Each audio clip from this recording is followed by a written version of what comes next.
Chapter 301 Ma Long's Proposal. As the number of floors rises, Leon also clearly felt the temperature rise. Before, he felt the cold air flow caused by the rising elevator.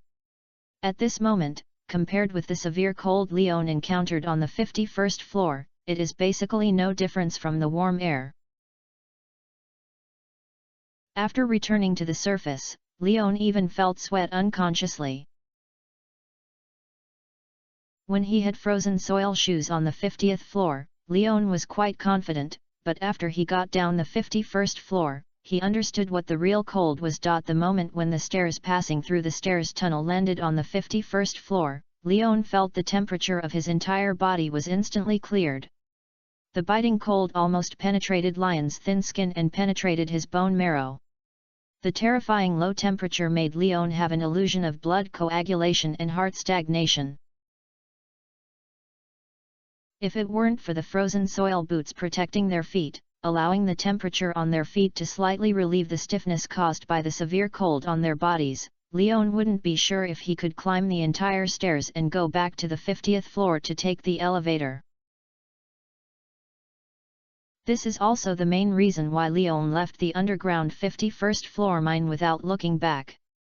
He was worried that he might really have to freeze half to death when staying at the ultra-low temperature of the 51st floor again, and then triggering the natural shelter to be sent back to the surface.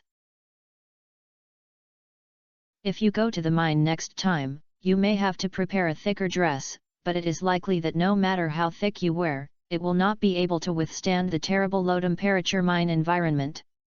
This may require some special ways to keep warm. And the first thing that could solve this problem for Leon was Marlin, followed by the Hat Rat.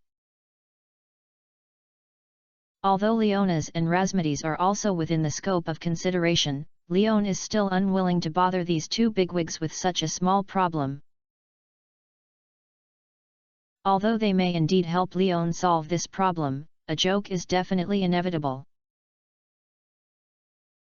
So when Malone or Hat Mouse could not help, Leon went back to consider finding Linus and Razmidis. Now that the mine has just left the mine, the Explorer Union is in the east of the abandoned mine, so Leon chooses to find Malone first. Because I hurriedly escaped from the mine, there is still plenty of time now, and the time shown on the watch is just past 3 o'clock, and the Explorer Union is open at 2 o'clock in the afternoon, so Leon just knocked on the gate of the Pelican Town branch of the Explorer Union, and Malone's voice came from inside. "Leon, right? Don't knock on the door, just come in." Leon, who opened the door and entered the Explorers Union Hall, saw Jill leaning against the fireplace and Ma Long standing behind the counter, wiping a long sword. "I rarely see you take the initiative to come to the Explorer Union, so you should be in some trouble, right?" Ma Long, who put down the long sword in his hand, looked at Leon with a calm face and asked. "I was mining in the mine today and had already opened the 50th floor elevator, but when I tried to enter the 51st floor, the biting cold temperature almost didn't freeze me into an ice sculpture, so I'll see if there are some reliable special armors in our union that can withstand this severe cold." Leon explained his purpose to Malone. "It seems that your progress is very fast, and you have entered the frozen area." Ma Long first praised Lion's efficiency, and then said to Leon, "There are indeed armors in this regard, but they need to be seconded from the headquarters. It will take about 5 days. Can you accept this time?" "Compared with time, I want to ask how much this equipment costs." Leon pointed out a key question.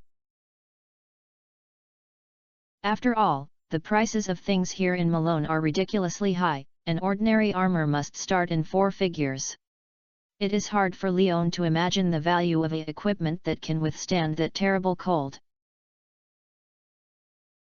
"That depends on whether you bought or rented it. If you rent it, you only need 100 G a day. However, if you buy it, the clothes, pants, hats, shoes will be at least 8,000 G, because this equipment is made of snow monster fur. In addition to keeping warm, it has outstanding defense attributes, which is a rare boutique equipment. Ma Long explained. Can you still rent it? Leon was stunned for a moment when he heard this. He didn't expect that there would be such a payment method. Well, after all, it is not an armor that can be equipped at any time. It can only come in handy on specific occasions, so most explorers will not buy such expensive equipment to use by themselves. If you rent it, you can solve the demand problem and avoid the waste caused by being unable to use it frequently after buying it. It is the preferential benefits of the Union explorers to support the preferential benefits of Union explorers. Ma Long said, reminding Leon, you are also an explorer of the Union, so you can naturally enjoy this kind of welfare. That's pretty good. President, call us here. I'll rent it after the goods arrive. Leon immediately understood and said to Ma Long at the same time. In addition to this set, I think an additional set of Isis harp skin sets that can resist heat is needed to prepare. Leon, you don't know that the environment of underground mines is very complex. The 4080th floor is an ice-cold area, but between the 81,120th floor, it is the lava area, and the temperature is higher the downward trend. After the 110th floor, magma can even be seen everywhere. Malone continued to say to Leon, if there is no relative means to resist the high temperature in that area, I am worried that you will be roasted. Then this ice stamponus evil skin suit can also be rented, right? Leon asked. Of course, 150 G a day, if you spend the full amount, 12,000 G a set. Ma Long nodded and exposed the price to Leon. Then prepare a set too, as you can use it sooner or later. Leon nodded and replied. At the same time, I did not forget to ask Ma Long some questions, since these sets of our union need to be seconded from the headquarters, then how did you deal with these extreme temperature areas when you went to the mine? I'll resist the past. For us old fried dough sticks, this temperature is not very bad. You are still young. When you continue to hone your combat skills and physical fitness, It was discovered that the environment of underground mines was the same. Ma Long replied calmly. Although it was an understatement, Leon understood Ma Long's subtext, that is, he is too weak now and his physical fitness is not good, so he still has to continue to train. However, Ma Long can resist with his own body, so how do those workers in charge of Ma Long face the environment of the underground mine? It's impossible that these workers are also strong.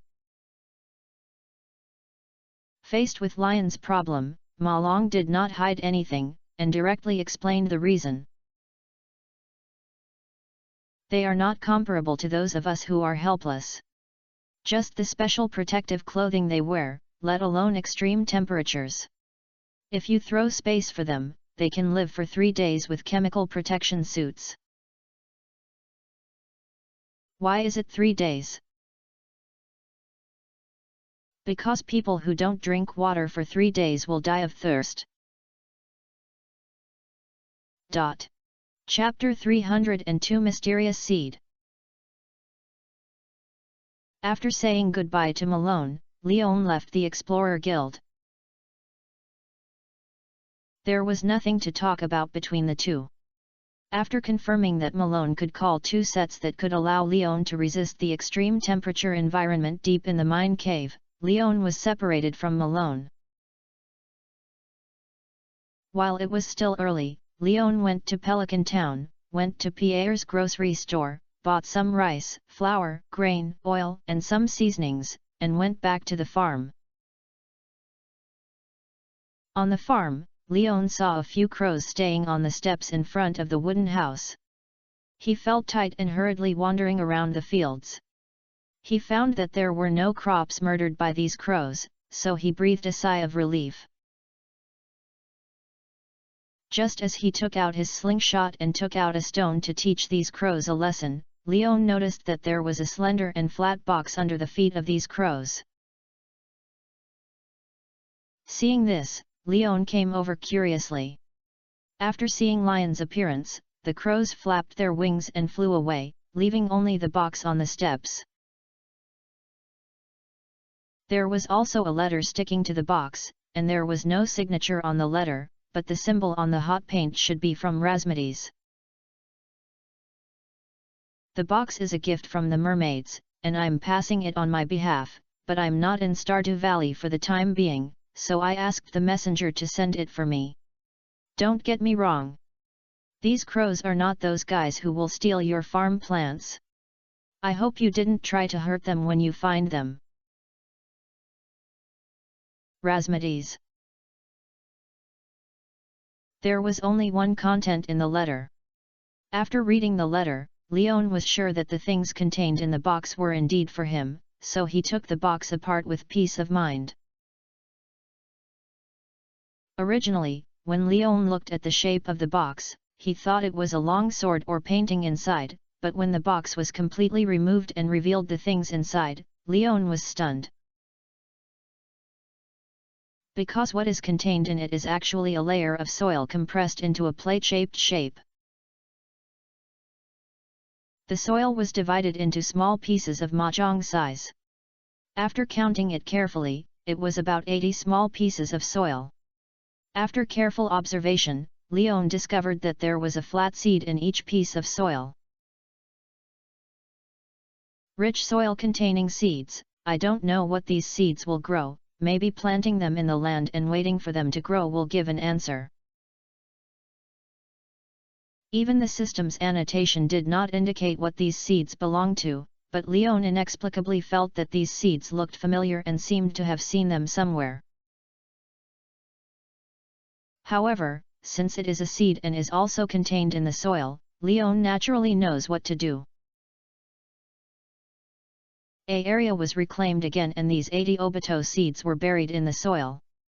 Because the unstoppable raindrops eliminated the work of Leon to irrigate it, Leon finished his work after planting these unknown seeds.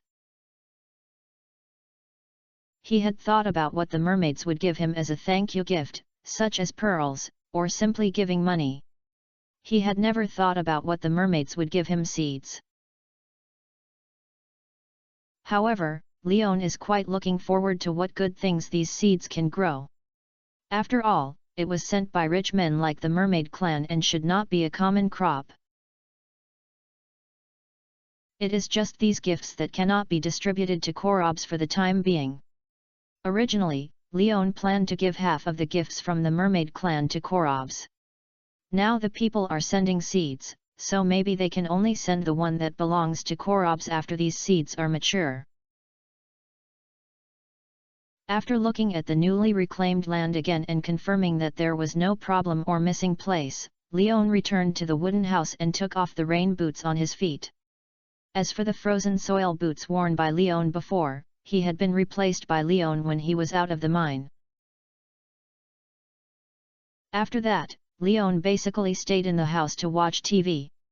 What surprised Leon was that he saw relevant reports about the last interview in the replay of local news. In fact, his interview was quite normal, and basically some sensitive topics were cut off. Only some formal interview content answers were left, which resulted in a low length. Leon didn't care about this, but instead thought it was good. Even the interview question about brewing was not sensitive or intentional, so it was deliberately kept. However, Leon felt that there was no question he answered, and he didn't think there was anything wrong with this passage, so he stopped paying attention.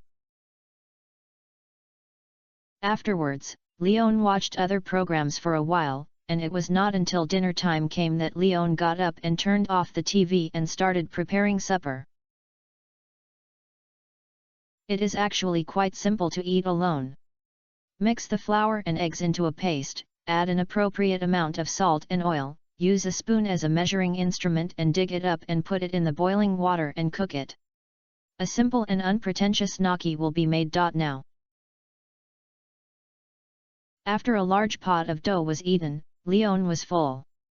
Since he was taught a lesson from the last porridge, Leon has given up the ancient saying of eating less at night. Anyway, he is not worried that he will gain weight. After eating and drinking, after washing the pots and dishes, Leon continued to turn on the TV and started watching. It was not until the time reached 10 o'clock in the evening that he chose to go to bed. There was nothing to say all night.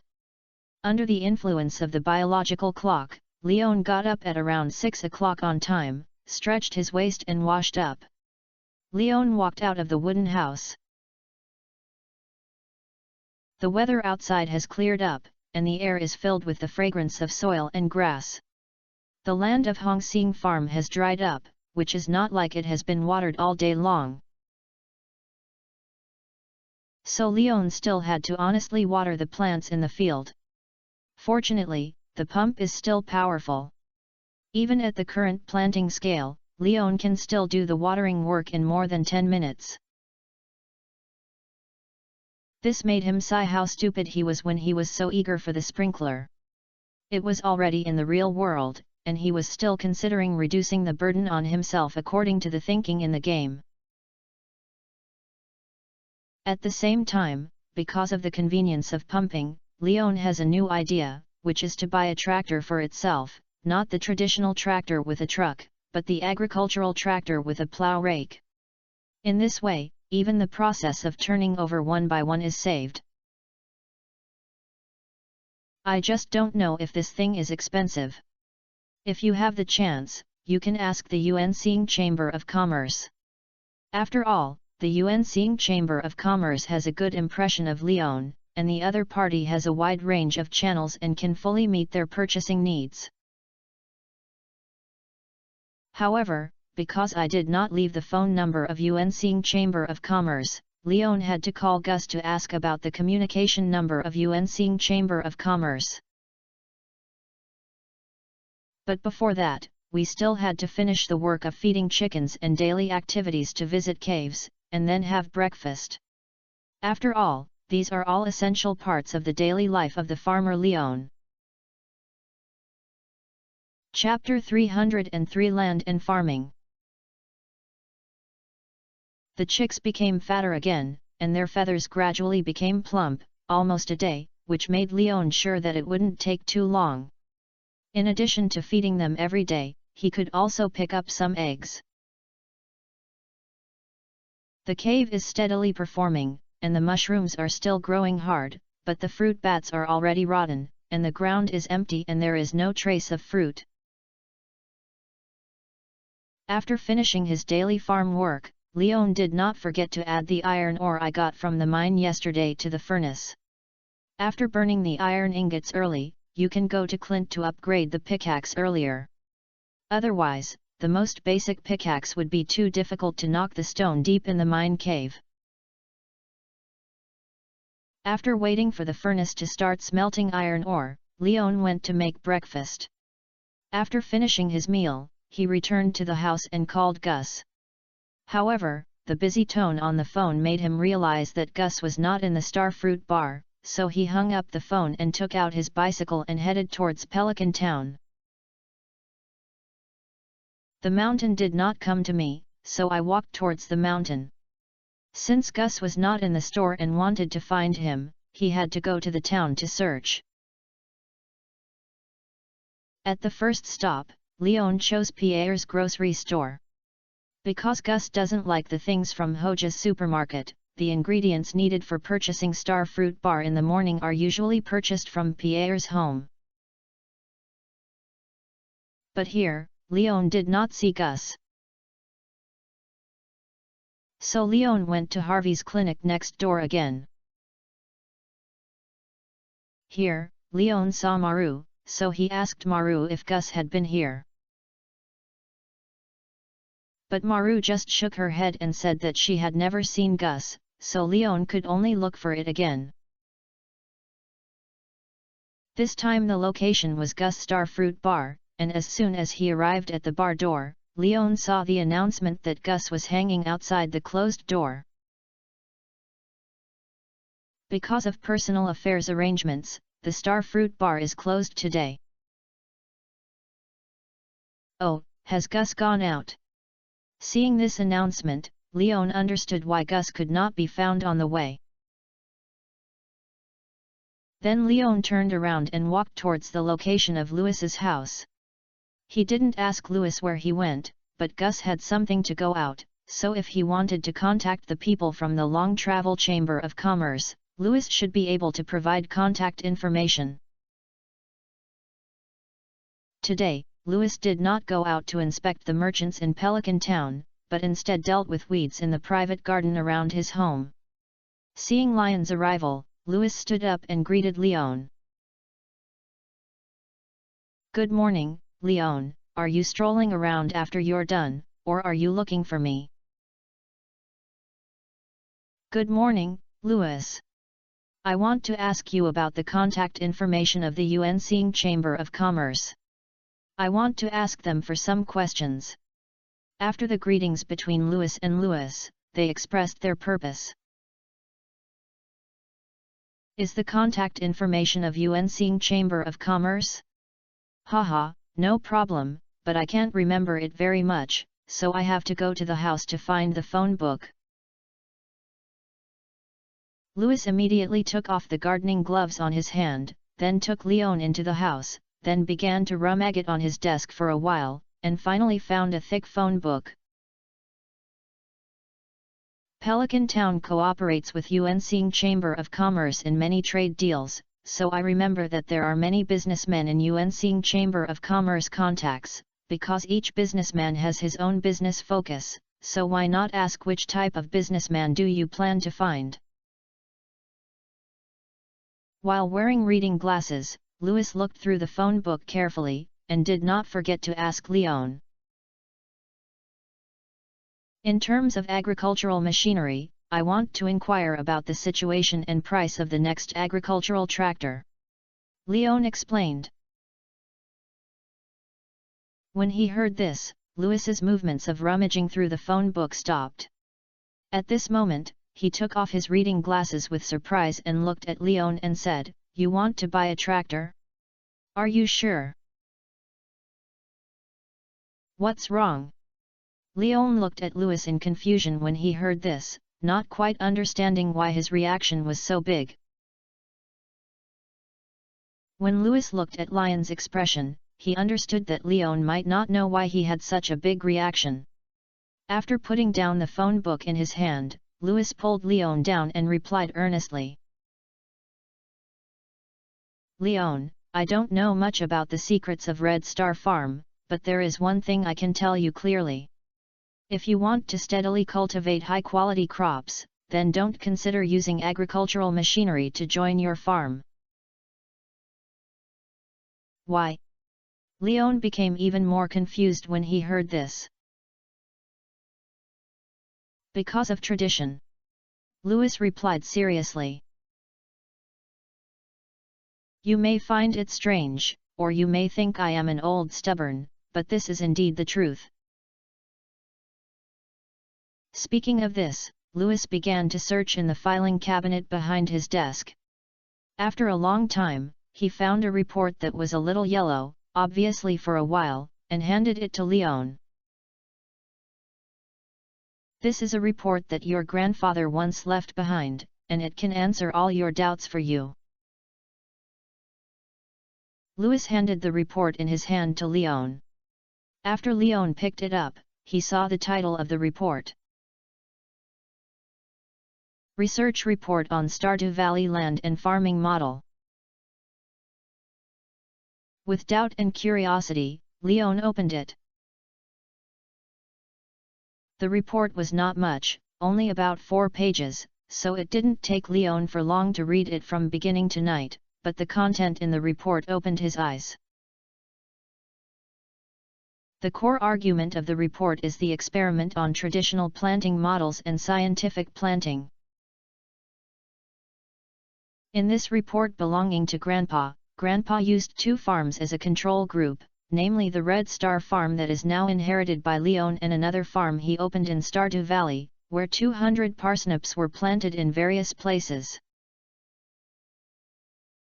Among them, Hongsing Farm adopts the traditional planting model, which means digging the soil one by one, sowing the seeds one by one, spraying the water bottle every day, and finally planting it with a sickle and receiving goods with both hands.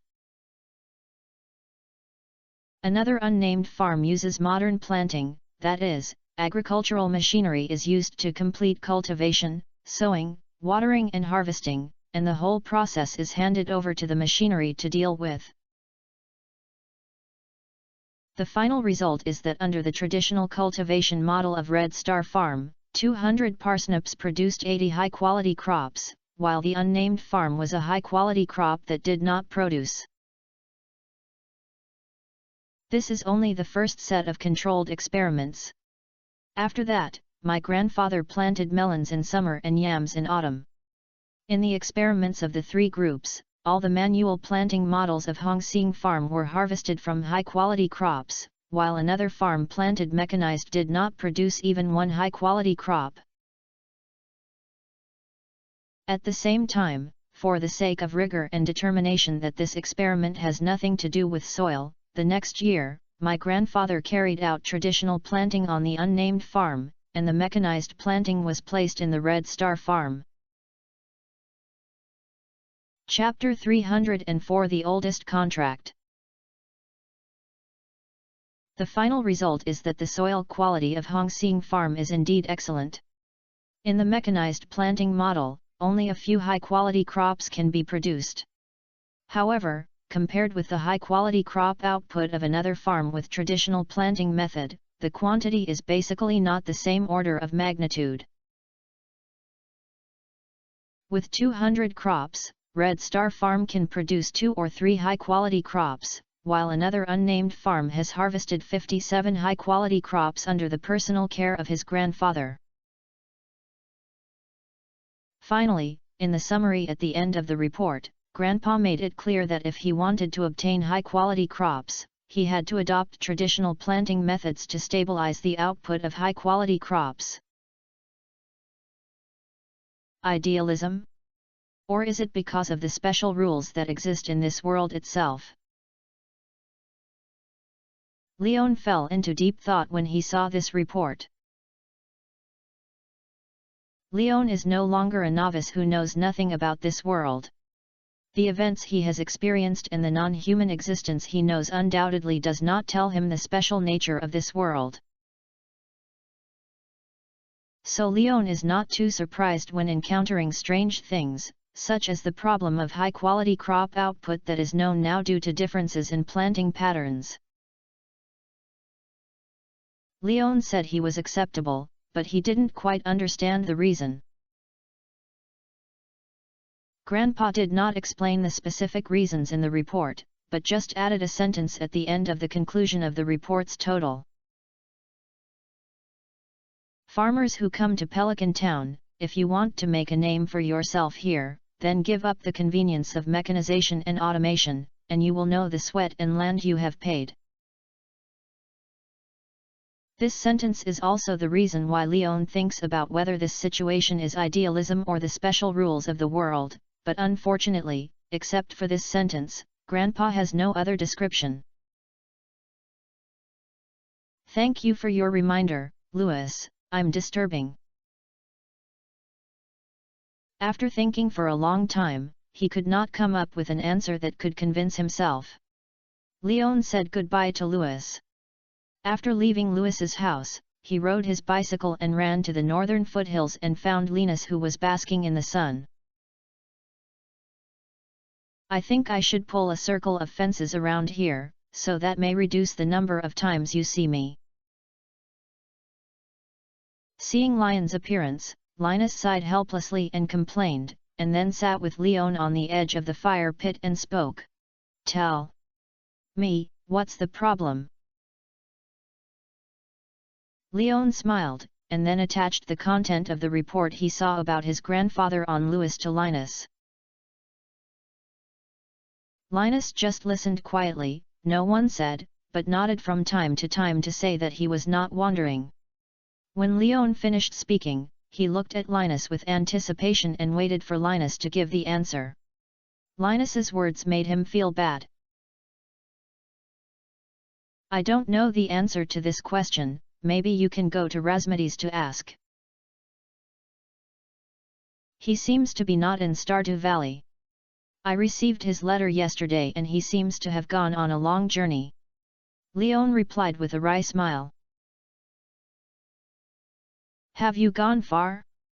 Oh, it's in line with his habits. Linus was not too surprised when he heard this.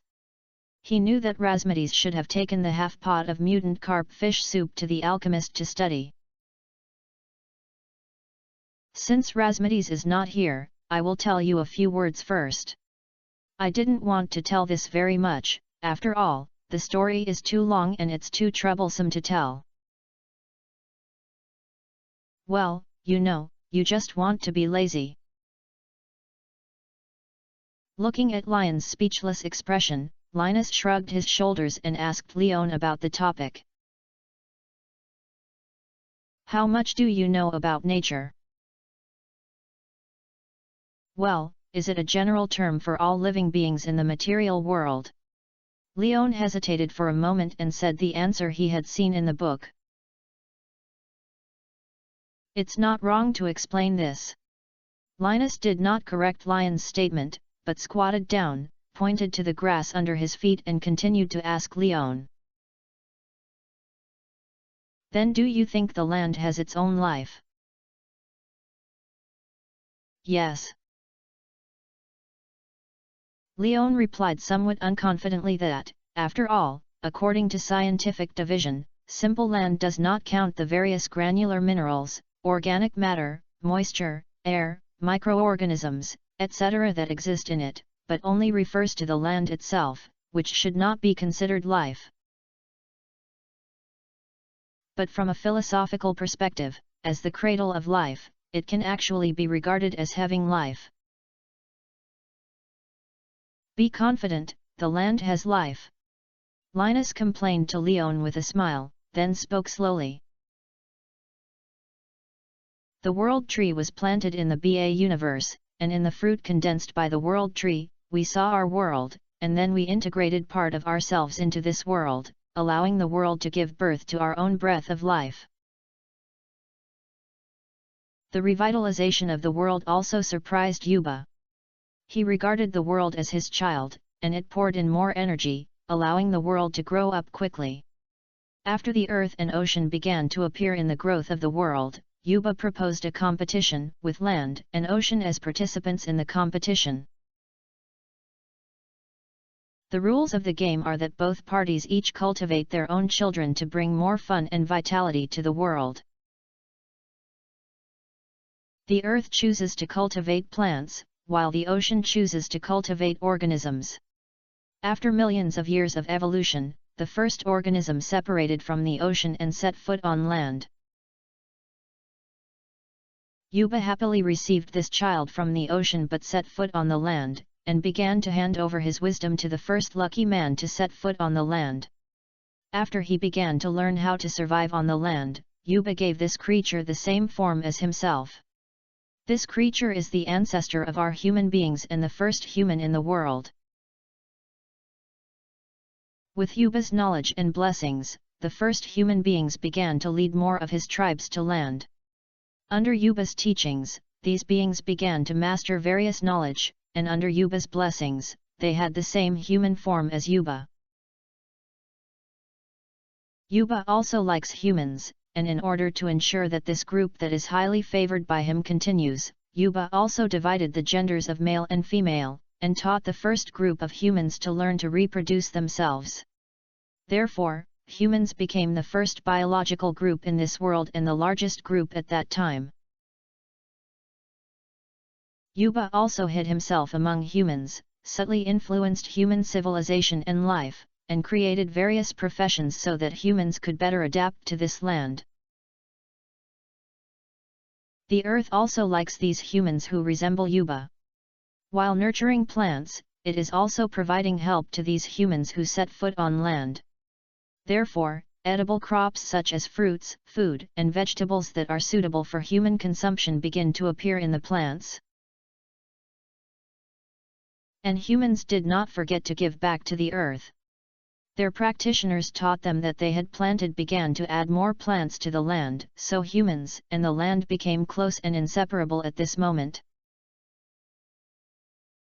In order to reward humans for their help, the land began to provide more nutrition and vitality for the plants grown by humans, so high-quality crops appeared. After humans eat high-quality crops, they will become healthier, stronger, and longer, so that more plants can be planted. The two sides have reached the first contract in this world in a subtle way.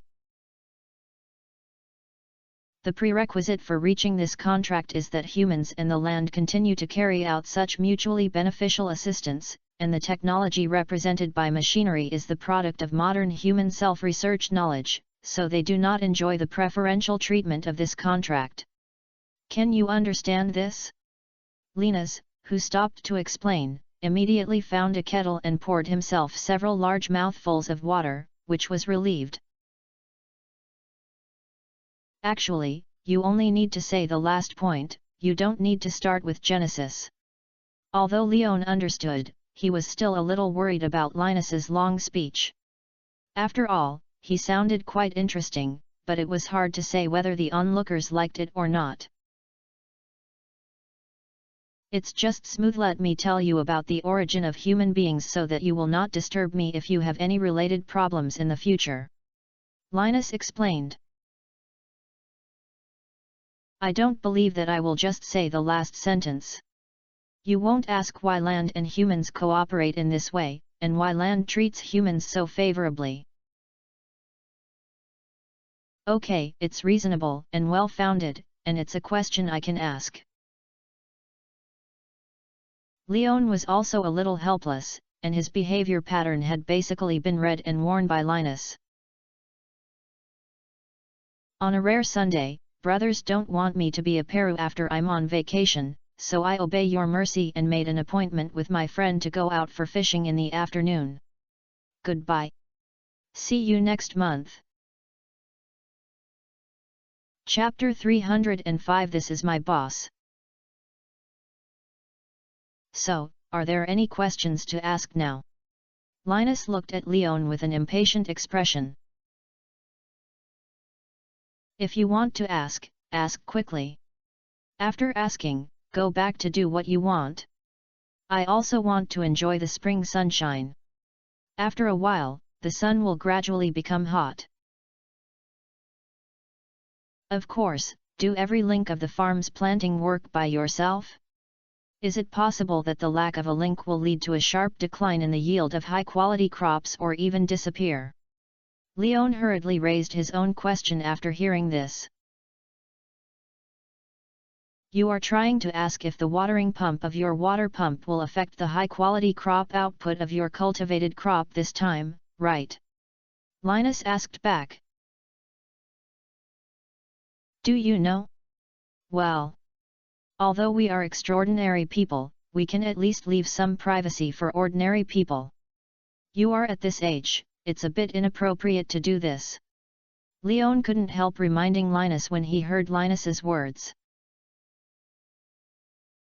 Linus was angry and roaring with a rant, I'm just a fucking listen. When the little girl was experimenting with that pump, she was made in the lake below the slope. I'm not blind. Can't I see it? And she also made a high-pressure spray head. The amount of water output was obviously not used to water the flowers. After thinking about it for a while, I know that this thing should be made for you. Sorry, my problem is that I am narrow-minded, don't be angry. Leon hurriedly apologized to Linus, but he didn't expect this link. Linus rolled his eyes on Leon, but he still didn't continue to vent his emotions with Leon, and continued to speak on the topic just now. If you just water it, it's not a big problem. After all, this thing is similar to a sprinkler. Your grandfather used it and had never produced high-quality crops. Don't worry, just use it boldly. If this is the case, it would be a surprise. Leon breathed a sigh of relief when he heard this, then stood up and said goodbye to Linus. Although there are still many problems, these problems are actually not important. Leon does not intend to use these to cause trouble for Linus. Otherwise, if you have something to do next time, I am afraid that the smile will be greeted by him, but the smelly shoes flying towards him. Watching Leon leave, Linus lay down, closed his eyes and lay next to the convertible again, continuing to enjoy the warm spring sunshine. Leon left the northern foothills and rode back to Pelican Town again. He just looked up and saw that there was nothing in the town that he wanted to go. After thinking for a moment, Leon decided to go to the bus stop. After the bus in the Calico Desert was restored, Leon still had no chance to experience it. Anyway, there is nothing to do when you are idle now, so you can play in the Calico Desert. Leave at Wool, and rode a bicycle to the bus platform. Leon noticed that in addition to the route to Zuzu City and Grampton, there was another route to the Calico Desert. And as the departure point, the buses on the Calico Desert route are back and forth at a fixed time, 3 trips a day, namely 9 a.m., 12 noon, and 5 p.m. The train departs at a fixed time, and the journey takes exactly 1 hour. After arriving at the Calico Desert, you will immediately return to Stardew Valley. So if you want to return to Stardew Valley from the Calico Desert, you have to wait for the shuttle bus at the Calico Desert bus at the bus stop in the Calico Desert at 10 a.m., 1 noon, and 6 p.m. If you miss it, you will probably only be able to stay in the oasis shops in the Calico Desert. It's just 8:50 a.m. now, and the bus stops in the parking lot of the bus stop, so you can catch the first bus today. Hi, Pam, how much does the ticket cost? After finding the bus with the Calico Desert line, seeing that only one-third of the seats were filled in the car, Leon asked Pam, the bus driver and ticket seller. Good morning, Leon, the ticket is not expensive. Pam replied to Leon with a smile. A passenger in the front row looked at Leon and Pam in surprise when he heard this, and then asked, then why did you charge me 10G ticket? Do using Valley people only charge us foreign tourists? Before Leon could speak, Pam choked back first, this is my boss. He is also an investor in the Calico Desert route bus, are you? Well, okay, sorry. The passenger closed his mouth in an instant when he heard this explanation. What does this boss mean? Although the bus did repair it himself, Leon didn't know when he would become Pam's boss. Didn't Louis tell you? Because you fixed the bus, the restored Calico Desert route is to count your shares. You and Pelican Town jointly hold 50% of the monthly income. In addition to using the fare to maintain the bus, refuel, and pay my salary, half of the remaining income will be paid directly to you. Pam explained to Leon. This is not true. Leon never thought about this problem. He repaired the bus only a bonus after the community sacrifice, and it was also to facilitate his trip to the Calico Desert. He never thought of getting a share of the repaired bus. On the contrary, Louis actually took the initiative to calculate the proportion of shares and dividends for himself. If it weren't for talking about these with Pam today, Leon would probably have to wait until Louis gave him dividends to him before he could know the news. Leon actually didn't care about these benefits for Louis' arrangement, and Louis should have chosen to give back to Leon in this way out of his gratitude to Leon. It was just that the decision to not inform me of this arrangement made Leon a little helpless. But now I'm going to the Calico Desert, so Leon plans to talk to Louis about this issue when he returns to Stardew Valley. As for his free ticket, Leon still took 10G from him and threw it into the box next to Pam's seat. In Pam's puzzled gaze, Leon explained, "Although there is one of mine, there is another one belonging to Pelican's Town, right?" "Okay, I respect your opinion." Pam did not try to return the money to Leon after hearing this.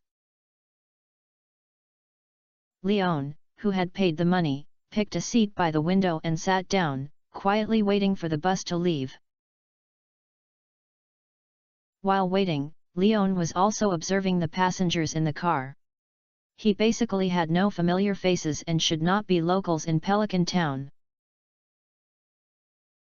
But if it is a foreign tourist, it would be a bit puzzled to come to Pelican Town so early to wait for the bus to the Calico Desert. After hearing what I heard about going to the Calico Desert last time, Leon could not have imagined that something was attracting these tourists to come and catch the bus so early.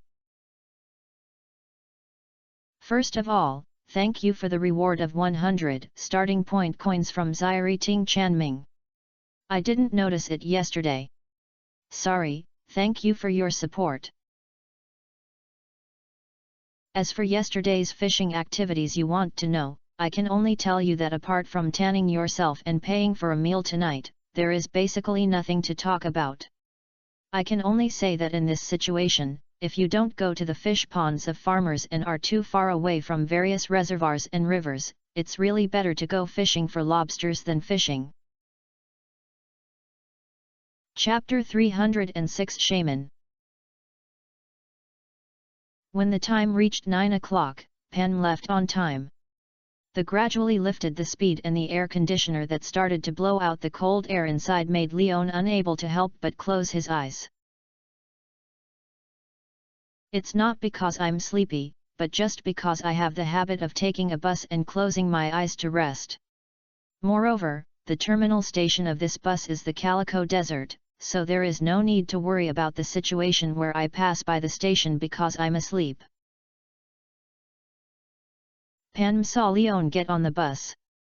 If she had arrived at the station and had not seen Leon get off, she would probably come to find Leon to remind Leon of arrival at the station, so Leon was not panicked at all. What surprised Leon was that during the journey, the bus actually stopped several times.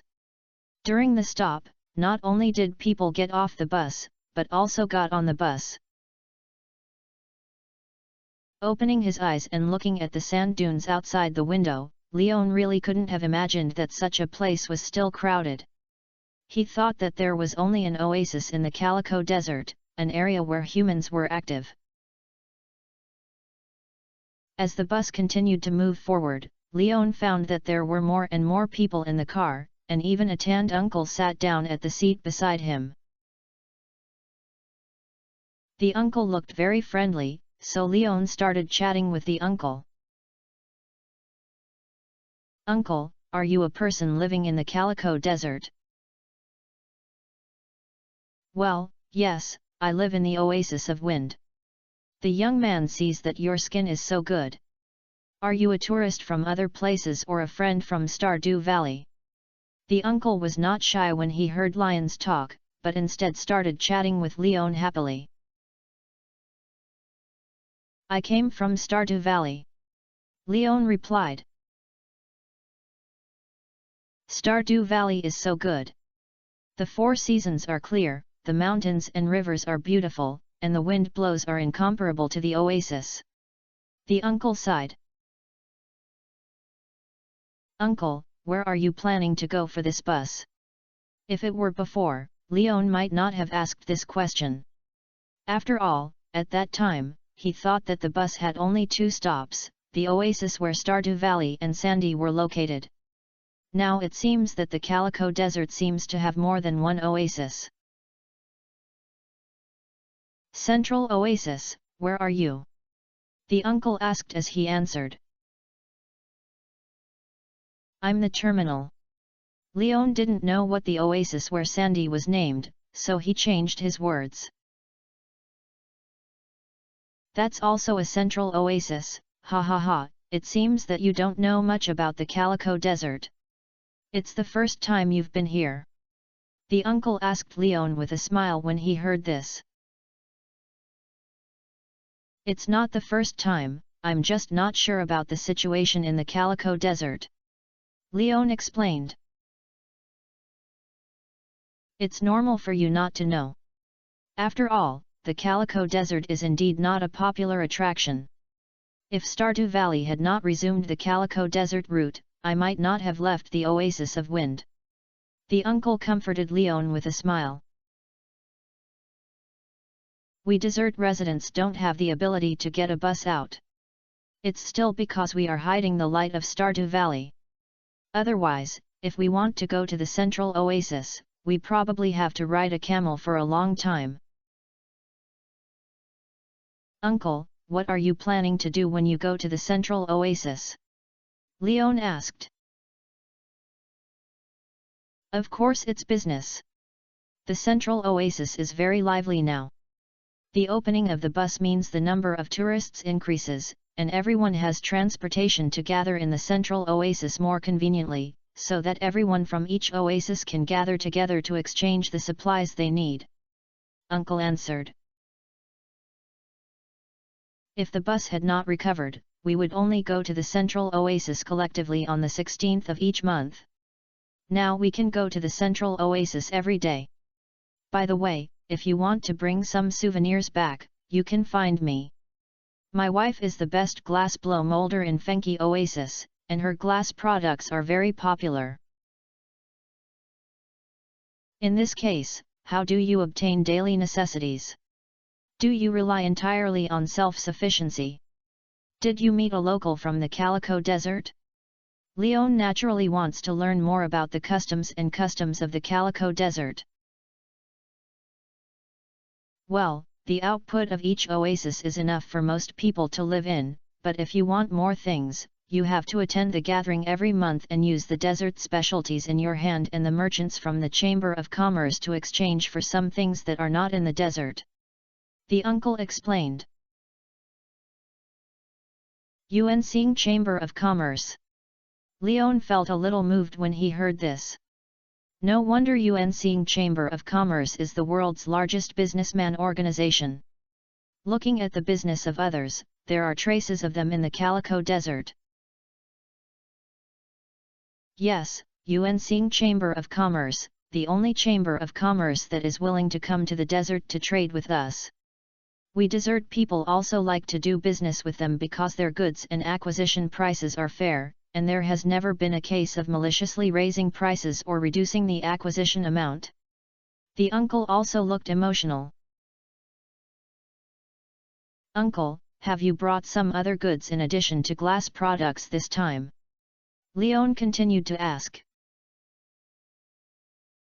Yes, camel cheese, cactus fruit, sand dates, dried sand fish, etc.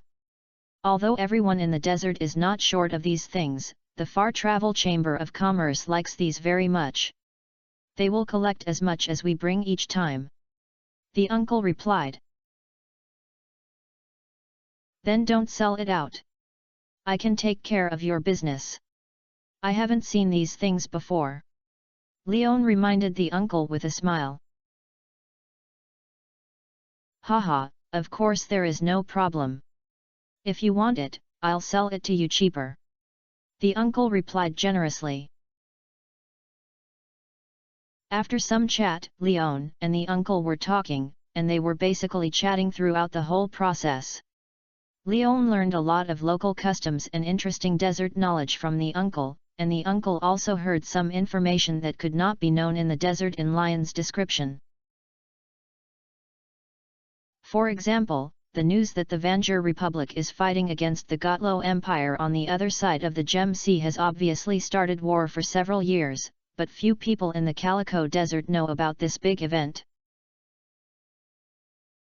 By the way, Uncle, have you considered making enough money and leaving the Calico Desert to settle in other places? At the end of the conversation, Leon asked this question. After hearing this question, the uncle, who was laughing, became serious in an instant. No, we are the sons of the desert.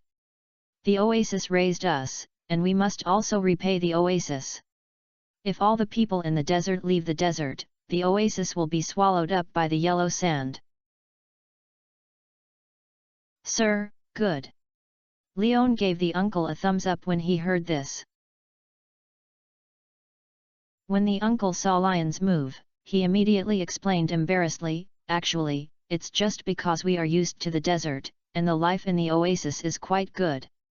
If we live in another place, we may not be able to adapt.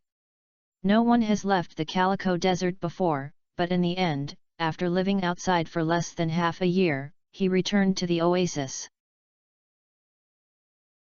And my grandfather once told me that the Calico Desert is the closest holy place to Yuba, and Yuba needs us to bring vitality to this desert. Thank you for your 100 starting point coin reward from the farming boss and your 2333 starting point coin reward from the boss of Jin's Hitta. It's really hard to make your name. Thank you for your support and encouragement. You are all old friends. I feel embarrassed to be so polite. Chapter 307 The Masters will fight until the end. After the bus arrived at the central oasis, Leon got off the bus with his uncle. After getting off the bus, Leon noticed that there was a luggage compartment with a huge space below the bus car. The goods carried by the uncle were in this luggage compartment. In addition to the uncle, many people in the car gathered near the luggage compartment, queuing up to collect their own things. In the area outside the bus, there are the familiar oasis shops and parking lots in Leon. Unlike when I came last time, there are obvious signs of repair in the open space near the oasis shop. A large area of open space was paved with heat-resistant bricks and divided into small pieces after small pieces. A simple awning was built on each piece. Obviously, this is a stall reserved for sand people to trade. As the first group of people to arrive in the Calico Desert today, Leon watched half of the passengers in the same car scattered at these stalls with their own things and began to set up stalls. The uncle who talked to him all the way was located in the stall closest to the oasis store. Leon, who had already greeted the uncle in advance in the car, naturally leaned over and helped the uncle set up a stall, and also bought a set of crystal clear glass dishes. The manufacture of these glasses is very exquisite, not only with standard shapes, but also carved with many reliefs full of desert atmosphere, such as cactus, camels, and sea buckthorn. It is actually more like a work of glass art, and it is the kind that will never be embarrassing when placed on the cabinet. And the price is not high. It is obviously handmade, so you have to buy at least 300 or 500 G. However, the uncle only needs 140 G of Leon, which includes 4 bowls, 2 plates, and 2 teacups. It is believed that the uncle gave it to him for free, but after looking at the uncle's happy counting of money, it is obvious that the uncle also feels that he has made a profit. Arrive. After counting the money, the uncle also put a large handful of sand dates in Lion's pocket. He didn't ask for Lion's money, but he gave it to Leon to try it out. Leon was not polite, because when Leon wanted to pay, he was frightened by the uncle's expression of his eyebrows. It seemed that if Leon dared to pay, he had to roll up his sleeves and fight with him, so Leon could only accept this kindness. When no one noticed, Leon put the glass table where he bought into the system backpack, then took out a sand date and threw it into his mouth, and started tasting it. The rusty taste is a bit dry, the taste is not sweet, and it is a little sour, but acceptable. Hi, Sandy. Do you want to eat sand dates? Leon, who entered the Oasis store, looked at Sandy who was standing in front of the counter, took out a handful of sand dates and asked Sandy. "No need, I'm tired of eating this thing." Sandy waved her hand, then looked behind Leon, and complained with a little regret, "You are the only one here." "Well, I have nothing to do. Come here to stroll around. Are you disappointed not seeing Emily?" Leon sat down in the chair in front of Sandy's counter and joked. "Of course, you and I have nothing to talk about, Emily is still interesting," Sandy replied to Leon very bluntly. "This makes me suspect that you are a lesbian. After all, I feel that I am quite good looking, but you turn a blind eye to it. This is strange," Leon complained to Sandy with a smile. "I have seen someone handsomer than you in recent years. I have been immune to it. And if you say I am a lesbian, I will not refute it. The girl is so fragrant and soft, but it is much more comfortable to pick it up than you men," Sandy replied indifferently. "How is your business recently? The bus in Stardew Valley has been reopened, and you should have benefited from it." Sandy's straightforwardness made Leon dare not joke with this frozen-age lady who looked young but maybe several rounds older than him, so she changed her topic again. "It's okay. Most of the customers are attracted by the stalls of those sand people. My business is average," Sandy replied. "You don't seem to care about this," Leon complained as he looked at Sandy's plain expression. "Of course I don't care. After all, my customers are not those tourists, so dear farmer Mr. Leon, should I take care of my business?" Sandy asked with her hands on her chin and her eyes narrowed. "Come on, some starfruit seeds." Leon shrugged, not rejecting Sandy's proposal. After all, he didn't come here in vain. Now that he has money, he can naturally store more starfruit seeds. At least before you get a seed production machine, if you want to get starfruit seeds, you can only purchase this channel from Sandy. The original price of starfruit seeds was 400 G per portion.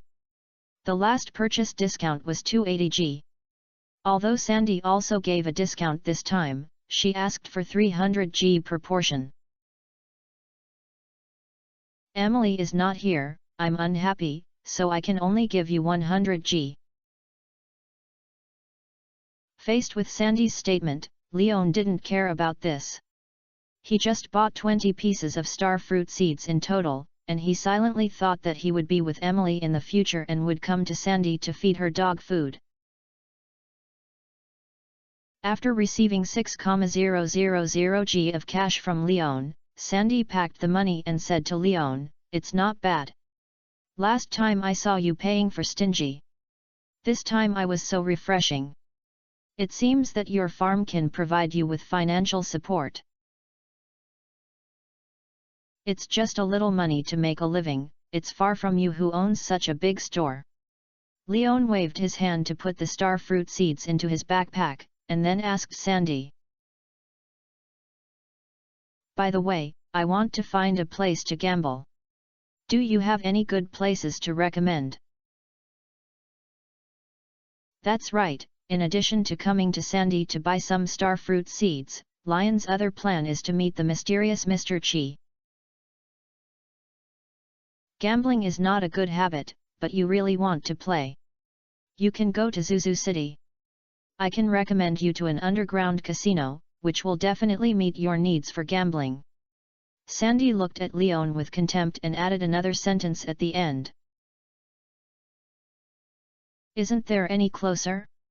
I just want to take a gamble now. Leon rubbed his hands and looked impatient. Haha, stop tempting, just go to the second floor and just talk. Looking at Lion's exaggerated acting skills, Sandy looked disgusted. "Oh, then I'm going." As soon as he heard this, Leon stopped acting and happily planned to find the staircase leading to the second floor. But just after taking 2 steps, Sandy's voice sounded from behind Leon, "You can go, but don't blame me for not warning you, that wooden security guard is not a vegetarian. Refusing to gambling and drugs starts with me." Chapter 308, Prevention and Death. Leon waved his hand to indicate that he had heard it. Then in a compartment in the corner of the store, Leon saw a 2-meter tall man wearing a black suit, a black top hat and black sunglasses blocking in front of a staircase. He looked at Leon, who appeared here expressionlessly, silently. "Brother, let me go up and play for a few games." Seeing this bodyguard, Leon was sure that he had found the right place and immediately said to the bodyguard with a smile. The bodyguard said nothing, as if he hadn't heard Leon's. The sound just stood quietly at the entrance of the stairs, like an airtight wall. "I know your boss, Mr. Chi, right? He invited me." Seeing this, Leon changed his opinion. The bodyguard remained silent, but Leon clearly saw the guy's mouth slip, as if he was very disdainful. "It's convenient." The language had no effect, so Leon pulled out a $100 bill from his body, but looking at the denomination of the bill, he was still a little reluctant to let it go. Finally, he changed it to a denomination of 10G, and then secretly handed it to the bodyguard and said. The bodyguard's calm face finally changed. Although his eyes were blocked by sunglasses, his twitching mouth and trembling hands proved that he was not calm inside. This time he did not remain silent, nor did he curse Leon, but just stretched out his fingers to the top of his head. Only then did Leon notice that there was a camera on the 2 of them. "Then come out, there is a dead corner of the camera here, so you won't be discovered by Mr. Chi." Leon immediately observed the camera's surveillance area, then selected an area where the camera could not be photographed, and shouted at the bodyguard with a hooked finger. Unfortunately, the bodyguard did not follow Leon's advice. After taking a few deep breaths, he calmed down his complex mood and returned to his expressionless posture. He stood there like a sculpture, without any movement. "Oh, it's boring." The bodyguard's attitude made Leon realize that he would not be able to enter the club on the second floor through normal channels, so he returned directly and saw Sandy holding the ice milk with a smirk. "Have you seen that wood?" In addition to the iced milk in his hand, there was another iced milk on the table, which was obviously prepared for Leon. After seeing Leon's depressed expression, Sandy pushed the glass of milk in front of Leon. "No flaws, he is a reliable security guard." Leon shrugged and complained. If this security guard was the old man he had met when delivering food, Leon had 100 ways to deal with him, but these moves should not work now. "That's how he is. If you want to go to the second floor, you'd better think of other ways." Sandy joked to Leon with a smirk, "Of course, I won't tell you how to get in. This is also the boss's requirement. Maybe you can use your intelligence." "What do you think of me finding a hook claw to throw it on the roof and then breaking the window through climbing?" Leon asked Sandy tentatively. "Let's talk about whether you can kick the glass on the second floor to break. If you really have this idea, then I can only tell you to be careful of being shot. After all, those security personnel are not blind. You are a living target who is hanging in the air." Sandy looked at Leon speechlessly and complained. "Oh? Sandy, lend me a call." When he heard this, Leon raised his eyebrows and spoke to Sandy. "Who are you going to call?" Sandy asked curiously. "Police. Illegally possessing firearms and opening casinos are all good reasons. Once the situation is messed up, I can sneak in quietly." Leon replied seriously. "Haha, what a stupid idea. The 2 points you said are not valid at all. And even if you report it, the police will not come. Stop having fun with me. I won't tell you how to get in. You should honestly think of some reliable method." Sandy looked at Leon helplessly and reminded. "Hey, it's boring." Seeing Sandy noticed his intention, Leon was not very discouraged. After all, he had to try it out. Now it seems that he still had to honestly complete Mr. Chi's bad taste and go through the process to get the membership card to enter the second floor openly. But this time span is too large, and lions such as battery packs have lightning rods, but there is a channel for acquisition. However, rainbow shells can only be obtained in the beach in summer, and beets placed in Lewis refrigerators can only be sown in autumn. If you want to enter Mr. Chi's club in a serious way, you will get autumn at the earliest. There is a long way to go. Thinking of this, Leon extinguished the idea of going to chat with Mr. Chi. If Mr. Chi was really interested in him or wanted to see him, then Mr. Chi might have notified people to let him go to the second floor. After all, I had been having fun with the bodyguard for a long time, but it was all under the camera. "Do you want to have a meal together at noon?" Looking at Lion's relief expression, Sandy knew that Leon no longer wanted to go to the second floor, so she changed the topic. "Eat." Leon would not be polite to Sandy. After all, this frozenage lady just made 6,000 G from her hand. Although she didn't know how much net profit was after deducting the cost, she would definitely not make a profit after a meal. It would be useless not to eat it. "Then what do you want to eat? Food with desert characteristics or ordinary food?" Sandy asked. "Desert style." When you come to the Calico Desert, Leon is naturally like experiencing the desert style. "Are you sure?" Sandy raised her eyebrows when she heard this, and looked at Leon with a playful face and reminded. I'm not sure, what are the characteristics of the desert?" Leon was frightened by Sandy's expression and immediately consulted with Sandy about the situation of the desert specialty food. Steamed dried sand fish, camel milk bread, sand date pie, coconut jelly, cold cactus, etc. are not foods that are too difficult to swallow, Sandy explained. "No, if it's just these, I would ask me more and say what else is there?" Leon asked suspiciously at Sandy. "Well, there are fried scorpions, roasted rattlesnakes, roasted lizards, and my favorite sandworm sashimi that others eat. These are the foods that explorers often eat in the Calico Desert. They are not intentionally swearing in order to scare you.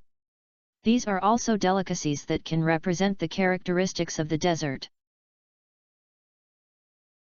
Sandy sighed with regret, and then added the second half of the menu that he deliberately concealed. The latter can be ignored. Let's just eat the front one. 2 people can't eat that much, don't waste food."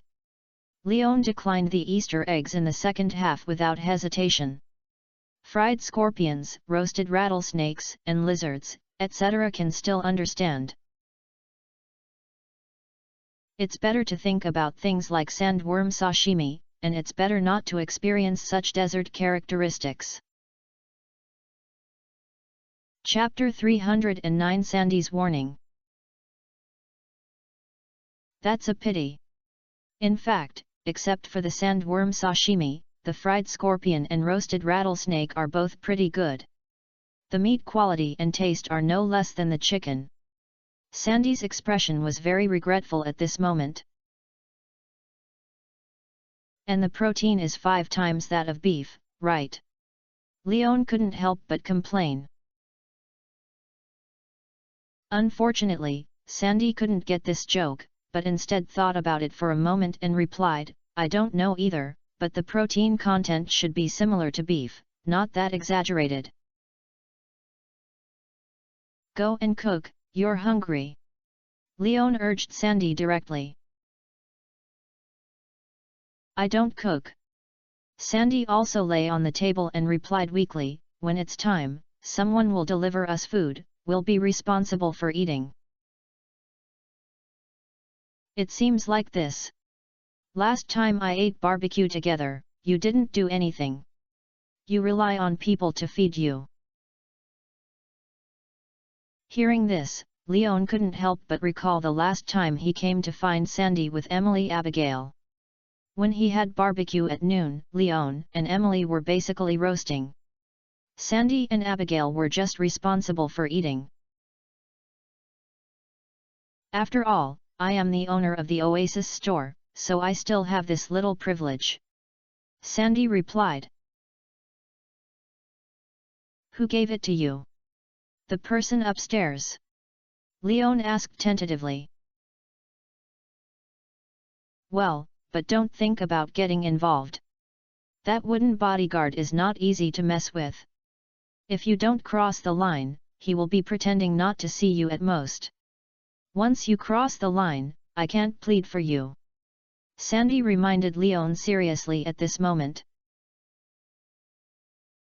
I don't want to watch you get aired right on the coconut tree. That would be too disgusting. It shouldn't be, and my sword is not bad either. Leon replied with a smile.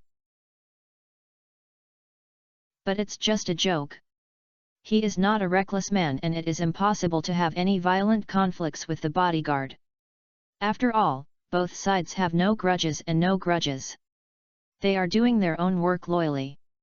If they act recklessly for their own selfish desires, it is not a thing. Although Lion's moral bottom line is flexible, his 3 views are still quite correct. Of course, this is also a little bit of the reason why Leon thinks he may not be able to beat that bodyguard. Sandy just smiled, didn't say anything, and while the meal was not yet open, she grabbed Leon and asked about what happened recently about Stardew Valley. As Emily said, Sandy liked Stardew Valley very much. What? Did you fix the bus?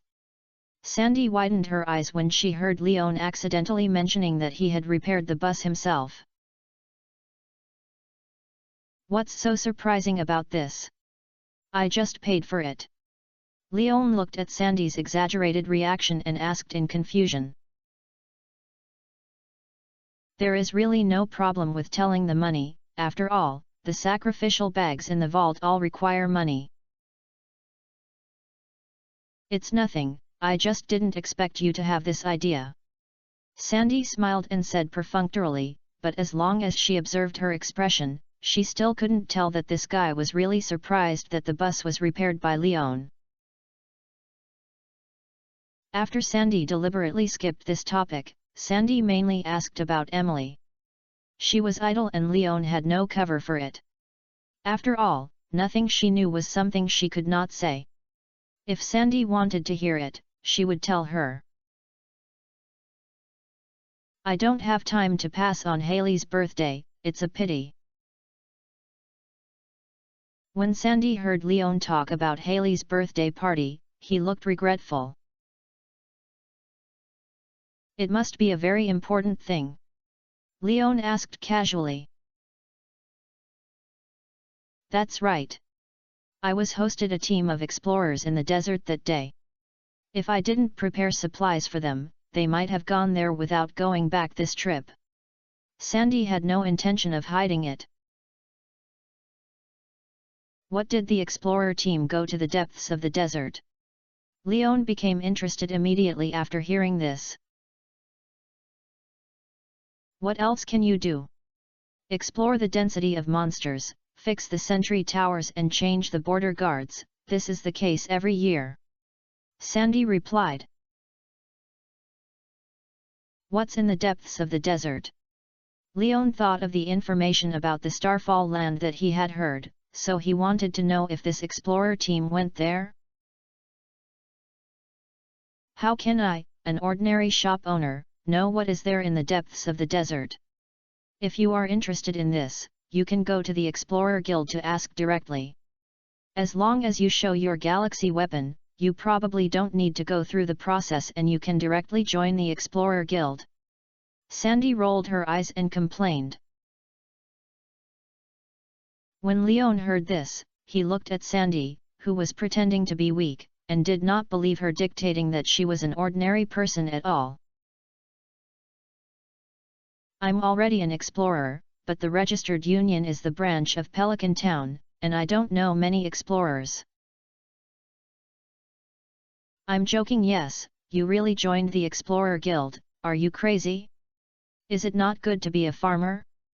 Go to do this kind of life-threatening career. Sandy heard that Leon was already an explorer, and his expression was very wonderful. There were regrets, confusions, contempts, and speechlessness, but they all turned into disgust in the end. However, they still reminded Leon, don't believe the old things from the Explorers Union in the future. Remember that your farmer's identity is higher than the Explorers Union. Once they force you to go to the mission of garrisoning in the depths of the desert, you will directly leave the Explorers Guild. Do you understand? Didn't you say you don't understand the depths of the desert? Leon quipped at Sandy with a smile. But this time Sandy's expression was very serious. I'm not kidding. Leon, the area deep in the desert is not suitable for you to go. Those explorers who go to garrison will eat more sand at most. The conditions are more difficult and there is not much danger to life. Their function is only a detection function, but you are different. The natural power you have is a very dazzling light in the eyes of those monsters. Out of disgust with life, you will be paid attention to by monsters and try every means to kill you. Is there any such statement? Leon asked in surprise. I don't know if you have ever come into contact with monsters in human activity areas. Although they are dangerous, they are not crazy. The monsters in the depths of the desert are different. They all grow up in infection and curse. They have no reason or wisdom. They only know how to fight and hate living lives. Your existence with huge vitality and natural power is the kind they hate the most. Sandy stressed to Leon seriously, so don't try to get close to that area full of death and curses. The moment you appear there, you will be surrounded by endless monsters and then torn apart. All right, I'm just curious about asking. I'm still very caring about my life. Leon calmly comforted Sandy. He is still young, and he still has a lot of good times to spend, and he still has many fun to experience. He is not the protagonist of the kingly way of blood.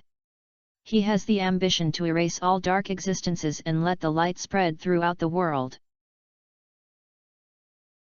Thank you to King Carp for using the 100 starting point coins from Boss Kia to reward him. Thank you, boss, the boss is in good health. Chapter 310 The Locked Box.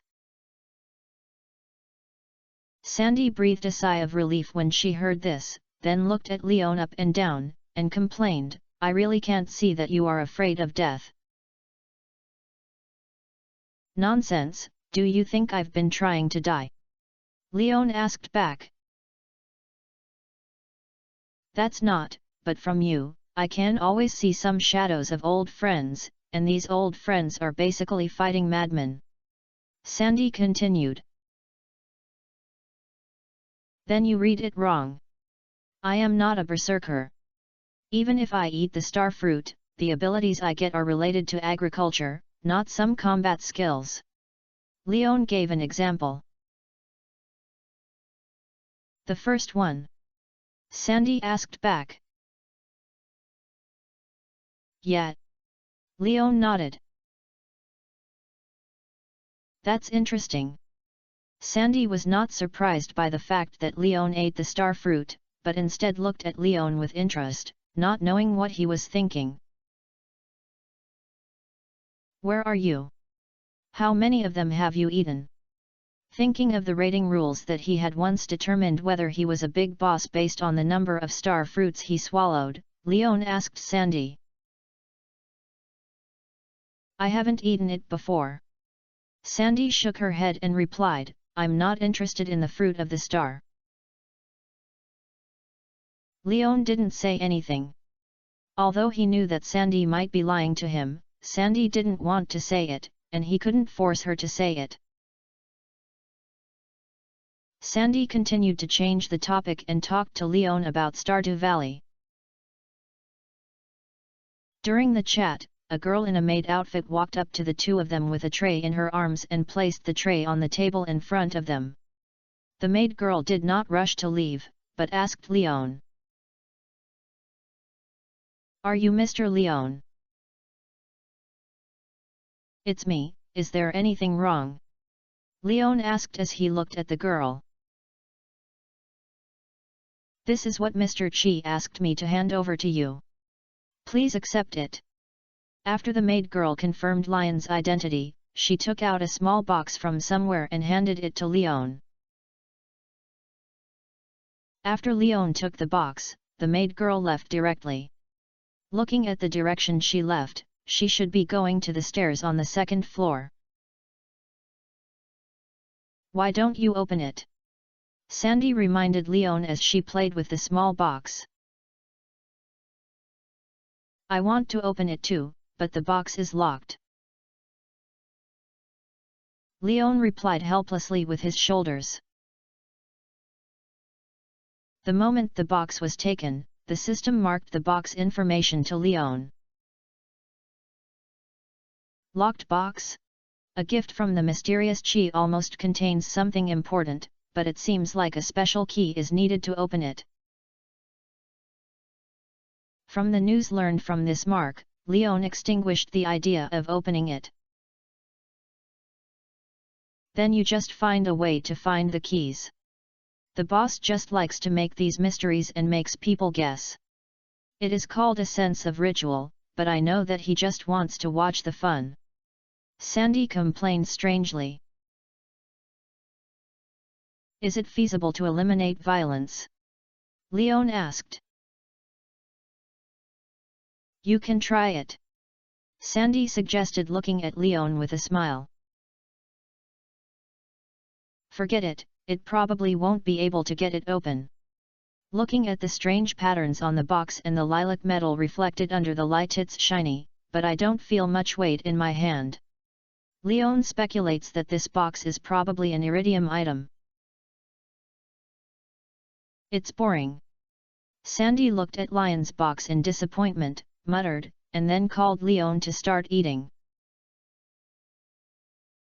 The food was the same as the menu Sandy had previously reported, with dried steamed sand fish, camel milk bread, sand date pie, coconut jelly, and cold cactus, all of which were full of desert style and characteristics. The taste is pretty good, but Leon didn't think it was so delicious, but the need to eat fresh is absolutely met. After a meal, there was basically nothing left on the table. Sandy didn't eat much, and most of them entered Lion's stomach. Leon, who had enough food and drink, wanted to lie down for a while and relax. Sandy urged Leon impatiently, you should leave. You're going to drive me out just after you're full. Leon looked at Sandy helplessly when he heard this, not understanding why her attitude changed so quickly. You have delayed my business hours in the morning. Do you still want to delay my business in the afternoon? Sandy asked back.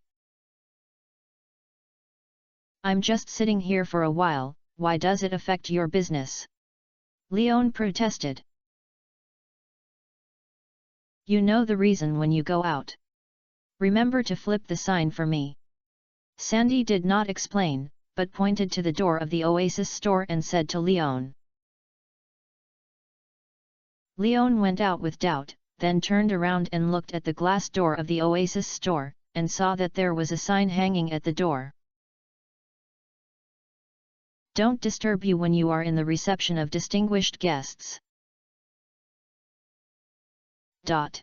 Leon didn't expect that it was because of this reason. He didn't expect that he was a distinguished guest in Sandy's eyes. He suddenly felt a little emotional. Although Sandy looked at him and despised him, she actually attached great importance to his arrival. Leon, who was in a good mood, did not mean to disturb Sandy. He helped Sandy turn the sign over, revealing the text on the back, "It's open normally." Sandy, who was in the store, looked at Lion's figure outside the door with disgust and muttered, "I thought Emily was here too, and it wasted all morning in vain." Leon didn't know that the distinguished guest on the sign was actually not him. After leaving Sandy's store, he started to stroll in the central desert. There is more than an hour before the arrival of the bus at noon. Leon, who cannot go back to Stardew Valley, plans to take a walk in the central oasis, and find the entrance to the skeleton mine cave and the skeleton of the giant dragon. The box sent by Mr. Chi is likely to contain the Mr. Chi's Club membership card that allows Leon to freely enter and exit the second floor of the Oasis store. Leon speculated that Mr. Chi should have given this box to comfort him. The subtext was telling Leon that he had noticed Leon and that if he wanted to see him, Leon had to find a way to open the box. So the key to this box may be related to Mr. Chi's test that Leon himself knew. Perhaps when you complete the last step, that is, the dragon's last meal, you may be able to get the key from the corpse of this sand dragon. However, it was a bit troublesome to do tasks one by one, so Leon planned to go to the corpse of the dragon of the sand in advance to see if he could bypass the previous link and get the key directly. The central oasis is very large, far exceeding the map range in the game where 2 screens cover the map. Moreover, because it is an oasis, there is a lot of vegetation, so it is quite troublesome to find the corpse of the sand dragon. Fortunately, Leon remembered that the corpse of this sand dragon should be on the hillside, so you just need to search for those higher hillsides and you should be able to find it. There were not many small hills that could be climbed by people in the central oasis. Soon, Leon saw the corpse of the huge sand dragon on a high slope near a rock wall. Chapter 311 Return. The corpse of this sand dragon is much larger than Leon imagined. The entire hillside is basically occupied by this corpse. Most of its body is covered with sand on the hillside, and its body is extremely incomplete. The second half cannot be seen. The only remains of the corpse remains here are sternum and skull. Even so, Leon was still shocked by the corpse of the giant sand dragon. These bone fossils similar to ribs were inserted into the sand. The exposed length was more than 5 meters high, and the diameter was even more than an adult who could even hug each other. The most conspicuous giant dragon skull is even more exaggerated. The complete skull is about 10 meters long and 4 meters high. The overall shape is flat and the skull is completely petrified. The teeth are also somewhat incomplete, and there is basically no complete tooth fossil. At the same time, the angle of the dragon skull is tilted upward. It looked like he was looking up at the sky. I wonder if it was a coincidence, but Leon found that if he looked into the sky from the hollow of the skeleton's eyes, he would look directly at the sun. This reminded him of the prompts that would appear when touching the skeleton of the sand dragon in the game. It opens its mouth wide, facing the desert sun. It's insatiable even after death. At this time, a prompt is also a note, which is that the last meal required by the sand dragon is the sun, so the sun's essence meets these requirements, and the explanation is to tell the player that this dragon is extremely powerful during his lifetime because it dares to swallow the sun. But such a huge sand dragon, in the end, could only lie on this hillside, leaving only sparse bones and remains. With regret and unwillingness to use itself the last bit of strength kept his head looking up at the sky, staring at the sun that he longed for the most. It is hard for Leon to imagine who the dragon died at. And why kill it? After all, the corpse retained by the dragon of sand proves that it is not a monster. Leon speculates that this thing is either a son of the wilderness or an ancient giant beast of some kind. Who would hunt such an existence? What is the purpose of killing it?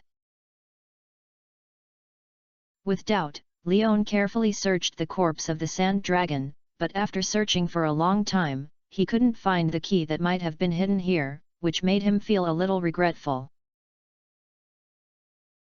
Unfortunately, I didn't carry the sun essence on my body when I went out this time, otherwise Leon would also try to feed the sand dragon a sun essence in advance. Will it work? There was no harvest on the dragon's corpse, and Leon did not stay here for a long time. Instead, he began to explore other places, trying to find the entrance to the skeleton mine cave. The skeleton mine cave is actually quite easy to find, just walk around the mountain wall. Surprisingly, not far from the skeleton of the sand dragon, Leon discovered the entrance to the skeleton mine. The mortar-yellow gate that was incompatible with the mountain wall was embedded on the mountain wall. The threatening skeleton relief was carved in the center of the gate, and there was an obvious keyhole under the open mouth. After trying it, Leon pushed it, but there was no response. He noted the location here and turned to the bus stop. Leon was not idle on the way, and he came here. It was also great to collect some desert specialties of coconut and cactus fruits. It's a pity that most of these things don't fall to the ground and wait for you to pick them up like in the game. You need to pick them on the coconut trees and cactus.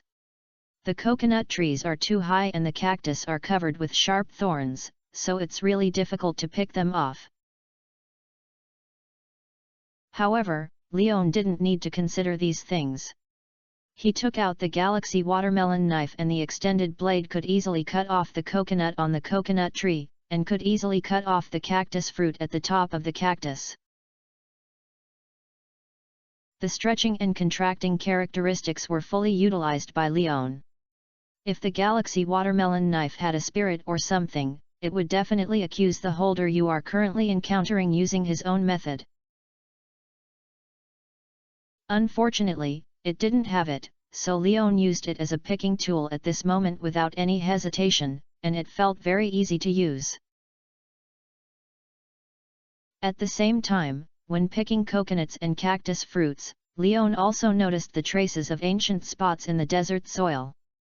This time, there was no need to dig with his hands. Under the hoe, the land where the ancient spots were located was turned open, revealing the objects hidden inside. Is it a stone? Lion's face turned dark when he looked at the two round stones in the pit. Originally, I thought that ancient spots were bound to produce antiques. After all, Gunther's explanation and systematic introduction to the ancient mystery made Leon mistakenly think that there were ancient objects hidden under each ancient spot, but this time the stone was dug up to make Leon realize it. Perhaps last time I was just lucky. The ancient spots in reality were actually similar to those in the game. In addition to antiquities, stones and clay would also be hidden under the land where the ancient spots were located. After all, who said that stone, clay, and other things are not antiquities? Who knows how long these things have been preserved in the land? It is absolutely fine to say that they are antiquities, but they are of no value. After receiving the stone, Leon continued to move forward and finally caught the bus back to Stardew Valley before 1 o'clock. Leon, who got into the car, first lost 10G and entered the cash box to pay the fare. Then he took out the dates from his pocket and handed them to Pam. Try it, it was given by a friend I just met, and it tasted okay. What about the sand dates? Thank you. Panmu smiled and took the sand dates, but he did not rush to taste them. Instead, he put them away and continued to wait for other passengers who needed to take the bus to get on the bus. Leon didn't say much, so he found a seat to sit down. He was quite satisfied with the driver Pam. He met in the morning and again at noon. Both times Leon did not smell alcohol on Pam. Moreover, Pam's face was normal and his mental state was in good spirits. At least as a driver, she restrained her alcohol addiction during work, which is worthy of recognition. It makes sense for Louis to choose Pam. The morning ride experience is very comfortable, with basically no emergency stops or shaking. The bus is as stable as the high-speed rail. This is not only because the road is flat, but the driver's driving skills are also very important.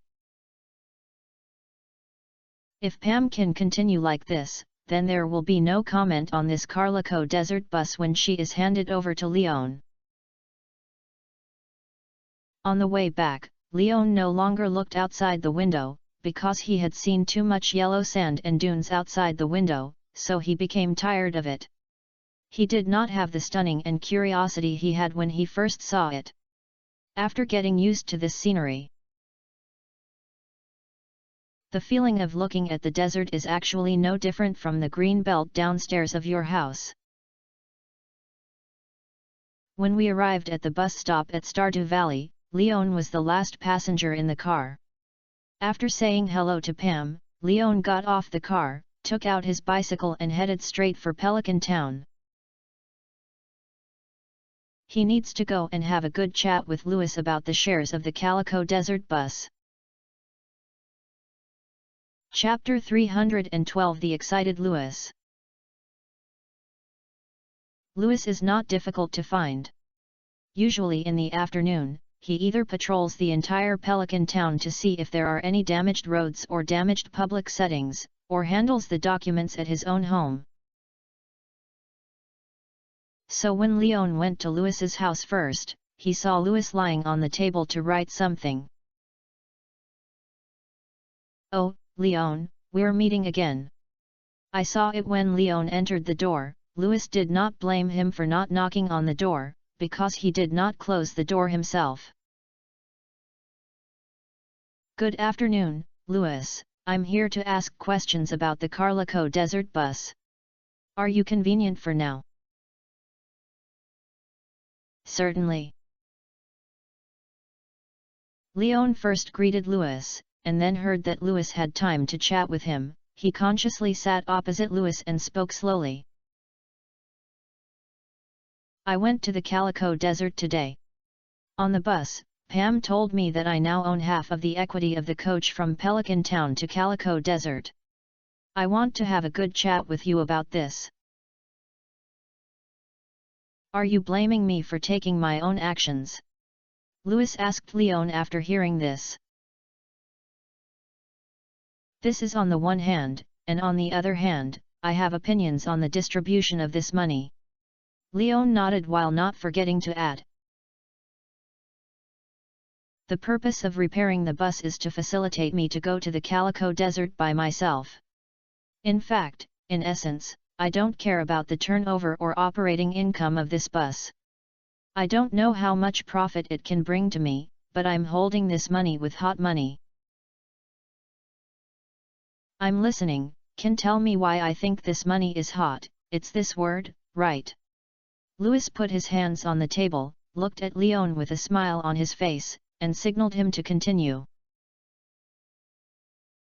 Leon was not polite either. Although I did repair the bus, I would get 50% of the profit without participating in any link in the operation. It is obviously unreasonable. You may think this money is what I deserve, but for me, I deserve it. After all, I did not invest more in this project, but I just repaired the bus, which was not worth half of the shares at all. So what do you mean? Louis looked at Leon silently and continued to ask. I'm sorry if I don't take it. I'm sorry if I take it too much, so I think the shares can be reduced, and 10% is a good proportion. Leon gave his own answer. The 10% return is not much. This is the first time I have seen someone take the initiative to make concessions. I can understand your idea, but I must give you enough shares. This is a statement. Louis sighed and said slowly. You have also seen the current situation in Pelican Town. It is not particularly good. If you want the local economy to develop, in addition to the efforts of the residents of Pelican Town, I also need to win over a large number of investors. If Pelican Town without any characteristics had not been relied on Stardew Valley, even tourists might not have entered it. However, I would not have been able to convince investors by relying on Stardew Valley's scenery, because they invested to make money, so I must let them know that investing in Pelican Town can bring considerable returns. The Calico Desert bus you repaired is the first investment in Pelican Town so far.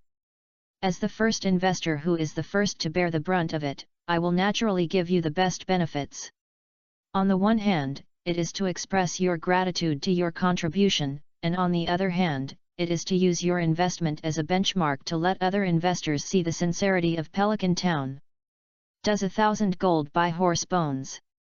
Leon couldn't help thinking of this allusion when he heard this, and then continued to ask, so is this method effective? It's not bad. You may have noticed that I didn't appear in the festival square last Easter. In fact, the main reason is that I was leading a Zuzu City investor to watch the situation around Pelican Town.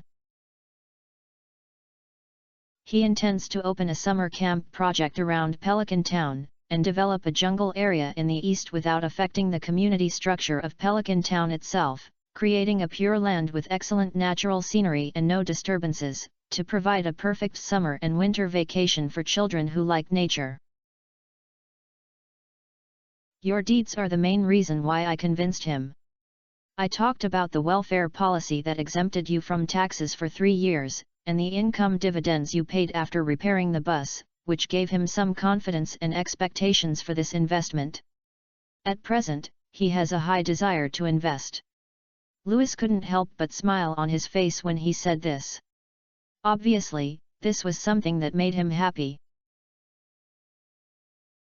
Once this summer camp project is successfully implemented, everyone in Pelican Town will have new profit projects, such as construction and repair. Robin will be able to undertake the construction of building materials and tools, Clint can participate, Harvey's clinic can also deal with the possible illness or injury problems that children may have, and Pierre's department store can provide logistical support for summer camp children such as food and debris that they need in their daily life. At the same time, Gus Starfruit Bar can also become the choice for parents who come to visit their children for dinner and stay. Willie's fishery work and Marnie's livestock work can also become part of the children's summer camp visit. These are all the things that will bring more income to Pelican Town after the successful establishment of this summer camp. It's indeed a very suitable project for Pelican Town. Leon also thought this summer camp was very interesting when listening to Louis's commentary.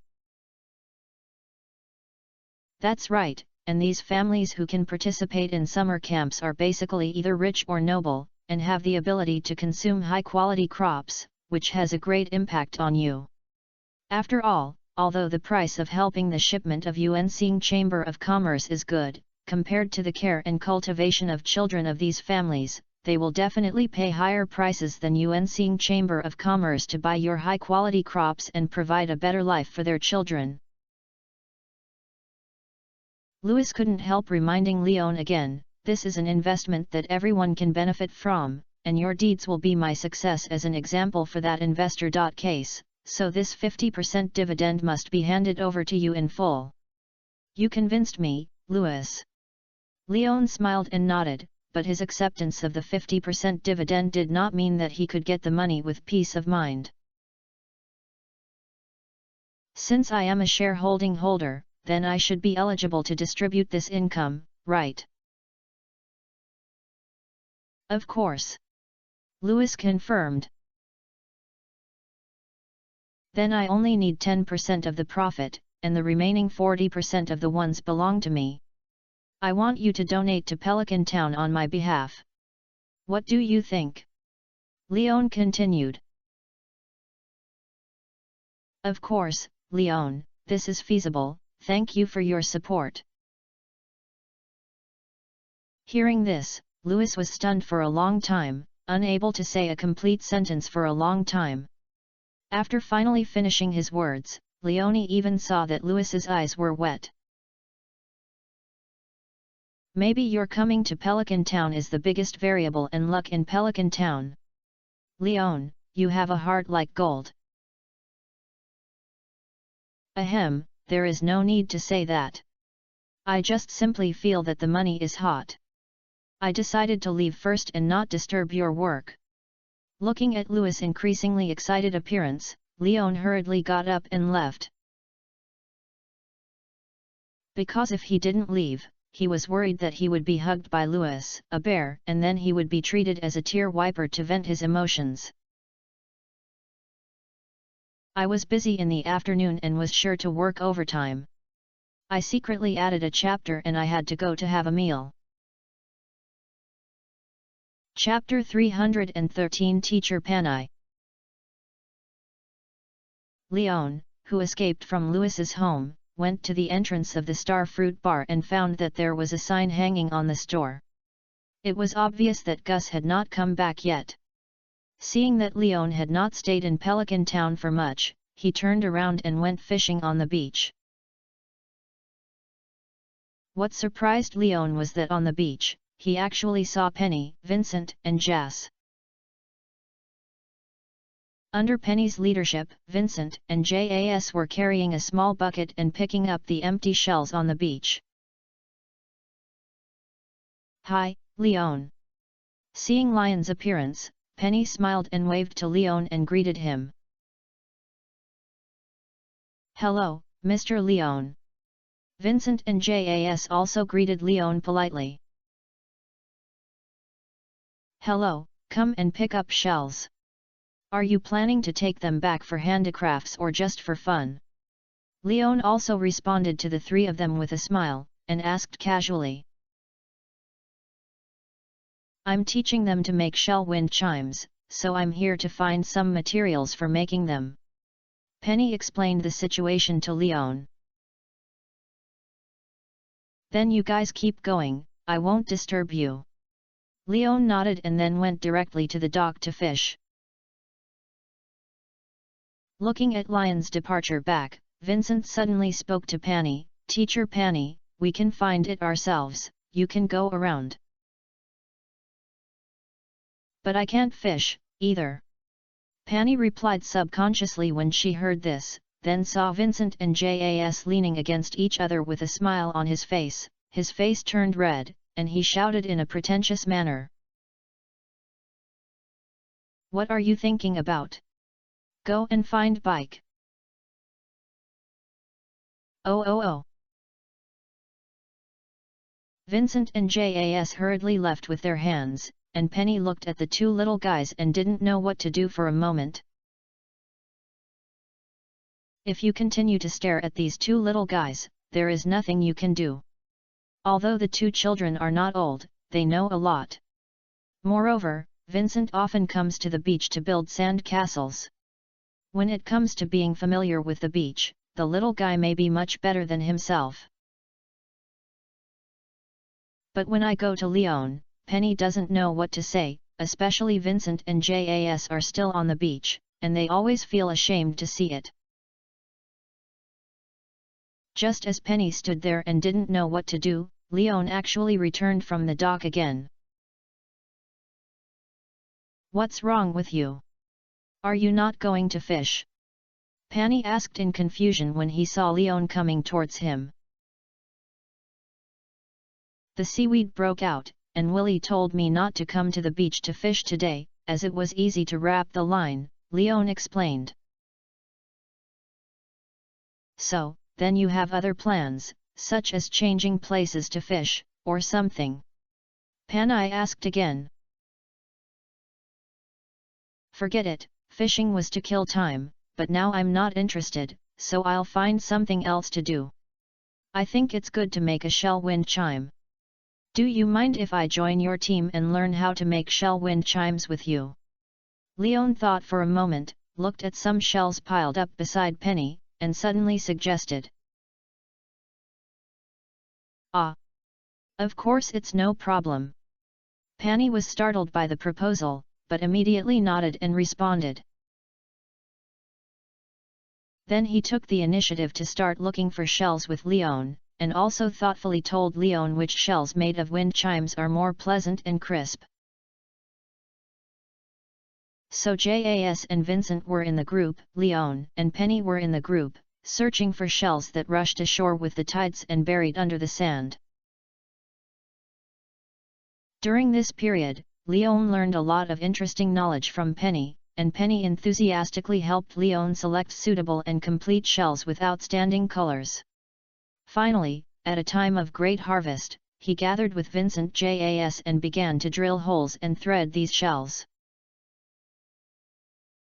With Penny's assistance, Lyon finally got a string of primitive shell wind chimes, which were very simple structures and did not look very delicate, but you could hear the sound of shells rubbing and colliding with a little shake, which was very interesting.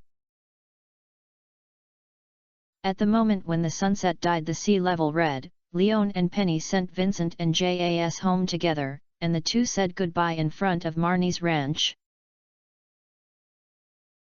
"Thank you for helping. I made this wind chime." Lyon, holding the wind chime in his hand, thanked Penny first. "It's okay, I'm very grateful for joining you," which has inspired the enthusiasm of the two little guys. "You are very good at coaxing children." When Penny thought of making wind chimes with Lyon in the afternoon, Lyon kept teasing Vincent and Jas with words, making them devote themselves to the experience of making shells. She tried to compare her height with Lyon, and couldn't help laughing. Because of Lyon's provocation, the two little guys were very enthusiastic and did not cause too much trouble for themselves, which allowed Penny to have a very comfortable outdoor activity class. Ha ha ha, maybe, the two little guys are also very cute and smart. It seems that they have grown up very well under your guidance. Lyon praised Penny with a smile. "I just did what a teacher should do." Penny replied modestly with her head down. "It's getting late, it's time to go back, so I won't give you it. After all, Pelican Town is quite safe. This afternoon is very meaningful and happy. I hope to participate in this interesting outdoor activity next time, Mr. Penny." After looking at the sky, Lyon said goodbye to Penny. When Penny heard this, she raised her head and said shyly, "Just call me Penny. You don't need to call me teacher. This title always feels weird. A master is the teacher. After all, I have learned how to make shell wind chimes from you. I call you a teacher, but it's true," Lyon explained with a smile. "Okay, this time is only available. Next time, Just call me my name." Penny nodded, agreeing with Lion's explanation, but she still did not forget to remind Leon that she could not call herself a teacher in the future. Looking at the smile on Penny's face and obviously improved a lot, Leon couldn't help but speak, "Ms. Pan should rarely go to the bar now. I go there often, but I rarely get drunk. My mother attaches great importance to her current job and does not want to cause trouble to her due to the influence of alcohol. She has a much gentler temper than before. I still want to thank you for this, Leon." Speaking of this topic, Penny's eyes lit up. Obviously, the change in her mother made Penny's pressure sharply reduce, and she doesn't need to worry about her mother's drunkenness. That's good, that's good." Leon nodded and echoed, then looked at Penny's face for a moment, until he stared Penny's cheeks red, and then he withdrew his gaze. "It's time to leave, goodbye."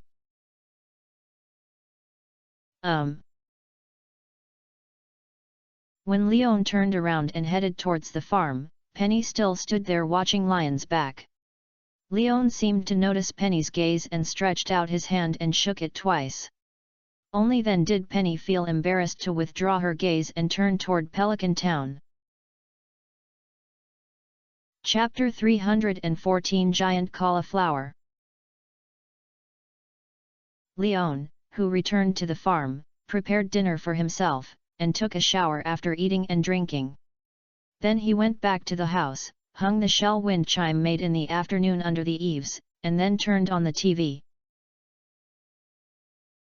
Blue Moon Winery, a well-known wine estate, announced that it would temporarily stop supplying wine to the market. As soon as the news came out, countless wine enthusiasts expressed regret and no one knew when Blue Moon Wine would resume supply. As soon as the TV was turned on, the host of the news channel reported the news, which made Leon, who had just planned to change the channel, stop operating the remote control in his hand and want to finish reading this news report. When Leon was surprised, this news seemed to be just a notice. Neither the broadcaster nor the reporter investigated any issues such as the suspension of production, and the interviewed outsiders who were not related to Blue Moon Wine Manor, such as practitioners or economists in other wine industry.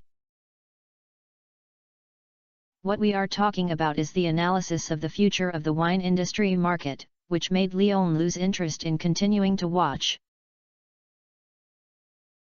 It is better to watch 2 episodes of the King of the Grassland TV series if you have this skill to listen to these so-called expert nonsense. When his hair was almost dried, Leon turned off the TV and went to bed. When he opened his eyes, it was already dawn. After the routine washing session, Leon pushed open the door of the wooden house and was about to go to the kitchen to have something to eat, but his eyes were attracted by a giant that appeared in the field. After looking closely, Leon couldn't help but sigh. What a big cauliflower!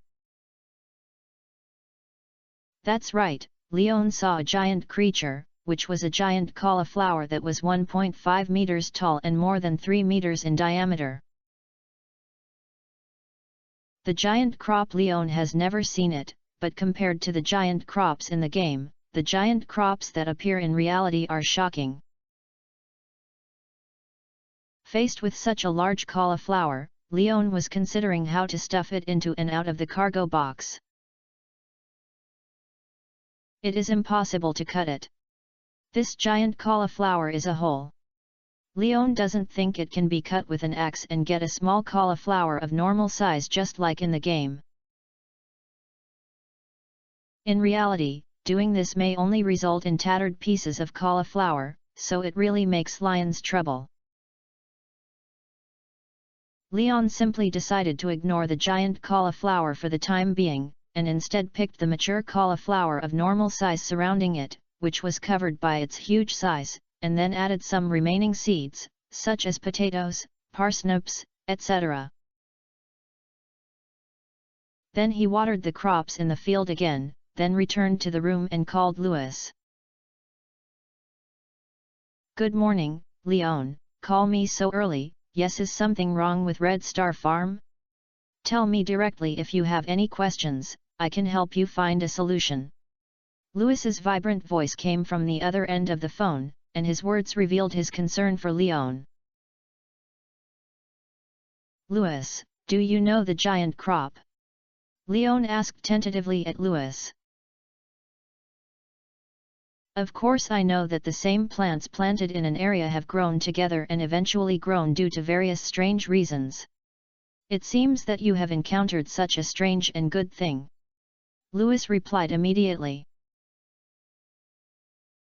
"Yes, I have a giant cauliflower in my field now, but it is obvious that the size of this thing cannot be put into the shipment box, so I want to ask how to deal with this giant cauliflower." Louis knew about the giant crop, and Leon immediately breathed a sigh of relief, and then consulted Louis for his handling opinions. "Of course, I'm contacting the UNC Chamber of Commerce. You should be harvesting, transporting, and selling it, right?" Louis asked back. "Yeah," Leon confirmed. "After all, it is only a rare thing to keep the giant cauliflower. As for keeping it for yourself, Leon doesn't think that such a big cauliflower can be eaten by himself and not sold for money. Could it be left in the field and waiting for it to rot even if the elders are rotten? Okay, then I'll contact you. I'll come to your farm later and help you get this giant cauliflower. Wait for me." After Louis said that, he hurriedly hung up the phone, as if he was going to arrange for Leon. After hanging up the phone, Leon tried to get in front of the giant cauliflower and watched for a while. This giant cauliflower is essentially no different from the cauliflower harvested in Leon in the morning. However, this giant cauliflower is magnified several dozen times in proportion. Phimosis, leaves and flower balls actually maintain the original shape of the cauliflower. After trying it, Leon hugged its main stem and pulled it out. He obviously noticed the weight of this giant cauliflower, which could be shaken, but if he wanted to pull it out of the land intact with his own strength, he would be afraid that there would be no chance. If you cut it off at the root, it is also a means, but this may cause the cauliflower to lose its moisture supply and start to dry up and discolor, and Leon gave up this idea. Waiting quietly for Louis' arrival, when he saw Louis driving his old pickup truck into the farm, Leon went up to meet him. "It's such a spectacular scene. I didn't expect that it was only more than a month since you came to Pelican Town. You met this giant crop that many farmers may not have seen in your life. Good, Leon." Louis, who got out of the car, was immediately attracted by the giant cauliflower, and then he did not forget to praise Leon. "Is this thing valuable?" Leon couldn't help asking as he heard Louis's emotion. After all, this cauliflower is the first batch of cauliflower seeds he bought. The batch of high-quality cauliflower has not yet matured. This batch of seeds is 20. In addition to this giant cauliflower, there are only 4 cauliflower in the same batch that Leon received. In other words, this giant cauliflower was pieced together with 16 cauliflowers. If it cannot be sold at a price, it will be a loss. The value is of course high. Giant crops are actually the embodiment of high-quality crops, and the value of this rare giant crop is still above high-quality crops. Compared to eating them, this thing is more suitable for retaining as a collectible. Someone will buy it at a high price. Don't worry. Louis comforted Leon with a smile. Does that need to be uprooted? Leon asked. No, just cut it down along the roots. Saving it is also done by technological means. There is no need to maintain the integrity of the roots. Just be careful when cutting it down and do not damage the main body's flower ball and leaves, otherwise the quality will not be sold at a high price. Lewis suggested. Then cut now. Leon expressed his understanding when he heard this, then took out the Galaxy watermelon knife and asked Lewis. Let's wait for the people from the Longseeing Chamber of Commerce to deal with it. They are professional and have a team that specializes in picking and preserving giant crops. We can take protective measures to the greatest extent, so we don't need to worry. Lewis explained with a smile, then took out 2 cups of intact cups of coffee from the car and handed them to Leon. Before they come, we can enjoy the coffee quietly and take a look at this big guy. After all, this giant crop is not common. Okay, just forget about coffee. I don't like drinking this kind of thing very much, it's too bitter. Next time, you can get some milk powder from me, and that kind of soaked sweetly. Are there any tea? Do you like tea? Of course there is, but the best tea leaves are still available for Caroline. The green tea produced in her private greenhouse garden is top-notch on the market. Chapter 315 The Second Farmer. During the chat, Leon and Lewis basically carefully observed the giant cauliflower. If they weren't worried about destroying the overall integrity, Leon would have wanted to open the leaves to see what was going on inside.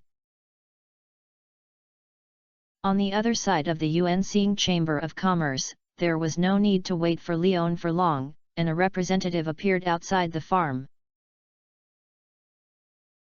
Mr. Leon, can I bring people in? Looking at this familiar face and inquiry, Leon nodded, and then the other party entered the farm with a group of workers with large waists and round waists and work clothes with a sense of technology. I'm glad we've met again, Mr. Leon, do you remember me? Of course, Mr. Django. The visitor was the long-distance Chamber of Commerce I met at Star Fruit Bar last time, businessman Django. Haha, Mr. Leon has a good memory. Django praised Leon with a smile, then sighed with a look on the giant cauliflower. It's been a long time since I saw such a big and good giant crop. Mr. Lyon's cultivation talent is really unparalleled. There is no need for commercial flattery. Take it away. Otherwise, if you put such a big guy in the field, I always feel that the nutrients of the land will be absorbed by it.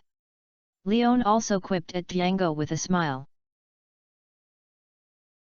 Of course, that's why we came. Django nodded and then greeted the workers behind him. It's time to work, don't trample on Mr. Lyon's crops, pick them and carry them out of the farm before using the frozen technology, do you understand? Yes. The workers responded neatly, then bowed slightly to Leon, then skillfully surrounded the giant cauliflower. One of them took out a flaky ice skate from the box behind him and carefully cut it from the root. The other workers held the cauliflower on the base and lifted the entire cauliflower at the moment the division ended. Then, under the leadership of the worker who cut off the roots of the cauliflower, these workers quickly avoided the farmland, walked around the normal land, and then began to carry the cauliflower away. When Django saw this scene, he immediately spoke to Leon, as for the treatment of this giant cauliflower, we need to choose a customer who can give you the most suitable price, so the payment may be delayed by several days. No problem. Leon still believes in the Longseeing Chamber of Commerce. After all, they are professional business organizations, so even if Django did not pay the deposit, Leon was not worried that they would embezzle this giant cauliflower. If there is still a production of such a giant crop in the future, Mr. Leon, you can contact me directly. I will come to help you deal with this big baby as soon as possible. After Django said that, he also handed over a business card. This is my personal contact information. Not only for shipping issues, if Mr. Leon has the product you want, you can also contact me through this number. I will choose the product that best meets your requirements and guarantee it to be the lowest price. Okay, I look forward to the long-term cooperation in the future. Leon, who had accepted the business card, said to Django. Of course, I look forward to your phone number, even if it's just a simple appointment for a cup of coffee. After Django said this, he noticed that Leon's face changed suddenly. He realized that his words were ambiguous and quickly explained. I mean, as long as you have something to do, Mr. Leon, you can come to me. Ahem, that's it, let's say goodbye first. After saying that, Django immediately fled, because it would be too embarrassing to stay here again. Watching Django's departure, Louis sighed, it is worthy of being a long-distance chamber of commerce, with amazing efficiency. Yes, they are very professional. They cooperate very skillfully when harvesting the giant cauliflower, and they are well prepared for equipment. Leon also echoed. Don't underestimate those equipment. Those are top-level protective suits that can help maintain body functions in extreme environments, and are also equipped with an internal exoskeleton assist system. Only the long-distance commerce will have the financial resources to equip these workers with these high-tech equipment. Louis explained. Are you protective clothing in extreme environments? Hearing this explanation, Leon couldn't help but think of the group of people in the mine mentioned by Ma Long, who seemed to be wearing this kind of clothing. So before Ma Long accompanied them to the mine to build the elevator, Ma Long said it was the above arrangement. Does this mean that the Yuan-Xing Chamber of Commerce cooperated with the Explorer Guild, and it was also in-depth cooperation? Or maybe it just did the Explorers Guild hire these workers from the Far Travel Chamber of Commerce? Are you worried that the Far Travel Chamber of Commerce will not pay? Louis asked with concern when he saw the contemplative Leon. No, I'm wondering how much this outfit is worth. Leon replied with a smile. It should be quite expensive, I don't know. Louis shook his head and reminded Leon, although the cauliflower has been taken away, its rhizomes are still in the soil. Remember to dig it out and chop the roots, and then bury them again in the soil. The roots will not be much worse than fertilizer after rotting in the soil. Well, I will. Thank you, Louis, for letting you come here to help so early. Leon thanked Louis. No need to thank me, Leon, I said it. If you have any problems, you can just look for me. They are all your own people, so you don't have to be so polite. Louis waved his hand and comforted Leon. By the way, remember to go to the Star Fruit Bar in Gus at noon. We plan to introduce you to a new friend who is also a farmer and decided to return to Stardew Valley to build your own farm. You may have many places to communicate and cooperate with each other in the future. Remember to come to the banquet. After saying that, Louis drove a pickup truck and left Red Star Farm.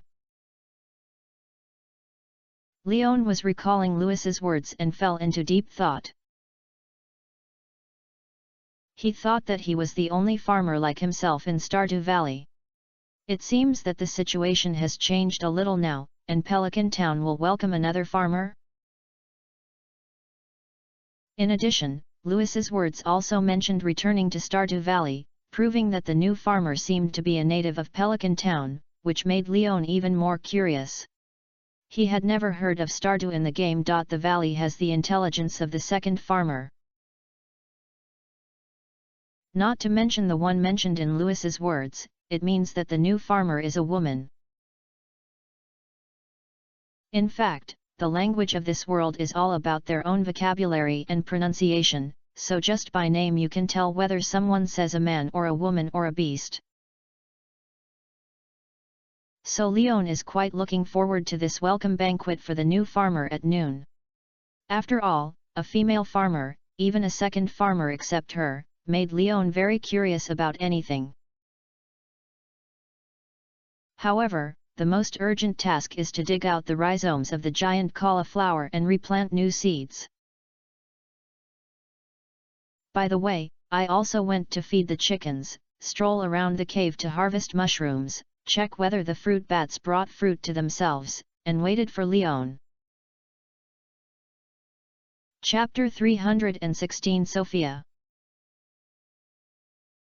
The chicks are as energetic as ever, and the mushrooms are all ordinary mushrooms that live up to expectations, while the fruit bats perform normally, and the cave is empty underground. Hey, let's destroy it, hurry up, I'm tired. Looking up at the fruit bats hanging upside down on their heads, Leon sighed. The slingshot that had just been put down couldn't help but lift it up again. After repeated 3 times, Leon finally silently put the slingshot in his backpack and left the cave. After a little bit of fun, he changed into a new pants without mud, and took something from the treasure chest, and then rode his bicycle towards Pelican Town. Although it was only 10 o'clock, it did not prevent Leon from attending the banquet early.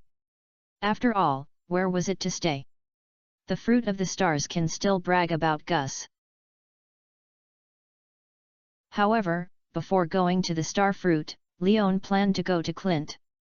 5 pieces of the burned copper ingots and iron ingots were prepared. This time, Leon was preparing to upgrade the pickaxe to a steel pickaxe. Hey, I'm here, Clint, what are you doing? Leon yelled at Clint's blacksmith's shop door. Here. Clint walked out of the coal piles and said to Leon in a dusty face, is there anything you need to ask me? I'll upgrade the pickaxe. Leon took out the pickaxe from his backpack, placed the copper and iron ingots together on the table, and took out 7,000G and handed it to Clint. Straightly upgraded to steel. Well, it's okay, but it will take some time. You can get it in 5 days. Clint put it in his pocket without taking a look at the money, and then focused on the pickaxe that Leon took out. 5 days? No problem. Leon didn't care about this upgrade time. Because he did not have a cold protection suit, he could not go to the 51st floor mine cave for the time being. It just so long that Ma Long needed to draw a cold protection suit. When the pickaxe was successfully upgraded, Ma Long probably also got the cold protection suit, and it happened to go down the mine. Well, don't worry, leave it to me. By the way, have you not dug up the crystal ball recently? I haven't seen you come here for a long time. Clint promised, patting his chest. Yes, but the number is not enough. I'm going to gather a wave and drive it together, Leon explained. Actually, you can take out the iron ingots now to prove that you have mined the iron or rough stone. It's better to get the materials I mentioned before. I'll make a crystal ball for you to break it.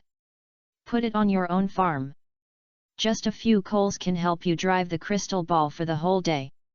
Clint suggested again. You really don't want to make money. Leon smiled and complained when he heard Clint recommending his crystal ball to break the camera again. My daily turnover is enough now, and it doesn't make much money. I'm not interested in money. Clint said Versailles, but in Lyon's opinion, he was serious. After all, Clint doesn't like going out and does not like to pursue high-quality life. In daily life, he basically maintains the living standards of an ordinary person. Okay, then next time I'll get you the crystal ball to break the machine, 5 pieces of refined quartz, 10 pieces of iron ingots, 50 stones, 2 pieces of copper ingots and a battery, right? Leon recalled Clint's material needs last time and confirmed. Well, yes, that's all, I'll help you with other materials. Clint pointed his head. Then I'll say that, but now I still have to upgrade the pickaxe first. The pickaxe was not strong enough before. After this upgrade, mining should be much smoother. Leon shook hands with Crete, then said goodbye to Clint and left the blacksmith shop. This time, Leon had nothing else to do, so he rode his bike directly towards the Starfruit bar. After parked the car at the door of the bar, Leon pushed open the bar door and entered it with a familiar chariot. Hi, Leon. Gus was as enthusiastic as ever. When he saw Leon appear, he waved his arms to greet Leon. Gus, I didn't see you all day yesterday. Have you gone out to play? Leon walked to Gus and sat down, asking at the same time. I'm going to pick up Sophia. Gus explained with a smile, you don't know how happy I was when I received a call from Sophia the night before yesterday. She actually contacted me and said she wanted to go back to Stardew Valley, so I asked someone to drive me to the suburbs of Grampton to pick her up. Sophia. Leon felt familiar when he heard this name, and seemed to have heard it somewhere. After searching in the memory palace in his mind for a moment, Leon then remembered where he had heard of the name. The thing I remember correctly is that the day before Easter, I went with Abigail to search for the Easter egg treasure hunt in advance. When I gathered in the cemetery, it was a topic that caused by a tombstone of a couple who died young. Yes, Sophia, a poor little girl, her parents passed away in an accident, and this child was left alone in this world. My parents and I were the best friends.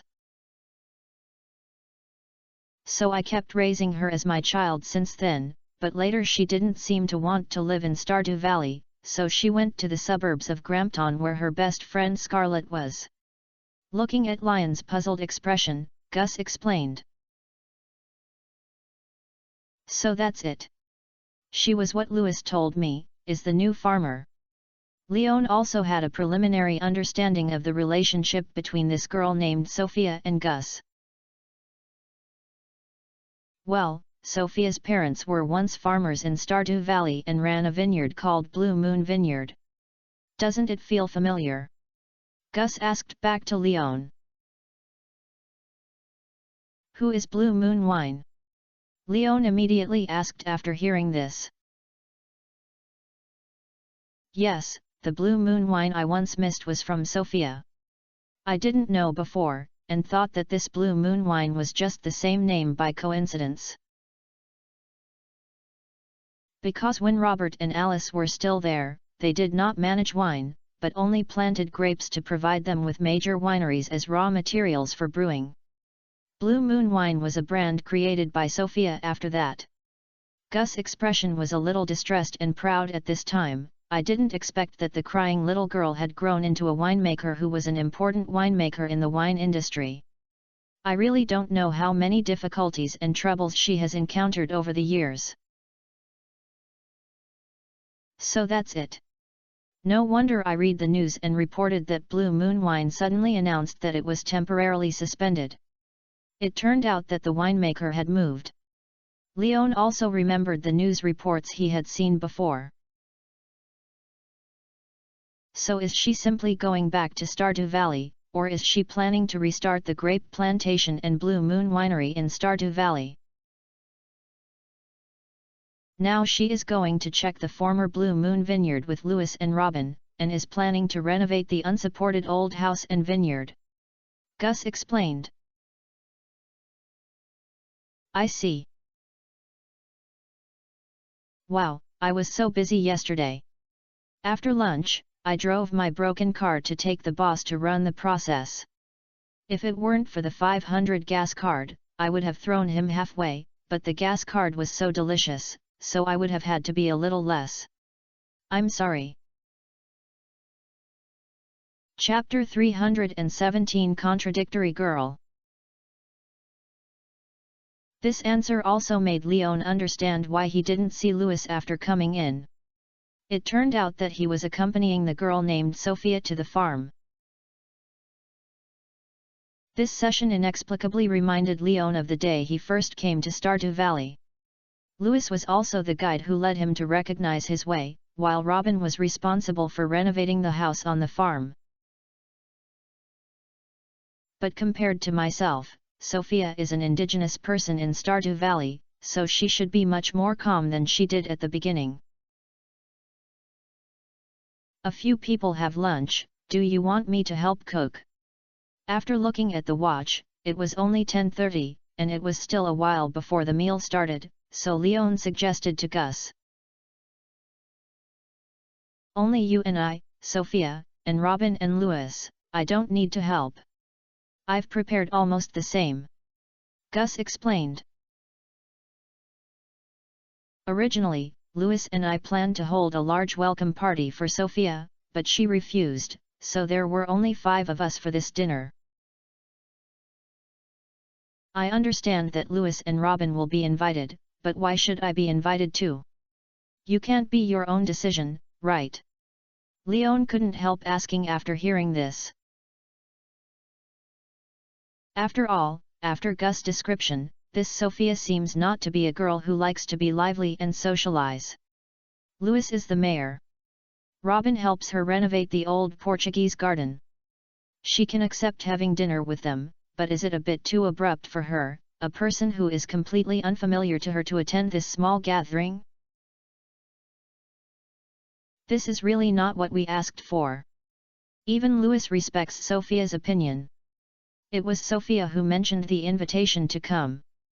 She wanted to meet you, another farmer in Stardew Valley. Gus hurriedly added. Hi. Leon became even more confused when he heard this. Why did the girl named Sophia want to see her? Where did she know herself? Thinking of this, Leon suddenly looked at Gus and complained, Gus, it's not that you have been talking about me on the way back, right? There is no way, and Leon cannot be so suspicious. After all, Gus is also a member of the Urging Alliance, and as a good old man and a friend of Leon, this kind of thing is definitely something Gus can do. Well, there is one reason for me, but the main reason is that she has read your interview report in the newspaper. Gus replied with an embarrassing smile. Interview? That's it. Leon was stunned for a moment and recalled the questions he answered in the interview. If the reporter did not add fuel to his own words, or had no trouble, it would definitely be a formulaic standard answer, and it should not have any negative impact on Leon. Yes, you forgot what you said. Gus nodded and repeated, I don't think of wine produced by Blue Moon Farm as a competitor because I'm not going to think about making wine. Yes, I'm telling the truth. I won't compete with Blue Moon Wine, which already has a mature market, fixed consumers, and strong reputation. Compete, because this is thankless, I will avoid its edge and choose other alcohol to develop my own market. Is there any problem with this statement? Leon asked in confusion. You understand this way, and I understand this way, but Sophia is not. She thinks you look down on her wine and this industry, so she plans to have a good chat with you. Gus' expression at the moment was very wonderful. This may be the first step for you to get to know each other. I hope your first encounter will allow you to understand each other better. Leon was silent when he heard this. Because he really didn't expect that someone would misunderstand this answer. Is this person having a problem with understanding, or is he too competitive? Such an answer can also cause trouble for yourself, which Leon did not expect. It should be no big problem. I will repeat what I said to her and she should be able to understand. However, Leon didn't care much about this. After all, it was just a misunderstanding. If you say it, there would be no problem. Maybe. Gus continued to smile, and this smile always looked strange. You have a little rest. I'll go to the kitchen to work hard. They should be back in a short while. I want to guarantee that you can have hot meals as soon as possible. Gus said, and said goodbye to Leon and entered the kitchen. Leon went around the east of the hall, entered the game room of the Starfruit Bar, and started playing games. Leon has actually noticed this place for a long time. After all, it is right next to the hall and there is no door covering it. You can see the pool table and arcade inside at a glance. But Leon had no chance to try it before, and now he has nothing to do now, so he naturally has to try these arcade games and pass the time by the way. There are several games on the arcade, but most of them are quite boring, and they can even be said to be torture, such as the infamous Zanimo racing. So in the face of mental health concerns, Leon chose the simpler King of the Prairie adventure. This is a popular IP in this world, including games, novels, peripherals, and even TV series. The TV series Leon has been following recently is also the story of cowboys on this grassland island. So when playing this King of Grassland adventure game, Leon can also find some scene layouts and story descriptions that are similar to the TV series plot. But I don't know if it was the difficulty of the game or the food I played by Leon. I tried it twice and got stuck in the third level, the first level, and I couldn't make it. You're not good. Just as Leon was planning to try for the third time, a crisp girlish voice suddenly came from behind. You can do it. In fact, Leon had noticed that there was someone behind him watching him play games, but at that time, he had a lot of monsters and had no time to look back. Now that he had finished playing, he started to mock him. Can Leon spoil her? I'll do it if I come. The girl walked to Lion's side, squeezed her aside, occupied the joystick and buttons of P1 players, and then put coin to continue the current level of Leon. Leon also had time to observe the girl behind her who had watched her play for a long time. The pink short shoulder-length hair is casually spread on the head, the skin is white, tender and delicate, and there are almost no obvious pores. The oval face has a little bit of baby fat, and the girlish feels very strong. He is a newcomer I have never met before. Considering today's situation, Leon speculated that this should be the girl Gus called Sophia. She is indeed a beautiful girl, but Leon always feels that the temperament of this girl is very contradictory. She is energetic and a little decadent. Just looking at her side face, you can notice that the girl's mood does not seem to be high. Even though she wanted to massacre the monsters that caused a lot of trouble in the game, she still couldn't see the slightest smugness and smile on her face, calm like a machine with a program set, without spirituality. Chapter 318 This is not the Gus I know. Seeing the girl skillfully avoiding the surging monsters, manipulating the characters to use the gaps to avoid them, and destroy them with the flow, Leon had to sigh that this girl named Sophia had a high talent in gaming. Of course, it is also possible that Sophia has passed this game countless times. After all, looking at her skillful dodging movements and props, she is obviously a veteran. How long have you played this game? Will you get stuck in the third level? As if he noticed Lion's admiring gaze, Sophia's mouth couldn't help but raise a little curve, but was immediately suppressed by her, and at the same time, she asked Leon casually. It's the first time I played it, and the phenomenon of monsters piled up in the later stage of the game was a bit serious and I didn't adapt much. Leon replied. First time. Sophia was surprised when she heard this, so she failed to dodge in time, and was touched by a little monster and lost her life. Well, I've been busy with other things before, so I don't have much time to play games. Today I happened to be waiting for you and Louis and the others to come back.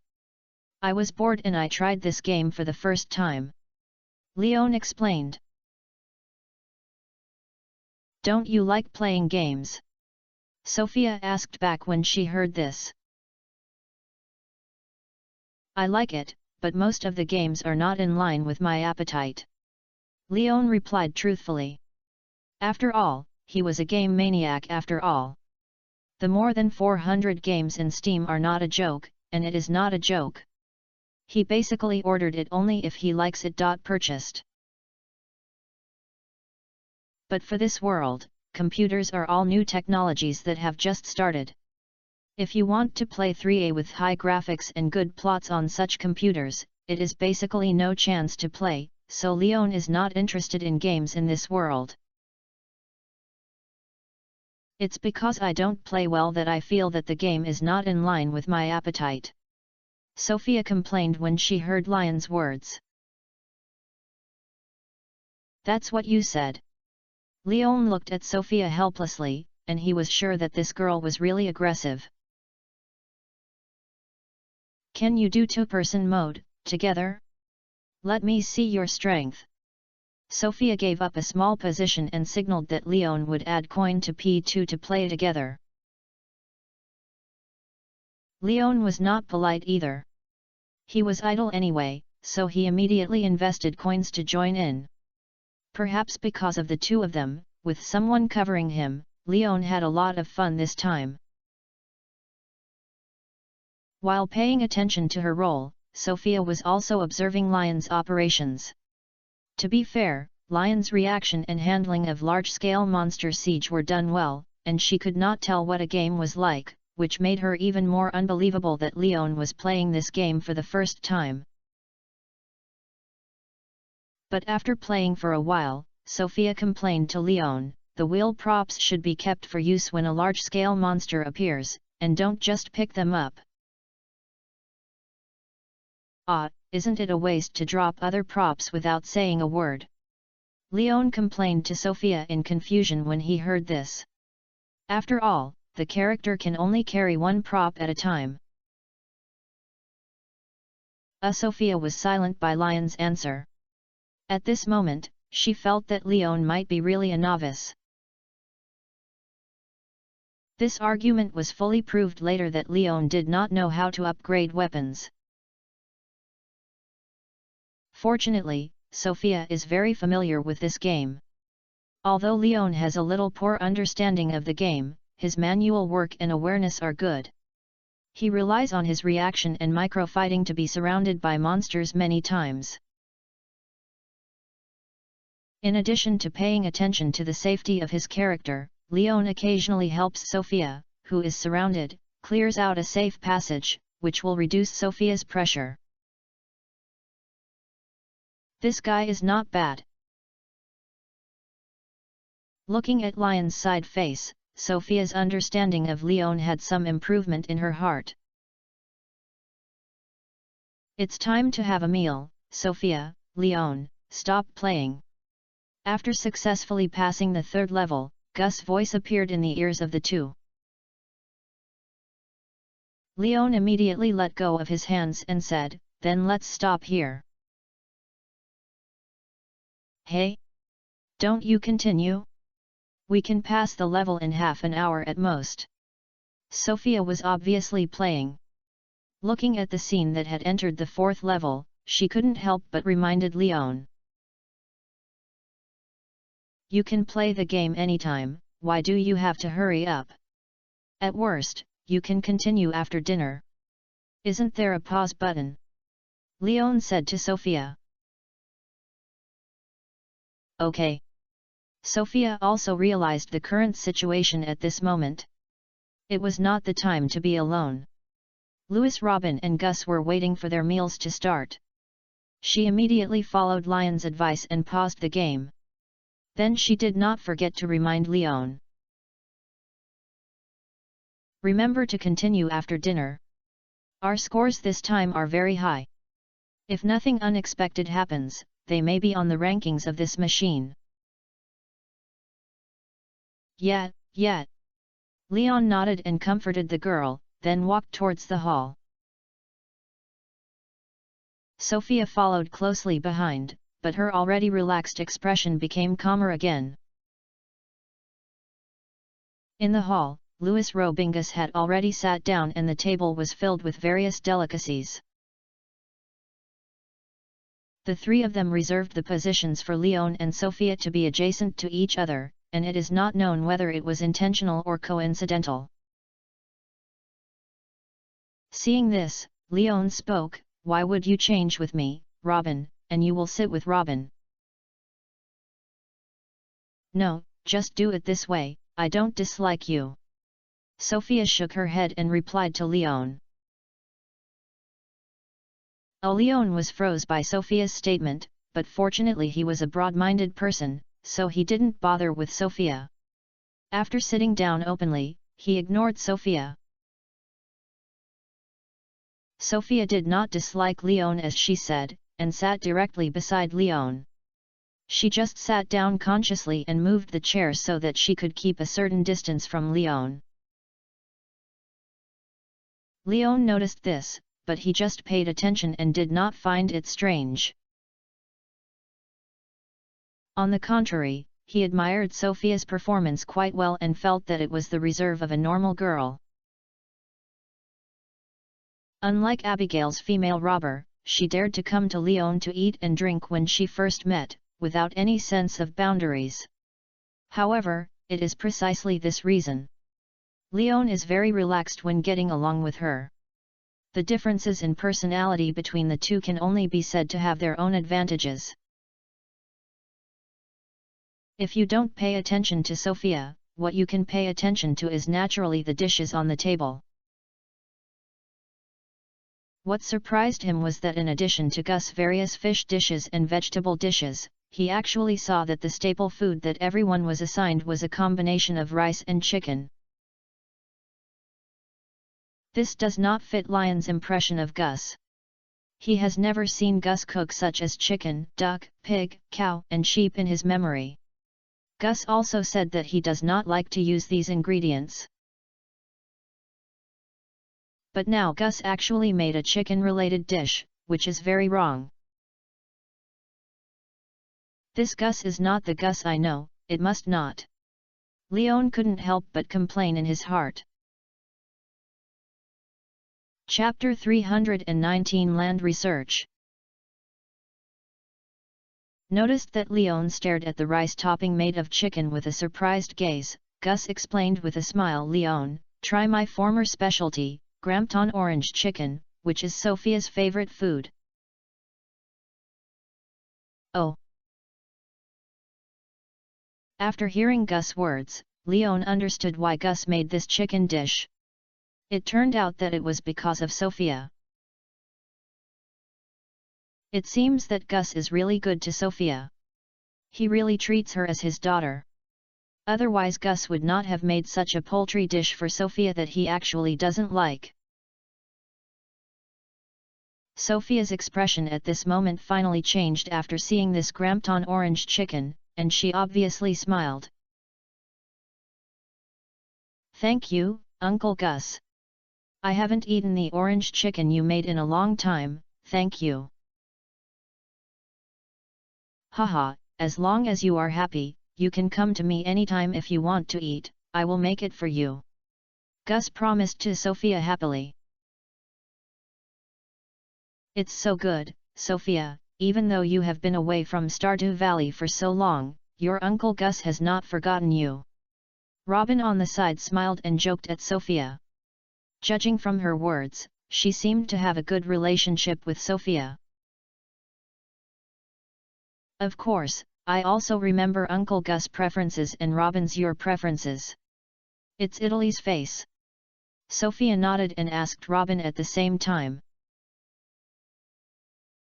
Haha, of course, you are still so considerate. Robin was very happy to hear this. It's good to come back, it's good to come back. Everyone in the town missed you when you were there, Sophia. Louis also spoke at this moment. Yet, compared to Robin, Sophia is not very enthusiastic about Louis, and she doesn't seem to have a good relationship with Louis. Louis didn't care about Sophia's attitude, but instead began to greet everyone, eat while it's hot, don't waste Gus' busyness, and don't waste food. At Louis' greeting, everyone began to move the knife, fork, spoon in their hands and enjoy the lunch. While eating, Leon was also observing the situation of others. Gus basically didn't eat much, but was basically paying attention to Sophia, with his eyes full of love and pity. Robin had a good appetite and ate a lot. From time to time, he clinked glasses with Louis to compete for wine, while Louis was tired of resisting Robin's drink and didn't eat a few bites of food. Sophia was the quietest one. She was enjoying the Grampton orange chicken alone. She lost interest in other foods just after taking a bite, and all her attention was placed on the orange chicken. Leon, who was watching and eating, became the main force in eliminating the food on the table. He was not picky and Gus's craftsmanship was also trustworthy, so Leon basically never stopped talking. By the way, your name is Leon, right? Sophia suddenly asked Leon in a low voice just as he swallowed the food in his mouth. Yes, what's wrong? Leon asked back. It's nothing, just confirm your name. Sophia shook her head and replied.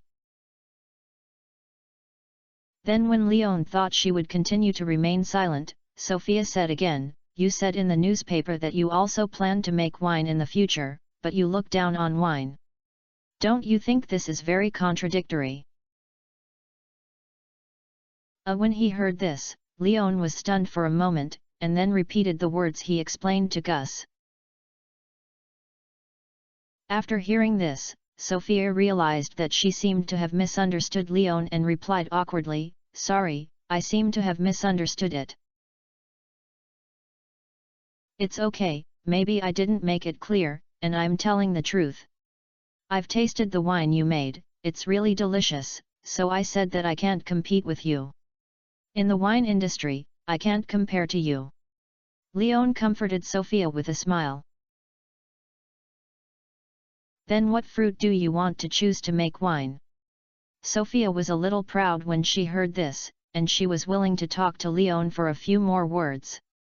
If possible, she could even help Leon explain the brewing process in order to repay Leon's praise for her. The initial plan is star fruit wine, and then it should be the ancient fruit bar. Leon explained. Yang Tao? What is that? Sophia asked curiously when she heard this. Don't you know star fruit? A fruit that grows in summer is as sour and sweet as the pentagram. Leon asked Sophia in confusion. I don't know, I've never seen this kind of fruit on the market. If I have seen this special fruit in this shape, I will definitely remember it. Sophia shook her head. This answer surprised Leon, but fortunately Gus explained at this time. Carambola is indeed quite rare. After all, the origin of this thing did not exist in the Fengile Republic, but is a specialty on the grassland island, so it is rare to see starch on the market in the Fengile Republic. So that's it.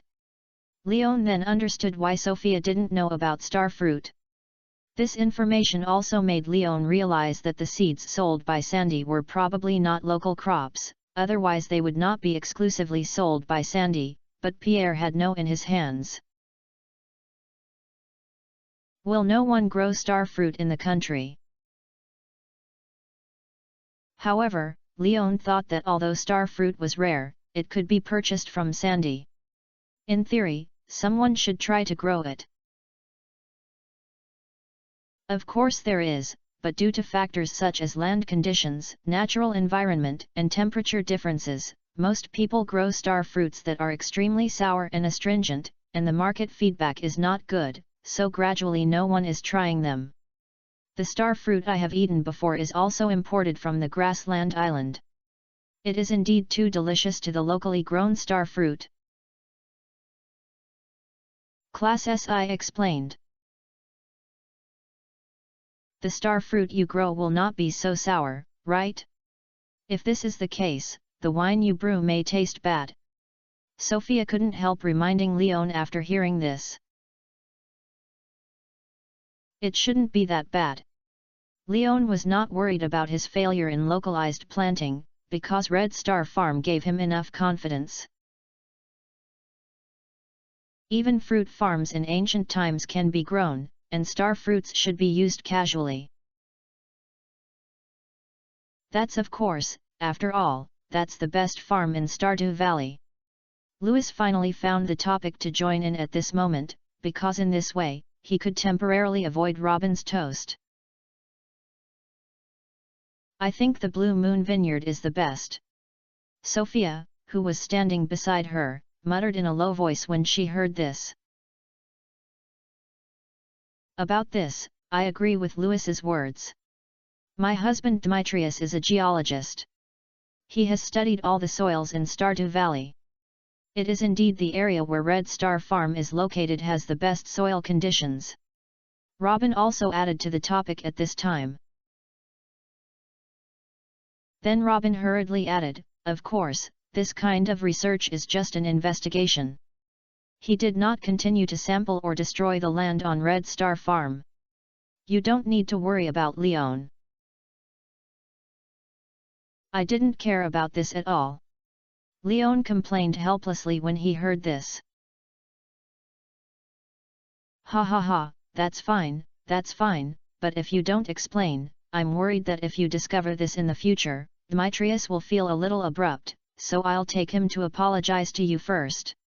Robin explained with a smile. It's okay. Leon waved his hand and said that he didn't care about this. Have Demetrius surveyed the soil of the Blue Moon Vineyard? Sophia, who was a little unwilling to give up, couldn't help asking, what's the result? Of course, the result should be quite good. After all, this is Stardew Valley. Except for the area where Pelican Town is located, it is basically fertile soil. Robin comforted Sophia. How much worse is the farm in Leon? Sophia asked. Well, it should be just a little bit away. Robin was stopped by Sophia's question. Fortunately, she was not a reckless man without emotional intelligence, so she naturally chose a more conservative statement and replied to Sophia. As for how big the difference is, it is unknown. Chapter 320 Gameplay. Yes, they are all lands in Stardew Valley, there is actually not much difference. Louis added in time. Their answers convinced Sophia, so she was no longer worried about this issue. Gus and Leon saw through everything. Leon didn't care, and Gus didn't want to add trouble to Sophia, so both of them looked at Louis and Robin in tacit understanding and fooling Sophia.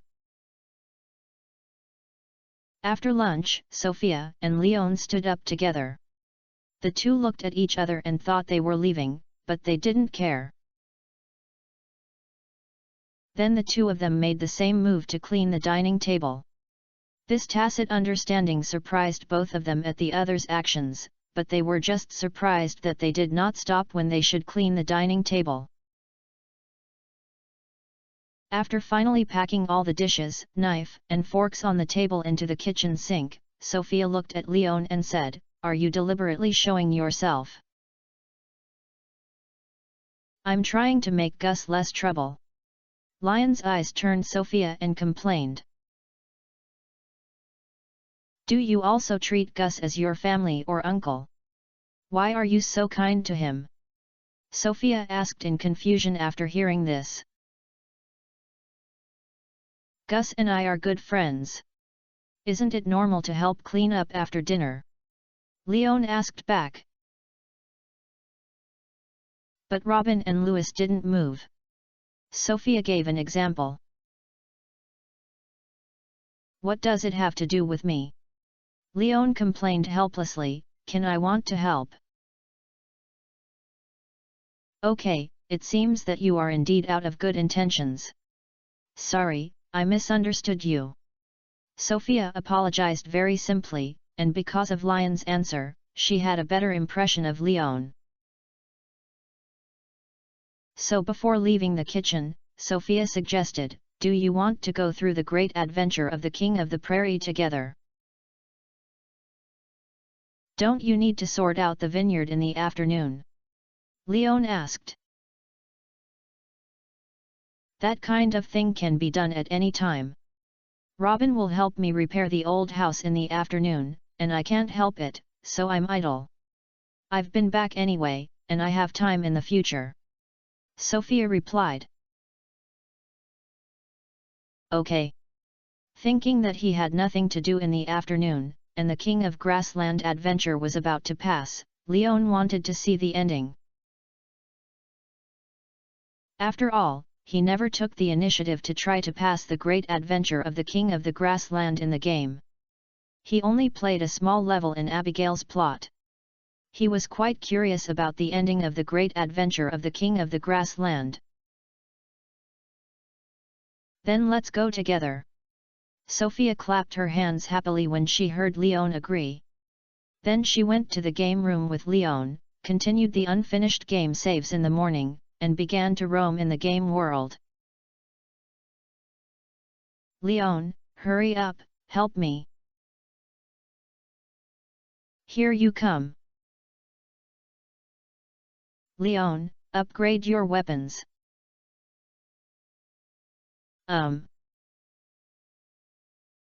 "Leon, come on, I can't hold on." "Don't worry, I can still bear it." "Leon, the boss is dying." "I know." The emotional states of Sophia in the game and Sophia's usual emotional state are completely different. I wonder if she was completely involved in it. It was the game that made her reveal her nature. Sophia basically didn't stop talking during this game of cooperating to conquer the great adventure of the King of Grassland. And when they shouted Lion's name, they became more and more skillful. When the two of them killed the last boss, a flowering bullet gangster who shouted the destruction of the Heart of Purity, Sophia picked up the red heart on the screen and entered the NCG animation. The animation is the store page where the merchant is in the level. The merchant hums a small song and dances on the screen. Then Sophia's protagonist comes to the merchant with a red heart high. He handed it to the merchant, and then he saw the protagonist of the Prairie King's adventure game and the merchant had a passionate deep kiss. Wow, they are actually couples. Sophia sighed in surprise as she looked at the ending scene in the game. Yes, I didn't expect that this guy would charge a lot of money when upgrading and purchasing props. Leon looked at the two characters who were kissing passionately on the screen speechlessly and complained. Hehe, maybe it's because of the love arises during the adventure. Sophia guessed. A brave cowboy defeated all kinds of bad guys on the grassland and finally rubbed the spark of love with the businessman who had been helping him. It's super romantic, okay. It seems that this is the first time you have seen this ending animation, so you have never passed the level before. Looking at Sophia staring at the two villains on the screen with a sea-pretty smile, Leon couldn't help but complain. No, I'm stuck at the bottom of the 4th level. This is the first time I've passed the level. Sophia replied with confidence, but it's better than you, you're stuck at the 3rd level. Yes, yes. Leon was too lazy to defend himself with this fangirl. Sophia did have game skills, but not many. In the later stage, Leon was basically the top and acted as the main output point. Sophia was exhausted from avoiding the exaggerated barrage. She was so worried about avoiding bullets that she even forgot that she could fight back. The end of the plot is the game score statistics. Because I passed the level, the score displayed was very high, which was more than 3 times higher than the original abletter combination, which was named first, and squeezed it to the 2nd place and ranked first. When it was time to enter the ranking list, Sophia filled in the 2 letters of SL without hesitation. We passed the level together, so there is yours in this ranking. Are you very happy? Looking at the score hanging at the top, Sophia asked Leon with pride. Just be happy. Leon shrugged his shoulders, not caring about it. When the picture gradually faded, the launch page of the King of Prairie adventure reappeared on the screen, which means everything started again. Sophia then left the rocker and buttons with both hands, and gave Leon a thumbs up. I didn't realize that you are quite awesome. Maybe we can form a game player in the future and win all the game rankings in this game hall. I have to work, I'm not so leisurely every day. Leon complained. That's right, but you need to rest after work. If you're working all the time, you'll be very tired. Sophia's expression became a little dim when she heard this, but she quickly cheered up and dissuaded Leon. You can take a break occasionally and relax. Let me think about these things when I make enough money. Leon shrugged his shoulders and replied, it is inconvenient for many things to do before financial freedom is realized. Can you understand this? I don't understand. Sophia shook her head and then replied, I don't know how much money I have saved now. Anyway, there are a lot of it. Maybe I can't spend it all in my life. I don't think there is any difference between having money and when I don't have money. Hearing this, Leon was stunned for a moment, and did not say such embarrassing words as I don't want to work hard anymore. Chapter 321 Don't ask, asking is superpower. Leon can understand Sophia's confidence in saying this. Blue Moon wine is indeed very popular, and judging from some information I know, this wine can be said to be mutai in the wine industry in this world. It is expensive and famous. It is hard to imagine how rich Sophia's family is as wealthy as the winemaker of this wine. By the way, if you go back to Stardew Valley, what should you do before in the vineyards in the suburbs of Grampton? Sophia is back in Stardew Valley now, which means she plans to rebuild her own vineyard and winery here, so Leon is curious about Sophia's previous assets dealing with Because this involves the key to making wine, that is, brewing barrels. Leon is not sure whether the brewing barrels used by Sophia are the same as the small barrels in the system, but if possible, Leon still plans to buy some from Sophia and try it out. After all, he is still far from the 8th level farming required to unlock the small barrels for making wine. This damn farming level is too difficult to upgrade. I gave it to Scarlett. She is my best friend. Although she can't make wine, she likes to eat grapes very much, so I plan to hand over the vineyard to her so that she can eat grapes with her belly open. Sophia replied with a smile. His. Leon took a breath when he heard this and once again realized how firm Sophia's rich woman was. She gave it to her vineyard as soon as she said it, to satisfy her friend's preference for eating grapes. I like eating Portuguese too grape. At this moment, Leon just wanted to say this and see if he could get a free vineyard. Unfortunately, he couldn't say it. However, he still doesn't want to miss the question of brewing barrels. Then are your brewing barrels going to be sold? Brewing barrels? Are you talking about kegs? I have dealt with those kegs, because they have been too long and the sealing is not very good. I plan to order a new batch of new ones, Sophia explained. Then she seemed to realize Lion's thoughts. Are you planning to buy some small kegs to start brewing? Yeah. Leon nodded and replied. Then you can buy it directly at Yuansing Chamber of Commerce. My keg was ordered from Yuansing Chamber of Commerce. Sophia suggested. Oh? They still have this thing. Leon was a little surprised when he heard this. He really didn't expect to buy a small bucket from the Changsing Chamber of Commerce. Of course, Yuansing Chamber of Commerce has everything. As long as you want to buy it and don't lack money, they can deliver the things to you. Sophia added. I often work with them, but I have never seen anything they can't buy. Do you know?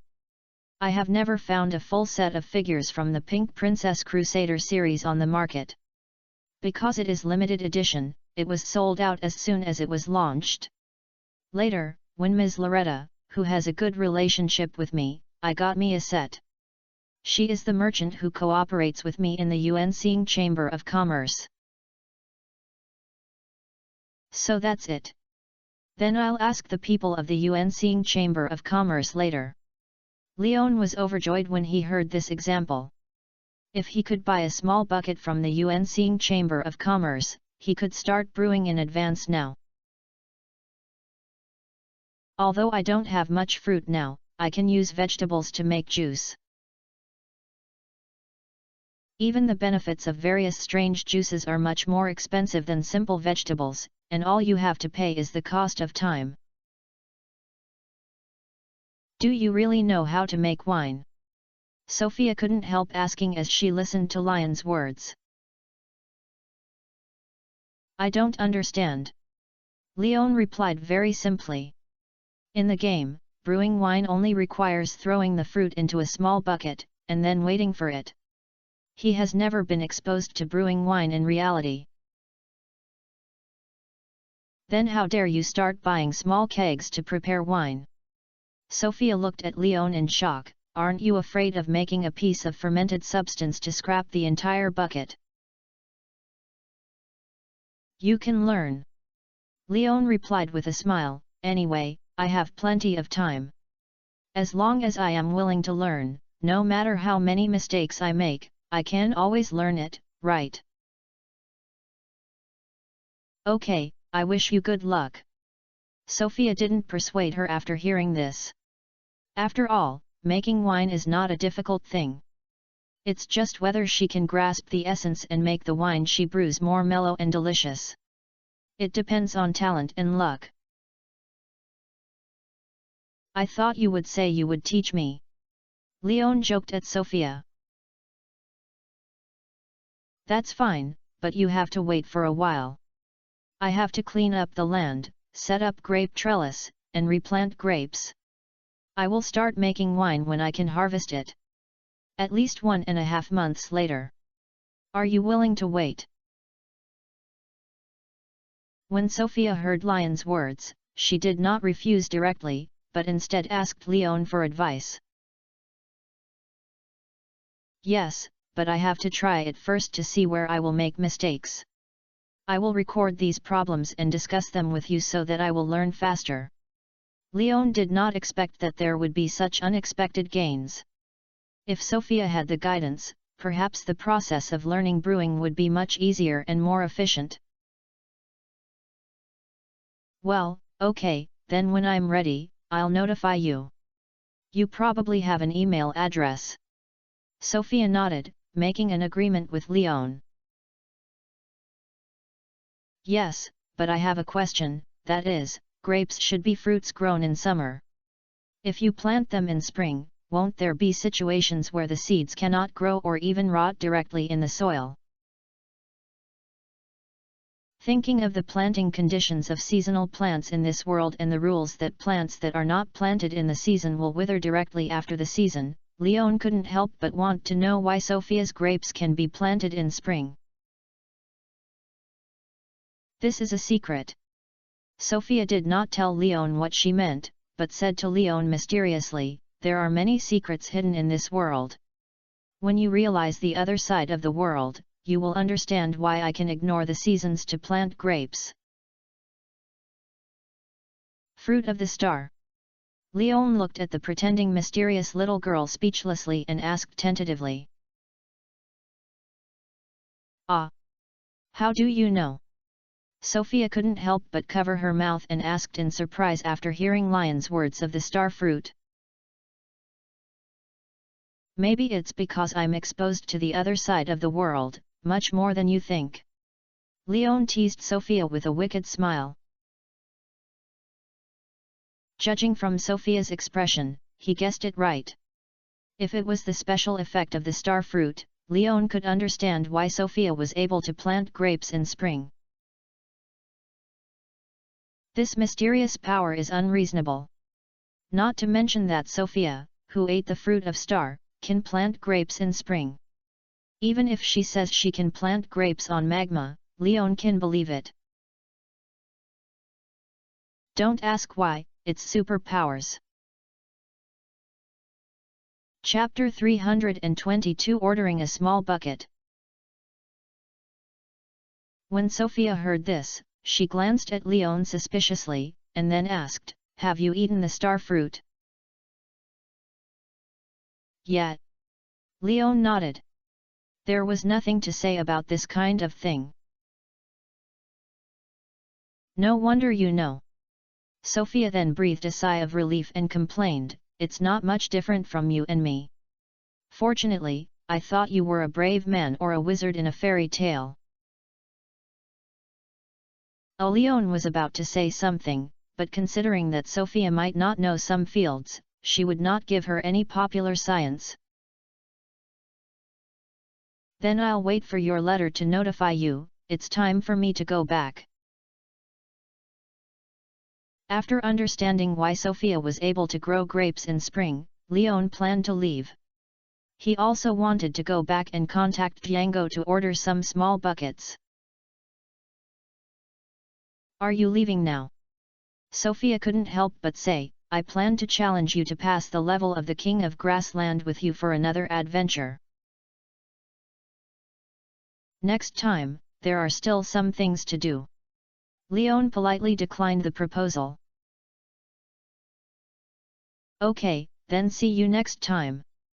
Sophia did not force her, and she and Leon were separated from the game room, and then the two of them came out of the star fruit bar together. Are you planning to go out for a walk? Leon asked curiously as he watched Sophia go out with him. That's right. I haven't returned to Pelican's Town for a long time. I want to see what the difference between Pelican's Town now and when I was a child. Sophia explained with a dodging look on her face. When Leon saw Sophia's expression, he probably guessed that the purpose of her coming out was to pay tribute to her parents. However, Leon did not say it explicitly, but just smiled at Sophia. Well, then I'll go back first. I have a great time today. I'm also welcome to return to Stardew Valley. With your vineyard, I, the only farmer in Stardew Valley, is not the only seedling. I'm also very happy to know you, Leon. Goodbye. Sophia, waving her hands, squeezed a smile at Leon. Then he watched Leon leave on his bicycle, then he withdrew his gaze, looked around for a moment, and found that there were no passers-by around. Then he lowered his head and walked slowly towards the cemetery with heavy steps. On the other side, Leon rode his bike back to the farm and found the business card left to him by Django, and dialed it according to the phone number above. Hey, hello, who are you? Soon, Django's inquiry came from the other end of the phone. I am the farmer of Red Star Farm, Leon, Mr. Django, we only met in the morning. Leon replied. Oh, it's Mr. Leon. This is your phone number, so I have to remember it. After learning that it was Leon, Django's voice became much more enthusiastic. Mr. Leon called me to consult the giant cauliflower for handling, or do you have any other questions you want to know about me? I am planning to ask about the goods reserves of Yuanxing Chamber of Commerce. I am considering developing the brewing industry recently, so I want to order a batch of small kegs for brewing. I don't know if you have any inventory. Leon explained straight to the point of making the call. Do you use a small barrel for brewing wine? Of course, there is. If you are interested, I can have a good chat with you. Django immediately gave a positive answer. Let's talk about it, such as price and category. I'm the first time I've been exposed to brewing wine, and I don't know the tricks inside.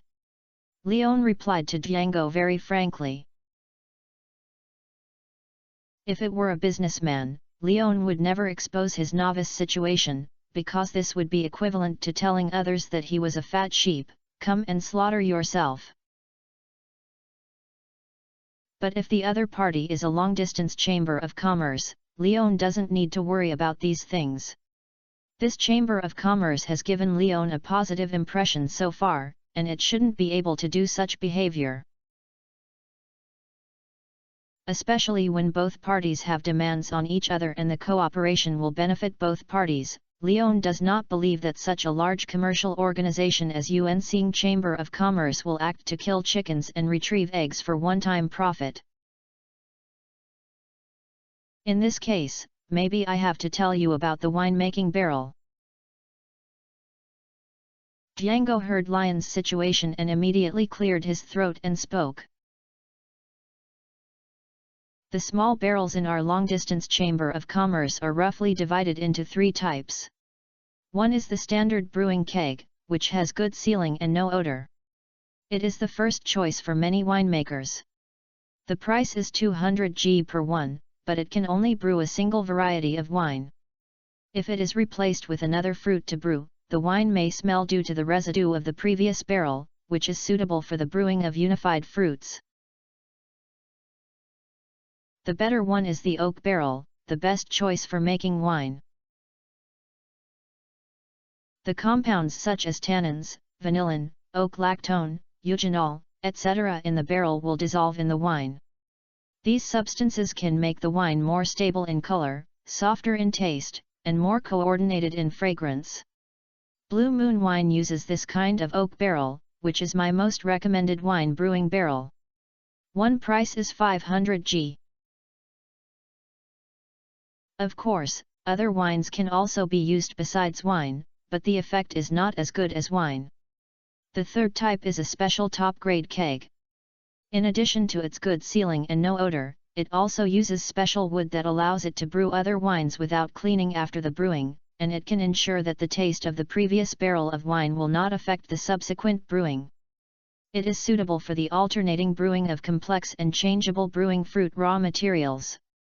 Due to the material, the price will be higher, 1,200 G.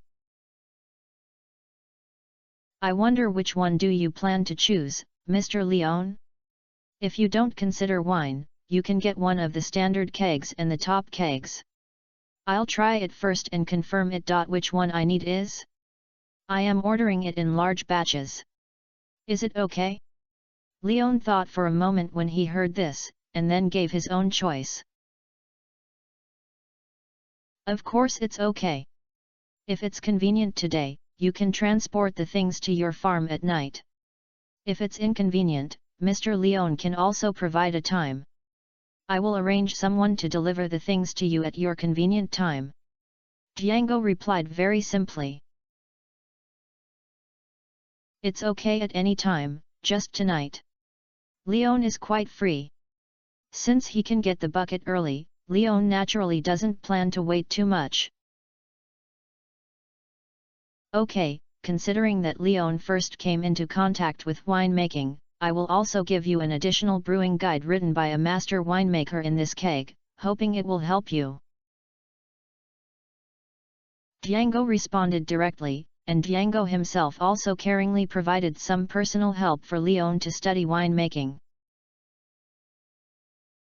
Then thank Mr. Django for your kindness, and you will have a happy cooperation. Happy cooperation. I made an appointment with some personal things in the afternoon, and today I only had 3 updates. Chapter 323 Combination Bucket. After hanging up the phone with Django, Leon took out his bicycle and headed straight for the library in Pelican Town. Although Django said he would bring himself a winemaking guide, it would not prevent Leon from learning more and collecting the strengths of 100 schools of thought. When Leon arrived in the library, he greeted Gunther and explained his purpose. Gunther enthusiastically helped Leon find 2 books about brewing. One is called Fruit and Wine, and the other is called Fermentation and Distillation. They are all teaching books about brewing technology, and they are all recommended by Gunther. After reading these 2 books, Leon will have the most basic understanding of brewing. With these 2 winemaking craft books, Leon said goodbye to Gunther, rode back to the farm on his bike, sat on the head of the bed, opened the fruits and wine, and began to study. Time for studying always passes quickly. When Leon came to his senses, it was already a little dim outside. Putting down the book in his hand and rubbing his dry eyes, Leon walked out of the door and looked towards the distant foothills for a while, relieving his eye fatigue. The afternoon reading gave him some simple understanding of brewing wine. The basic process is basically to clean it, crush it, or directly squeeze the juice, then add yeast to ferment, then filter impurities and inactivate bacteria, and finally bottle it and store it. Because it is fruit wine, the production process is relatively simple. If it is white wine, the process will be different. However, Leon does not intend or cannot brew distilled liquor with a high number of distilled liquor, so he only needs to master these simple techniques and copy the recipe to brew fruit liquor. When his eyes felt much more comfortable, Leon returned to the house and was about to cook.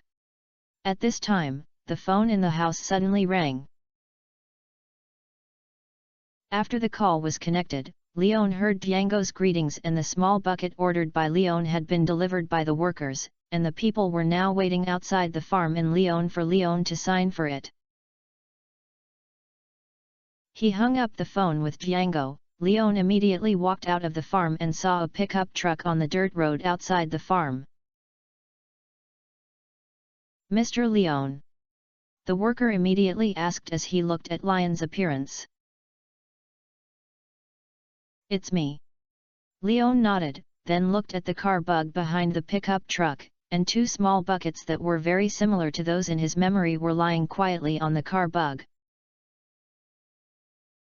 In addition to the round bucket, it is also equipped with a concave bracket more than 1 meter high.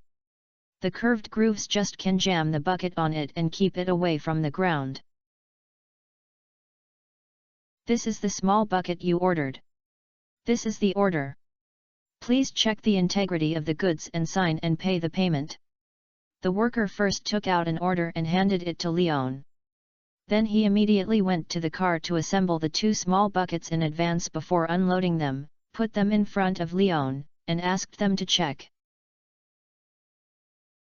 Leon first looked at the price on the order and confirmed that there was no problem. Then he looked around the two small buckets for a while and confirmed that there was no damage. Then he took the pen from the worker, signed his name, and paid 1,400 G. This is the number on the order of goods, and the workers did not ask for any transportation fees. I don't know whether it was because the Far Travel Chamber of Commerce did not care about these or whether Django specifically waived this fee for himself.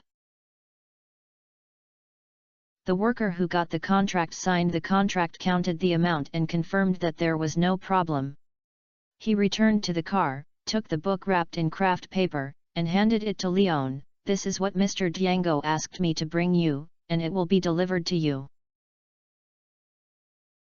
After receiving the book in Leon, the worker said again, "Do you need me to help you transport these two small barrels to the farm?"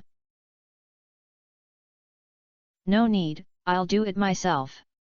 You can leave directly. Please trouble you."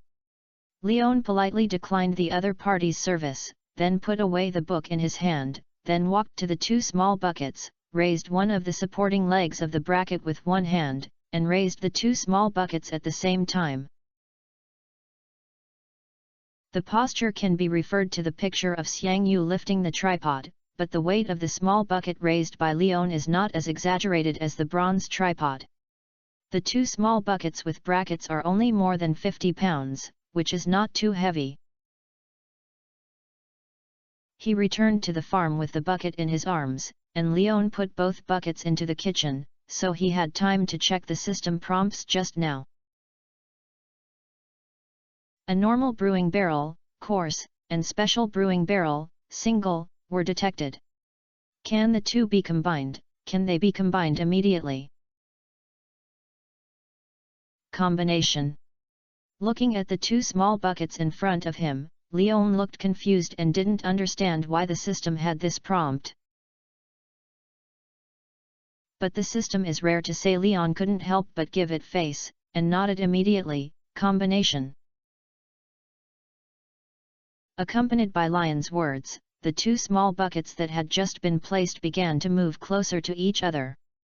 At the moment they encountered them, one of the small buckets disappeared directly, leaving only the dark air-colored buckets on the surface of the other wooden bucket.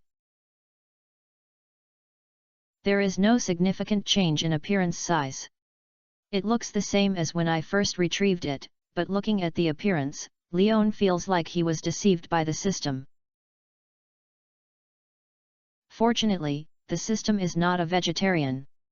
In order to avoid being underestimated by Leon, an ignorant guy, he immediately wrote a note on this brand new fusion bucket. Combination of small buckets, putting fruits and vegetables into them will eventually turn into drinks. Although it is not as useful as small buckets, it is also a good substitute, but the brewing process will take more time. Oh! Seeing this annotation, Leon raised his eyebrows, then hurried back to the wooden house, took out a coconut that he had picked in the Calico Desert, and then came to the combination bucket, opened the lid at the top, and threw the coconut in directly. There was no shelling, or even the coconut was opened, just a complete big coconut was thrown into it. With the entry of coconuts, the brewing barrel of the combined keg did not expand and contract as in the game, but instead a less conspicuous red light lit up at the outlet where the faucet was placed. Is it so dark? Does the green light mean that it's ready? Leon complained that he seemed to be talking to himself, but in fact he was asking the system.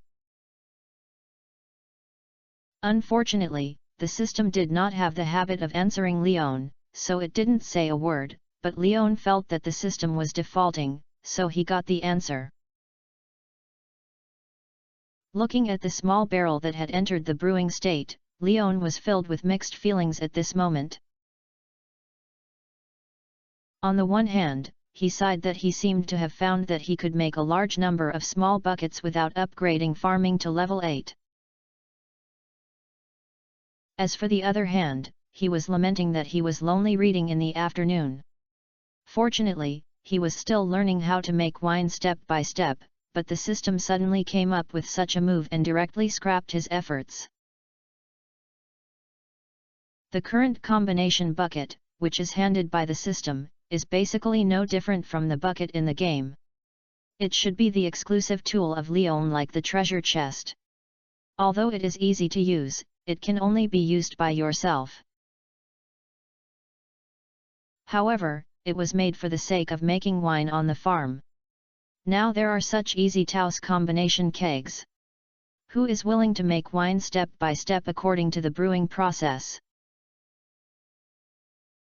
The emergence of a combination bucket, such as juice squeezing and fermenting and sterilizing impurities, is meaningless. The fruits and vegetables that can be used for brewing are thrown in. When the time comes, you can get vegetable juice or fruit wine, which is not fancy to you at all. Highlighting one's worry-free and unscientific reasoning is the main focus of a full-style winemaking. Chapter 324 Big Deal. After observing for a while, he found that there was no problem with the combination bucket, and he could not hear any movement. Leon, who could not see any tricks, consciously moved his eyes away and began to think. The brewing time of vegetables and fruits in the game is different. Vegetable juice brewed by vegetables takes about 3 days, while fruit wine brewed by fruit is 7 days. In terms of price, if you don't count as professional skills, vegetable juice is more than 2.2 times the price of brewed vegetables, while fruit wine is 3 times the price of brewed fruits.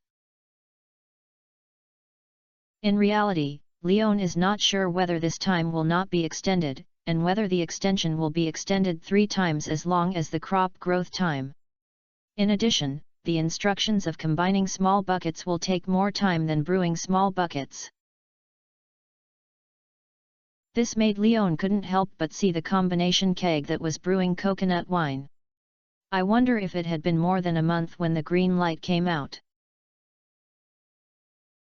However, without facts, these are all fantasies.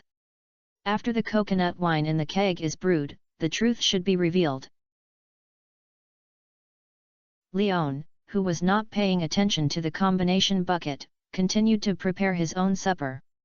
After eating and drinking, Leon packed up the kitchen, glanced at the combination bucket with a red light before taking it away, and then returned to the wooden house. After taking a shower, Leon found all the money he had on now, counted it down, and there was still 28450 left. After all, during this period, I repaired the vault and ordered some messy things, and also repaired the chicken coop. If I hadn't occasionally shipped the fish I caught, the money might have been less. And the 28450 lions are not planned to be saved, and they plan to buy all the kegs. Just like today's trial order, special kegs and ordinary kegs can be purchased in combination. 1400G can be replaced with a combined keg. If you take out 28,000G, you can buy 20 sets of special kegs and ordinary kegs, which means you can combine them into 20 combined kegs. This investment is a bit huge, and for Leon today, it can be considered as spending all his money, but the profits of the keg and the price of brewing are all the confidence that Leon dares to play like this. With Sophia's Blue Moon wine as a reference, even if it is inferior, her wine costs 300 G per bottle, and ordinary quality wines can reach 6,700 G. There is no reason why the wine brewed by Leon is so cheap. Even if it is not as good as Sophia's wine, a bottle of 100 or 200 yuan should be able to make up for it. Such a 21 combination bucket guaranteed should also have a 2,000 G wave of profit, or a long-term business that can be sustainable and brewed.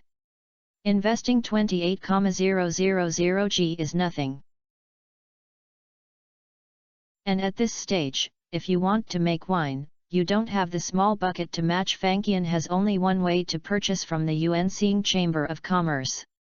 Although it is a little loss, being able to run away means that the hops and star fruits in summer can be put on the brewing schedule as soon as possible. Start brewing earlier, and start making money earlier. Not to mention that after the wine is shipped, Leon can announce its entry in the wine market and occupy some market share in advance. If the wine is of good quality and gains fame, the wine you brew may be able to become a well-known brand like Sophia in the future. Did it? Thinking of this, Leon gritted his teeth and directly determined the plan, and then picked up the phone and dialed Django's number. "Hi, Mr. Leon, is there something wrong with the keg?" Django quickly picked up the phone. This time he did not ask who it was, and as soon as he opened his mouth, he went straight to Leon to make a possible problem. "There is no problem with the keg, I am very satisfied, so I plan to increase the scale of my purchase," Leon hurriedly said. "Well, of course there is no problem, but Mr. Leon seems to have just been involved in the brewing industry. Although I really want to do business with you, I am worried about you. I still think you should first use those 2 small kegs to get familiar with the brewing process, and wait until you can perfectly master the brewing technology and have stable output of finished wine, and expand the brewing scale." Django considered Leon from Lion's perspective. If Leon did not have such an unreasonable black technology as a system, he would have the same idea as Django, but now that the combination keg appears, he really is not worried about this. However, he still felt Django's preference, so his tone of speaking became much more friendly. "Mr. Django, because I think you are a good person and can handle it, I don't hide it from you. I am indeed a newcomer in the wine industry, but I have foreign aid. You know, the creator of Blue Moon Wine, she promised to guide me to make wine. Do you think I still need to worry about these problems?" "Oh, indeed, Miss Sophia did move to Stardew Valley. You all live near Pelican Town. I forgot this. Since Miss Sophia has the guidance, then Mr. Leon, you are no longer a newcomer. Then I can do this business with you without any psychological burden." Django also reacted after hearing this. Perhaps to the outside world, the winemaker of Blue Moon Wine is mysterious, but for the long-distance Chamber of Commerce, basically the big businessmen know that Blue Moon Wine is a young girl.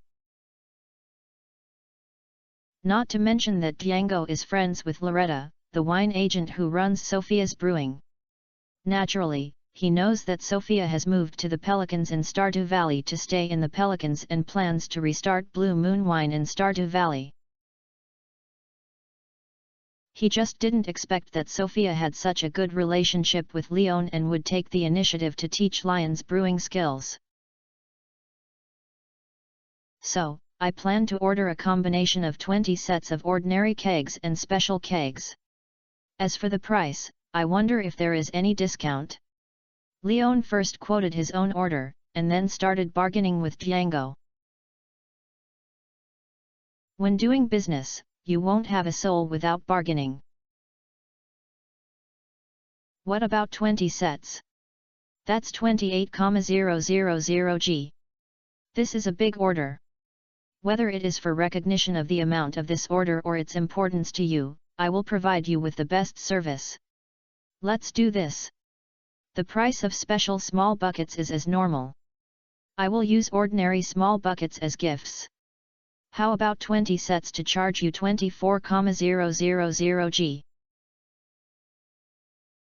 Django pondered for a moment when he heard this, then gritted his teeth and gave his own discount price.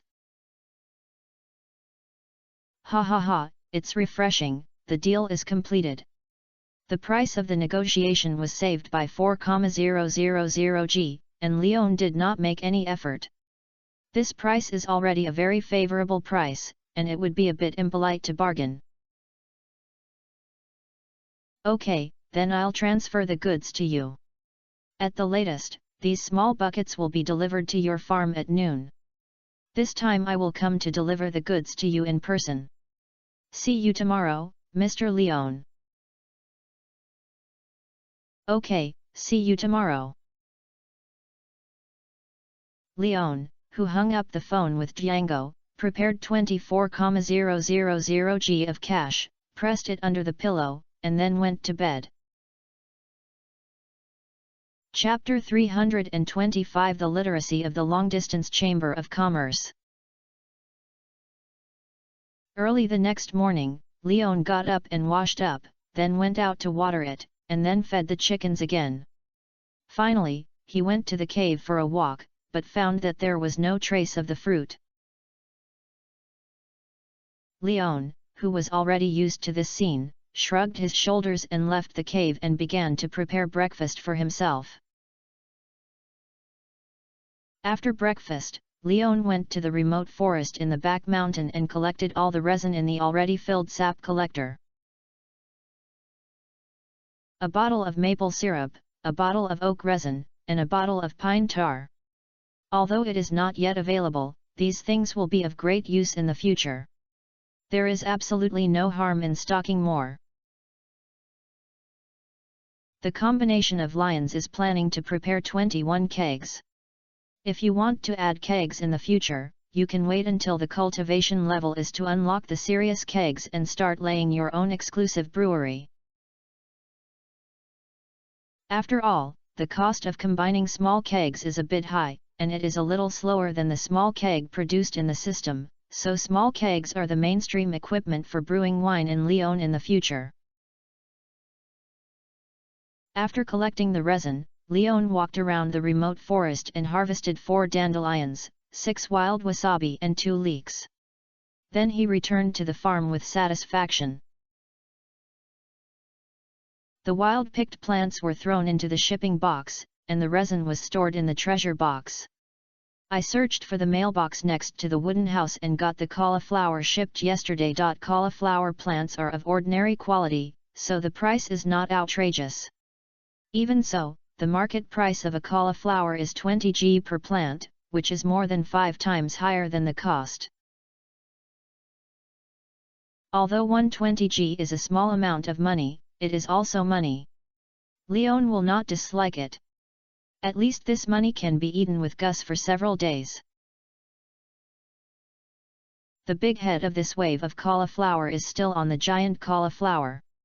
As long as the UNC Chamber of Commerce sells it, Leon can make a big profit again. The main value of farm crop output is always high-quality crops. Leon has long realized this, and ordinary crops compared to them are just a bonus. There is an inexplicable sense of CSGO unboxing, which is that the probability of high-quality crops appearing is much higher than the probability of cashing out in the box. It was already 8:30 in the middle of my busy schedule. So far, I haven't received a call from Django, and Leon is not easy to go out. After all, once Django comes with the goods and is not on the farm, it would be too rude to let someone wait for a long time. So Leon returned to the house and waited for the phone and started watching TV. At about 10 o'clock, the landline phone in Lion's house rang. It was indeed Django's phone call. He had already brought his things outside the farm and was waiting for Leon to sign for it. Leon quickly turned off the TV and left the farm. He saw Django standing outside the farm, following a large truck. The kegs you ordered are all in the car. I'll let the workers move them in for you. Django asked Leon at the big truck behind him. Yes, but it's good to move into the farm. I'll move them to the resettlement area myself in the future. Leon did not refuse Django's kindness, but did not ask the workers to move all the kegs into the kitchen. Hearing this, Django immediately commanded the workers to start transporting, and said to Leon, I have checked it once, and there is no damage, but you'd better check it out to avoid missed problems. Once you've confirmed it, you can sign the contract. Mr. Django, I believe you. Leon replied with a smile. After all, Django should not lie on such things. Instead of continuing to check and wasting time, it would be better to say something nice to bring your relationship with Django closer. After all, Django helped him save 4,000 G this time, and this money is not a small amount. Thank you, Mr. Leon, for your trust. I will not let you down. If you have any questions in the future, remember to contact me. I can directly replace the small bucket with the problem. Of course, it is only limited to the problem of transportation and output. You cannot enjoy this service if you are damaged naturally or destroyed by humans. Django reminded Leon with a smile when he heard this. Haha, of course. Guided Django into the farm. While the two chatted, the workers had moved all 40 small buckets in. The black buckets were basically covered with the road from the wooden house to the outside of the farm. Looking at the small buckets, Django suggested. Mr. Leon can build a ventilated wooden house to accommodate these small buckets.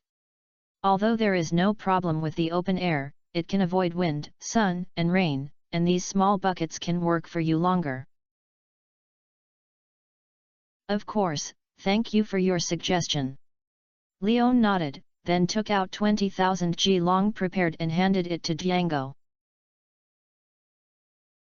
Django counted the amount and confirmed that there was no problem, so he took out 2 orders and handed them to Leon. One is the small bucket order this time, and the other is the order for the sap glass container you ordered last time, Mr. Leon. Although Mayor Lewis has signed for you on his behalf, for procedural requirements, I still hope you can sign a copy, just sign it next to Mayor Lewis' signature. Sorry to cause trouble for you, but this is the requirement of the Chamber of Commerce. These orders need to be stored in the warehouse to facilitate the statistics of your annual consumption at the end of the year. After counting the results, you will eventually provide you with some equivalent gifts based on your annual consumption amount. This is also a way for our UNC Chamber of Commerce to provide high-quality customers who support our business. Oh, there is also this benefit. Does the value of the shipment also count? Leon asked back with a smile when he heard the words. Of course, but it is not included in the same system as consumption. Suppliers have another way of calculation, and the year-end summary is not to give gifts, but to directly make a certain proportion of rebates based on the total profit contributed by the goods. Django explained. No wonder you, UNC Chamber of Commerce, can do so big. You really understand the relationships in business. Leon exclaimed at Django, then checked the order and confirmed that there was no problem before signing his name. After receiving the signed goods note, Django responded to Lion's praise. After all, we merchants are porters who communicate with each other, and provide convenient intermediaries to suppliers and consumers. Our work cannot be separated from the support of you customers. Only by making good deals with customers can we have more business, right? Thorough. Leon gave Django a thumbs up when he heard this. From Django's answer, we can see that the Yuan-Xing Chamber of Commerce really understands the business. And because of its huge businessman scale as capital, it is not trying to monopolize the market. It deserves to be the top business organization in the long-distance Chamber of Commerce. This is what others deserve. Even if someone does liquidation in the future, as long as the Yuan-Xing Chamber of Commerce maintains this humble business literacy, no one in the Yuan-Xing Chamber of Commerce will be hung on the street lights. After whining with Django business a few more words, Django took the initiative to say goodbye. After all, his customers are more than one such as Leon, and he has other work needs to be done. Leon didn't mean to stop Django, but he was a little sorry that Django was too busy, otherwise he would invite Django to the Star Fruit to have a good drink. Chapter 326 The First Time? After seeing Django away, Leon shouted to the system when he was the only one left in the Red Star Farm. System Master, now that you have to work, these small buckets have to be combined. The system did not answer, but these small buckets had begun to merge. In the end, the 40 small buckets were reduced to 20 combined buckets, and the previously crowded space suddenly became much empty. Reliable. Leon praised the system and then began to move the small buckets into the kitchen.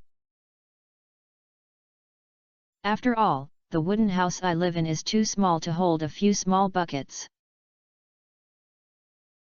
The kitchen is different. The space inside is large and the place is empty. Apart from the dining table in the middle and the gas stove cabinets against the wall on the north side, there is no other furniture in the kitchen. There are ready-made spaces beside the walls on both sides of the east and west, and 21 small buckets are more than enough. These 20 small buckets directly filled the space on both sides of the kitchen. In order to maintain the symmetry of both sides, the extra 21st small bucket Leon placed it on the right side of the door. Although it was a little abrupt, it looked much more comfortable than putting one more asymmetry on both sides. After putting these small buckets, Leon began to search for the coconut and cactus fruits in the wooden box. Fortunately, he went to the desert the day before yesterday to pick a wave. Otherwise, Leon wouldn't be able to fill these small buckets now, and maybe he would have to use potatoes to make up the numbers. Although the potato juice was brewed a little low, it was even more uncomfortable than letting these small buckets be idle than killing Leon. Fortunately, the number of coconut and cactus fruit is enough to fill these 21 small buckets, and there is still some left. Lions like juice will not consider brewing with small kegs for the time being. These combined kegs are only intended to put plants or fruits with fruit labels. The work of brewing fruit wine is the fate of these combined kegs. And if I waited for a while, the rhubarb I bought from Sandy last time was about to mature, and these rhubarbs were also fruits. This kind of rhizome plant plays an important role in traditional Chinese medicine, but in Europe, this thing is not only eaten as an edible crop, but is also classified into fruits. Who can I ask for reason? But these are not the point. As long as rhubarb has a fruit label on the system label, it can be made into rhubarb. It can be made into wine. Anyway, it is sold. No matter what the taste of Leon tastes, maybe someone really likes to drink it. After filling all the combined buckets, Leon had time to take a breath. After taking a look at the time, it was 11:30. It took him an hour and a half to make these combined buckets. It was lunchtime.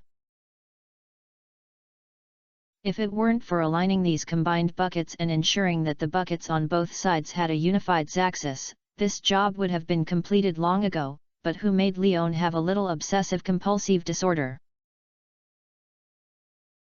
Perhaps this is a common problem for most Stardew Valley players. When placing those craftsman's products, they always make full use of every space while also trying to ensure beauty and regularity. After taking out the pork from the treasure chest, Leon planned to make himself a braised pork at noon. Although there was no large ingredients, it was not impossible to make it. Now it is not a matter of authenticity. For the hungry Leon, it is enough to eat delicious food. Anyway, there are no cooking police in this world who come to ask themselves for corrections. In addition to braised pork, Leon also cut a plate of potato chips and prepared to fry them into potato chips as snacks.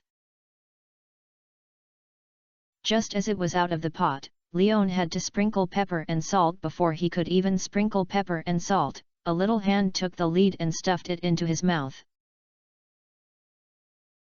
"It's quite crisp, it's just tasteless." Abigail, the owner of the little hand, made his comment at this moment. Of course there is no taste if there is no seasoning. Leon had already gotten used to the uninvited Abigail. After sprinkling salt and pepper, he handed him a slice to Abigail. "Try how it tastes now." Abigail did not reach out to take it, but opened his mouth directly. Waiting for Leon to feed it, Leon really wanted to stuff the potato chips into Abigail's throat and give her a deep throat. He was afraid that the girl would choke, so he could only hand the potato chips to her mouth obediently. Abigail stretched out his neck and took away the potato chips, then rolled them into his mouth with his tongue. With the crackling sound of chewing, Abigail's eyes became much brighter after tasting the added potato chips. "Well, the taste will be much better this time, it's not bad." Seeing Abigail's very satisfied look, Leon then stuffed a piece of potato chips into his mouth, and then asked, "What are you here to do?"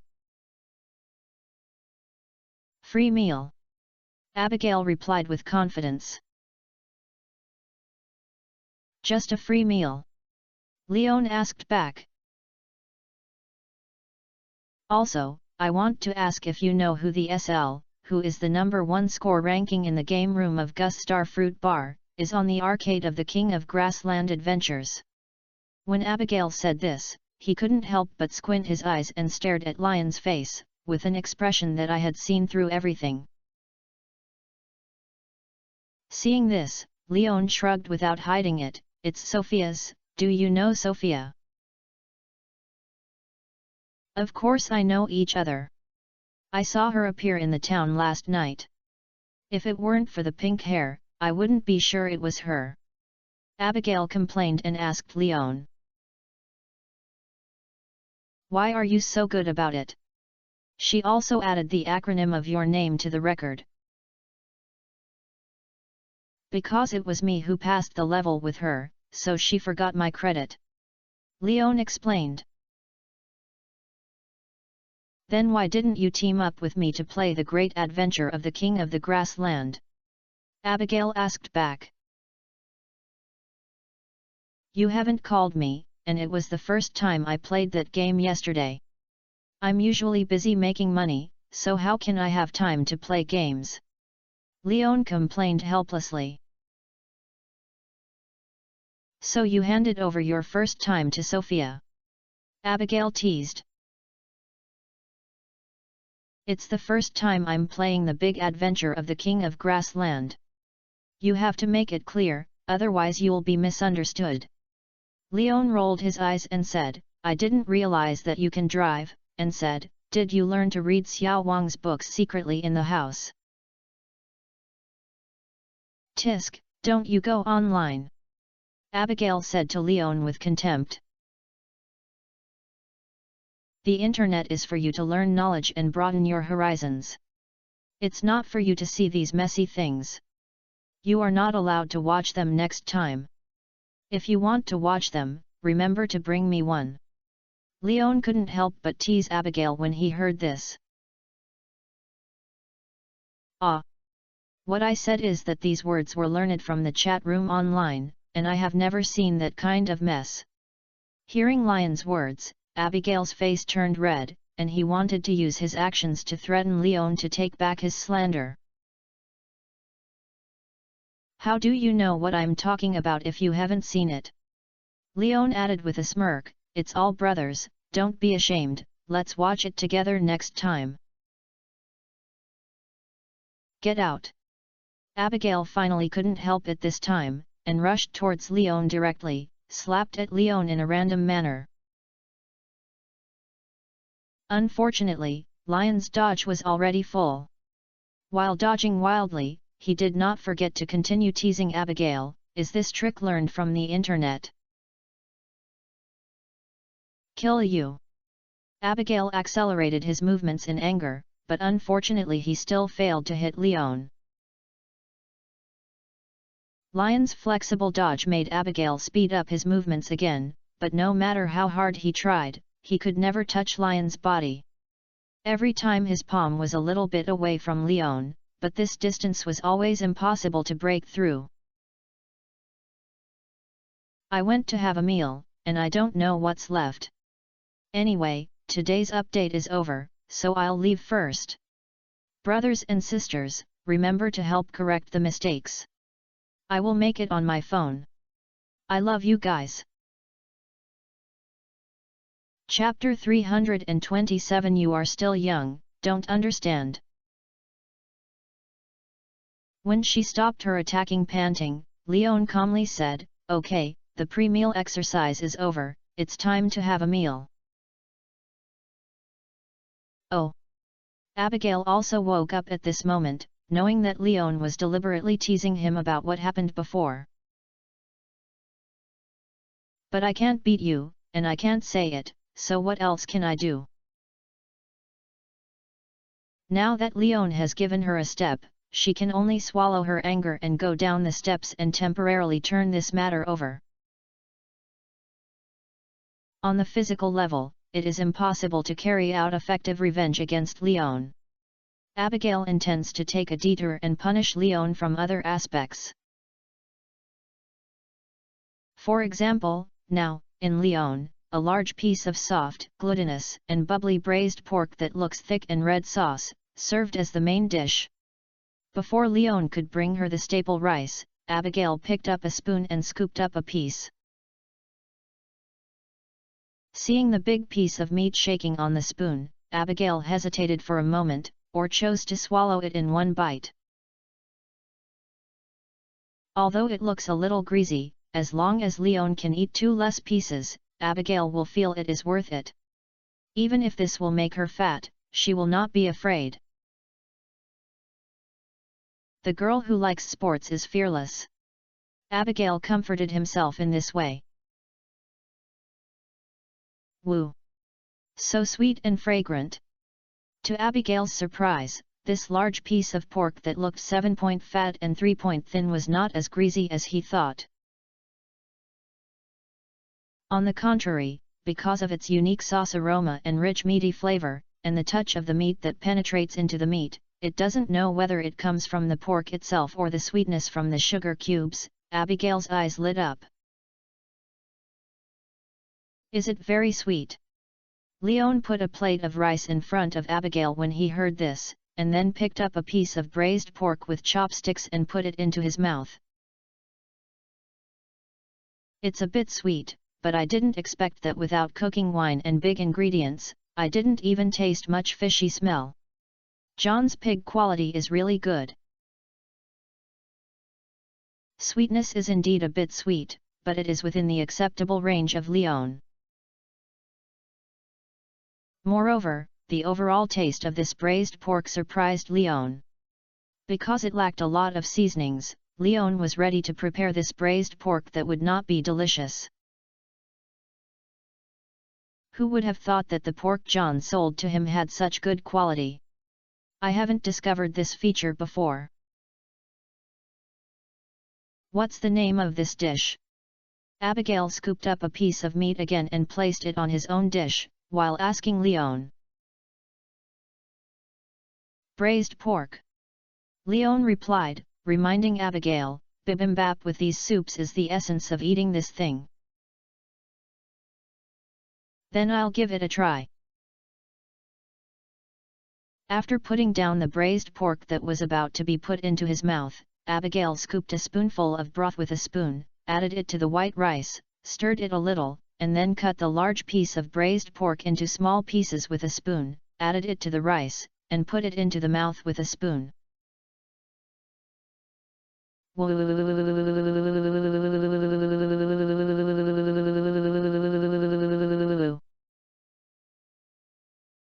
Then shut up and eat well, eat and talk, and the rice grains slide into the air inlet, it will be very uncomfortable.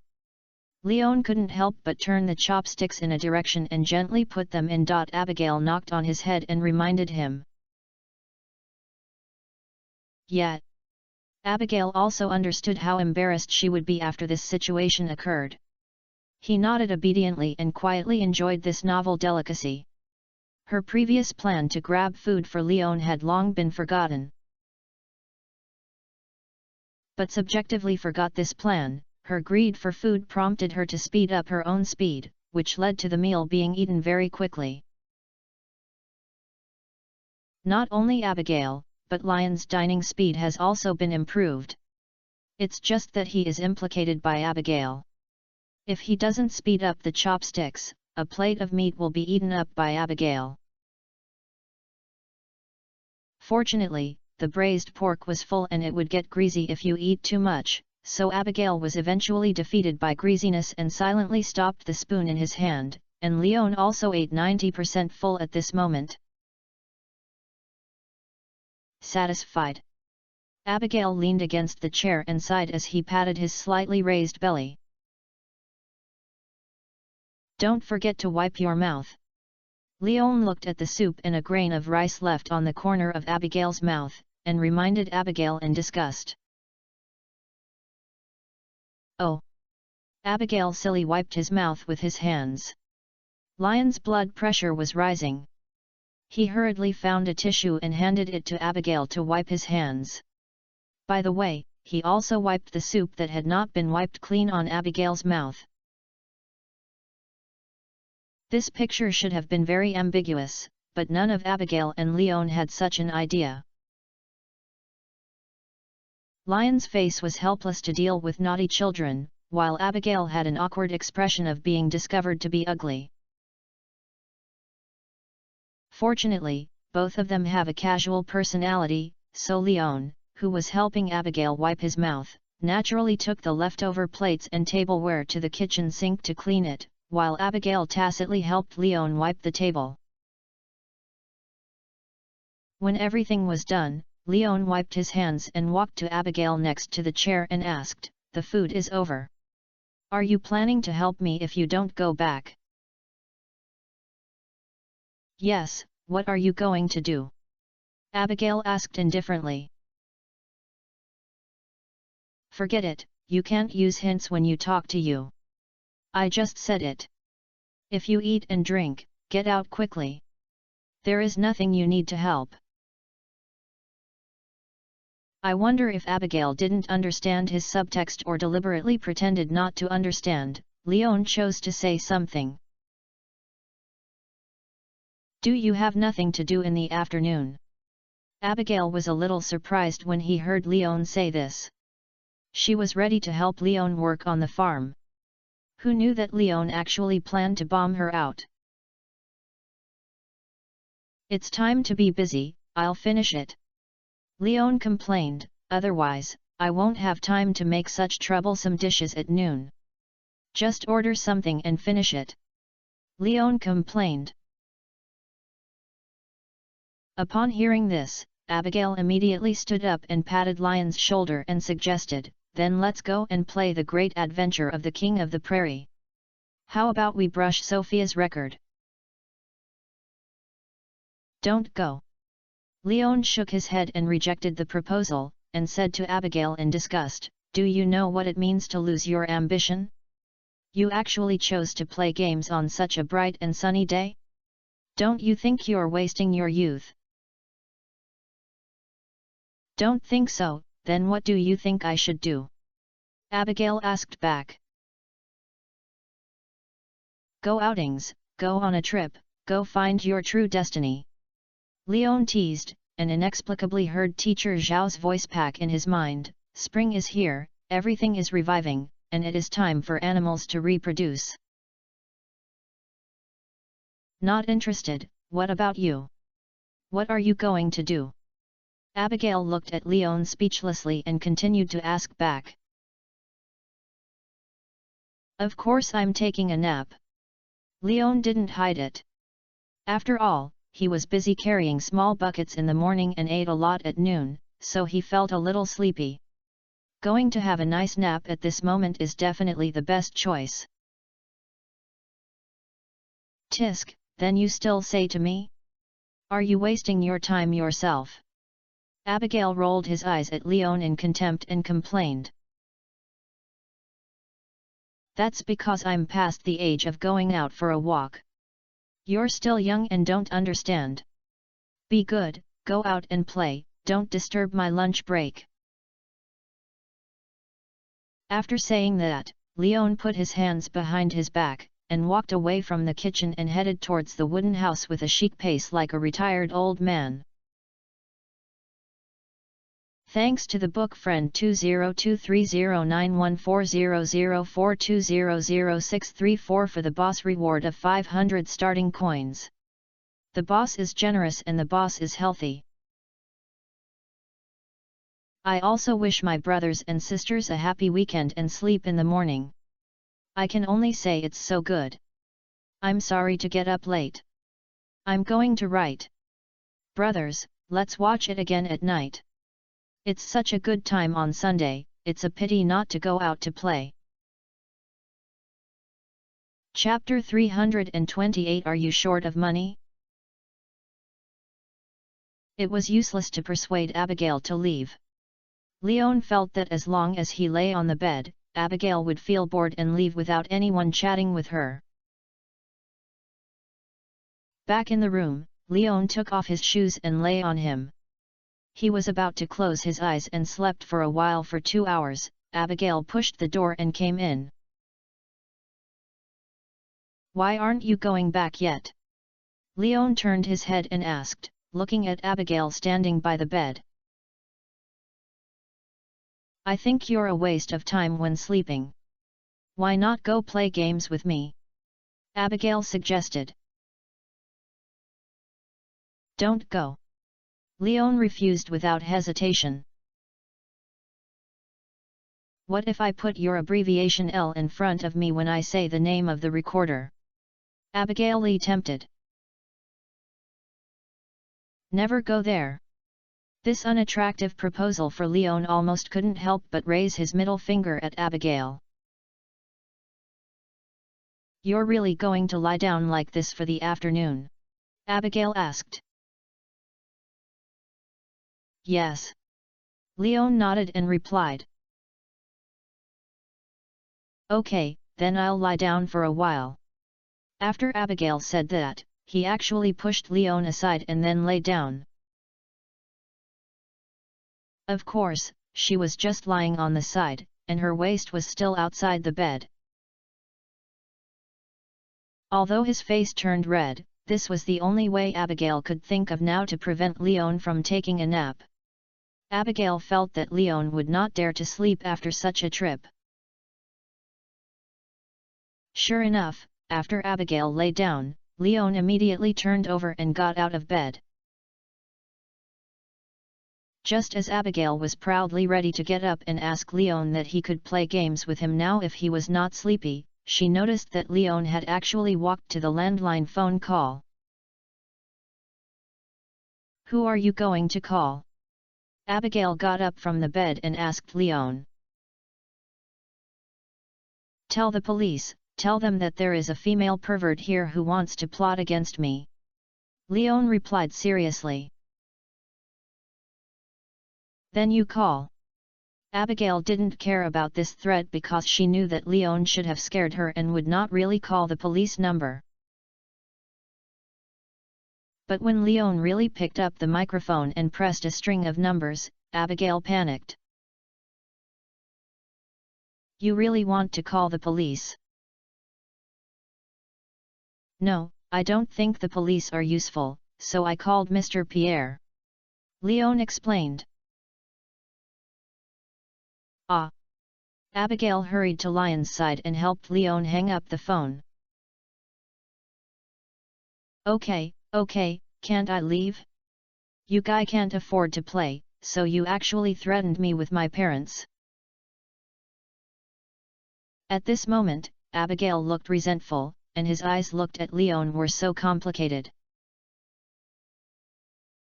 "I'm doing this for your own good. How can a girl take the initiative to lie on a man's bed? Do you know how dangerous this is? If I weren't a gentleman, just like you took the initiative to deliver it to the door, do you believe it or not, in 10 days or half a month, you can go to the hospital to check up and find out that you are pregnant." Leon complained to Abigail in anger.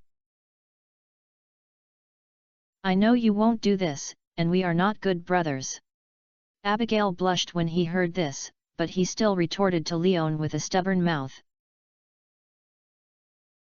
"My good brother and I dare to take off our clothes and go swimming by the river together. Do you dare?" Leon asked back. "If I can wear a swimsuit, I dare," Abigail retorted. "Hiss, it's a good idea. Why don't we go swimming at the beach?" Leon couldn't help but take a breath when he heard this, then looked Abigail up and down for a moment, and was quite curious about what Abigail looked like in a swimsuit. "When you go swimming in the sea in this weather?" "No." Abigail was stunned for a moment when he heard this, then shook his head without hesitation and refused. "Why can't you go? The temperature is not low. It may be a little cold when you go into the water, but as long as you swim in the water, it will not be cold," Leon analyzed to Abigail. "No, it feels weird." Abigail continued to shake his head. "Wait until Zaishan is talking. Then go back and wait for summer before coming to see me. Your good brother is going to have a lunch break now." Leon immediately continued to mention the order to expel Abigail. This time, Abigail did not stay and turned around and left obediently. When Abigail left completely, Leon breathed a sigh of relief. He was really scared by Abigail's behavior in bed. He didn't expect that Abigail was so unprepared for him. I don't know if this girl was not prepared for her or if she really treated herself as a brother as she said. Leon was a little confused. Fortunately, he was scared Abigail away in the end. Otherwise, if things go on like this, Leon would not think he was a good thing, and then the fun would be great. However, because of Abigail's fuss, Leon was no longer sleepy. Leon, who walked out of the wooden house, looked around the farm and did not see Abigail's traces. He was sure that she was really back. While breathing a sigh of relief, he did not continue to go back into the house. Through the northern exit of the farm, Leon passed through the remote forest and came to the mountain lake at the foot of the northern mountain. He found a big tree to hide in its shadow, took out a fishing rod and bait and started fishing. It is just one of the few entertainment methods in Leon in Stardew Valley now, and it is also an entertainment program with economic income. Time was quietly leaving, and the fish in Lion's backpack were also increasing. Just as Leon was about to throw a new spoil, a melodious sound of flute suddenly came from his ears. Looking in the direction of the flute sound, Leon noticed that under a tree to the south, Abigail was playing a flute. The flute sound was crisp, but the notes were slightly sad. This made Leon a little confused. He didn't know why this was the song chosen by Abigail, or whether it was the freedom of Abigail's followers' own mood. At the end of the song, Leon found that Abigail did not leave or continued to play the flute, but squatted under the tree silently, looking at the lake in front of him with his eyes blank. At this moment, the loneliness and confusion emanating from Abigail's body was so obvious that Leon couldn't bear to see it, so he took the fishing rod back into his bag and walked to Abigail's side and squatted down, and spoke slowly. "Why don't you continue playing? It sounds pretty good. Didn't you say you want to go to bed? Why did you appear here too?" Abigail noticed that Leon appeared beside him, with a little surprised expression and a little embarrassed. "Can't sleep come here to fish," Leon explained, and at the same time he laughed at himself. "Maybe I am born to work hard, I can't be lazy, and I can't sleep, so I think about fishing for subsidies for household use." "Are you short of money?" Abigail asked back. "I don't know either," Leon replied in a slight manner. "Because I want to say it's short, the crops and kegs on the farm, and the remaining pearls in the box may not be happy. It's not enough to say that I have no shortage. Now I don't have enough money to renovate the wooden house into a wilderness, so that I can live in a degenerate day with my shirt and food. In short, it's very contradictory." Chapter 329 The Lonely Man.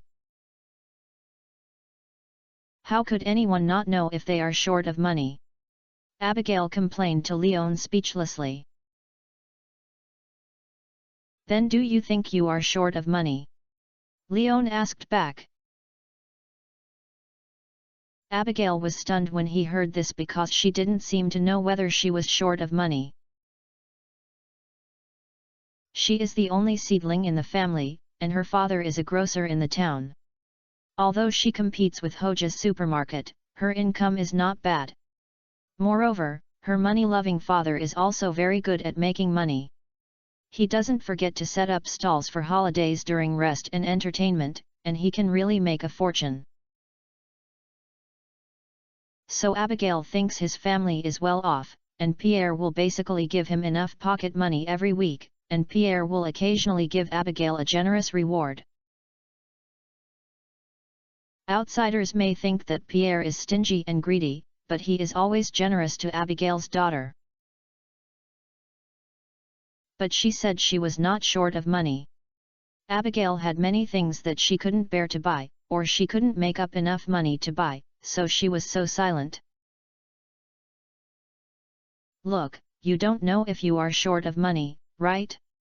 But these are not problems, because this is a worry of happiness, and it doesn't matter whether you know the answer or not, because people who are really short of money will give affirmative answers,"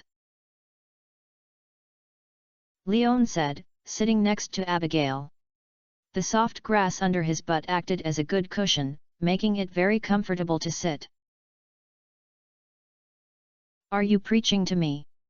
Abigail also sat on the grass like Leon and spoke at the same time.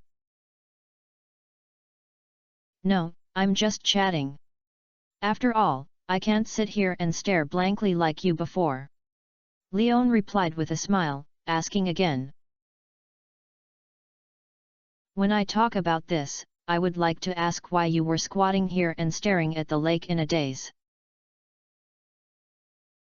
What else can I do if I don't be idle?" Abigail complained, "I don't have a fixed job, nor my own goals and pursuits. I always feel like I can't use up every day. Dazed is the best way to kill time." "Can't you play with your friends?" Leon asked back. "Everyone has jobs." Abigail lowered his head, "I am the only one who has nothing to do all day long." Hearing this, Leon understood why he felt so lonely and confused when he just observed Abigail. However, Leon did not express any words to comfort Abigail, but just sat with her like this, enjoying the ripples on the lake in the breeze, looking forward to the occasionally jumping out of the water fish. After a long time, Abigail broke the silence first. "Leon, are you very busy on the farm?" "It's pretty good. Although I think I have a lot of work, I'm really busy. Maybe because my farm has just started, my job is quite easy now," Leon explained. "Oh, that's it." Abigail was silent again after hearing this. Leon did not silence Abigail, so he asked about this topic. "Are you planning to hire you if you ask me?" "Why do you think so?" Abigail asked, looking at Leon. "Didn't you say you're fine?" Leon asked back. "Is it because I misunderstood?" "No, you guessed it right. I really want to ask if you need a helper." Abigail couldn't help but smile and replied to Leon. "I guess I'll have to wait for a while. Now I can't afford my salary," Leon complained. "It doesn't matter, I can wait for you, and I don't have high requirements for salary, it's fine if it meets the market average," Abigail added.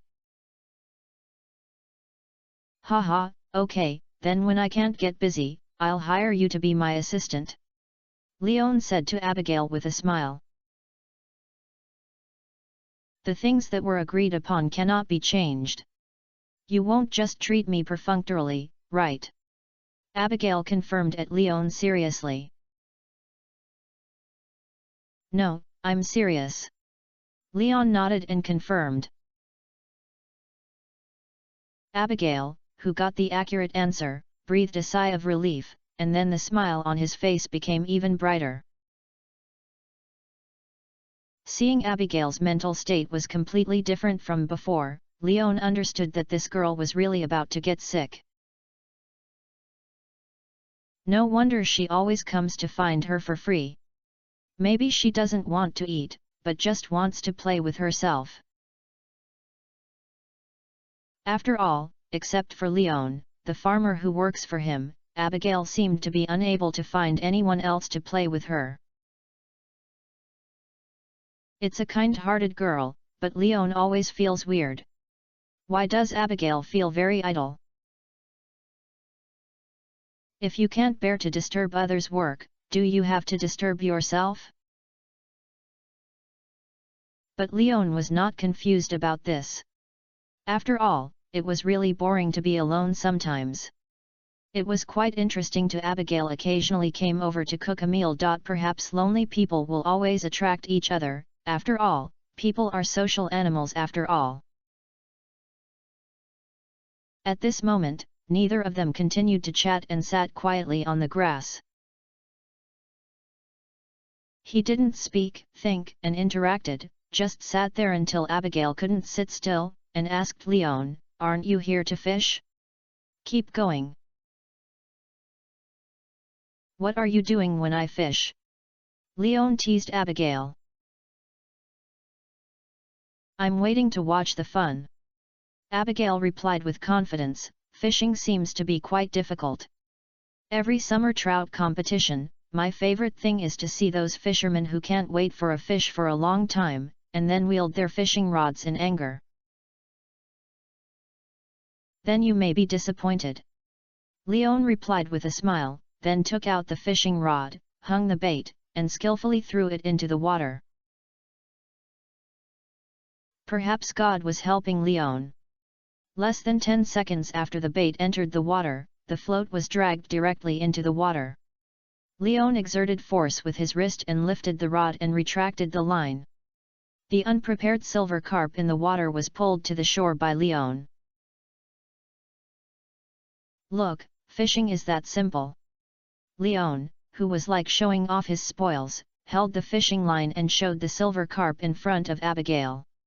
When he saw Abigail's shameful expression, he took off the hook from the silver carp's mouth with satisfaction and put it in his backpack. Then Leon hung the fish hook in his hand again on the bait and handed the rod to Abigail. "Do you want to try it?" "Can I?" Abigail didn't expect that Leon would ask him to give it a try, and immediately said hesitantly, "I have basically never caught fish." "That's why you want to try it?" Leon looked at Abigail's hesitant look and stuffed the fishing rod directly into his hand, then pushed Abigail to the lake, teaching her step by step how to throw the rod and pay attention to the condition of the fish float. Just like Willie taught Leon at the time, this made Leon feel very interesting. Perhaps the fishermen like to pull people into the water. Chapter 330 Thanks to the Diver. Seeing Abigail starting to operate step by step under his command, Leon focused on the fish floating on the water. As long as the fish float moves, he will remind Abigail to lift the rod, giving her first fishing trip a good start. It's a pity that this time did not seem to be smooth. The two stood on the shore and waited for more than 10 minutes, but did not see any movement in the fish float. This made Abigail, who had a jumping personality, feel a little impatient, and Leon was also confused.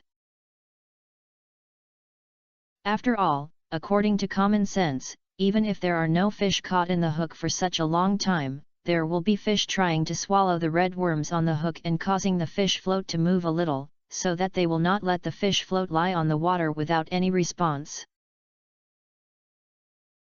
So Leon took the fishing rod from Abigail's hand and wanted to lift it up to see the situation of the red worm as bait on the hook, but after this, he realized that something seemed to be hanging on the hook.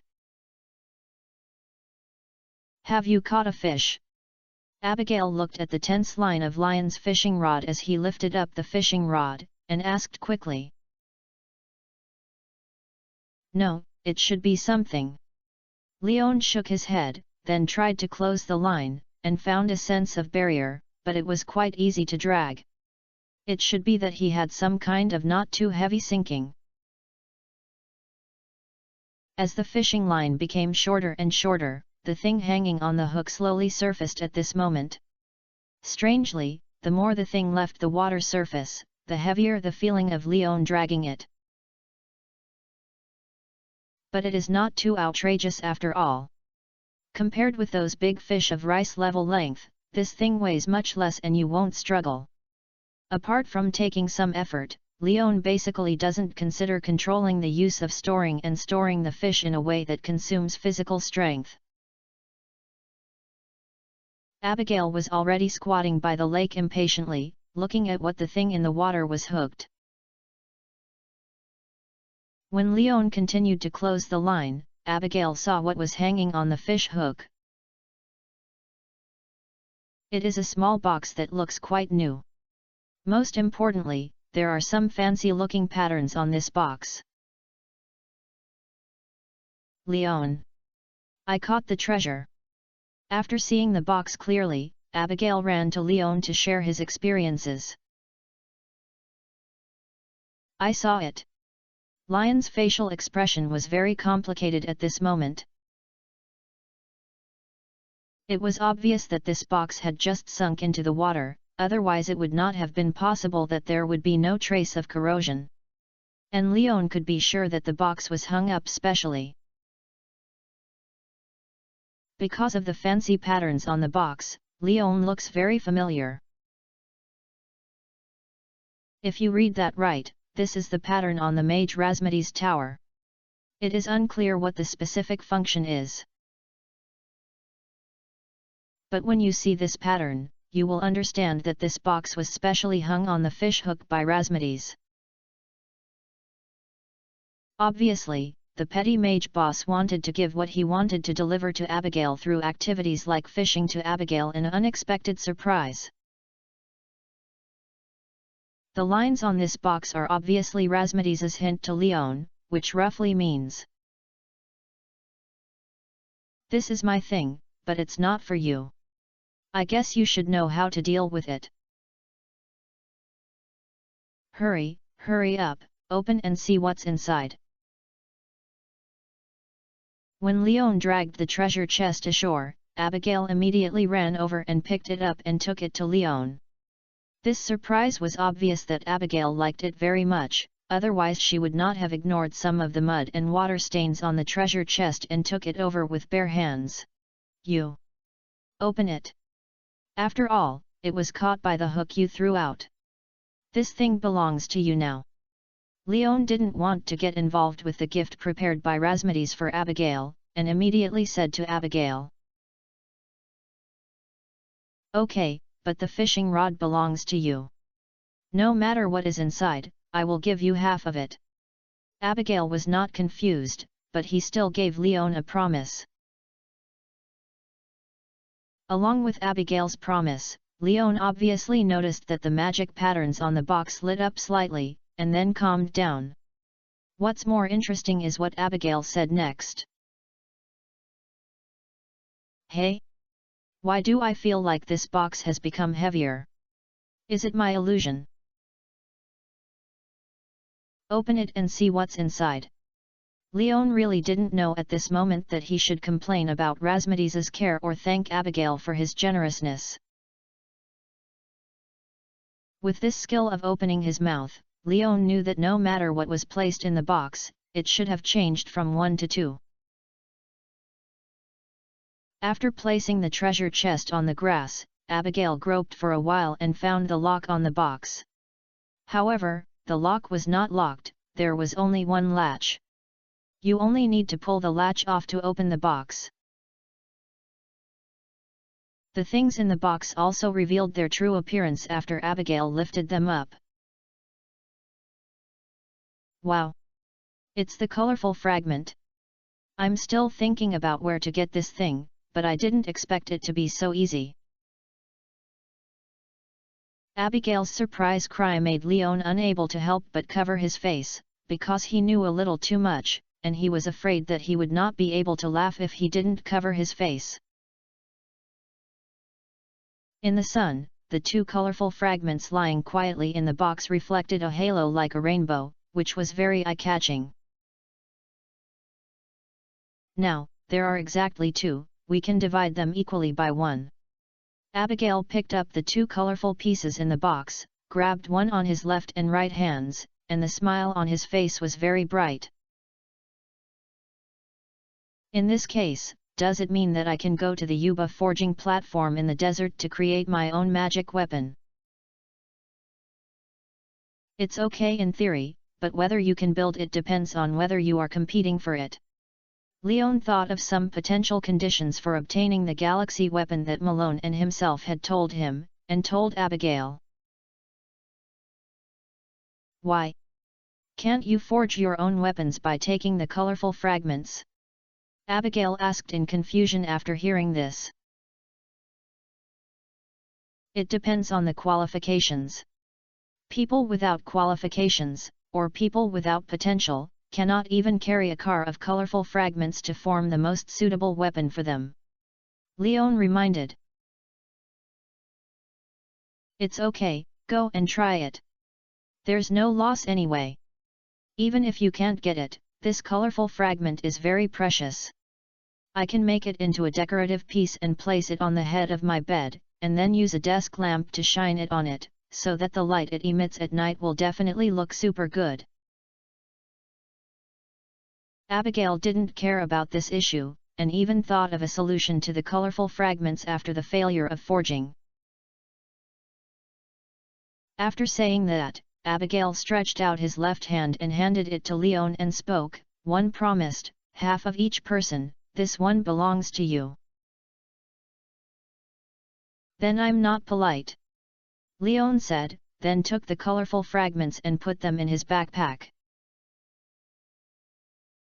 In this case, even if you have collected 1/7 of the 7 colorful pieces of your 36 grid backpack, it would be a surprise. This still entrusted Abigail's face. If it weren't for the equal division that Abigail said, Leon probably would have only 1 colorful fragment prepared for Abigail in the box. Chapter 331 The Birth of the Fisherman. Although it was great to get a piece of colorful fragment for free, Leon was still a little scared. Razmedes obviously paid great attention to Abigail. If Abigail had been lying down on his bed before and followed his feelings, he probably wouldn't have been filled with colorful fragments in the box now, but himself. As a gentleman, you won't suffer any loss. Leon sighed secretly, then asked Abigail. So, when will you go to the Calico Desert? How about going now? Abigail suggested. The last bus is at 5 p.m., but it's 6:00 p.m. there, and Pam won't wait too long to go there, so he will take the last group of guests back. It will take at least half an hour to go to the forging platform in Yuba. Are you planning to spend the night in the Calico Desert? Leon couldn't help but complain when he heard this. He knew Abigail would be anxious, but he didn't expect her to be so anxious. Then let's go tomorrow morning. Abigail hurriedly changed the time point, and then asked Leon, will you accompany me? Well, if there is no unexpected situation tomorrow, I will. Leon replied. After all, he was also quite curious whether Abigail had the potential to become a top warrior. Razmedes is very optimistic about Abigail, so it means that Abigail may have a good talent in learning magic. If Abigail can still get the galaxy weapons, will it prove that she is a versatile talent in magic and martial arts cultivation? Moreover, Leon himself plans to go to the desert. Now he does not have fruit suitable for brewing wine. The rhubarb is not ripe yet, and the fruit bats are not good either. The desert is now the best way for Leon to obtain fruits. He also plans to continue to go to the central oasis to pick some cactus fruits and coconuts. Then I'll go to your farm to wait for you tomorrow morning. Abigail laughed immediately when he heard this. Obviously the Père Leon was very happy with his answer. Yeah. Leon nodded, then looked at the colorful pieces in Abigail's hand. Do you want to continue trying to fish? I think you are lucky.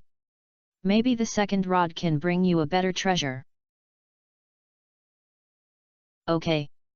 He looked at the sun in the sky. Although it had already set to the west, it was at least a while, so Abigail did not refuse. It's a pity that Abigail did receive some goods in the following time, but they were basically common fish in the lake, and they never caught treasure chests again. Abigail was very happy, but Leon didn't care, he just felt very regretful. Finally found an opportunity to reasonably expel Razmedes' gold coins, but Razmedes was not fooled.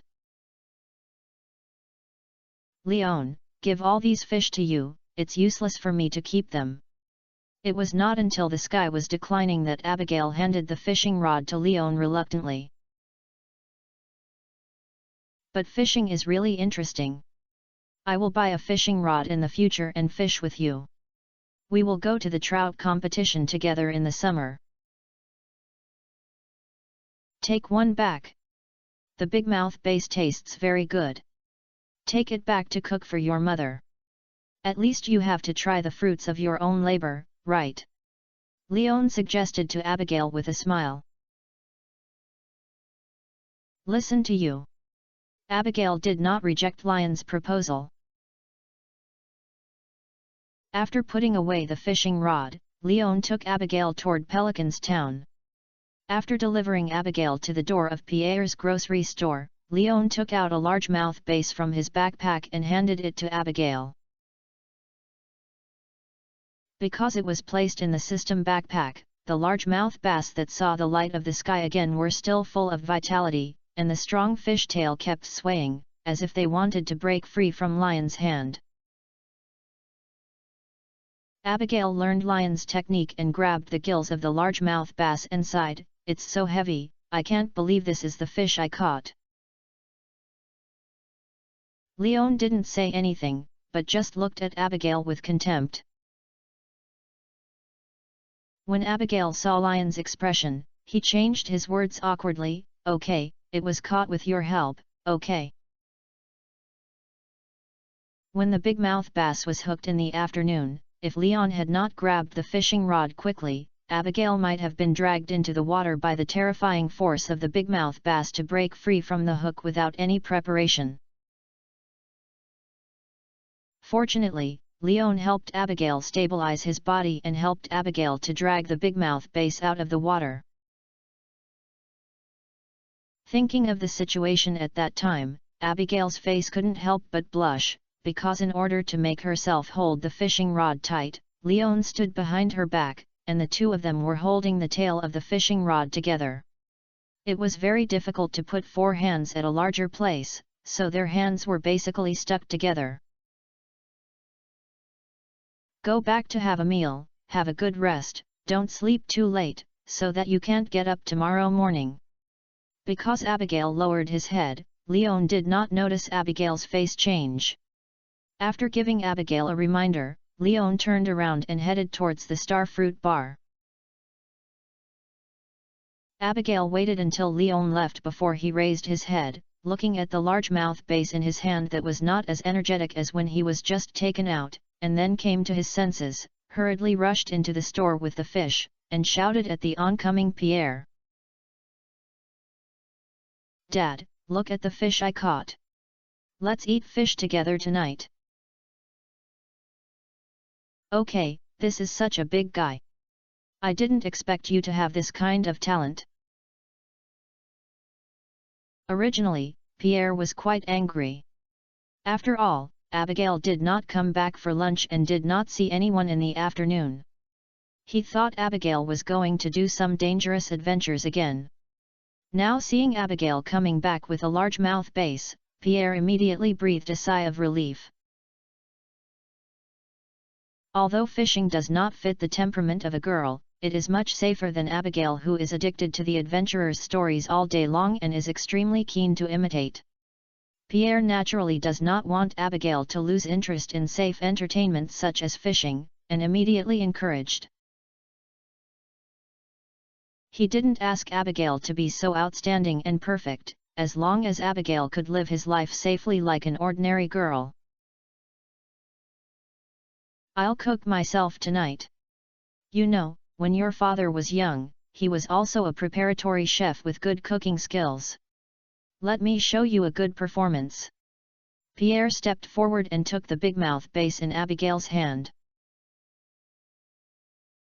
"You just go and take a shower first, otherwise your mother will have to quarrel with you again when she asks about the fishy smell on you." "Well, then I'll go." Abigail didn't expect that his father would be so friendly and happy to him today, which made Abigail feel a little uncomfortable. However, this situation is something Abigail likes. It is much easier than when he comes back at night when he is scolded by his father with a serious expression. "Maybe it's because I brought back a big fish." Abigail thought so.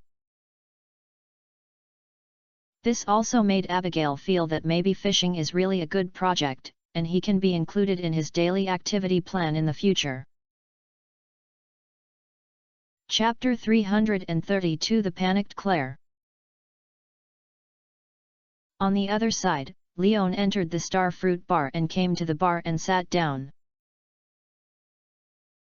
The starfruit bar is always lively at night, and basically most of the tables in the store are occupied by residents in the town and miners in the nearby eastern mining area.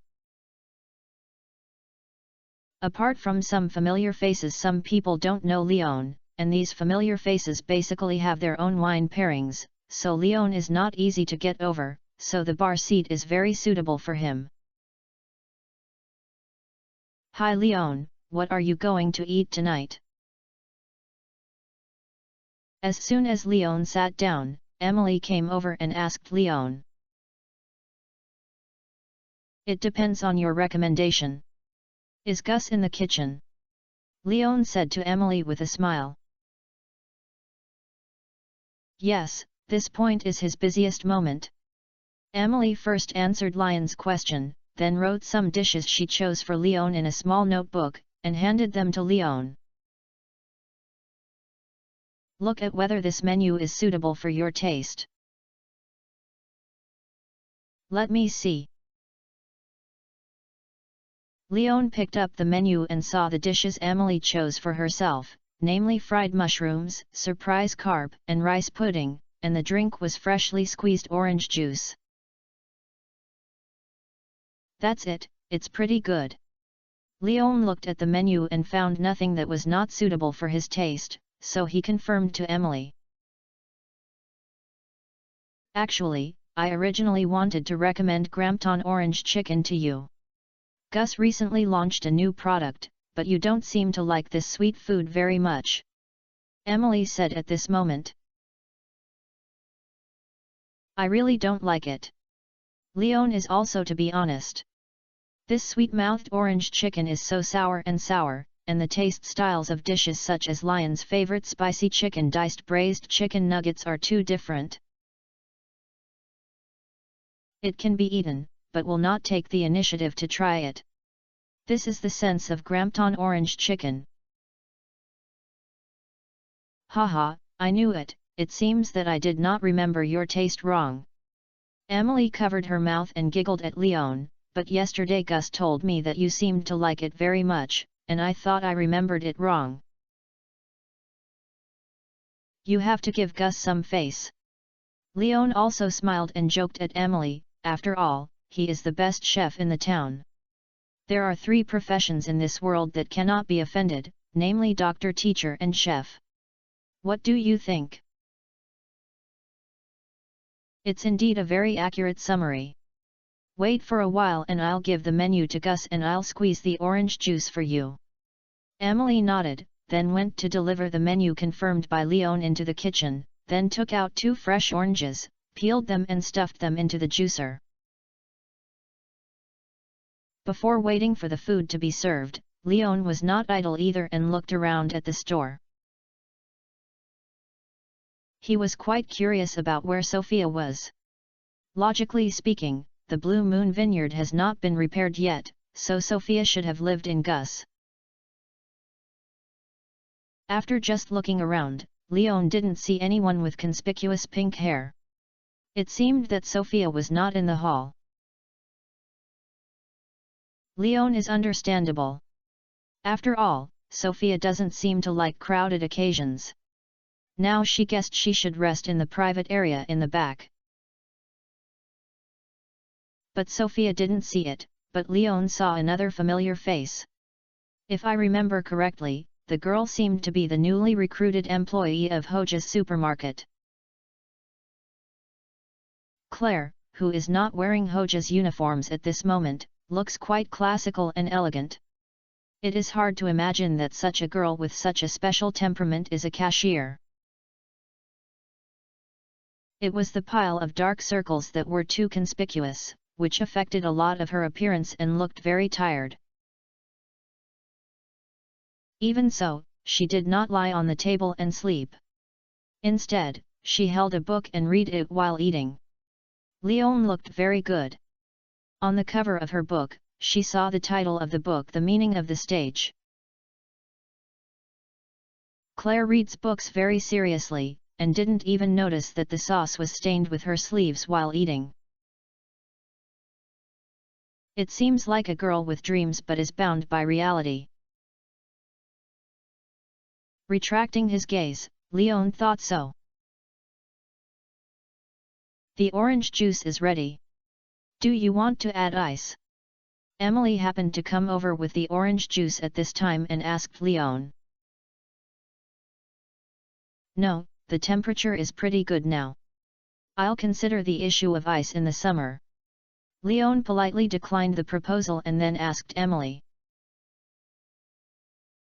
Tomorrow, Abigail and I are going to the Calico Desert. Are you going to be together? I noticed last time that Sandy seems to miss you very much. I really want to go, but tomorrow I have to accompany Haley to attend a photographer discussion, so I can only ask you to say sorry to Sandy. I will go to her alone next time. Emily was obviously a little moved, but in the end she gave up joining this trip to the Calico Desert. Photographer discussion. Leon was quite curious when he heard Emily's words. Taking advantage of the fact that nothing happened now, Emily was naturally willing to chat with Leon, so she popularized her words to Leon Coco. Yes, this is an exchange meeting between photographers, and there will be big figures from the photography industry to select the works of the participating photographers for the venue. It is an important award ceremony and exhibition for the photographers and their team. Haley has been preparing to participate in the exhibition very early. I am her agent, so I have to go with her. Is Haley very famous in the photography industry? Leon was quite surprised when he heard this.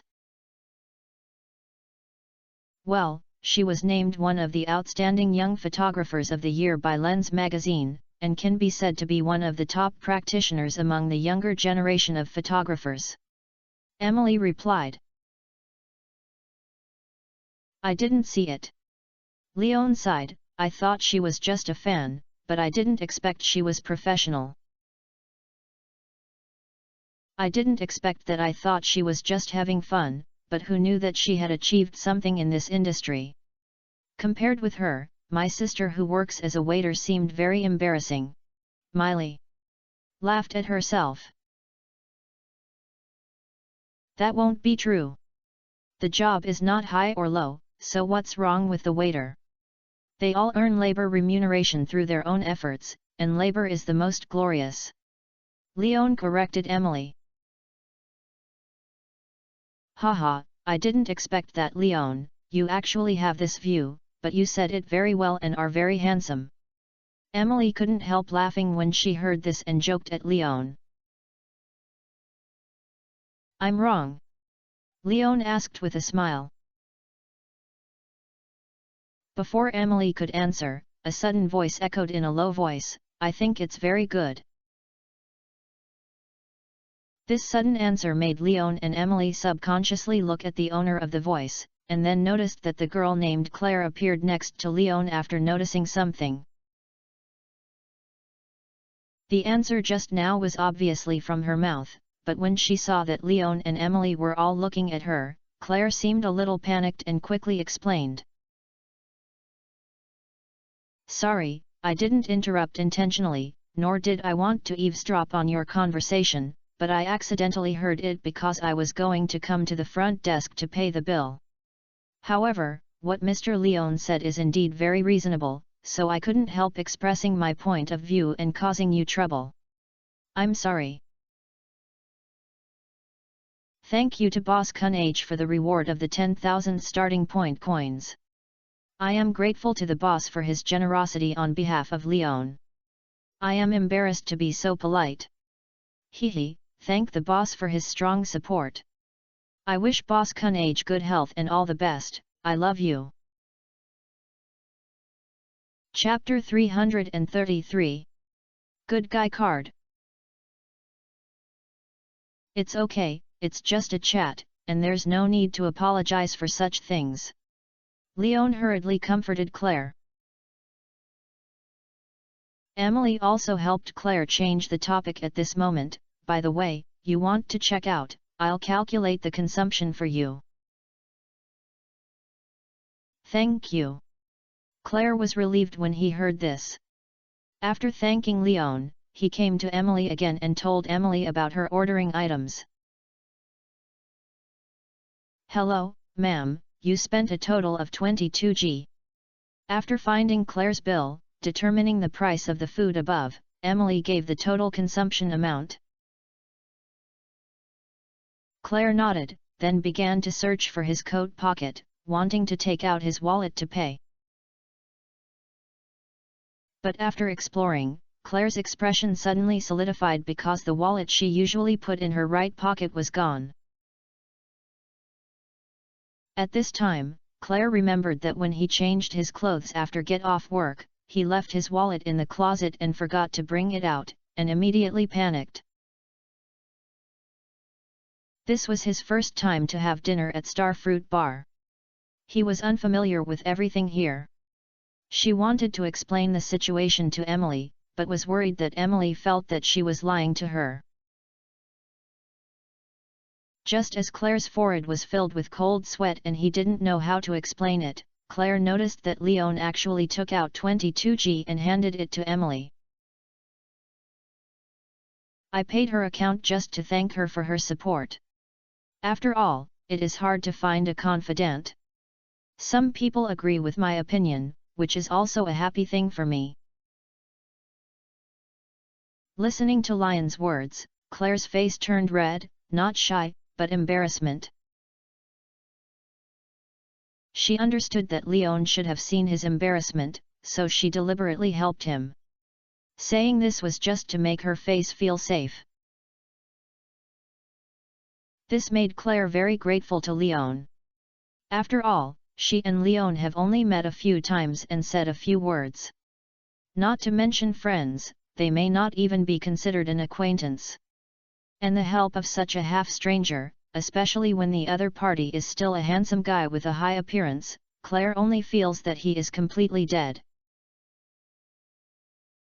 She did not blame Leon for this shame, but kept blaming herself in her heart, which made her feel embarrassed and ashamed at this moment.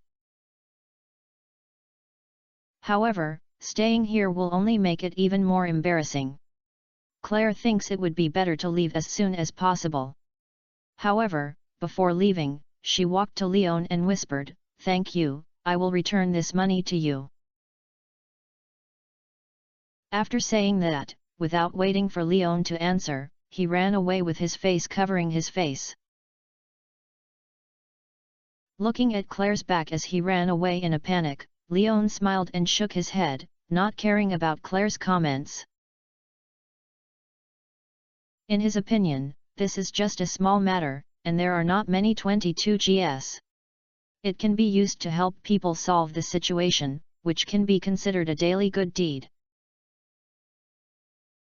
And Emily couldn't help but tease, "Leon, I didn't expect you to be so gentlemanly. I think if I forgot to bring the money one day, and you happen to be by my side, I probably won't help me, right?" Leon asked back. "Ha ha ha, indeed, we are friends, and this lady, are you and her friends too?" Emily complained with a smile. "Not really, I've just met a few times, but this doesn't prevent me from helping her. Who made me a good person?" Leon replied with his shoulders shrugged. "That's why I think you are a gentleman," Emily added. "Just be gentleman." Leon was relieved of Emily's title. The world culture is different. The gentleman in this world should be what it originally means, not the gentleman whose world is deformed by the act circle. The gentleman in Emily's mouth should be a compliment. After chatting with Emily for a while, the two of them forgot this insignificant episode. When Gus brought the food ordered by Leon, after Leon finished eating it, he settled the bill and said goodbye to Emily. And left the Starfruit Bar. Just when Leon, who had just gotten on his bike at the door, was about to go home, he found that he had been intercepted.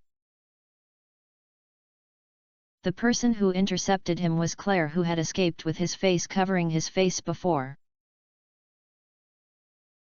"Mr. Leon, delay you for a while." Seeing Lion's puzzled expression, Claire spoke in a low voice.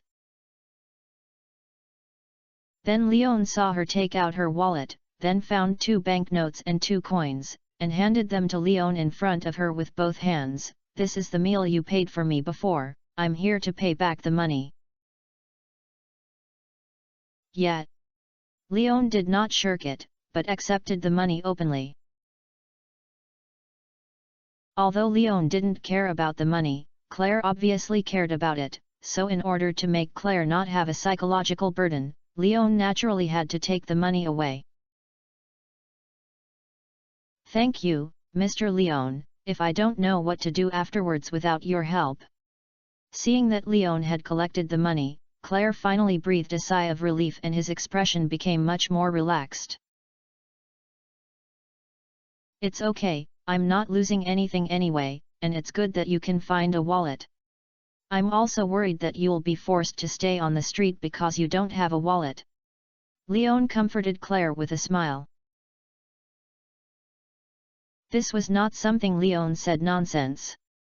He remembered that Claire did not live in Pelican Town. He would take a bus from other places to and from work every day at the bus stop. One morning, when Leon went from the farm to Pelican Town, he noticed that Claire got off the bus from the bus stop and found out. "You are so worried, you are such a good person." Claire couldn't help laughing when he heard this, and praised Leon at the same time. "Okay, don't be polite, go back early and rest." Looking at the dark circles on Claire's eyes, Leon couldn't help but dissuade him. After all, this dark circle is too serious. If this girl does not guarantee enough sleep, Leon is really worried that one day he will hear the news of her sudden death. "Although I was just a nodding friend, I watched a familiar face die of overwork, and the impact was too great." Sure enough, the Hoja family is not a good thing. It is true that he has squeezed his employees into such a moral character. It is true that he resigned from the Hoja family. "Well, goodbye, Mr. Leon, I wish you a good dream." Claire didn't know how to end the topic at this moment, and after hearing the words, he also said goodbye. "Well, goodbye, I wish you a good dream, too." Leon nodded and responded to Claire, then saw Claire move away and give way. Claire didn't leave. Leon guessed that it was because he was there, so he rode his bike away first. After riding for a short distance, he turned around and looked behind him, and saw Claire walking towards him, and then he withdrew his gaze. Claire actually noticed Leon's look back. Seeing this, he couldn't help but smile and thought, "Mr. Leon is such a gentle man." Chapter 334 People always change. Leon, who returned to the farm, threw all the fish in his backpack into the delivery box as soon as possible, then went to take a shower, and went to the kitchen to see the situation of the combined buckets. After a day of fermentation, the kitchen did not smell the fermentation smell as Leon thought, nor did he smell any other strange smell. It made Leon breathe a sigh of relief. It seemed that the barrel was sealed very well. After leaving the kitchen, Leon went to the chicken coop to look at his chickens and found that these little guys had fallen asleep together. Then he returned to the wooden house, watched TV for a while, and finally went to bed to rest after his hair was dry. When the sun shone into the room the next day, Leon immediately opened his eyes. After washing up on a daily basis, I just watered the chickens and picked mushrooms in one stop. Unexpectedly, Leon actually saw a big red apple in the cave today. Apple, fruit, a refreshing fruit that can be used as juice and vinegar. Oh, I actually paid the rent. Leon put the apple in his backpack and looked at the fruit bats hanging upside down on his head, feeling quite happy. It seems that these fruit bats will indeed bring fruit. The 2 harvests made Leon confirm that these fruit bats did not go on strike, but it just took some time. Sure enough, some things are unhurried. After leaving with the apple, Leon began to prepare breakfast. Because he didn't know if Abigail, who had come here later, had breakfast at home, Leon prepared one more breakfast. Breakfast is very simple. Fried eggs and fried dough sticks are a little oily, but they are really delicious.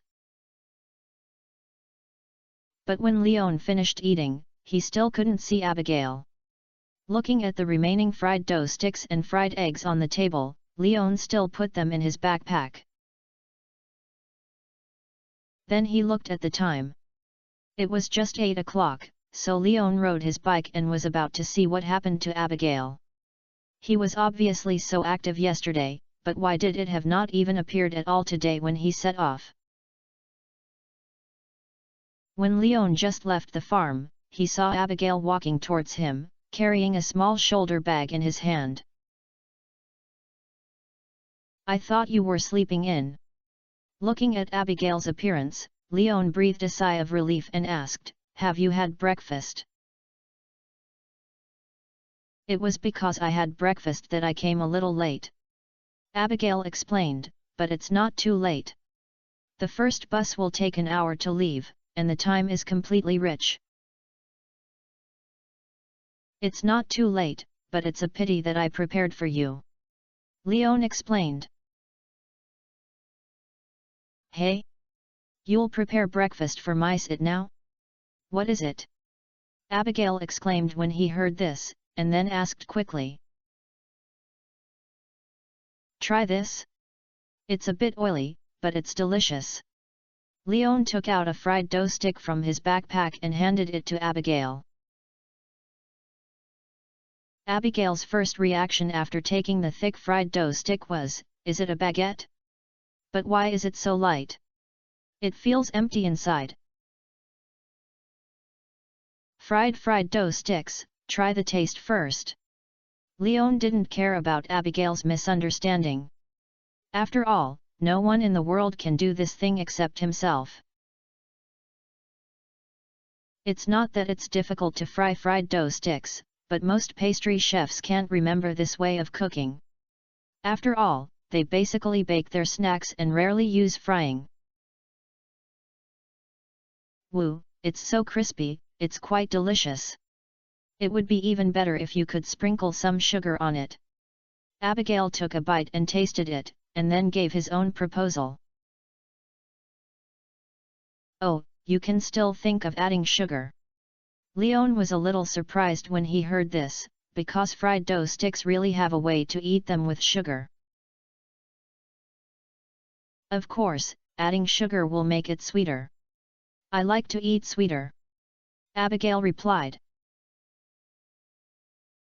"Then next time I bring the candy myself, I will only eat the original flavor," Leon complained without hesitation. "It's okay, I don't choose either. It's enough to be delicious." Abigail, who easily put a fried dough stick into his stomach, stretched out his hand again and silently asked for the second fried dough stick at Leon, not knowing what it means to be polite. Leon didn't make things difficult for Abigail. While handing her another fried dough stick, he was also worried about her stomach. "You shouldn't eat too much after you have eaten in the morning, otherwise I'm afraid you'll be overwhelmed." "Don't worry, I have a strong digestive ability." Abigail showed off to Leon with great smugness, "Even if you give me 2 more, I can still eat them." "Stop it right!" Leon reminded Abigail helplessly, and then rushed to the bus platform with him. As soon as the two arrived at the bus stop, Leon heard someone greeting him. "Good morning, Mr. Leon." "Good morning, Claire." When Leon saw that the person who greeted him was Claire, he naturally responded to her greeting. "Are you planning to go out?" Claire looked at Leon and Abigail standing with a surprised expression. "Well, go to the Calico Desert and accompany her to get something," Leon explained. "Then I wish you a happy journey." Claire smiled and nodded at the two of them, then accelerated his pace and headed towards Pelican Town. After Claire left, Abigail stared at Leon with a suspicion and asked, "Who is she?" The new recruit from Hoja's supermarket, Claire. Leon replied. You guys have a good relationship? And why did you get to know the new employee of the Hoja family so quickly? Abigail couldn't help but complain. The relationship is average, but I just meet occasionally, and it's strange to know her. After all, the town is so big, and there will inevitably be intersections, not to mention that I occasionally go to the Hoja supermarket to buy things. Leon explained to Abigail helplessly, and complained. I also said that you would not regard the Hoja family as your father, right? I'm not that extreme, but I do not like Hoja supermarkets. After all, its appearance has reduced the business in the store a lot. And every day my father would say in my ear that the products in Hoja supermarkets are not of quality. If it weren't for the cheap price, I would be so annoyed. Abigail complained with resentment. I think the existence of Hoja supermarkets is quite good. After all, not everyone only looks at the quality and not the price. They need to meet the consumption capacity of different consumers. Although Leon doesn't like Hoja's house very much, what he doesn't like is the Hoja's concept and work pressure. He still keeps his mind calm about Hoja's products, otherwise he wouldn't occasionally go to the Hoja supermarket to buy things. Well, Jody said something similar, but there is no way to do it. The cost of goods at home is there, and it is not easy to reduce the price. Although I want to slightly reduce the profit margin so that everyone can come to Pierre's grocery store to shop, everything in the store is decided by my father. Abigail sighed helplessly when he heard this. Then you will consider these issues when you inherit this grocery store in the future. Leon suggested. My father is still young, and who can tell the future is accurate. By then, I will not have time to care about this grocery store, it is unknown. Abigail complained. Is it because I feel that I will not have time to inherit because of the problem of getting married? Leon quipped. Maybe, I don't know either. Take one step at a time.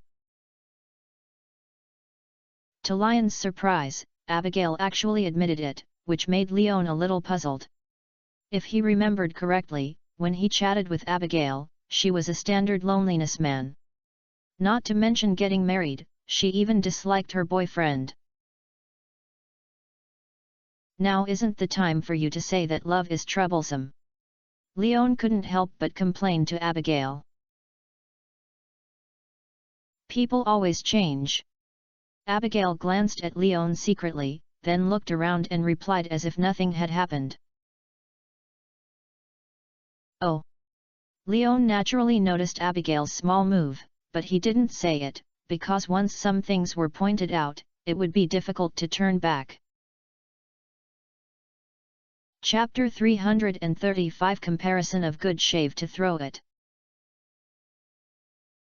During the next trip, Leon basically changed the topic of this aspect, and it took more than half an hour to spend this torment. When Pam drove the car to the bus stop, Leon and Abigail got on the bus together and chose an adjacent seat. Abigail sat by the window and closed his eyes. Leon, I'll take a break first. Remember to wake me up when you get to the place. Before going to bed, Abigail did not forget to remind Leon to call her before getting off the car. Oh, stayed up late last night. Leon couldn't help but complain. I didn't stay up late, but I was prone to motion sickness when I took the bus and bus. If I didn't sleep, I would feel uncomfortable getting off the bus. Abigail explained. Why didn't you say that when I drove last time? Leon teased. It's different from a car and a bus. Abigail rolled his eyes and then closed his eyes and forced himself to go to bed. Leon just teased Abigail, and when she really closed her eyes, she would not disturb her. It just so happened that Leon was planning to take a break. The 1-hour drive was too long, and there was no mobile phone to play with or without magazines to read. Sleeping at a nap is definitely the best way to be lazy. Last time I was able to ensure that I was not bored throughout the whole process, because of the uncle shaman sitting next to me. I don't know if I could meet this time. At 9 o'clock, Pan set off on time. As the bus ran on the wide road, Lion's eyelids became heavier and heavier. In the end, he obeyed the request of the person's body, closed his eyes and leaned on the seat and fell asleep. By the time Leon opened his eyes again, the bus had stopped.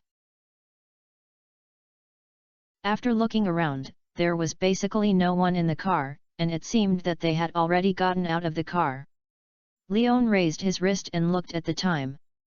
At 10:05, if Pam did not delay on the road, it means that Leon had slept for 5 more minutes in the car. Outside the window, the car parked steadily at the bus platform in the central oasis, but there was no trace of Pam on the car, and I didn't know where to go. However, since I got to the place, Leon naturally wanted to wake up Abigail. This girl usually looks careless and her sleeping position is very quiet. She leans against Lion's arm, and her beautiful long purple hair covers Lion's arm without leaving any skin. No wonder Leon always dreams that her right hand is pressed by a huge rock in her sleep. "I'm here." He gently pushed Abigail's shoulder, and Leon tried to wake Abigail up. Abigail impatiently patted Lion's shoulder, muttering in an inaudible tone, and at the same time moved his neck slightly and changed to a more comfortable position, without any intention of sobering. Seeing this, Leon sighed, then stood up and let Abigail, who was leaning against him, fall down towards Lion's original seat because he lost support. The sudden sense of weightlessness made Abigail suddenly wake up. When he opened his eyes, he waved his hands randomly, as if he wanted to find a support point, and at this time, Leon stretched out his hand to hold Abigail's arm. "Woke up. Your wake-up method is too rough." Abigail, who came to his senses, complained to Leon with a resentful look on his face. "Who made you whisper the first time you couldn't react?" Leon replied with his shoulders shrugged. "Forget it, you can't have expectations for you guy." Abigail rolled his eyes with disgust, then stood up, and tidied up his clothes with some creases. "Hey? Where have everyone in the car gone?" "Of course, it's time to get off the car. If you don't get off, we may be sent back to Stardew Valley directly," Leon complained. "Okay, then get off the car quickly. I can't wait to see what my exclusive weapon looks like." Abigail dragged Leon directly and ran down the car. As soon as the two got off the bus, they saw Panmia walking towards the bus. "Oh, you're awake. I originally planned to call you after going to the bathroom." After seeing Leon and Abigail, Pam explained immediately. "Sorry, it's delaying your time back," Leon said to Pam with a little apology.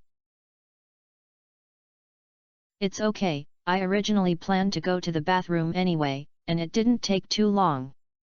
After Pam finished speaking, he said goodbye to Leon and Abigail, and then returned to the car. Abigail waited for Leon to finish the greetings with Pam, and continued to pull Leon towards Yuba's forging platform. Although he only came once, Abigail's memory was quite good, and the route he took was quite the same as last time. After passing through the lake in the central oasis and crossing several bushes, Leon and Abigail saw the 3 stone pillars still standing on the yellow sand, no difference from the last time they came. Seeing these 3 stone pillars, Abigail immediately opened his small bag, took out the colorful fragment from it, and then asked Leon, "I'm going, are there anything to pay attention to?"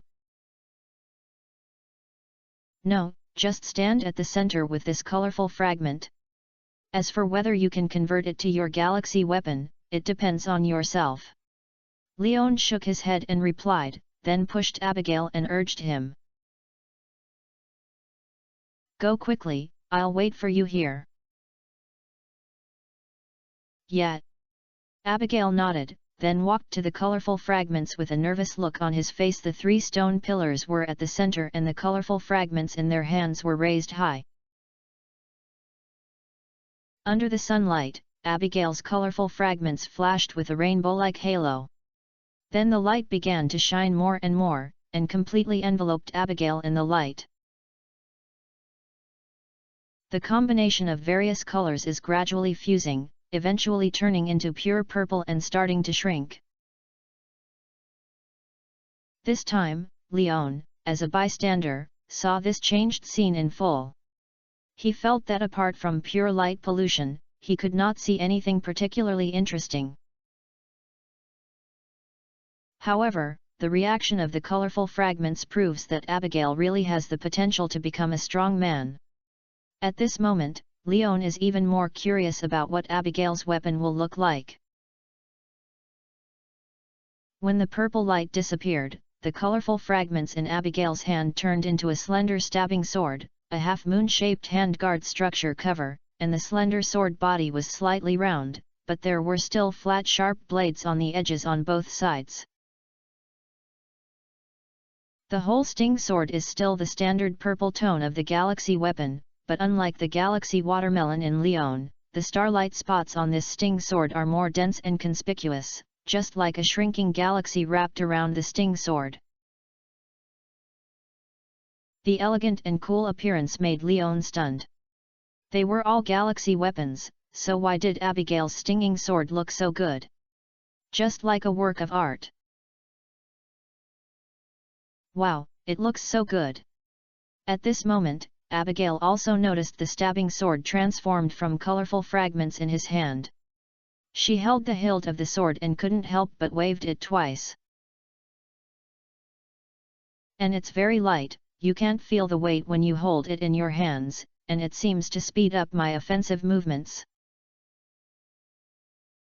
Chapter 336, The Capital. Chapter 335, The Mysterious Witch. "Come on, I'll help you see." Leon was not surprised to hear this, because the galaxy weapons basically have very light qualities, and the same is true for his galaxy watermelon knife. As long as it is not stretched too much, the weight is definitely several times lighter than that of a weapon of the same volume. What he was actually more curious about was the attributes of Abigail's galaxy sword. Here, Abigail was not stingy and generously handed the galaxy sword in his hand to Leon. The moment Leon got the sword, he also saw the mark given by the system. Galaxy Sword, Level 13 Sword, 5070 damage plus 11 speed plus 5 critical strike plus 50 critical strike strength. Characteristics, casting medium. In terms of attributes, it completely crushed Lion's normal galaxy watermelon knife. Of course, if Leon stretched out the volume of the galaxy watermelon knife and turned it into a large weapon, then the attack value should be far beyond this stinging sword. Leon was quite surprised about the characteristics and casting medium of this galaxy sword. If literally, in addition to having super attack attributes on the physical level, this sting sword should also be a magical staff that is good at fighting magic, which is quite in line with Abigail's potential to become a mage. "How is it? Do you see something? Abigail asked impatiently as he looked at Lion's thoughtful expression holding his stinging sword. A pretty good weapon, better than my Galaxy watermelon knife, and there are some very special usages, but I can't tell you this usage for the time being. When you come into contact with this aspect, someone will help you explain in detail. Leon explained that the speculation about the characteristics of this sting sword the casting medium did not inform Abigail. Because Abigail has not yet been exposed to magic, it makes no sense to tell her. When Rasmades remembers to accept Abigail as a disciple, then Rasmades's explanation of this aspect must be much clearer than Leon, a magical layman. Tisk, it's mysterious. You can't deliberately hide it because you are jealous of me. Abigail complained to Leon in dissatisfaction. Well, you're right, I'm just jealous. Leon replied to Abigail with a smile. To be honest, he was really jealous of Abigail's appearance, which was really good looking. I don't believe it. Facing Lion's calmness, Abigail didn't believe it at all, because she felt that if Leon was really jealous, she would not have said it so openly. Lion's sincere answer made Abigail think that Leon was teasing himself. Leon sighed. To be honest, no one believed it these days. He immediately handed the Galaxy sword back to Abigail. Do you believe it or not, but I still want to remind you to consider how to store this weapon. If this weapon is brought back, Mr. Pierre will probably scold you again. I can leave it to you. Don't you have a storage space that belongs to you alone? Abigail replied indifferently. Aren't you afraid that I will embezzle your weapon? Leon reminded helplessly when he heard this.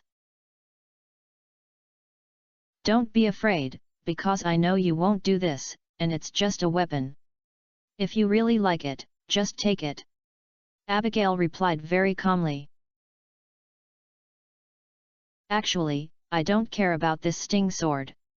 The fact that I can use colorful fragments to forge my own Galaxy weapon is more important than this weapon.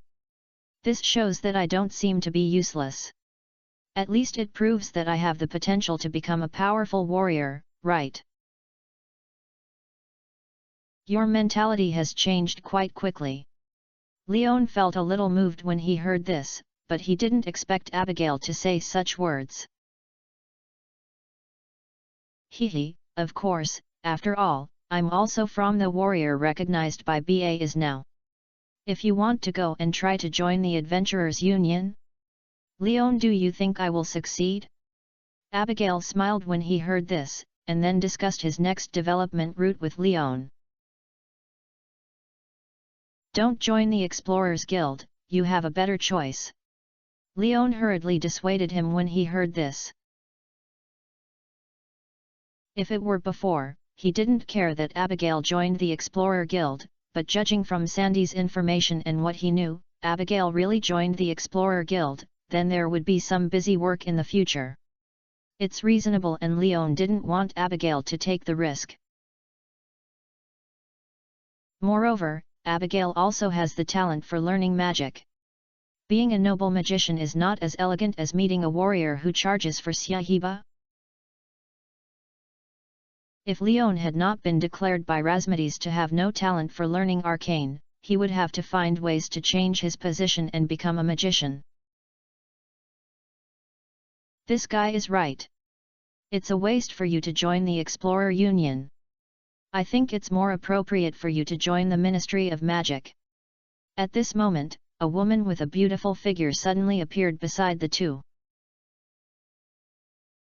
She wore a wizard robe of the same style as Rasmades, but compared to Rasmades's loose and old clothes, the woman's clothes were more close-fitting and gorgeous.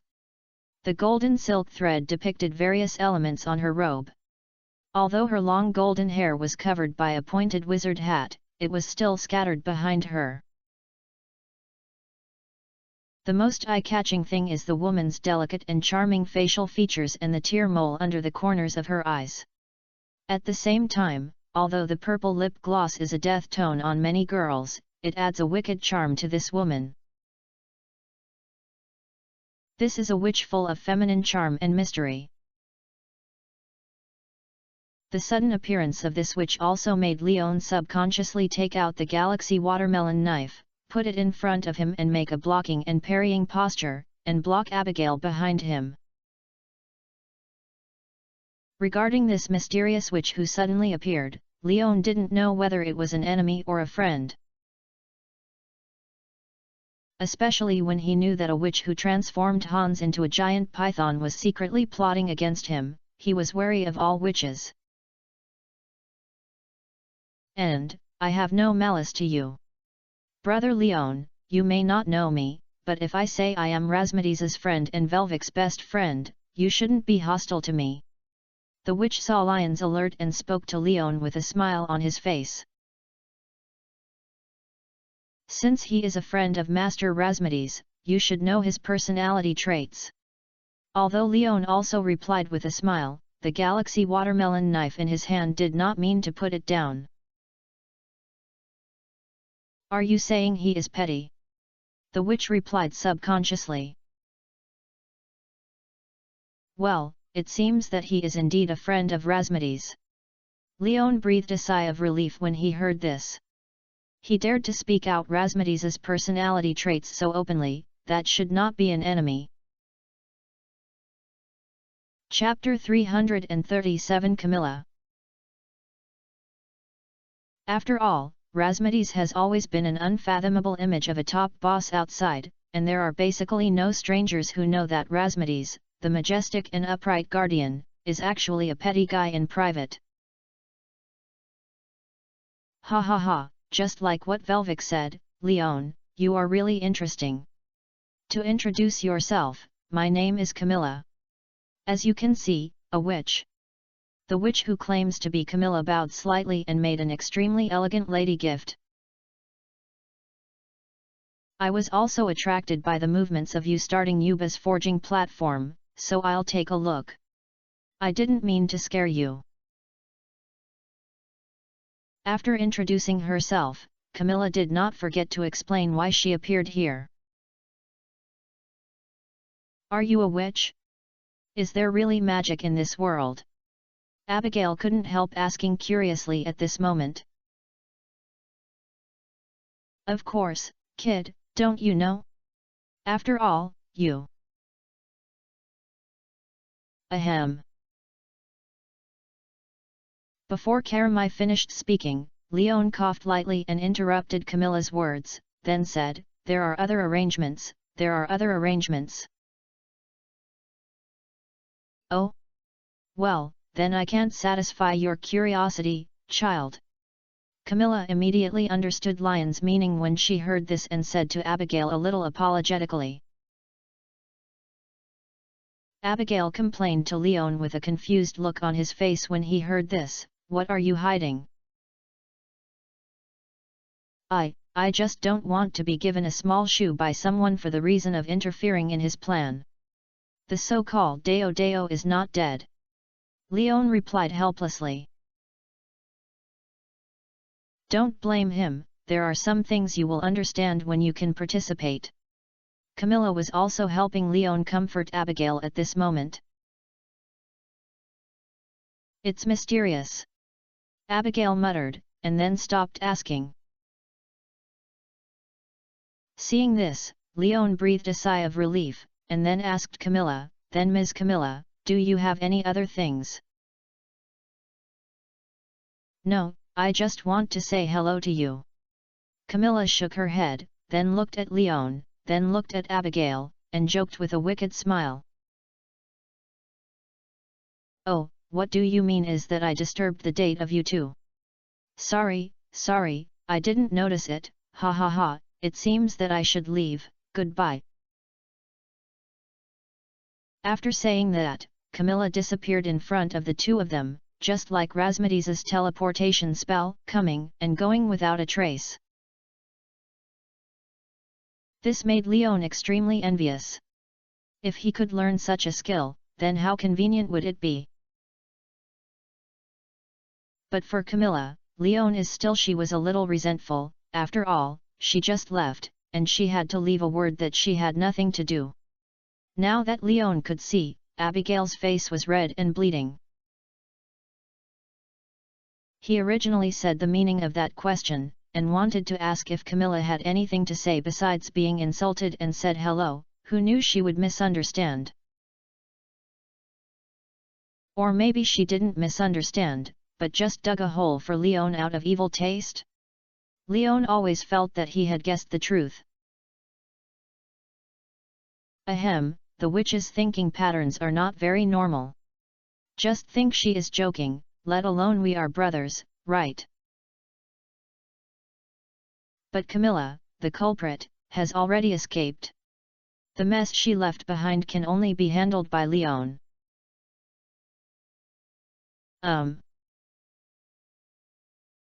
Abigail's answer seemed a little weak, which gave Leon a headache. He then quickly changed the topic. By the way, it's almost lunch. I'll take you to try the specialty food of the Calico Desert. Okay. This time, Abigail's answer voice became much more normal, and his expression calmed down a lot. Seeing this scene, Leon breathed a sigh of relief, and then took Abigail toward Sandy's Oasis store. On the road, Leon originally thought Abigail would ask himself some questions about witches, magic, etc., but Abigail acted very quietly, which made Leon not know what to say, so he had to accompany Abigail to walk silently. Fortunately, the stall setting in front of Sandy's Oasis store attracted Abigail's attention. Faced with the rare desert specialties in Stardew Valley, Abigail successfully awakened women's shopping talent. Hey, Leon, try this sand date quickly, it tastes so distinctive. I know, I ate it when I came last time. Leon, do you think this kind of sun hat looks good? Do I want to bring a pair of my mom back as a gift? Ken. Wow, this sand sculpture looks so good. How did they put the sand in a glass ball and maintain the shape of a camel? Seeing Abigail shuttled through these stalls, and occasionally taking out money to buy the goods he liked and returning to his vitality, Leon just smiled. Because there are some questions about Abigail, he may not be able to answer. Fortunately, those shaman are very enthusiastic. I don't know if it is because Abigail's smile that infected them, or because of Abigail's consumption ability, they will basically make some supplements to the questions that Leon cannot answer. Until he entered Sandy's Oasis store, Abigail was carrying 3 bags filled with desert-style goods produced by the Aboriginal people of the Calico Desert. Why are you here again? Seeing Lion's appearance, Sandy, who was sorting out the bills at the counter, complained with disgust. Passing by. Leon replied, then asked Sandy, have you eaten? Have you eaten together, I'll treat you. No, but you'd better forget it when you treat it. It doesn't matter if there are 2 more people anyway. The boss won't care how many servings I've ordered.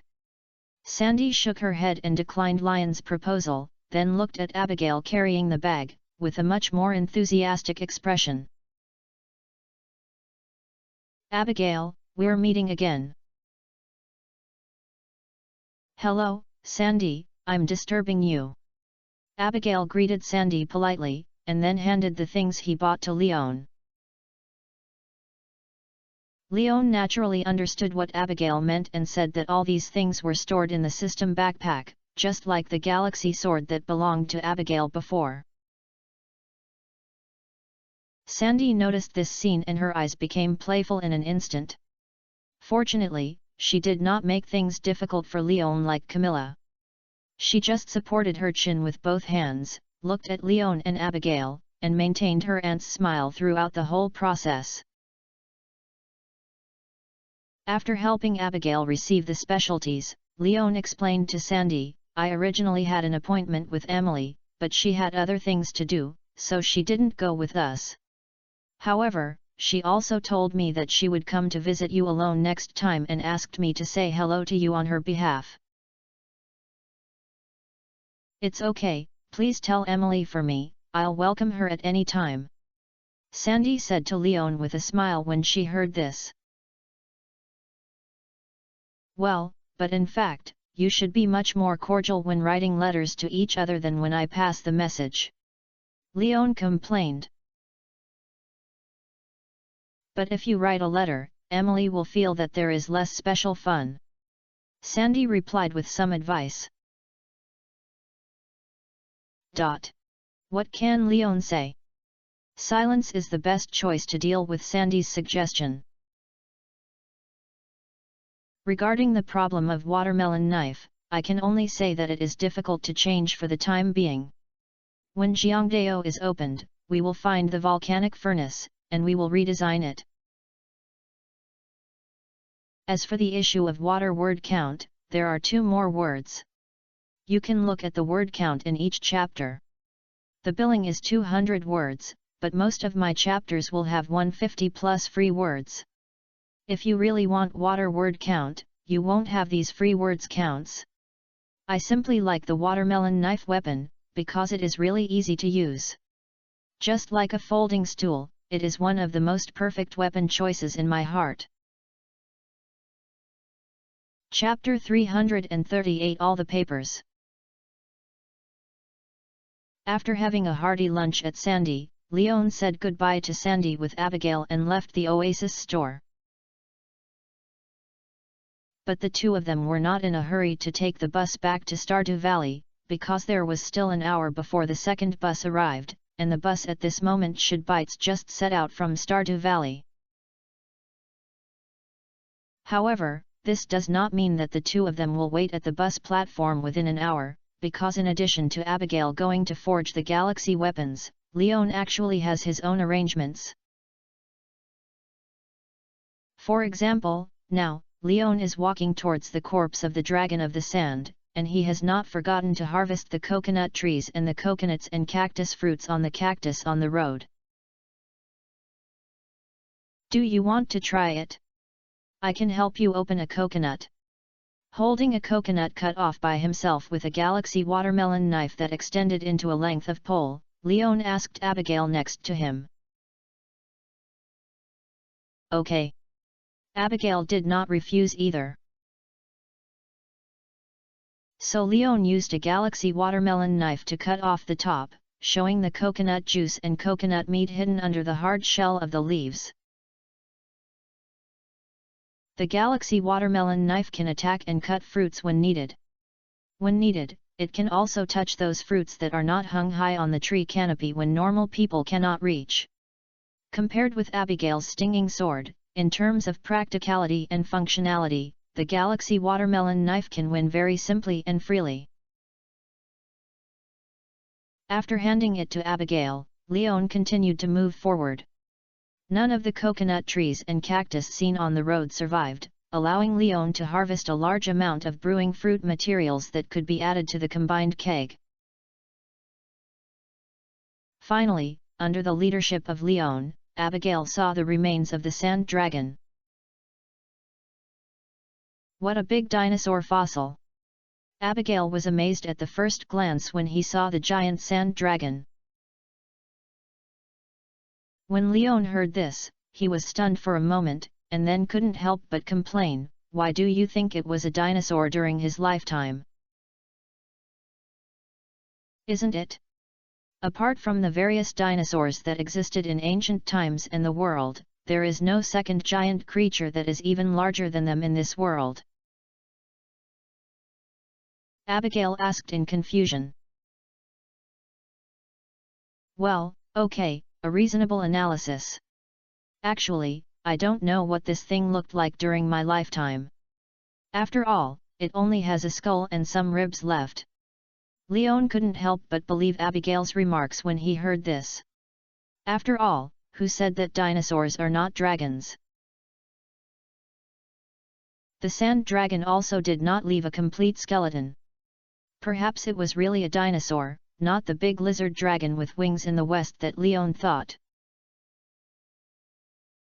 So, you just came to tell me if this fossil is a dinosaur?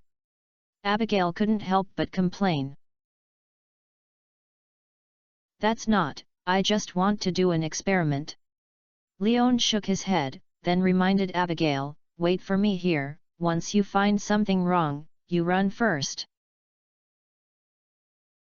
After saying that, Leon walked to the skull of the dragon of the sand, took out the sun essence that had been prepared when he was on the farm from his backpack, and sent it into the hideous mouth bones of the dragon of the sand of the dragon of the sand.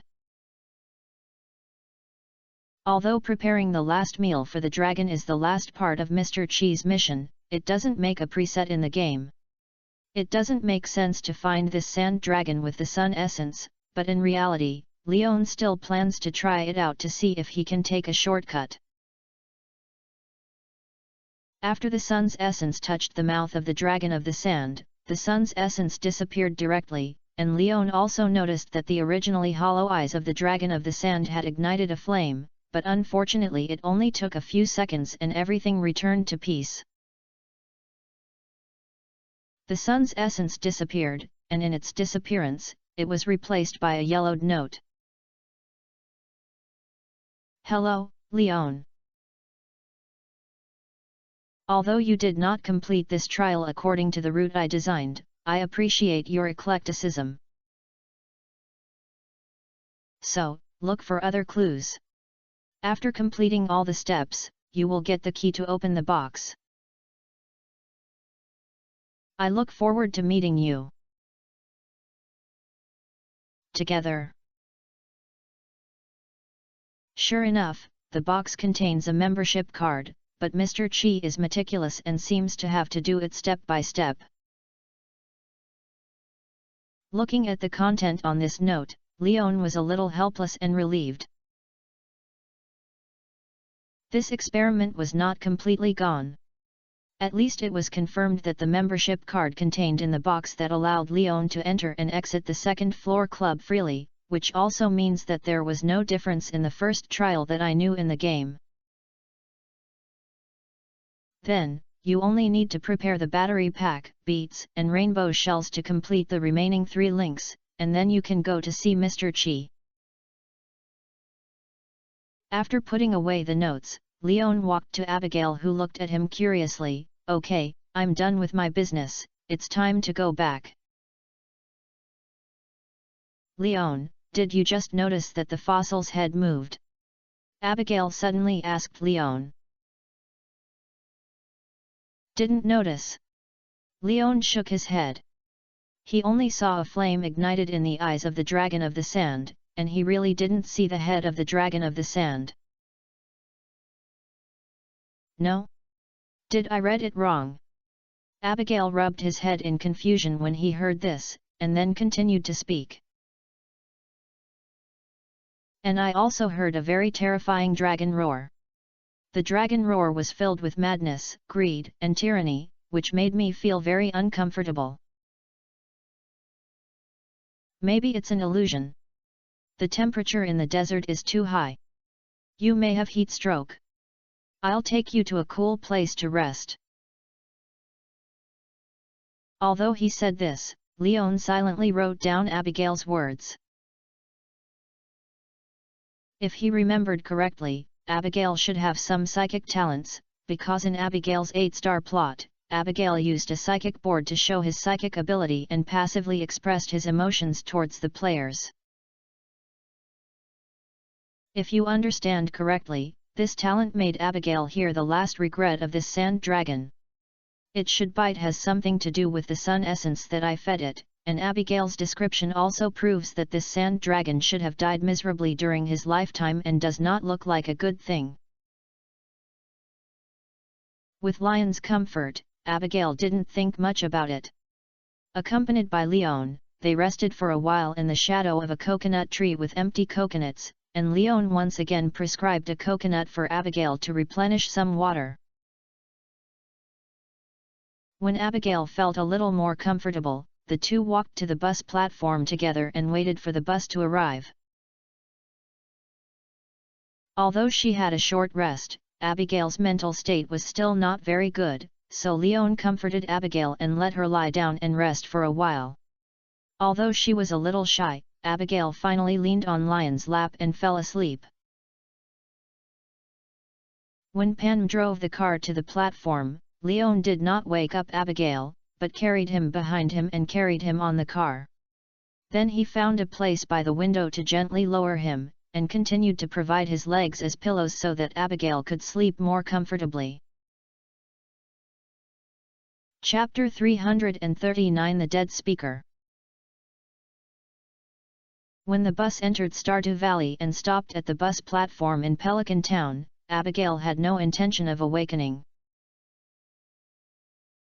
This made Leon frown, and he carried him behind him with some concern, and then got out of the car. Before getting off the car, Pam also asked Leon if she needed help. She could drive the car directly into Pelican Town so that Leon could take Abigail to Harvey's clinic as soon as possible. But Leon refused, saying that Abigail was asleep and there was no big problem, which made Pam breathe a sigh of relief. As for whether Abigail had a problem, Leon himself didn't know, but compared to finding Xavi, Leon was more inclined to find Razmidis. After all, the main reason for Abigail's sleep was not a disease, but the roar of the soul of the dragon of the sand. After getting off the car, Leon immediately entered the Red Star farm with Abigail on his back, then placed him on his bed, then walked out of the farm and shouted, "Master Razmidis! Master Razmidis!" There is no way, Leon does not have Razmidis's phone number, and I don't know if this wizard has the habit of using human technology, so if you want to find this boss as soon as possible, you can only shout. If Razmidis didn't notice it, he would have to go to the mage tower to call people. Fortunately, Master Razmidis did not deceive Leon. The name of every magician is closely related to the element. When you call on the real name of the mage, as long as he is willing to pay attention to you, he will definitely hear the feedback from the element. So in the second shout of Master Razmidis, Razmidis teleported to Leon. What happened? As soon as they met, Razmidis asked Leon. He knew Lion's personality. Although he liked to joke, he still respected himself. If he just wanted to find himself, Leon should go to the mage tower instead of shouting his name here and letting himself come over. There must be a reason why Leon shouted like this. I took Abigail to the Calico Desert today. On the hillside of the central oasis, I fed the sun's essence to the remains of a sand dragon, and then Abigail heard the roar of the sand dragon and was now in a deep sleep. Leon pulled Razmidis into the wooden house and explained the situation clearly. Seeing Abigail lying on the bed, Razmidis's eyes were a little loving and expectant, but there was no worry or anger at all. It's okay, Leon, she is just resting.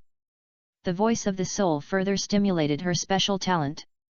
Now she is just dormant because of the self-protection mechanism of her body. As long as she rests well, she will wake up. After seeing Abigail's situation, Razmidis did not forget to explain to Leon to avoid Lion's worrying. Special talent? Are you talking about her magical talent? Leon asked back. No, magical talent is innate, and it cannot be reflected without learning magic, but this does not hinder the existence of talent. However, Abigail is different. She also has a special talent. This talent needs the stimulation of external objects to be activated. Razmedes shook his head. Do you know? Men who learn magic generally call themselves magicians, while women call themselves witches. In addition to learning elemental magic, women generally have their own unique talents. This talent is called witchcraft, which is also the main reason why female magic practitioners call themselves witches. What is Abigail's talent for witchcraft? Leon asked. The dead speaker listens to the echo of the soul of the dead and conveys the information of the world that transcends life and death. Razmedes explained.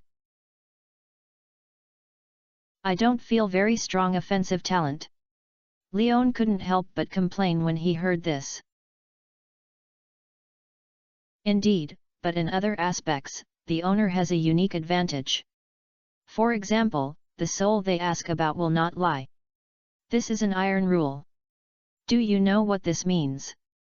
Razmedes asked back. Is she suitable as a torture officer? Leon speculated. Your thoughts are dark, but this is indeed a development route, but it is not suitable for Abigail. She can rely on this talent to become a psychic. This means that she will be countless secret diggers buried due to death. As long as she is willing, all the dead are basically her source of intelligence, which is an incredible ability.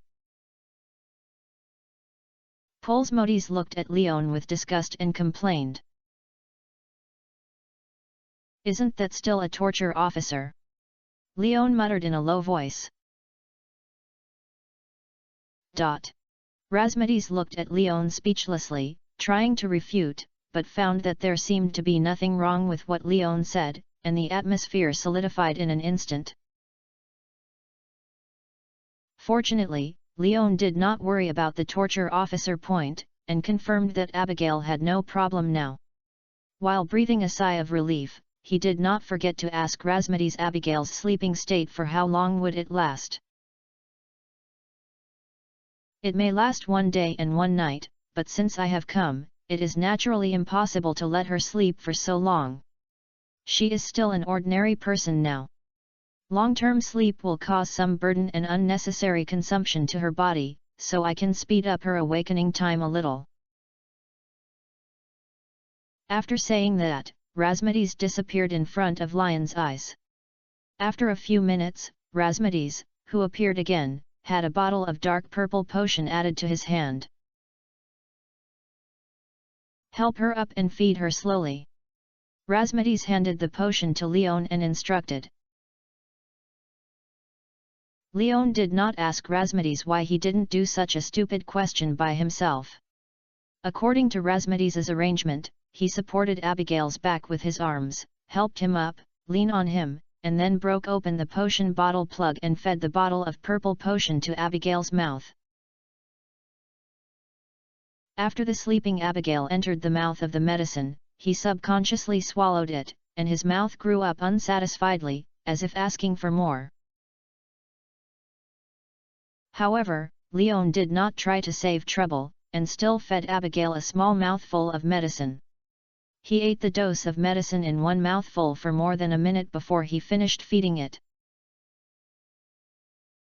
After feeding, Abigail couldn't help licking his lips in his sleep, as if he was very satisfied with the smell of the potion. After laying Abigail down again, Leon asked Razmedes, "What kind of potion is this? It looks delicious." The extract of star fruit eliminates some troublesome factors, leaving only the most basic effect of physical strengthening and energy replenishment. Although she will not let her use star fruit to awaken her special ability, eating this extract will not occupy the upper limit of her swallowing star fruit, and can only be regarded as a nourishing nutrient solution. Razmedes explained lightly.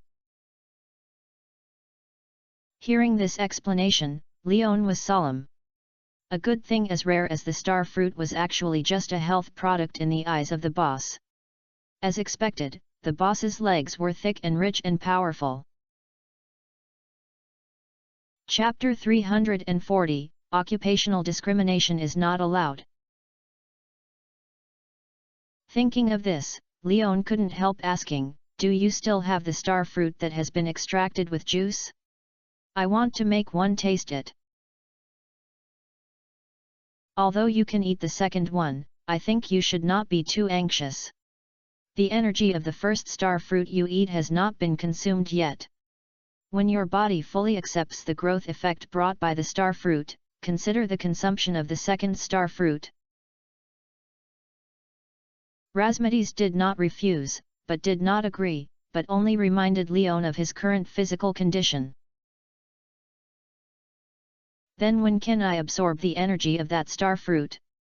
Leon was a little surprised when he heard this.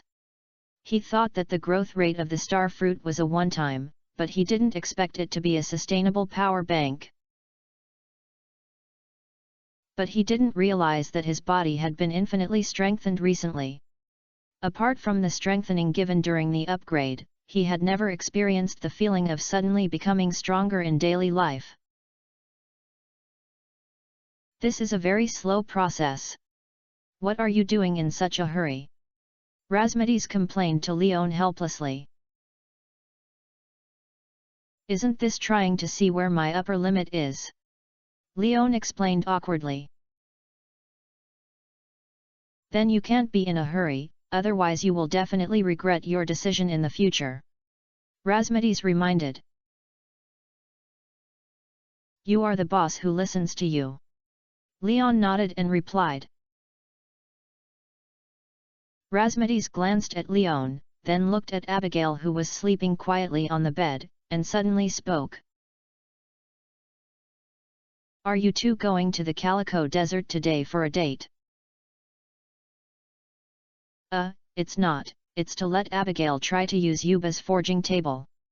Leon shook his head and explained, then thought of something, and complained to Razmedes with helpless expression. "Master, you did it on purpose.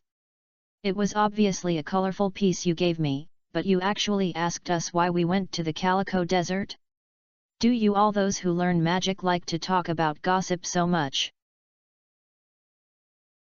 "Ahem, I just didn't remember it for a while."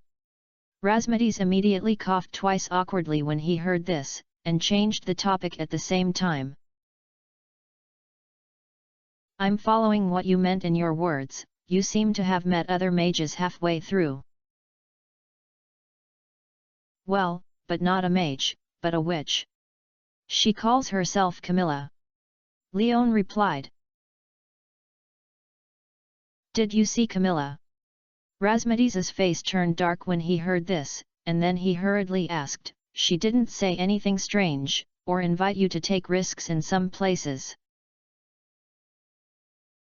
"No, I just said hello and left."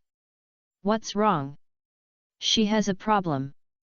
Leon noticed Razmedes's expression and hurriedly asked. "That's not. She is my old friend and a powerful witch. She is young and talented, but she is a little erratic in terms of personality and has some of her own little thoughts," Razmedes explained. "Oh." Leon nodded, guessing in his heart that Razmedes was so nervous, probably because he was afraid that Camilla would have exposed his bad information. "You may not be noticed by her now, but when you grow up in the future, you must remember to stay away from this guy. She will definitely try every means to win you over to the castle village in the Crimson Desert. It is famous for providing you with an excellent trial and adventure venue. In fact, the main purpose is to help you work as an illegal worker. Remember to reject all her suggestions." Razmedes couldn't help but give Leon a reminder. Crimson Desert? Castle Village. Two new place names made Leon interested in it instantly. "Want to know?" Razmedes asked with a smile as he looked at the curiosity that appeared on Leon's face again. "Of course, but I still want to know if that Crimson Desert is an area where my grandfather tried his best to explore." Leon nodded and replied. "You underestimate your grandfather too much. The Scarlet Desert is just a crimson desert. The Scarlet Desert is much more dangerous than the Scarlet Desert. The Scarlet Desert only has a small piece of wreckage. The place where your grandfather goes is the real burial place. The difference between the two is the same as you and Linus now. Razmedes replied with a complicated expression when he heard this. If you really want to know about the Crimson Desert and Castle Village, you might as well go find out about it with Linus. It's time for me to leave. Abigail is about to wake up. Master, wait, I have another question. Leon said hurriedly. Ask. Razmedes stopped the teleportation magic. When are you going to teach Abigail? When it's right, but if she just wants to be an ordinary person, I won't force her. Everyone has their own desire to live a life. Magic looks wonderful, but the responsibilities you need to take after learning magic are too heavy. Razmedes replied, shook his head. Learn. Leon didn't say much about Razmedes's answer. The world is not peaceful. If possible, he also hopes that Abigail can spend his life safely as an ordinary person. By the way, her galaxy weapon should exist in your hands, take it out and let me see it. Razmedes, who was about to turn around and leave, suddenly thought of something, and then said to Leon. Leon also had no trace of ink, so he took Abigail's galaxy sword out of his backpack and handed it to Razmedes. Razmedes held the slender sword, waved it twice, then nodded with satisfaction, a good weapon, very adaptable to magic. It is indeed her magical talent, not her talent as a reckless man. Although Leon wanted to complain when he heard this, he finally chose to shut up because of the gap in strength between the two. It's better to keep this weapon next to her. Razmedes said, enchanting the galaxy sword from beginning to end, and then he placed the sword in the sleeping Abigail's hand. The moment the sword touched Abigail's arm, the sword began to curl up into a ring, and finally turned into a purple sword-shaped ring, which was placed on Abigail's index finger. Okay, it's time for me to leave. After doing this, Razmedes disappeared directly in front of Leon's eyes. Leon's words were completely blocked and he lost the target of inquiry. Looking at the ring transformed from the galaxy sword on Abigail's index finger, Leon sighed and complained. It's indeed convenient to carry around, but at least you can tell me how to use it. Otherwise, when Abigail wakes up, how should I explain her weapon turned into a ring? You don't need to worry. She will master the method of conversion when she wakes up. I left a psychological hint on the ring. Although the Razmedes people did not appear, their voices clearly reached Leon's ears. You can speak the wind like this?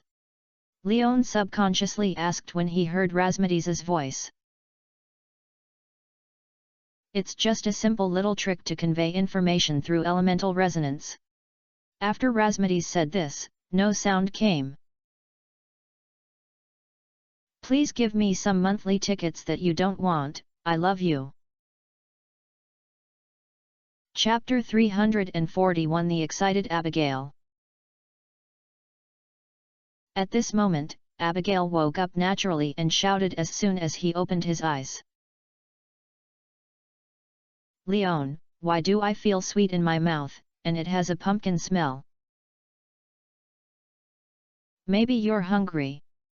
Leon turned around and asked Abigail. How do you feel about your body? Are there any uncomfortable places? No, I feel very energetic, I have endless strength and a clear mind. Abigail turned over from the bed, moved a little and gave the answer. That's good. Leon breathed a sigh of relief, and then prepared to call Abigail back. But Abigail found that there was an extra ring on his index finger on his left hand. Hey? When did this ring appear? Don't you know? Leon couldn't help but wonder when he heard this. Didn't Razmedes say that as long as Abigail wakes up, he can master the method of conversion? I don't. I seem to know. Abigail was about to answer that he didn't know, but after he touched the ring, he immediately changed his words. Then Leon saw Abigail's right hand on the ring, and then the ring turned into its true form of galaxy sword in the blink of an eye, and was firmly held in Abigail. Wow, it's so convenient. Abigail tried to restore the galaxy sword to a ring, and then changed from a ring to a stinging sword, as if he had obtained a new toy and had fun. Leon was watching Abigail's operation with a gaze, but he stopped talking. Because every time this girl gets the galaxy sword, she can't help but waves it twice, and there is her single bed here. Leon knew the sharpness of the galaxy weapon. If you don't pay attention to the fact that you will be troublesome to sleep at night. Fortunately, although Abigail likes to play, he is still very sensible. Every time he waves, he avoids the furniture in the Leon cottage, and does not cause any obvious losses. Did you do this? After the novelty passed, Abigail restored the galaxy sword to a ring again, and then asked Leon. No, it was done by one of my friends. I was a little worried that you were unconscious before, so I asked him to diagnose you and get this by the way. Leon did not inform Abigail Razmedes about the situation. As Razmedes said, if Abigail wants to live an ordinary life, it is better not to know these. When Abigail had other ideas, it was something Razmedes needed to care about and had little to do with Leon. That's it, you're not right, Leon. I feel that I know you very well, but the more I come into contact with you, the more I find that you are very mysterious. First, I know you're female magician, and then I see the bone dragon that has become a fossil but can still roar. How many things have you hidden? As Abigail said, he began to circle around Leon, as if he wanted to peek at his secret from Leon. Leon listened to Abigail's words and complained, I don't know that witch, and I remember I told you that the roar of the sand dragon was your hallucination. Do you think I believe it? Abigail asked back with his eyes rolled. I just don't want to cause trouble for you, so I didn't ask too much. Okay, but these things are not the point. The point is that it's getting late, it's time to go back. After looking at the time on the watch, Leon chose to fool Abigail into going home. But I have bought so many things, and what should I do if I can't carry them back alone? Abigail did not continue to worry about these issues and complained as Leon's words. Did I force you to buy it? Leon complained speechlessly at Abigail. Then I'll transport it back in batches, just to get a few more trips. Abigail squinted his eyes and asked Leon, you probably won't mind if I'm here a few more times, right? Forget it, I'll take you back. Leon replied with a sigh. Hehe, okay, you can visit my house. You said a long time ago that you would visit my mother if you have time, but you have not been there until now. Abigail complained to Leon with a proud look on his face. The key is that I suddenly came to my house. Your parents were not prepared and would cause them trouble. Leon reminded. It doesn't matter. Actually, before I set off in the morning, I told my mother that she would invite you to your house tonight. She should have prepared dinner long ago and it won't be too troublesome. Abigail explained. Aren't you afraid that I won't go? Leon asked back. Then will you go? Abigail asked. Why don't you go if you can have a free meal? At this point, Leon took the initiative. He really wanted to get to know Caroline. Of course, he is not a good wife, he is just greedy for the tea grown by Caroline. After all, he is really not used to drinking coffee and other things, so tea leaves are different. This is one of the few hobbies that Leon has quit smoking. Haha, I know, then let's go. Abigail jumped up happily, then pulled Leon's arm and walked out the house. After leaving the wooden house, Leon took out his bicycle and planned to take Abigail over, but was stopped by Abigail. Anyway, it's only half an hour away, let's go there. But isn't the bike faster? Leon complained, it's a waste of time to walk over. I feel full of energy now as if I took stimulants. If I don't walk, I'm afraid I'll get mad. Abigail explained. Okay, let me listen to you. Thinking that the root cause of Abigail's current situation was that he took her to the Dragon of the Sand, Leon agreed to Abigail's proposal.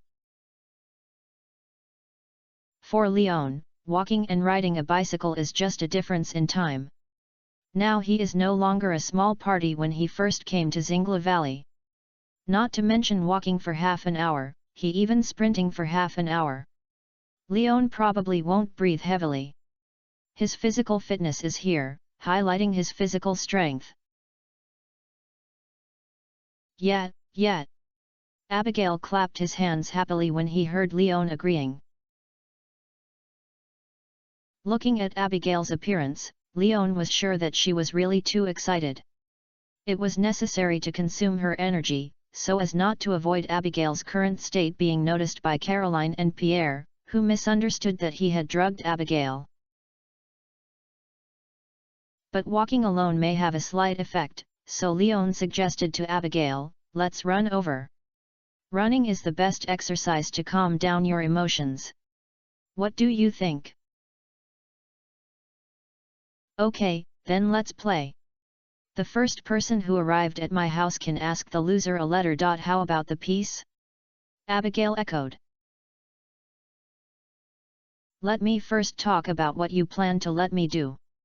Although Leon was confident that he could win, he still wanted to ask Abigail's purpose of putting forward this condition. Of course, I'm asking you to accompany me to pass the great adventure of the King of the Grasslands. I don't want to see Sophia's record-keeping on my head. Abigail replied with a look of reluctance. Hey, your desire to win and lose is too strong. Leon couldn't help but complain when he heard this. Do you agree? Abigail pretended not to hear it and urged Leon. Okay, but don't cry if you lose to me then. Leon didn't care, but he was worried that because he beat Abigail, the girl's desire to win and lose would be recurred. Humph, you'd better think about how to score higher points with me and surpass Sophia's record. After Abigail said that, he took the lead and ran out first, and Leon shook his head. He ran so fast from the beginning, and Abigail must have never participated in the long-distance race. It seems that he is sure to win.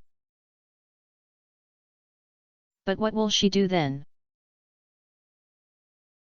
Thinking of this, Leon also began to run with his legs.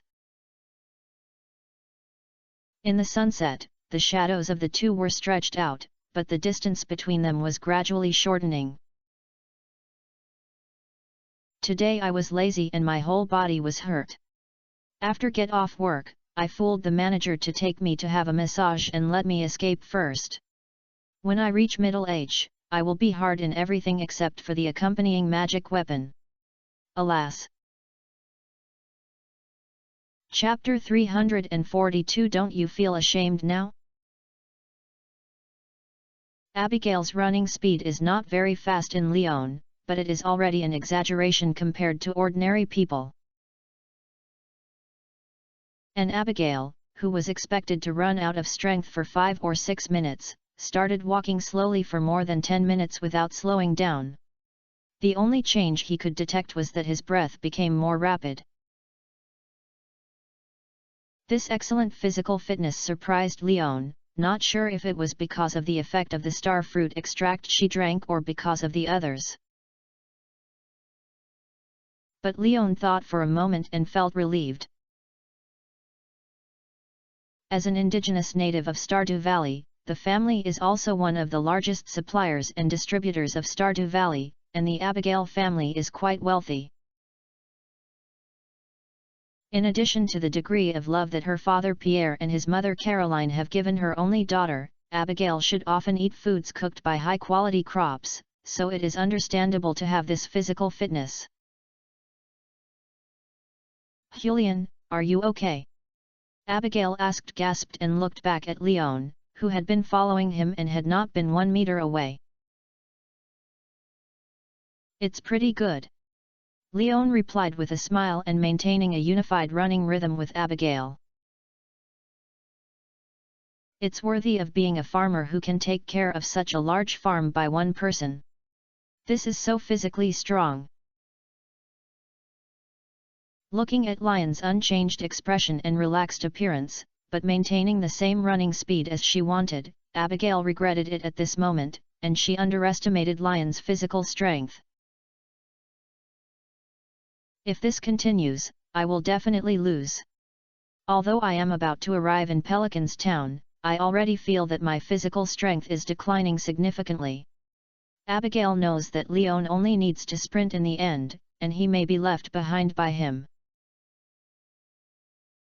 At this moment, Abigail turned rapidly, looking for a solution. Conspiracy was gathering in his brain frantically, but there was basically no possibility of practical operation. Just as Abigail was thinking hard, Lyon looked at the signboard that Pelican's Town welcomed you, realizing that Pelican's Town was close to him and it was time to surpass Abigail to win, so he accelerated his pace.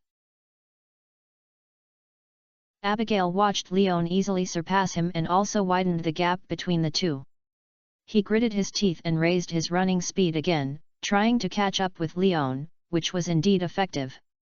The distance between the two was quickly shortened by less than 2 meters. Oops!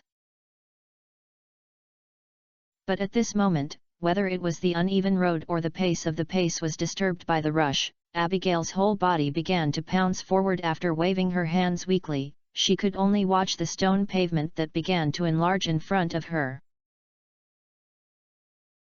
Just as Abigail tried hard to raise his arms and tried to protect his face after falling down, he suddenly felt his waist being held by a forceful arm, and his forward body was also pulled away from the pull of gravity and hung in the air.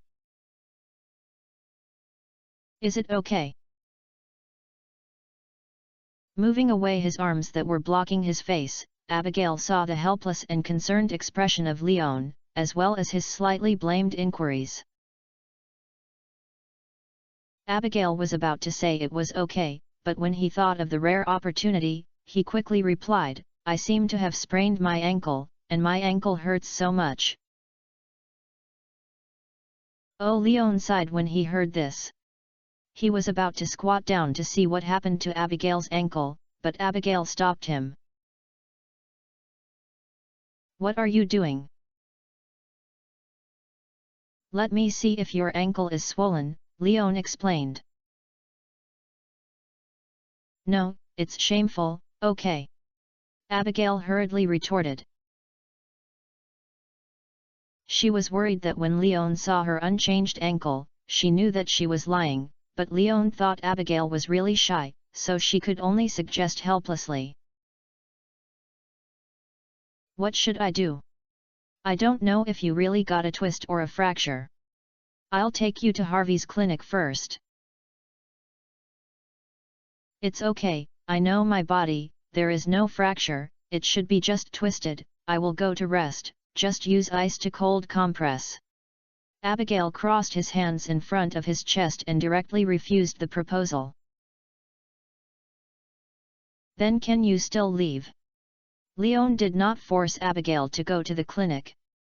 After all, seeing Abigail's appearance without crying or making a fuss, it did not seem to be too seriously injured, so he breathed a sigh of relief.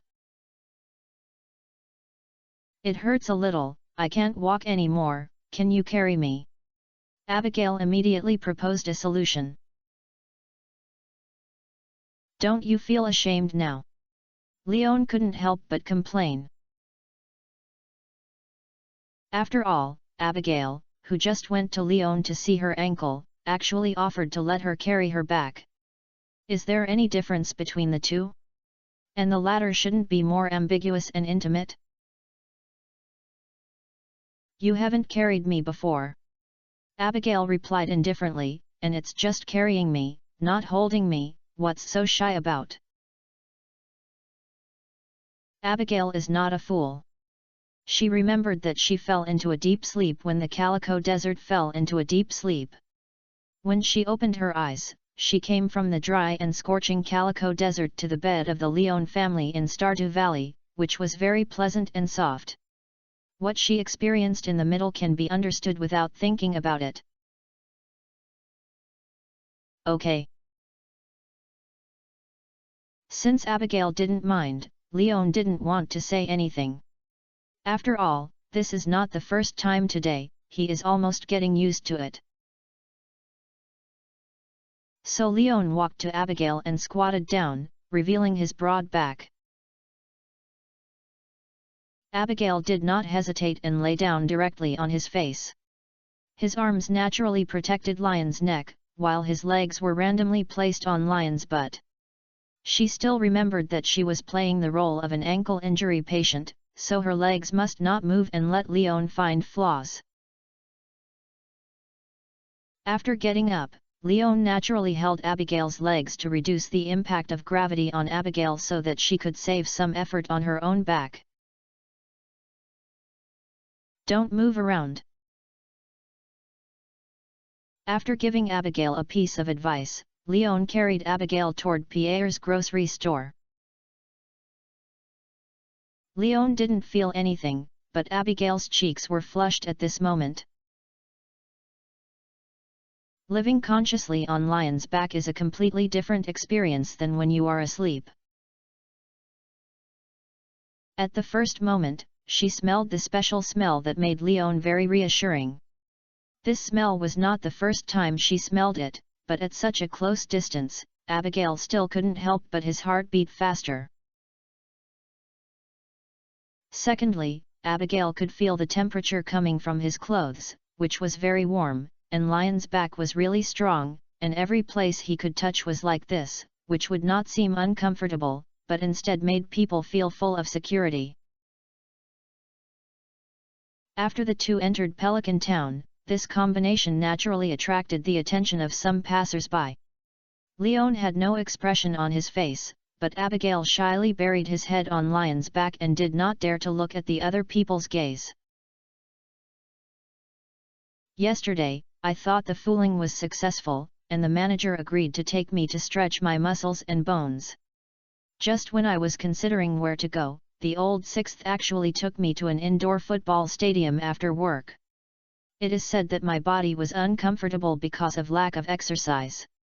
I pulled me to play in the indoor football stadium for more than 2 hours. When I got back, my legs were weak.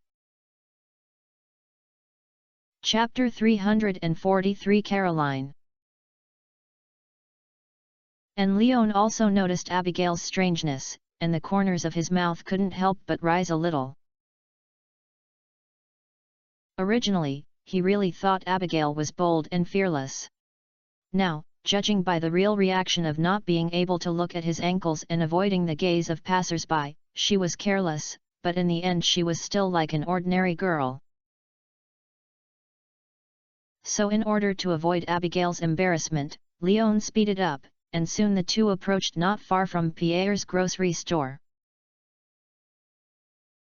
At this time, Abigail suddenly patted Leon's shoulder. "Okay, Leon, let me down, I can walk back to this short distance. Don't show off." Leon dissuaded Abigail with some concern. "I'll go in with you on my back. As long as I explain the reason to your parents, they shouldn't misunderstand it." No. Abigail did not forget to make a bet, so she answered firmly, "I can really leave by myself." "You are stubborn." Leon complained helplessly when he heard this, but he followed Abigail's wishes and put him down.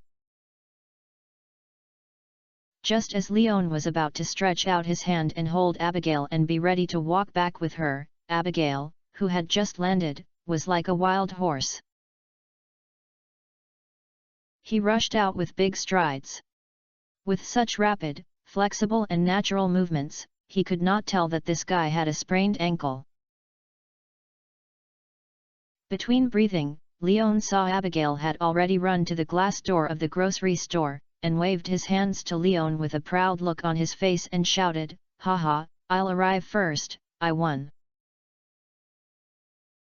In the end, I felt unsatisfied, so I made a tongue stick at Leon, showing my attitude as a winner. Now Leon understood that he was being plotted, but now that things have come to this, what else can Leon say? If you want to blame, you can only blame yourself for being kind-hearted. What Zhang Wuji's mother said is nothing wrong. Beautiful women can lie. Leon, who was silently complaining, raised his middle finger at Abigail from the bottom of his heart, then walked to Abigail and spoke. "Have you heard the story of the wolf coming?" "What's that story? I haven't heard it." Abigail shook his head. So Leon briefly retold the content of the story. When the story was finished, Leon looked at it. Abigail asked, "What did you learn from this story?" "You can lie, but you can't cheat too many times," Abigail replied seriously. "Your Chinese must be taught by the physical education teacher."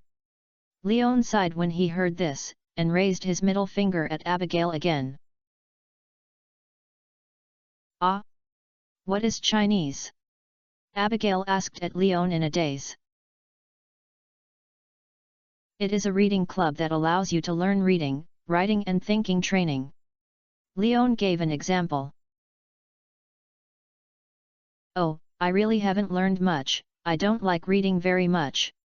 Abigail now understood the meaning of Chinese and Lion's words, but unfortunately she was not interested in this aspect. "Forget it, go in, I lost this time." Leon sighed and said no more. Chatting with Abigail really made Leon feel powerless when a scholar met a soldier and couldn't explain it. Before entering the store, Leon also took out the local specialties of the Carlico Desert that Abigail bought in the system backpack to avoid meeting and taking them out. He scared Pierre and Caroline. Then, under the leadership of Abigail, the two entered the store together. At this moment, most of the lights had been turned off in the store, leaving only some small lights that could illuminate the aisle, providing light, so that people could avoid not paying attention to hitting the shelves. Dad always likes to do this before closing the store, saying that it can save electricity. Seeing Leon looking around, Abigail explained awkwardly. "Well, it's understandable." Leon nodded. The older generation liked to do this, and he had encountered it. Of course he understood the real situation. After all, waste is shameful, right? "Welcome, Leon." As soon as Abigail finished complaining, Pierre walked out in the shadow of a shelf and greeted Leon. Good evening, Mr. Pierre. Leon also responded politely to Pierre's greeting. Caroline has prepared dinner and is waiting for you to come back. Let's go to the kitchen. After Pierre finished speaking, he enthusiastically stepped forward and took the bag from Lion's hand and continued to greet him. Take so many gifts, it's a waste of money. Well, this was bought by Abigail himself. Leon explained the origin of these things to Pierre kindly, and Pierre instantly froze in place. Fortunately, Abigail spoke very understandingly. One of the bags was bought by Leon. This time, Pierre's expression was relieved a lot, and his smile hung on his face again. While Pierre was going to put these things, Leon joked to Abigail, "Is it fun to lie to your dad?" "Because I bought one for you, it's not a lie, it's just that I paid for this gift for you." Abigail replied with a smile, "I know you won't remember to bring gifts, so I prepared it for you in advance. How about it, are you moved?" "For your carefulness, I forgot about the fact that you lied to me before." Lee didn't expect that Abigail had such thoughts, and he couldn't help but look at Abigail with a high look. "That's it, after all, this is my father. Of course I know him. If you don't bring a gift to visit, he will definitely feel sorry for his mother to prepare such a sumptuous meal for you." Abigail muttered as he stuck out his tongue. "Okay, go to the kitchen. It's too dark here, and I always feel bored." After saying that, Abigail took Lion's arm and began to take him towards the kitchen. Abigail's house is indeed very large. Except for its wide area, it is about 300 square meters of grocery store. In the private living area, there is also an open hall of 200 square meters, which should be where Caroline and the others usually do aerobics. The kitchen is not small, with more than 50 square meters of space larger than your own wooden house. This made Leon very sure that Abigail was indeed a rich girl, and Pierre's grocery store business also brought abundant financial support to the family. In the restaurant, Leon saw an elegant and beautiful middle-aged beauty busy on the stove. Her long green hair and fair face. If it weren't for the crow's feet at the corners of her eyes, Leon wouldn't be able to tell the age of this beautiful woman. She should be Abigail's mother, Ms. Caroline. "Mom! I'm back." Abigail first came to help. "Go and wash your hands and prepare for dinner." Caroline first reminded Abigail, then turned around and looked at Leon standing by the dining table, and said with a smile, "Oh, I finally saw you, Leon. I'm glad you were here to visit your house. What a handsome young man, not bad." Chapter 344 Can Bear It. For some reason, Leon always felt that Caroline looked at him in a very wrong way. There is love, appreciation, relief, reluctance, expectation, and blame in this look, which is so complicated that it is indescribable. If you have to catch a similar eye case, perhaps only the look you look when your mother-in-law looks at her son-in-law. Thinking of this, Leon suddenly understood why Caroline's eyes made him feel so stressed. It was because of this reason. However, thinking that he was only meeting Caroline for the first time, and he had not confirmed an accurate relationship with Abigail, he felt that he might have misunderstood and immediately spoke to Caroline. "For the first time meeting, Ms. Caroline, if Abigail hadn't called your mother, I would have thought you'ts her sister." Caroline was obviously surprised by Lion's words, and the smile on her face never stopped. Call me Caroline. Since you think I'm still young, don't call me lady. As you wish, Ms. Caroline. Leon also had a personality that climbed upwards. Since Caroline intended to get close to him, he would not refuse. To be honest, Leon, I'm really looking forward to our first meeting. I'm really curious about what advantages you have made Abigail admire you so much and go to play with you from time to time. Now it seems that she has a good vision. You are an excellent young man. While Abigail left to wash his hands, Caroline poured out some inconvenient words in front of Abigail. I'm glad she's got to know you. You don't know how worried I was about her social situation before you appeared. Although she is a beautiful girl, her personality and preferences are too weird. It's not good to have a good time to be alone. Fortunately, she has changed a lot recently, and I need to thank you, Leon. Listening to Caroline's words, Leon didn't know how to answer, so he had to nod his head and be a listener. I still need you to take care of her in the future, can I? Yeah. Leon continued to nod. Whether Caroline said or not, he would maintain a good relationship with Abigail. After all, he and Abigail are really in tune with each other in some aspects. As friends, brothers, and even as partners, Abigail is an extremely excellent choice. Thank you. Caroline nodded when she saw Leon, and while breathing a sigh of relief, her eyes looking at Leon became much more loving. After all, living alone in such a large farm must be very lonely. You are welcome to visit us often in the future. As long as you are happy, you can treat this place as your own home. Then I'm not polite.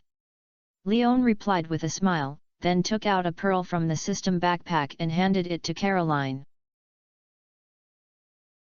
This is a gift to you. I hope, Caroline, you don't dislike it. You give me this? I'm so happy that I don't know what to say. Oh, this pearl is so beautiful. Looking at the pearls taken out by Leon, Caroline sighed in surprise and covered her mouth. Leon didn't speak, but just smiled silently. He remembered that only when Caroline's favor was so good that he could enter Caroline's greenhouse and learn how to make tea seedlings. Although pearls were precious, it would be worth it if he could master the production of tea seedlings and drink tea from time to time. A very precious gift can also show your generosity. Leon, this makes me more confident in you. Caroline said to Leon after taking the pearl. Hi. Leon was stunned for a moment when he heard this. He didn't know where Caroline's confidence in him came from. Caroline continued at this moment, we spoiled Abigail, so she had no idea about money. She didn't think about money at all when spending money. She didn't have to worry about being with you in the future. Because of this problem, the relationship between you two will be inconsistent. Hearing Caroline's words, Leon's eyes were not wrong when he guessed it, but Caroline really thought he and Abigail were a couple. Ahem, Caroline, you misunderstood. We are good friends, not what you think. In response, Leon hurriedly explained to Caroline.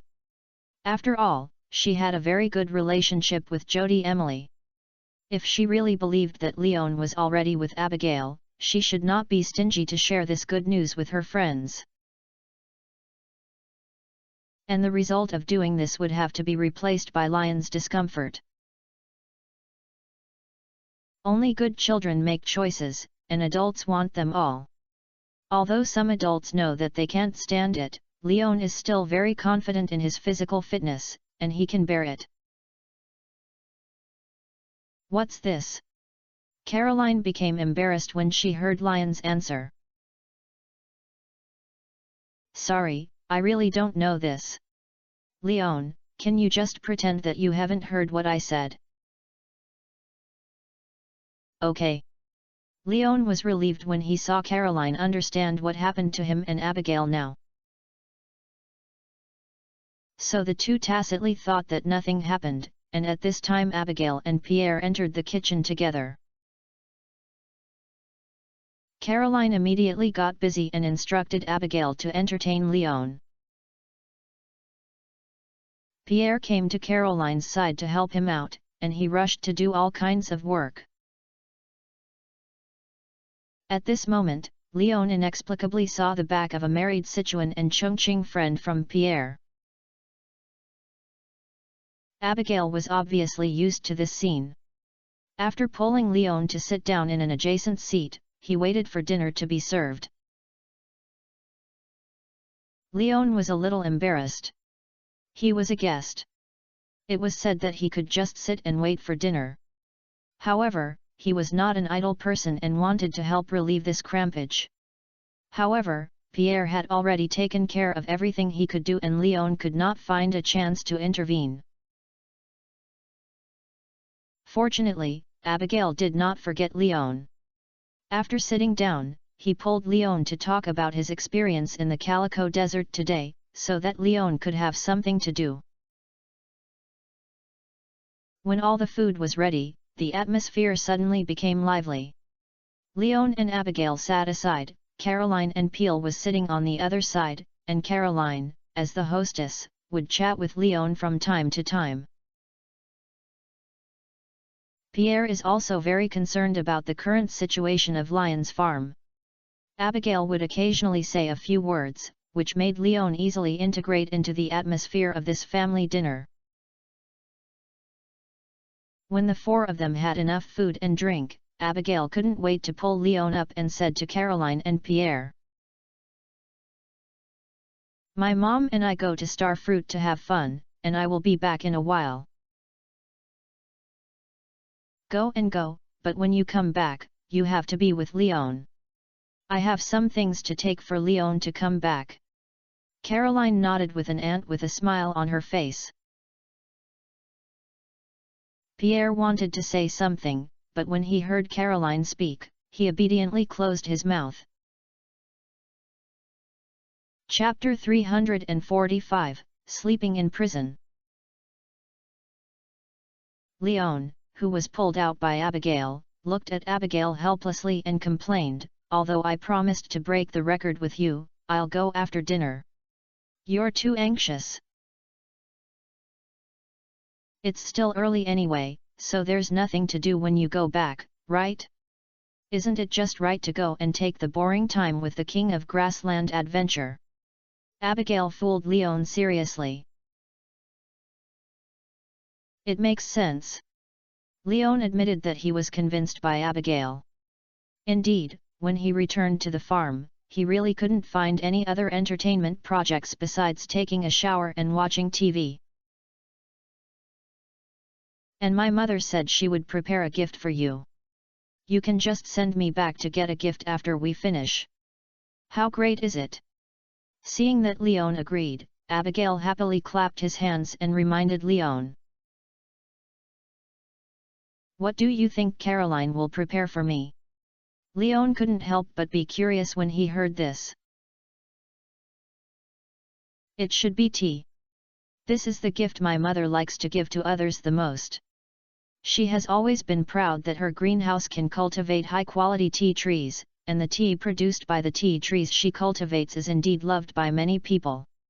If my father hadn't dared to ask for it with his mother and was worried that his mother would be too tired, maybe her tea would become the best-selling product in the store." Abigail replied. "Do you know Caroline's attitude towards tea tree cultivation? For example, does she regard the skills of growing tea trees as a unique secret recipe?" Leon asked tentatively. "I don't know either, but I don't seem to have seen my mother teach others to plant tea trees. Leon, are you very interested in tea tree planting?" Abigail shook his head, then realized Lion's thoughts and confirmed. Well, after all, I am a farmer and I am very interested in plantable plants. And I like tea. Leon did not hide Abigail's intention, because he felt that besides working hard, Abigail's ears were also very useful. Oh? Do you like tea? Then I'll give you some next time to let you drink enough. Abigail didn't expect that Leon had this hobby, so he immediately put his chest on his back. No need, go to the starfruit. Leon hurriedly rejected Abigail's proposal. If Abigail was really allowed to be a porter, Leon could already think of Caroline's thoughts at that time. Don't tie yourself to Abigail to death because of some tea leaves, then that would be a big loss. Arriving at the starfruit bar really made Abigail forget the previous topic, excitedly pushed open the bar door, and then headed towards the game room without looking back. Leon went to the front desk to say hello to Emily and Gus, and then went to the game room. This point was the busiest time for starfruit. He didn't want to make Gus and Emily embarrassed because of himself. When I came to the game room for the first time on the night, Leon found it was quite lively. After all, in addition to arcades, there was also a pool table in the game room. At this moment, Sebastian, who had met Leon twice, and Sam, who met one time, were playing billiards. This time it was Abigail who greeted the two, but both sides were quite casual in their attitudes, just as ordinary acquaintances nodded to each other when they met. When Leon and Abigail joined together to start the adventure of the King of the Prairie, Sebastian and Sam looked at each other, then looked at Leon, shook their heads silently and muttered to each other. I didn't expect that he became friends with Abigail. What? Are you interested in this new farmer? No, I just felt a pity for my stepsister. I thought their relationship could go further. The whispers between Sam and Sebastian were not heard by Leon, but he would not care even if he heard them. Because at this moment he was trying his best to help Abigail clean up the little miscellaneous soldiers. He thought that Abigail's skills might have some flaws, but he didn't expect that this guy was just a stingy man. And it is the kind of naive and reckless type.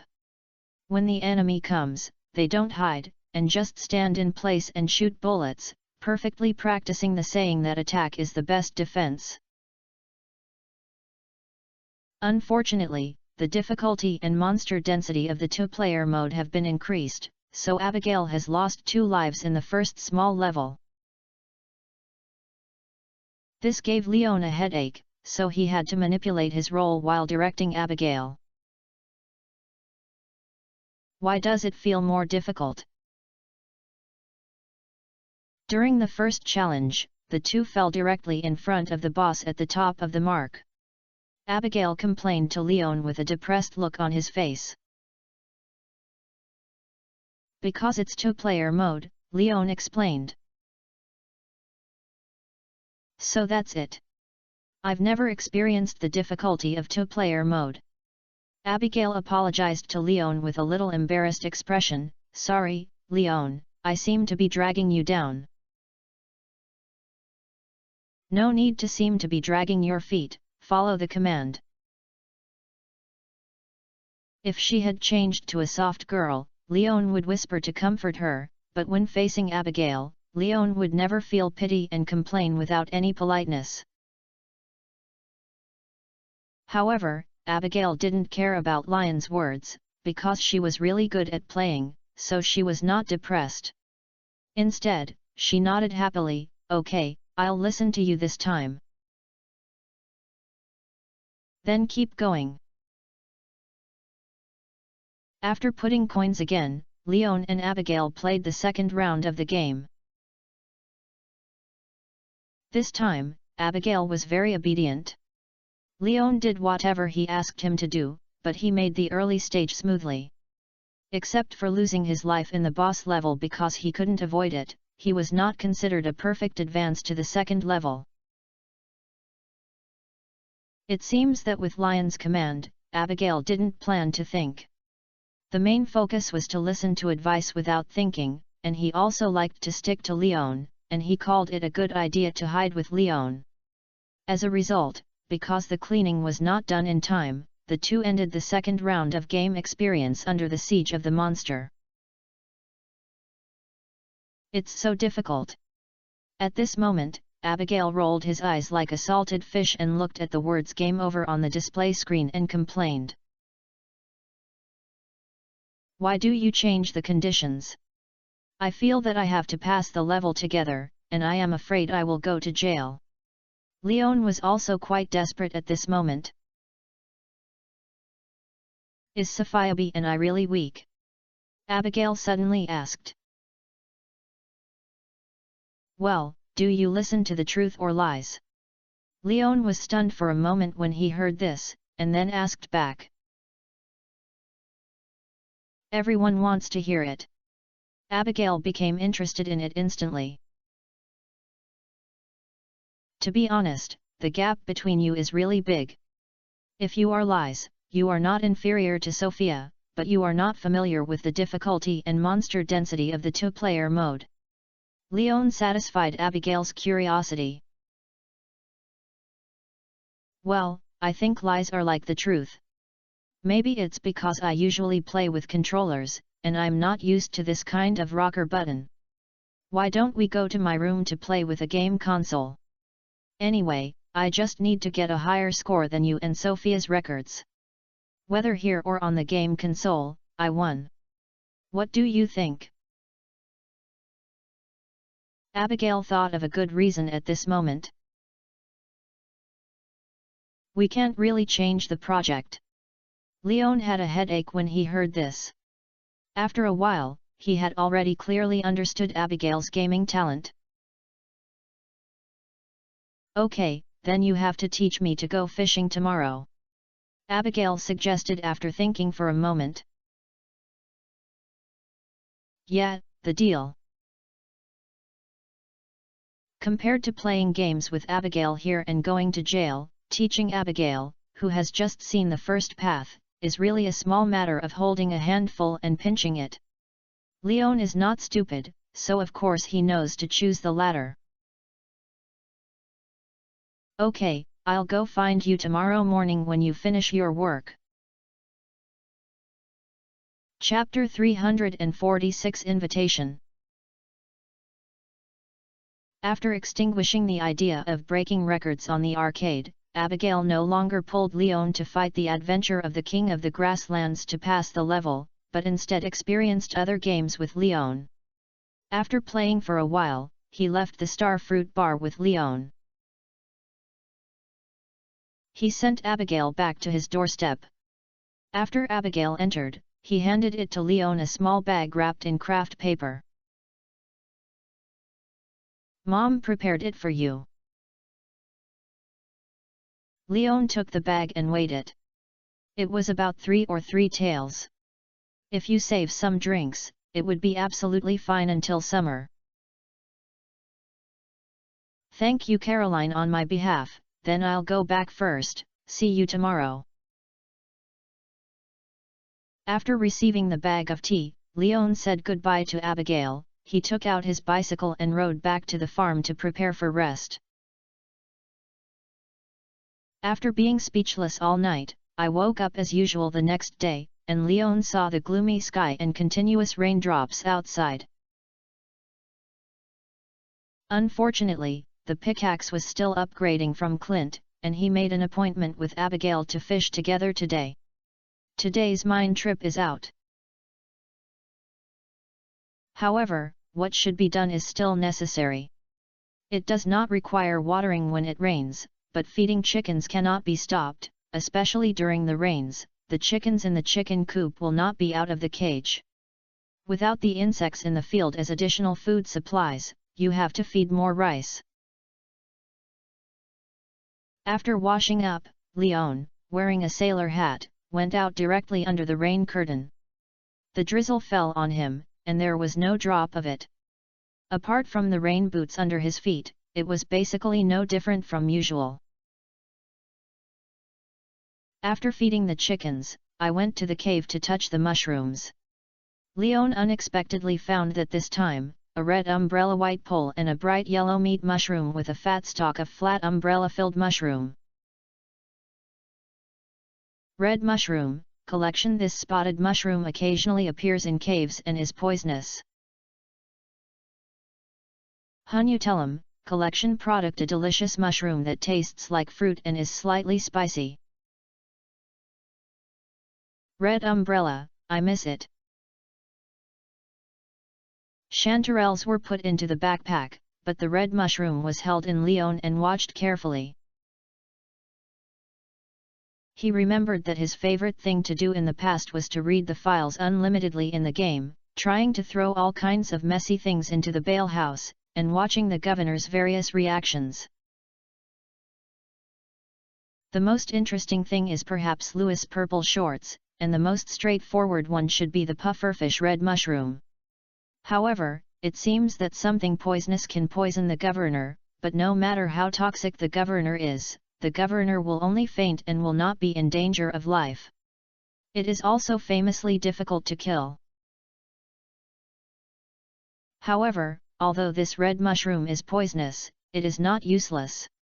It is an indispensable part of making life potion, but in addition to making life potions and offering sacrifices, there is only the fate of throwing them into and out of the box and selling them for money. After receiving the red mushroom, Leon looked at the clean rocky ground in the cave and left the cave. Leon has already seen the fruits of fruit bats. If there is one, there will be no one. The main thing is to get one, I will lose my life. After the daily work, Leon went to the kitchen to get up for breakfast. After just making a large portion of gnocchi, he saw Abigail, who entered the kitchen with an umbrella. I originally planned to call Pierre and ask him to tell you for help. If it rains, it will be cancelled and we will continue to come when the sky clears. Looking at Abigail's wet trouser legs, Leon spoke. Then you should call early. Abigail put down his umbrella, then naturally came to Leon and looked at the gnocchi in the pot. The yellow dough looks so ugly. The yellow is because I added eggs to the flour, but I don't know if you are used to this taste. Leon divided the gnocchi in the pot into 2 large bowls and served it on the table. He took the chopsticks himself and brought Abigail a spoon, and the two began to eat and chat. It's raining, are you really going to go fishing? No, I hold the fishing rod while holding the umbrella. I'm afraid that if the fish are not caught by then, I will be wet all over. So after breakfast, you plan to go back? No, there are other arrangements. Let me tell me. Haley's photography works won an award. She held a party at home and invited me. I was going to the banquet. Thinking of your good relationship with Haley, I should have received the invitation, so I plan to go with you. Invitation? No? No, I'll look at the email. Hearing this, Leon put the sailor hat on his head again, left the kitchen and went to the mailbox, and opened it. In addition to the shipping payment sent by the Far Travel Chamber of Commerce, there was indeed a letter from Haley. To Leon. If you are fine today, you can come to my house to get together. There is no other meaning, just because there are some things to give you, which has something to do with the photos you took when you fishing in the rain last time. Haley. After reading the letter, Leon returned to the kitchen, picked up the chopsticks again, and continued the chat with Abigail. I did receive it, but I forgot to read the email address in the morning. You should leave your phone number to them, otherwise it may be inconvenient to notify you if you encounter something. Abigail reminded. Yet, Leon also felt that what Abigail said made sense. After all, he is really not used to looking at the email address. He will only open it when he thinks about it occasionally. Anyway, the email address is standing next to the wooden house, which is very safe, and he is not afraid of anyone sneaking in and stealing letters. After breakfast, Leon set out with Abigail to Haley's house. Before leaving, he looked at Abigail, who had no intention of holding an umbrella, and thought Leon was planning to share an umbrella with him. He was hesitating, but he saw Leon stuck a sailor hat on his head and stood in the open space with raindrops. What made Abigail even more strange was that the rain actually avoided Leon, as if the space around him was not on the same layer as in reality, and it was indescribable. You can avoid the magic hats that can avoid rain. If you want to buy them, you may occasionally go to the small and broken house in the southwest of the coal forest to see. As for whether the guy who sells the hats is willing to see you, it depends on your charm. Noticed Abigail's inquiry gaze, Leon flicked the brim of the sailor's hat with his finger, and then explained to Abigail. I have lived in Zingd Valley for so long and have been to the coal forest a lot. Why have I never seen a merchant selling magic hats? I know the broken house you mentioned, but it is empty inside. Abigail looked confused when he heard this. Maybe it's because it didn't want to see you before, but you can try it next time. Leon replied with a smile. After all, in Abigail's current situation, Leon didn't know whether she still belonged to the category of ordinary people, nor did he know whether the Hat Mouse dared to appear in front of Abigail. Well, I'll go and have a look. Abigail wrote down this matter, then held an umbrella and headed towards number 2 Liuxiang with Leon. Before the 20th, I can only update 3 times a day, so I have to save some manuscripts and release them together on the 20th. There is no way.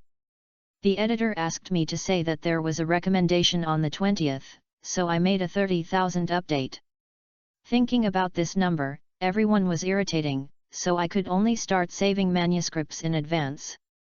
Brothers and sisters are considerate, sorry. Chapter 347 Photos.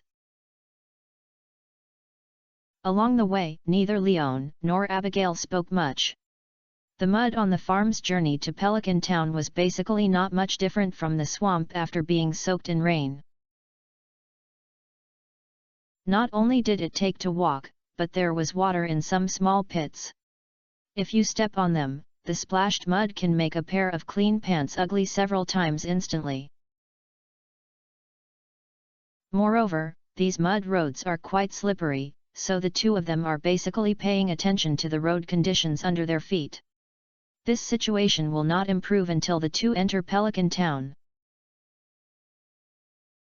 Hey, the road leading to the bus platform and your farm in the town is really supposed to be repaired, otherwise it will be impossible for everyone to go to the bus stop on rainy days. After walking on the hard, flat and clean stone road, Abigail couldn't help but complain. It should be soon. Leon thought of the compensation bill for Hoja's supermarket that he learned about last time with Louis. The document answered the ordinance that Hoja would build roads for Pelican Town. You know this too. Abigail stared at Leon with wide eyes when he heard this. Why do I feel like you are more like a native of Pelican Town than I do? It just happened to be involved in this matter. Leon waved his hand and said perfunctorily, not intending to give Abigail cop a move to get rid of Hoja's house with Louis. You don't have this road repaired, right? It's just like a bus. Leon didn't say that, but Abigail thought about it himself. After coming to this conclusion, he directly dissuaded Leon. Can't you save some money to exchange your dilapidated house for a bigger house? Louis collects taxes from various merchants every month, so he can pay for the repairs himself. After all, it is a public facility, and we pay taxes to deal with this situation. I didn't pay for it, and the Hoja family is responsible for the construction of the roads. Don't talk nonsense. Leon explained to Abigail speechlessly. Ah? Hoja's family? Why? Abigail asked back. Of course it's because the Hoja family wants to contribute to Pelican Town. Okay, stop asking, hurry up and go to Haley's house to shelter from the rain. Leon said perfunctorily and quickened his pace. Although Abigail was puzzled, Leon had already run away, so she had to follow her. Soon the two of them arrived at the big villa in Liuxiang No. 2 and rang the doorbell. The person who opened the door surprised Leon. It was not Haley, nor Emily, but Sophia. Oh? Leon, were you invited too? Sophia was a little surprised when she saw Leon. I didn't expect you to come too. Seeing Sophia, Leon felt similar to Sophia, and he didn't expect Sophia to appear here. I temporarily stayed in Uncle Gus' bar room. I often saw Emily. Emily treats me very well, so we became friends.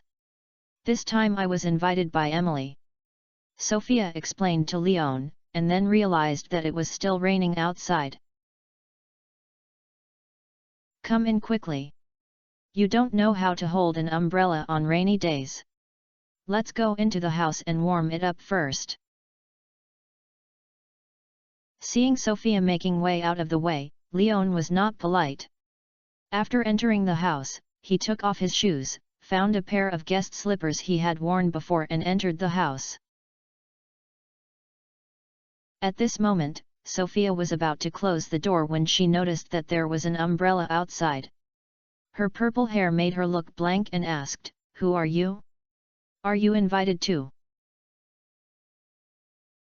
Sophia, I'm Abigail, have you forgotten me? Abigail looked at Sophia speechlessly and complained. Abigail. Oh, sorry, after all, you have changed a lot, especially this purple hair. I remember that you were not the same hair color as before. When Abigail reported to her house, Sophia remembered this childhood playmate. I also forgot when I became tiny, but none of this matters. Long time no see, Sophia. Abigail smiled and opened his arms, as if he wanted to give Sophia a hug. Sophia hesitated for a moment and accepted Abigail's enthusiasm. After the hug, Sophia's attitude towards Abigail was much better. Perhaps it was because of the hug, or because she remembered the friendship she was a child, but the two girls became familiar with each other again. Leon, who entered the room early, looked at the empty living room and asked Sophia in confusion, "Where is Emily and Haley?" Emily is going to buy things. Haley is sorting out the album in the room. Let's go find her together. Sophia replied, then pulled Abigail toward Haley's room. Leon also followed the two of them. When he saw them entering Haley's room with the door open, he did not make any strange sounds, and then he entered. Haley's room is basically decorated with warm colors and wallpaper. The carpet is pink. The wallpaper is a combination of coconut trees and beach sea water. The furniture is also very exquisitely made. There are even potted plant decorations of coconut trees in the room. Last time I just looked outside the door, and now I went into it and saw it clearly, which made Leon feel quite unique. And Haley, Sophia and Abigail, who have already formed a small team, are now looking at the big album in Haley's hand. You didn't dare to let you in last time, how dare you this time? When Haley saw Leon entering the room, she couldn't help but talk and complain to Leon. Last time, I was alone and widowed. I was afraid that you would attack me. This time there were too many people, so I was not afraid. Leon teased Haley with a smile. I think you are guilty. Haley choked Leon without hesitation. But the mutual confrontation ended here. After saying this, Haley waved her hand at Leon and signaled, "Do you want to see the winning photos? The protagonist of the photo is you." Okay. Leon came up after hearing this. The three girls naturally gave up a seat for Leon. The four people sat on the carpet and formed a cross-shaped situation, and the album was placed between the four people. The photos in the album are the last time Leon hung a catfish on a rainy day. It is a group photo, from Leon caught a fish, to the game, to the moment when he dragged the catfish ashore, and finally to Leon holding a big catfish that was thicker than him. It is a complete fishing series recording photo group. After watching for a long time, Leon didn't see any tricks. It felt like this set of photos could be taken with a camera. So I couldn't help asking, "Damn it, did you win the award at that photography seminar with these photos?" No. Haley shook her head, then flipped the album several pages before playing the photos placed on the album in front of Leon. This is the winning photo. Chapter 348, The End. I'm surrounded by rich women. Haley's words also attracted the attention of Abigail and Sophia. With Leon, the three heads gathered together and watched the scene recorded in the winning photo. I can't tell you're quite photogenic, but this umbrella is too abrupt. It's pretty handsome, but this flower umbrella belongs to Haley. I've seen this umbrella at the door. By the time Abigail and Sophia saw the content in the photo clearly and expressed their opinions. Because this photo is the photo taken when Haley asked Leon to help her hold an umbrella on a rainy day. Admittedly, this photo looks more impactful than the previous fishing record group. The side face of a handsome man with a calm face, a feminine flower umbrella, dim dark clouds in the distance, and water droplets stained on the man's raincoat, etc., create an extremely absurd and mysterious picture. But looking at the photos, Leon felt that he shouldn't win the award, so he asked, "You won't give it a story, right?" Well, after all, there is no excellent background story, so the ornamental value of the artwork will be greatly reduced. Haley replied naturally. So, am I a victim? Lion's expression froze when he heard this. Don't worry, it's just a derivative story of the work. The judges know it. It's not published in the newspaper or made public. After all, it's an exchange meeting in the industry and will not affect your reputation. Haley comforted Leon with a smile. Since Haley said that, Leon did not worry about this issue anymore.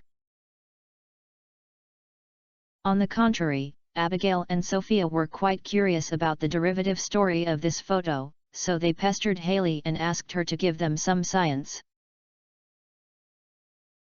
Haley did not disappoint and retold the short story Leon had made up, which made the two girls look at Leon in a bad mood. Leon also noticed the changes in their expressions and replied calmly, "It's just a fictional story, so why are you surprised? I didn't realize that you still have this kind of talent, it's a pity to be a farmer." Sophia sighed. That's right, I'll probably become famous long ago when I write a novel. Abigail echoed. Can such a vulgar story become famous? Leon complained with disdain when he heard this. Just a short story, you can just scan the poster Weibo in your previous life and you can get a basket of the same styles, and each one is more painful than the other. But this story is really good. Sophia retorted, it's just that the content is too little and there is no context connection. It always feels a bit of a meaning. If you can complete a short story, it will definitely touch many people. Then you can try writing it. Leon suggested.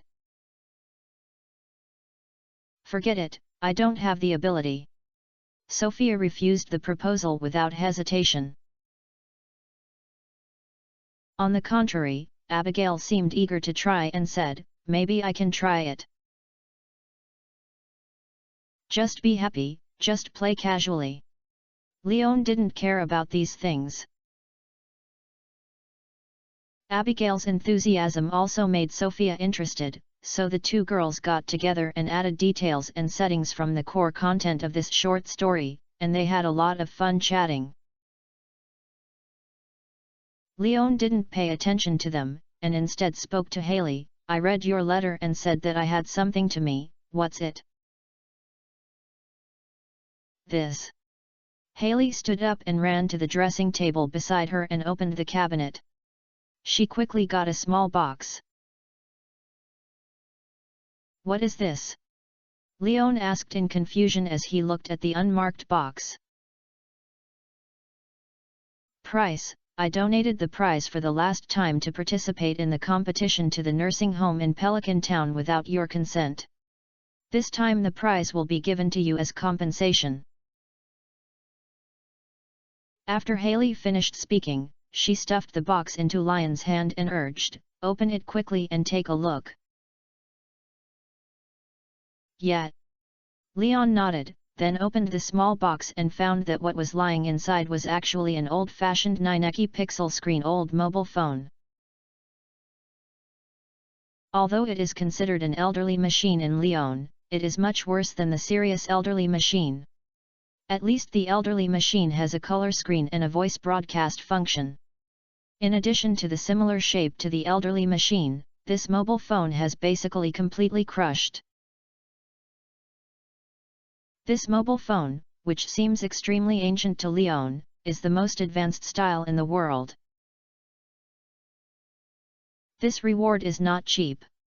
Thinking of the same price he saw at the digital product counter at Hoja's house, Leon couldn't help asking Haley, are you sure you want to give it to me?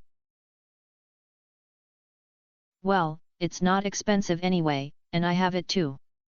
Haley said, taking out a mobile phone from her skirt's pocket and showing it to Leon.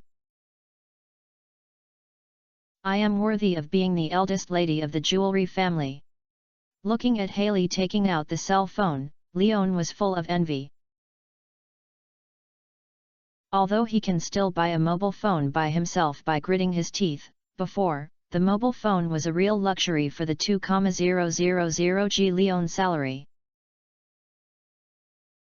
This kind of work is only simple to connect and make calls, and send electronic text messages. The price of a mobile phone can make Leon save enough money to buy one for 3 months without eating or drinking.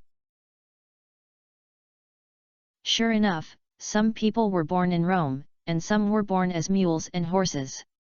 If it weren't for the support of the farm, Leon would have said to Haley that I wouldn't want to work hard anymore. I have already applied for the phone card for you. You can use it directly, and the phone numbers of my sister and I are also stored in it. In this way, if you have any problems in the future, you don't need to write a letter to you. Just call me directly. After Haley showed her cell phone, she added to Leon, you don't need to thank me. I just think it's troublesome to ask you to go to Zuzu City to apply for a phone card, so I'll help you with it by the way. Saving our phone number is also Emily's idea. Yeah, yet. Faced with Haley's explanation, Leon just smiled, but unfortunately, arrogance had already retired from the environment, otherwise Haley's speech would have been quite a market. The conversation between the two also attracted Abigail and Sophia, who had already been exhausted from inspiration. Seeing the cell phone in Lion's hand, Sophia actually took out a cell phone and suggested to Leon, "Hey? Leon, you have a cell phone now, do you want to save numbers with each other?" Yes.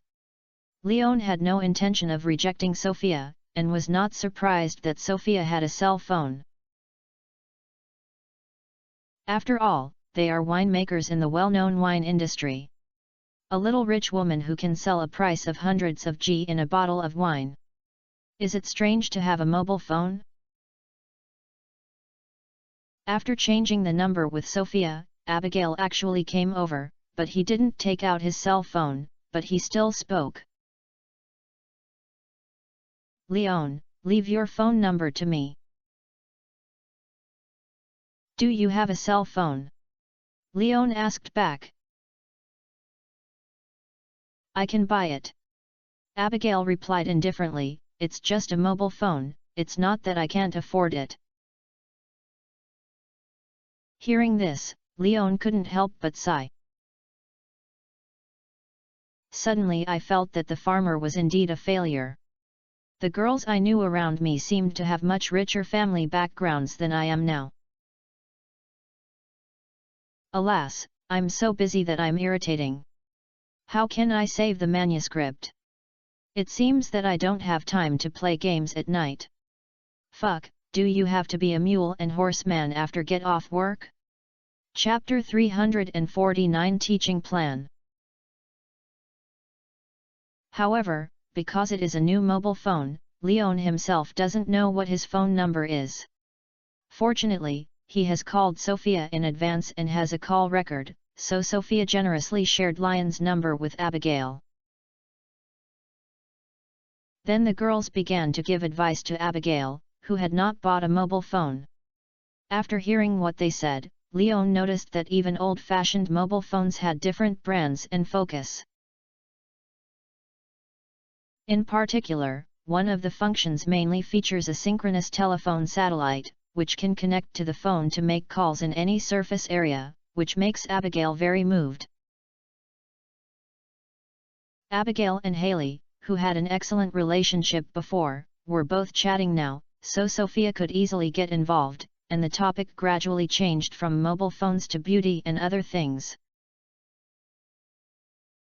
What surprised Leon was that Abigail, a girl who looked cheerful, had some research on this aspect, which made Leon, as a man, feel out of place. Fortunately, Emily came back at this time, and after entering the house to say hello to everyone, she shouted Leon out.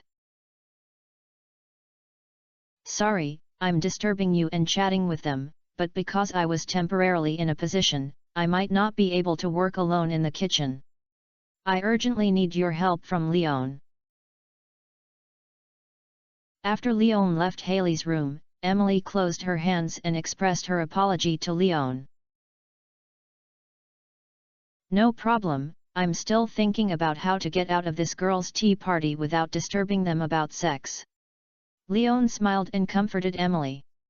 If Emily didn't appear to seek help, he would have planned to use legendary skills and urine escape technique. Emily smiled and joked, "That's right, after all, boys should rarely consider making up and dressing." "Yes, for us, it's enough to wear it, there's not that much attention," Leon echoed. "Then next time I might be able to make some clothes for you. After all, you have such a good foundation, a good figure and a handsome face. It always feels a bit wasteful if you don't wear some clothes that suit your appearance. Don't refuse." Emily suddenly suggested. "Yes, but just don't be too fancy." Leon knew that Emily was very good at tailoring skills, but he didn't refuse.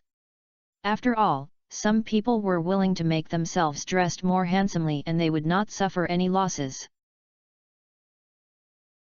Moreover, after arriving at Stardew Valley, Leon basically did not shop much. The clothes were all casual and there was no preparation for changing seasonal clothing. It doesn't matter if it had the temperature regulation function of a farmer's hat in summer, but there were no thick clothes to wear in winter. Don't worry, I will choose the fabric and tone that suits you best according to your temperament to cut out the clothing that belongs to you. Emily replied confidently. Then the two of them entered the kitchen and started working hard. Although there were only 5 people at noon, Emily bought a lot of things, which seemed more than enough to entertain 10 people. So much preparation, I can't finish it. Leon hurriedly dissuaded Emily when she was planning to dispose of all these ingredients. Are there many? Emily didn't notice this, then looked at the ingredients she placed in the pool, including fish, chicken, steak, vegetables, and fruits, and the sink about 2 square meters was a bit unsatisfactory, and immediately reacted. Oh, sorry, there are too many. I was just thinking about what style of clothes are suitable for you, but I didn't notice that I took out all the ingredients. I'm not in a hurry, don't put pressure on yourself. Leon felt a little moved when he heard this. He said that Emily was still an action-oriented person. He just started to talk about the topic first, and then he started thinking about planning and preparing for practice in the next second. Because I want you to wear it before the flower festival, Emily explained. The flower dance festival is still 1.5 months. Leon reminded Emily. It's not too early for a month and a half. Although it only takes about 2 days to sew, it takes a long time to draw the design drawings. I want to make sure to show your best side, which is a big challenge for me. Emily added. I'm embarrassed to ask you to make clothes for me when you say that. This will make me feel ashamed of it. Leon teased Emily with a helpless look on his face.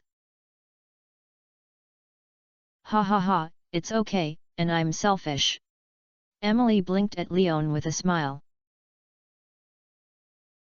As a reward for making this set of clothes, on the flower dance festival, your first dance must be danced with me. This condition should not be too much, right?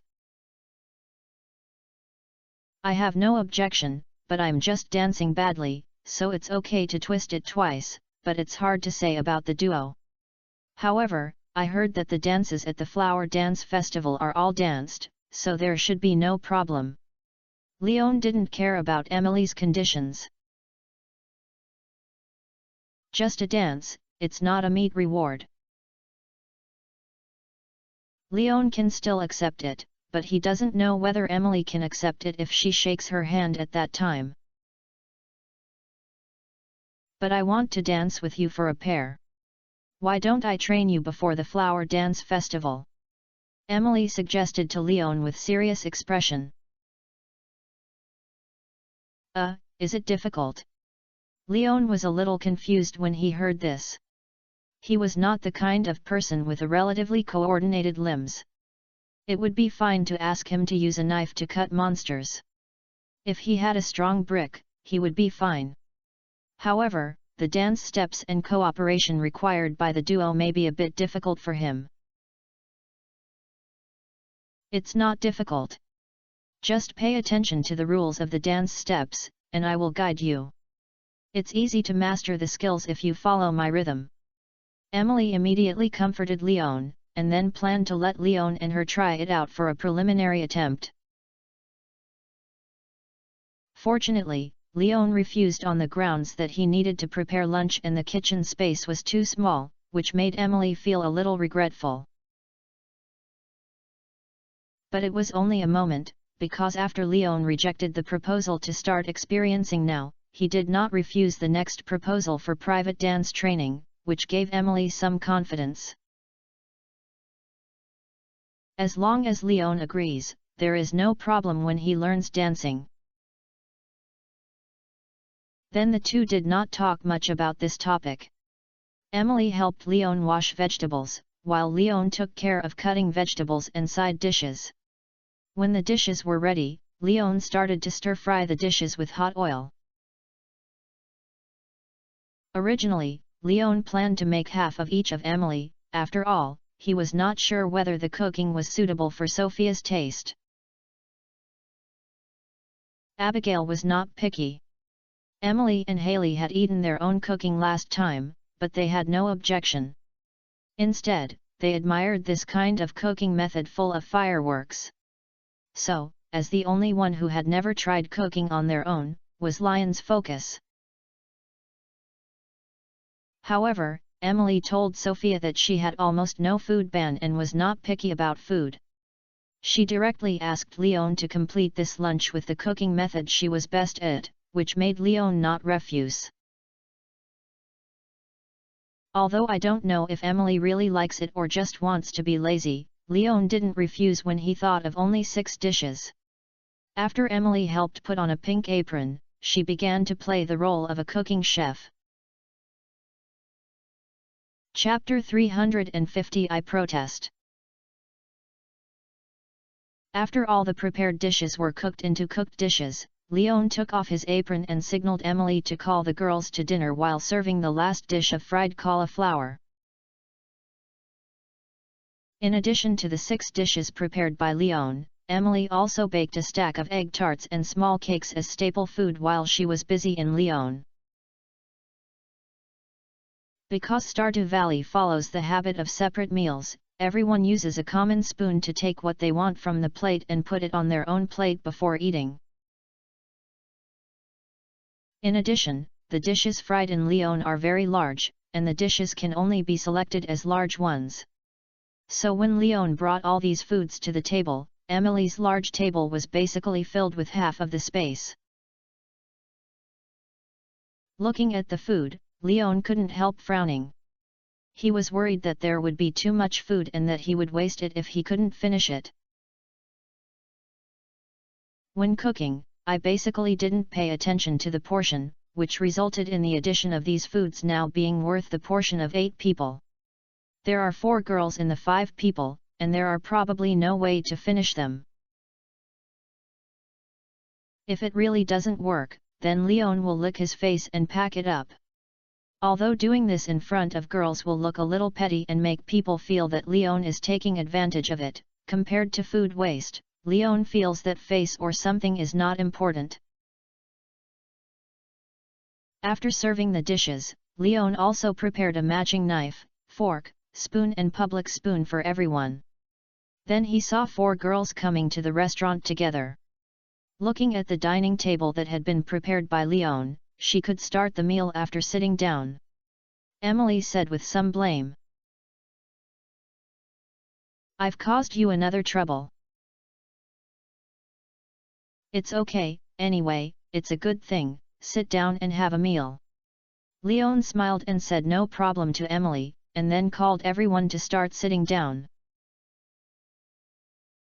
"It's obviously Haley's house, but you act like the master." Abigail sat naturally in Leon and Chose whispered beside the seat. Leon pretended not to hear this, because no matter what he said, it was meaningless. As long as he didn't take it seriously, the rumors would naturally be self-defeating. Leon was still a little nervous before the meal, but after the meal, Leon looked at the girls laughing and chatting, and praised the food very much, and then he was sure that he had not failed. While breathing a sigh of relief, he was also asking everyone to eat more. "I can't tell you can cook, it's great." Sophia likes the sweet and sour tenderloin prepared by Leon very much. She seems to have an extremely obvious preference for sweet and sour foods. "It's still a little worse than Gusby, just like it," Leon replied modestly. "Well, Uncle Gus is a professional chef. When I was eating in some high-end restaurants outside, I felt that their chefs were not as good as Uncle Gus's cooking skills. You don't have to compare with Uncle Gus, but it doesn't feel much different from those chefs. It's already great. Sophia commented seriously at Leon. If you like it, eat more. Leon shrugged his shoulders. Although he wanted to complain that Sophia was a little embarrassed, since Sophia gave her face, he could not help but give Sophia face. Originally, Leon was quite worried that there might be waste in preparation for too much food, but he knew it was because the food was delicious or everyone was hungry. It was obvious that the food was prepared by 8 people, but he was actually almost eaten. The price of this is that the 5 people, including Leon, leaned on the chair after dinner, and did not want to move because they were all over. After resting for 10 minutes, Emily began to clean up the table. Leon was originally planning to help, but Haley pressed it on the chair, and she took the initiative to help Emily clean up. Even Abigail and Sophia were helping. With the 4 of them working together, they quickly cleaned up the table. Then Haley took out a board game from the room and started the most important game session of the dinner party. The game is a bit like a Monopoly, or a flying chess, and a bit like a board game with dragons and dragons. It supports multiple people to play at the same time, and it is also interactive and interesting. Although the rules are a bit complicated, there are 4 skilled players. Leon quickly mastered the gameplay of this game with the girl's explanation. But for some reason, when Leon played this board game, he always felt that he was being treated with polarization. Emily was helping him, while Haley and Abigail were targeting him crazy. He threw any negative props and cards to Leon without hesitation. Instead, Sophia walked forward silently and became the first player to complete the first lap. Originally, Leon thought that Abigail's desire to win would make her give up her target and start targeting her, but Abigail was determined to kill herself, and Haley was the same.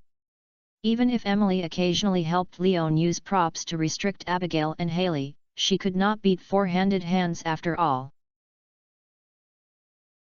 During the afternoon of board game, Leon didn't even finish the first lap.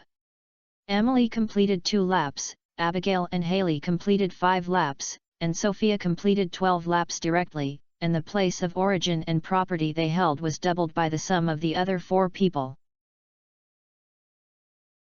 But even though she was the best in the game, Sophia was still not happy because she felt like an outsider, and she was not playing the same game with Leon and the others, and she had no sense of participation at all.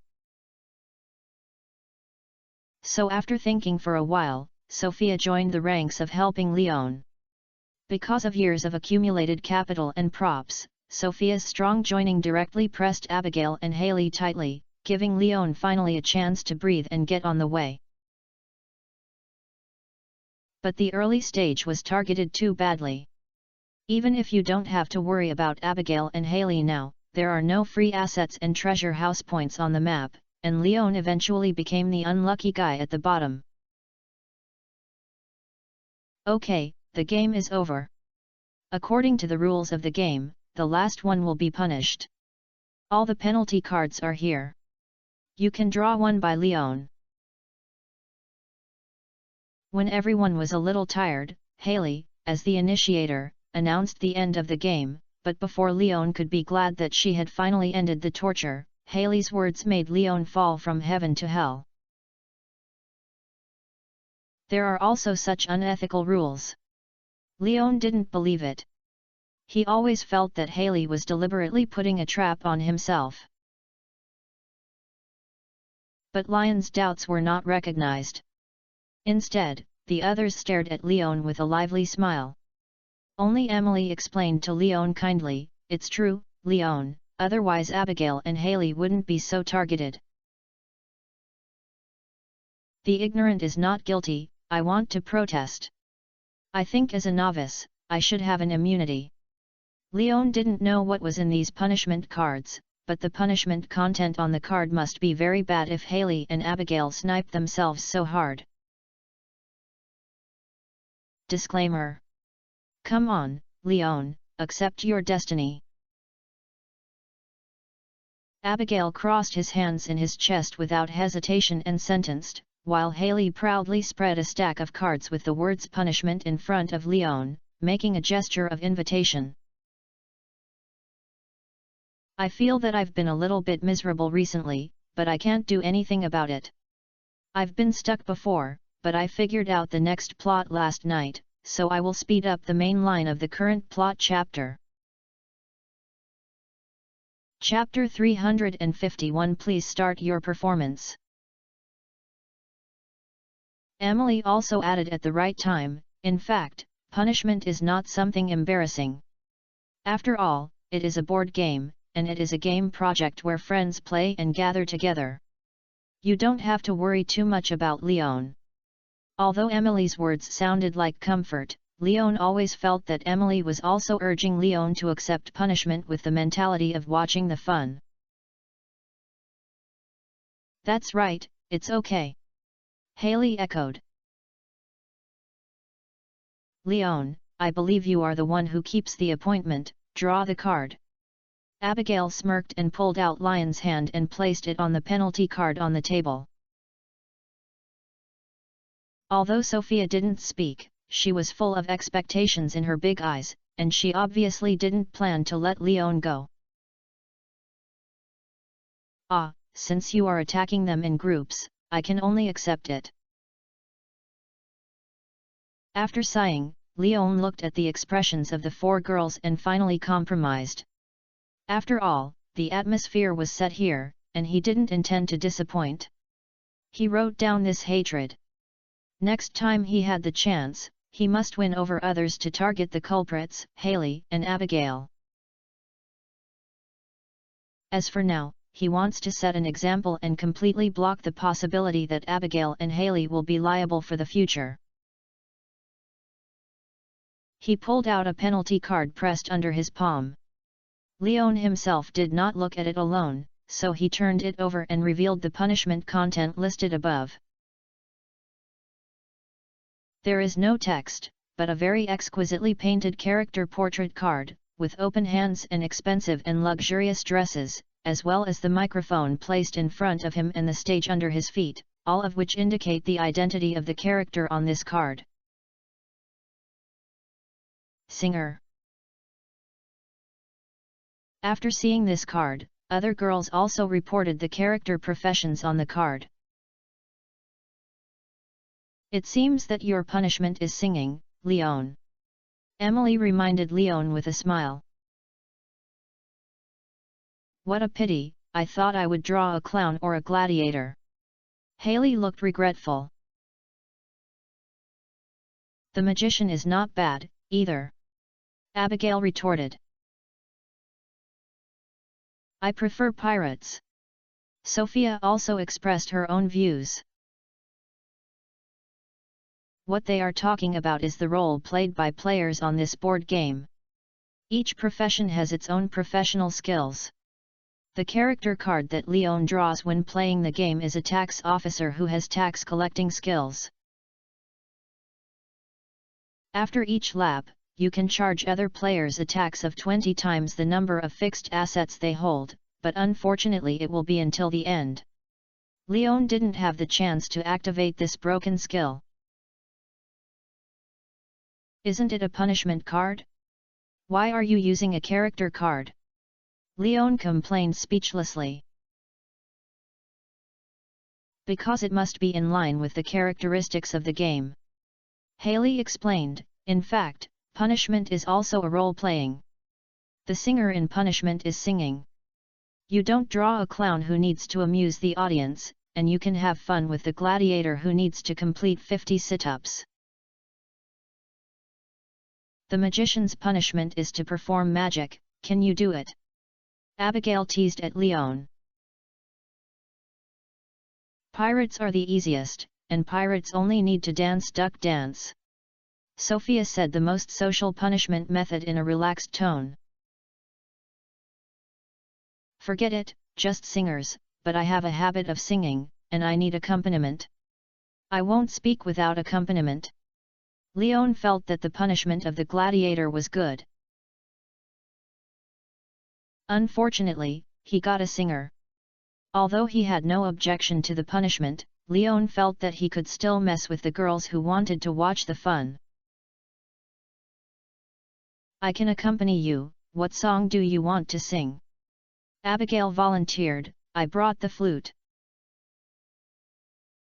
Have you heard of Deoxiong? Leon asked back.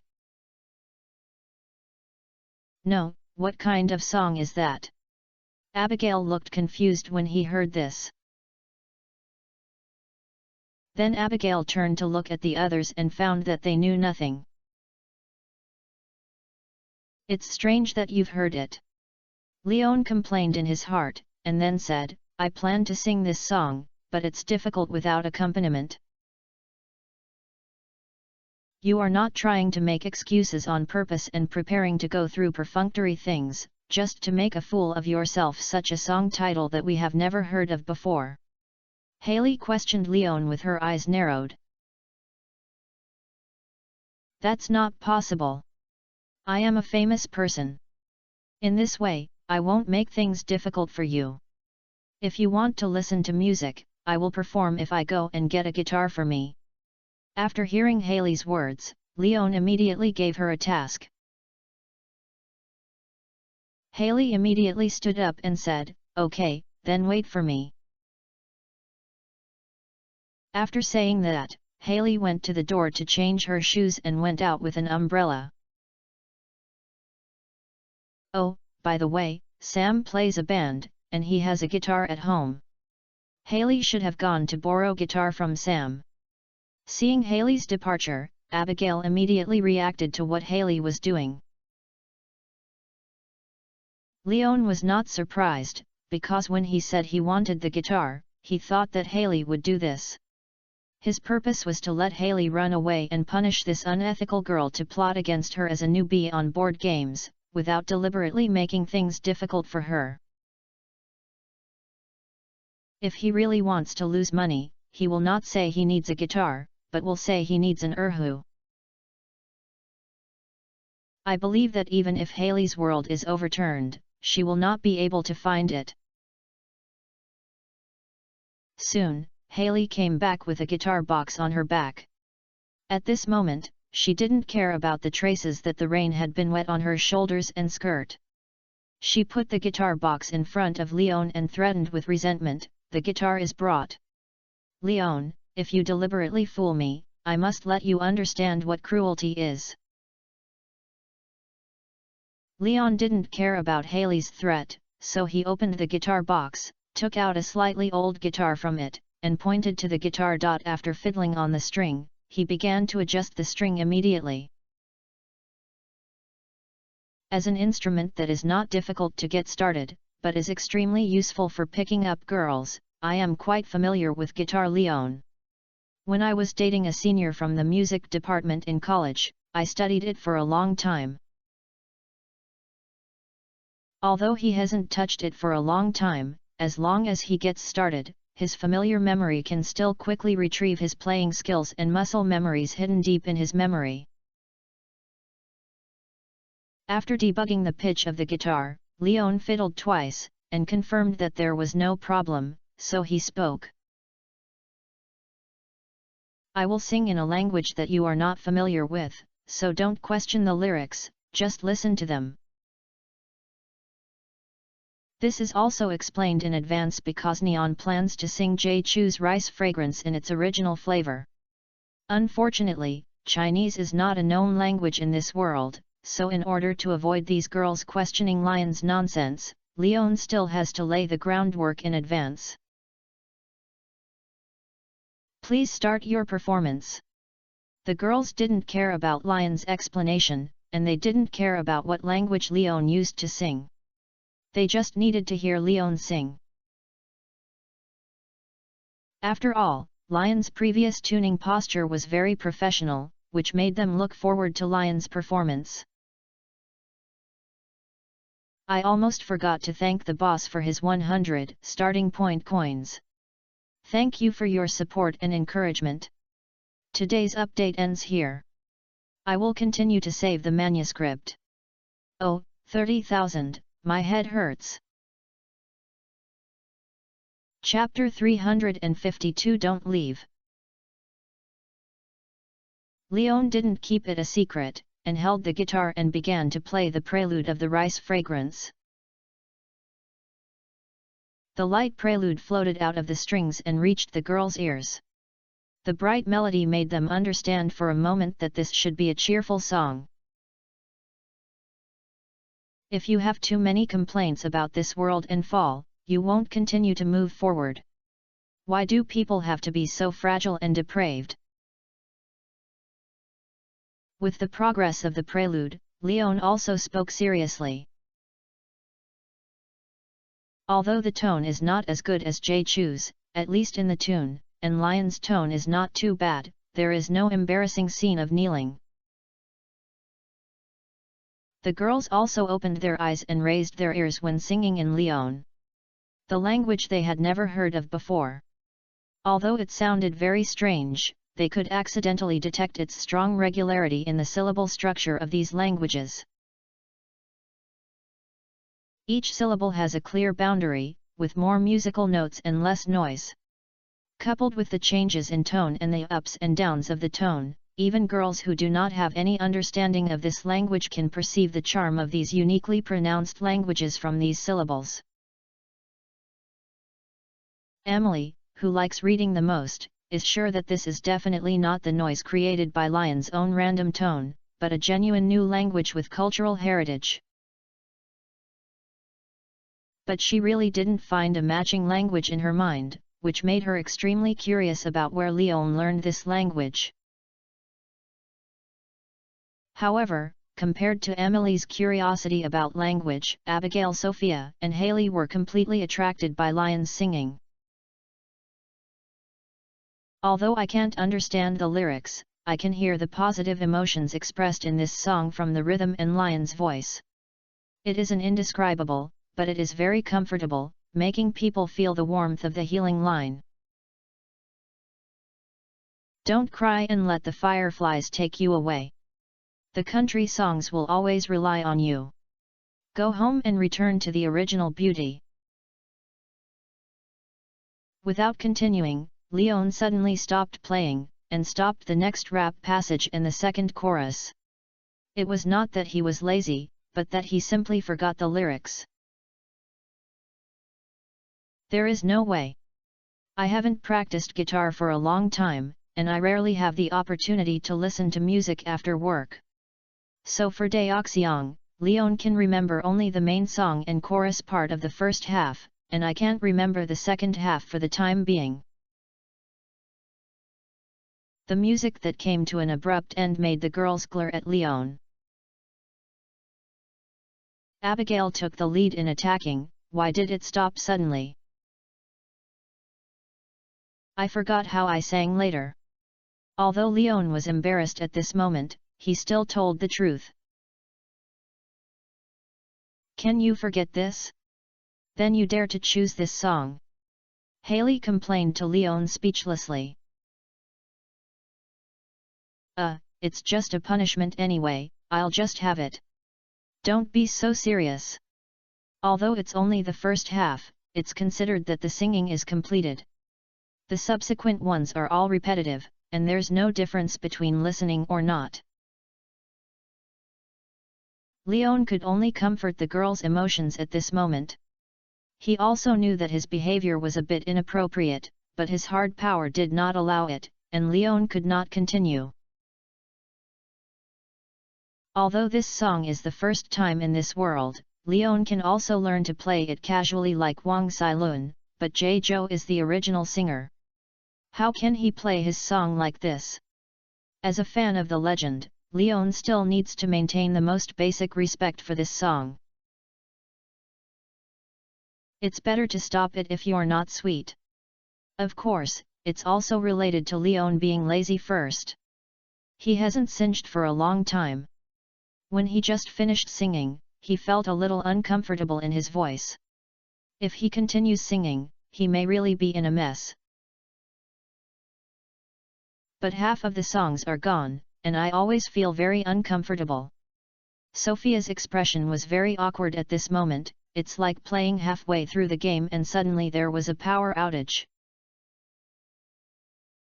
I really forgot the words anyway. It's useless for you to force me, but if I recall it later, it should be able to make up for it. Why not next time? Leon suggested helplessly with his shoulders. Forget it, don't make things difficult for Leon. After all, the language of this song sounds quite complicated. It's normal that you can't remember all the contents. Everyone understands it. Emily stood up and helped Leon explain. Okay, but I have never heard of this language before, but it is quite interesting. Where did you learn it from, Leon? Sophia is actually very curious about Chinese. After all, this language sounds quite comfortable. I once met a traveler, and what he taught me, including this song, is the same. As for where the traveler is now, I don't know. Leon smiled and fooled everyone. What a pity. Maybe this is a cultural heritage of a lost civilization. Emily sighed with regret when she heard this. No, this civilization has never been lost. It has only fallen asleep, but now it has woken up. Leon muttered silently in his heart when he heard this, but in reality he just smiled and said, "Okay, the punishment is over, it's getting late, everyone will go home and prepare for a rest." Although they were very dissatisfied with Lion's bad behavior of shutting down the wheat after singing halfway, their mouths were on Leon, and they couldn't control Leon to continue singing. At this moment, they heard that Leon wanted to escape, and immediately surrounded Leon. Don't leave. That's right, at least you can translate the lyrics of the song just now for us before leaving. Agree, leave after the lyrics are translated. It's okay, Leon, it's still late anyway. Stay here for dinner before leaving. I'll treat you to the evening and we'll go to Gus. Faced with the girls' encirclement and requests, even Emily, who had been helping her, found a reason for Leon not to go back. What else can Leon do? I can only satisfy these girls' curiosity and retell the general meaning of the lyrics in the language of this world. It is indeed a moving music full of vitality and encouragement. After listening to Lion's lyrics, Emily sighed. Indeed, it's quite in line with the atmosphere of Stardew Valley. However, there are basically no people who grow rice in Pelican Town now, and it's not summer now, there are no fireflies. Abigail added. Maybe I will remember the lyrics in summer, and it will be the same when I sing. I remember there is a Hawaiian banquet. I will take the initiative to perform for you. In fact, when explaining the general meaning of the lyrics to the girls, Leon also remembered the lyrics in the second half, but now he dare not reveal them. After all, the matter has passed, Leon will not recommend himself. Okay, it just so happened that the Bale banquet was from noon to the bonfire conference in the evening. Then you can use this song as a performance event. When the girls heard Leon say this, the girls were relieved. Anyway, they could hear the complete song sooner or later, so they let Leon go. As for Leon still didn't remember it, it was nothing to do with them. Whether Leon is happy or not, they have confirmed that Leon will perform at a Hawaiian banquet. If Leon is not happy, they will put him on. Chapter 353, Youth is Good, Just Fall Asleep. Seeing the girls dispersed, Leon breathed a sigh of relief and finally passed this punishment link safely.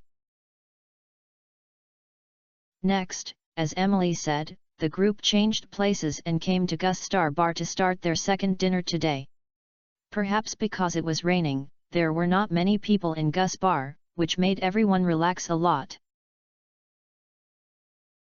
Especially Abigail and Haley even ordered beer, but neither of them wanted to get each other drunk. They both just tasted it briefly. Leon also drank a big glass, only Sophia drank the hot milk Emily brought. After eating and drinking, the girls began to leave, and Haley went back with Abigail. Sophia has been living in Gus because the Blue Moon Vineyard is still under renovation. She only needs to get up and walk 2 steps to open the door to enter the living room in the back, so she stayed. Emily started her working life after the dinner, but Leon didn't think Emily was a worker no matter how she looked. After all, in addition to cashiers and ordering, Emily did the most was picking up wine and delivering orders to Gus. As the boss, Gus is the busiest one. As long as someone orders, he has to go into the kitchen to cook. So Leon, who was not in a hurry to go back, came to the front desk and started chatting with Emily on this issue.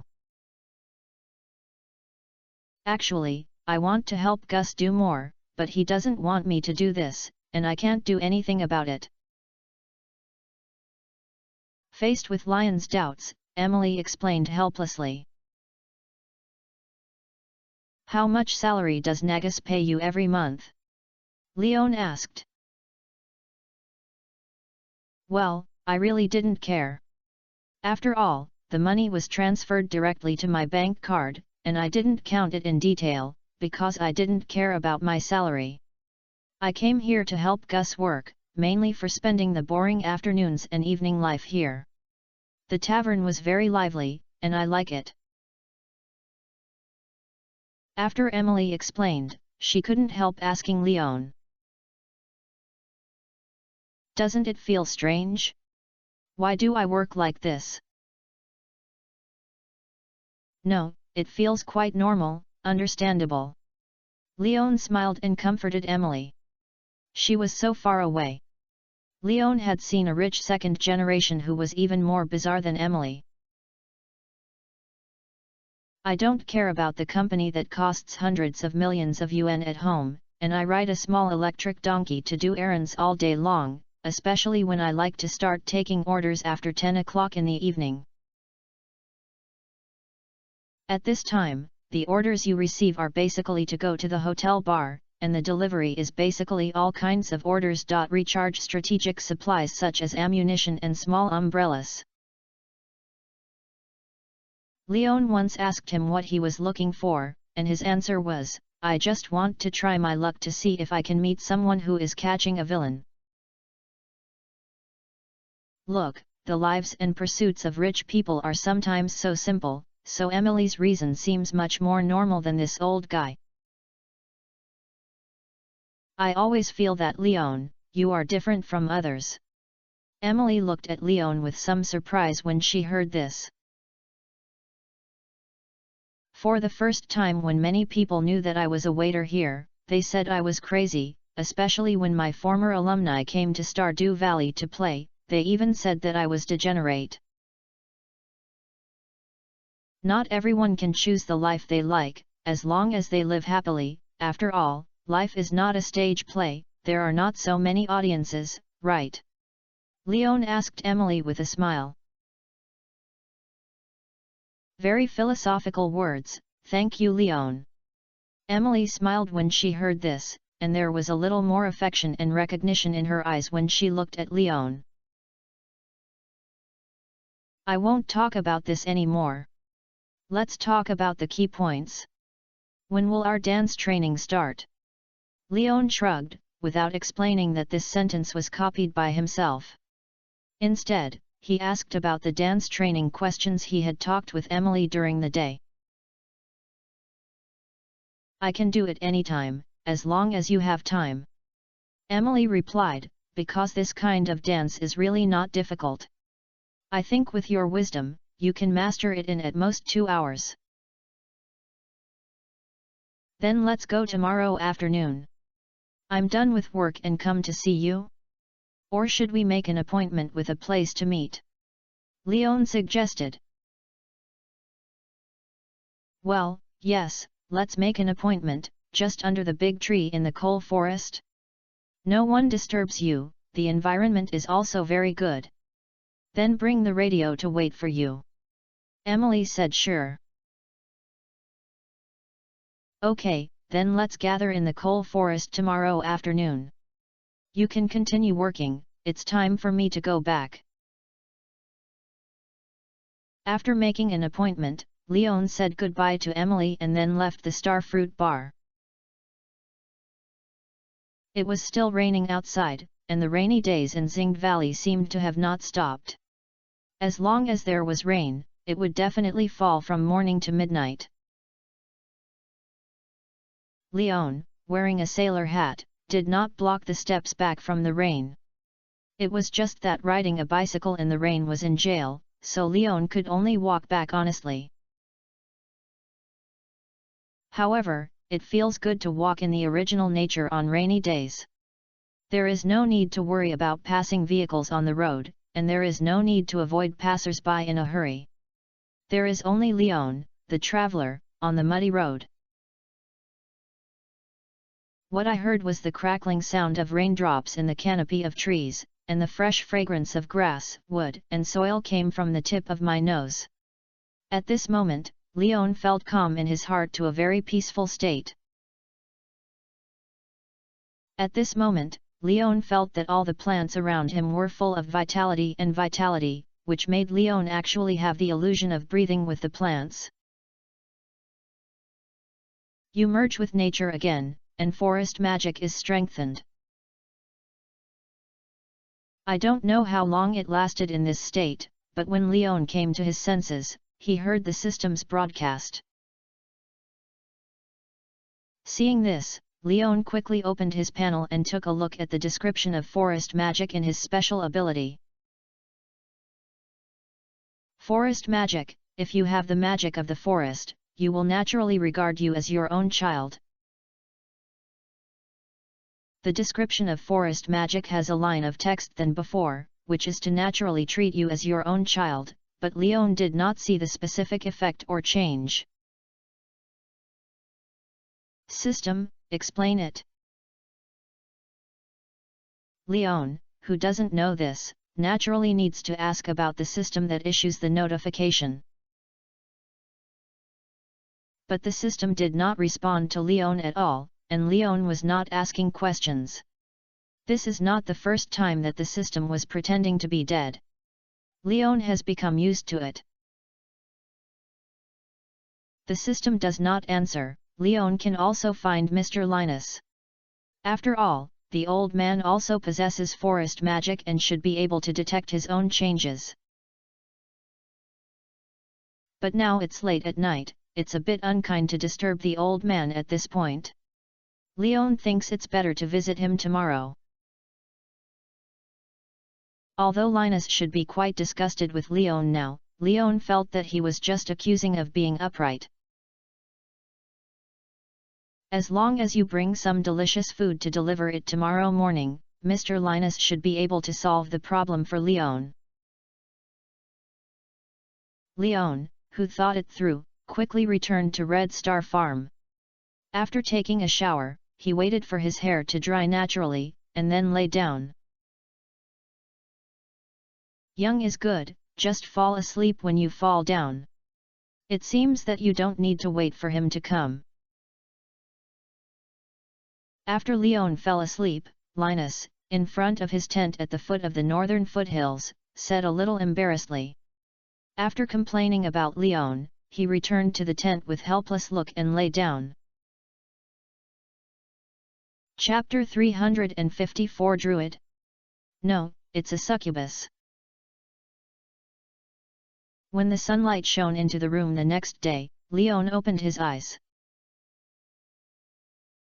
It took only half an hour to go out after washing up, watering and feeding chickens, and picking mushrooms in the cave. After completing daily work, the next time is to work in the kitchen. Considering that it was breakfast and Linus was older, Leon prepared some pasta.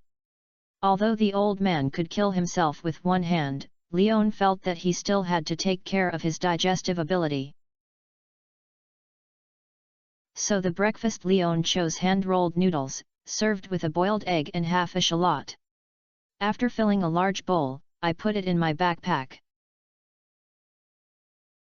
The remaining noodles and noodle soup eggs entered Lion's stomach. After preparing, Leon left the farm, walked along the remote forest, and headed straight to the northern foothills. On the road, Leon also noticed another batch of traces of wild plants that could be collected, and then continued to set off. Wait until Leon walks to Lena in front of C's tent. He saw Linus sitting next to the fire pit, silently staring at the direction he was coming. "Where are you waiting for me here?"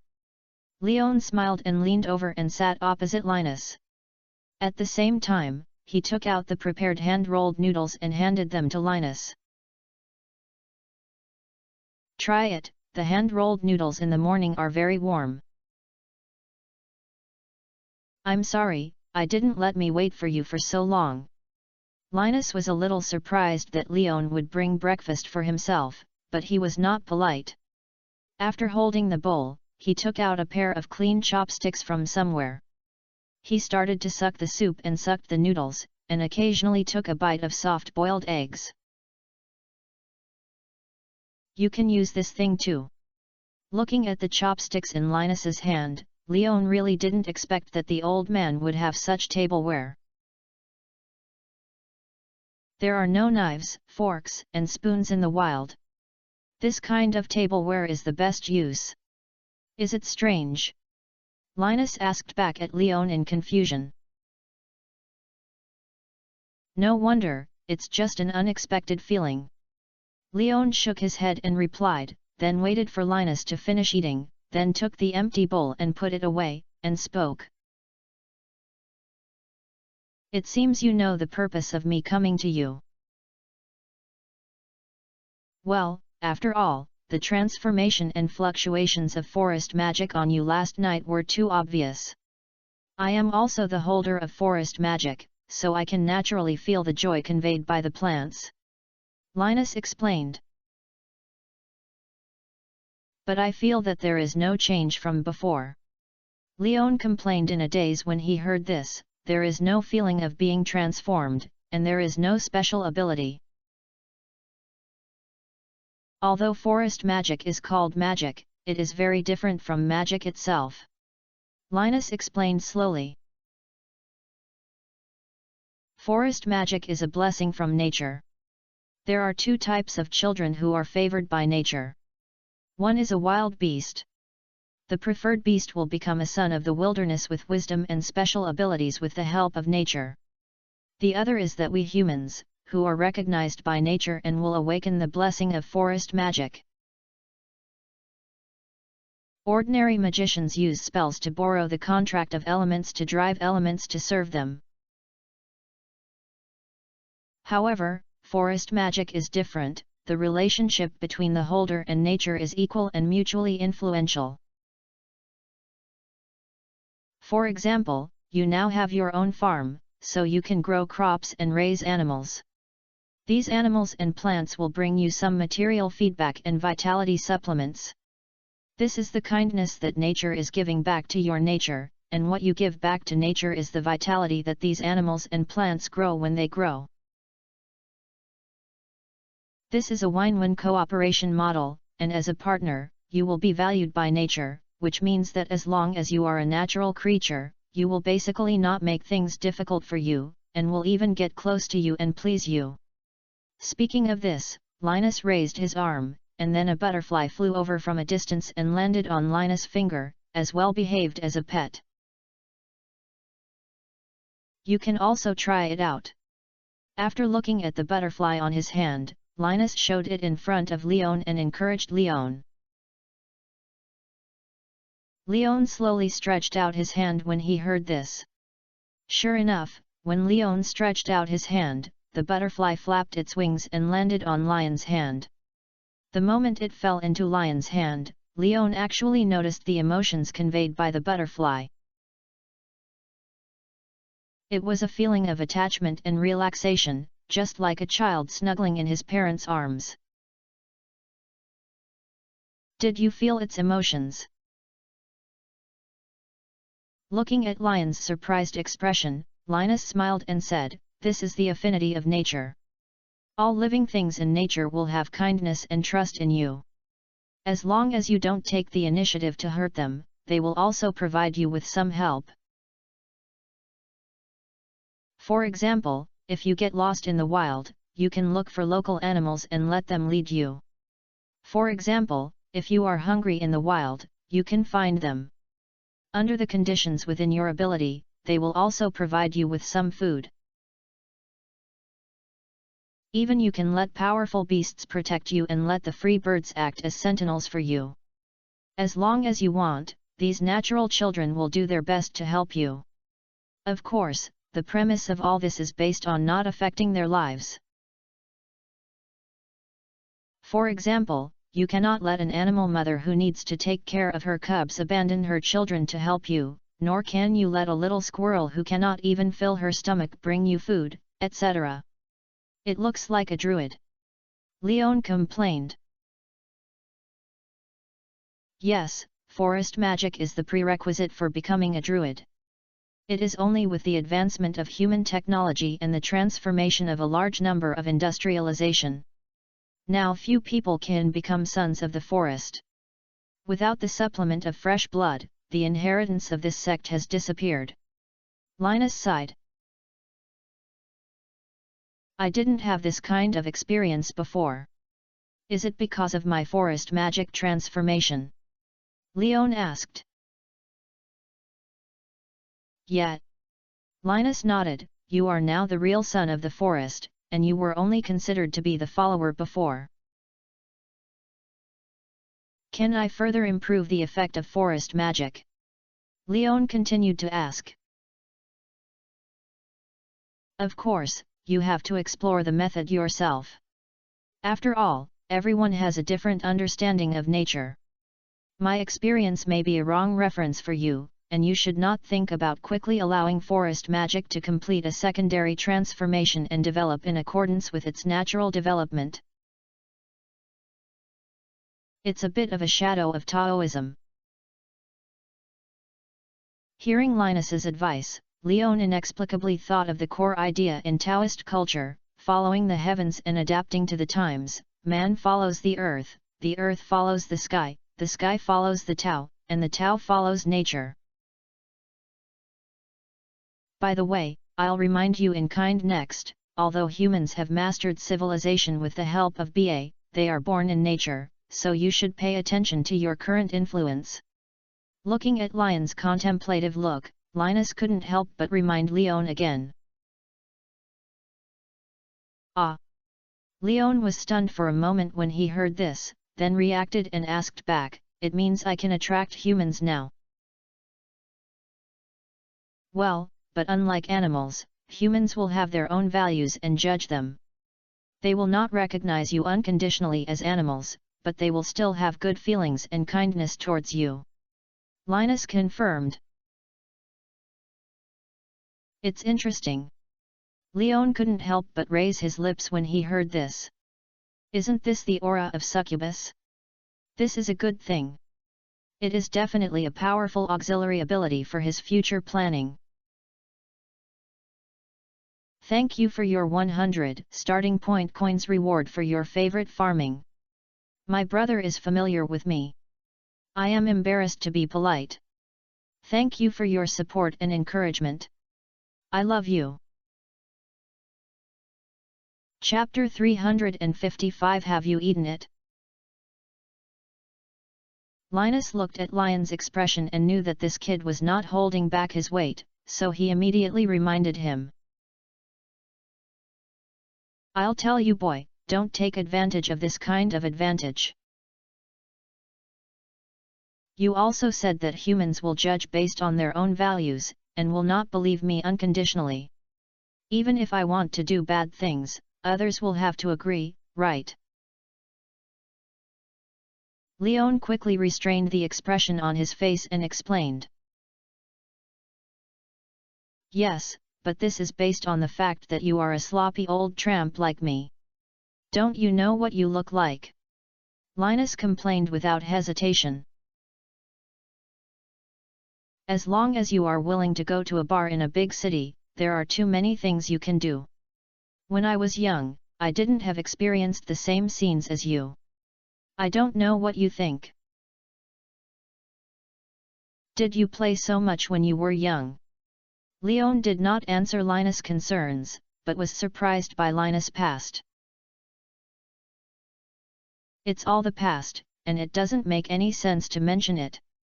I just want to warn you not to do anything randomly. Leon said with a rolling eyes, and Leon repeated again. Don't worry, I won't do anything randomly. I'm a very picky person, okay? Leon replied with his shoulders shrugged. Then why didn't I see you pick one of the girls in the town? Or do you think they don't meet your requirements? Linus asked back with his eyes narrowed and stared at Leon. Isn't this a thought yet? Leon said perfunctorily.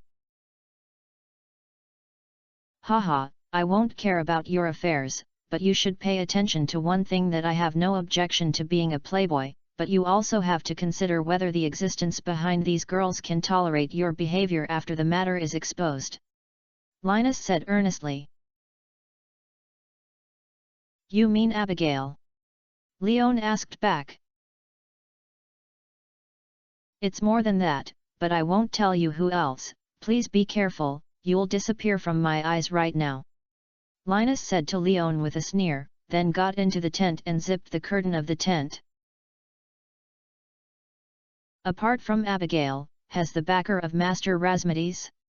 Is there any other girl who has a backer? Who will it be? Sandy behind Emily. With such doubts, Leon left the northern foothills and returned to the farmhouse. While washing dishes, he thought about Linus' reminder, but in the end, Leon did not get any useful information.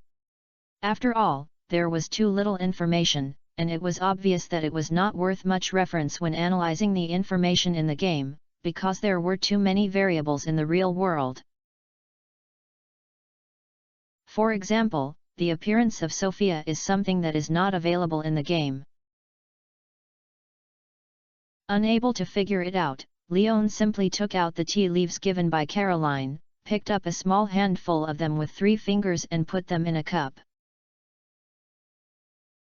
Soaking in hot water at 80 degrees, washing tea or something, it's too troublesome.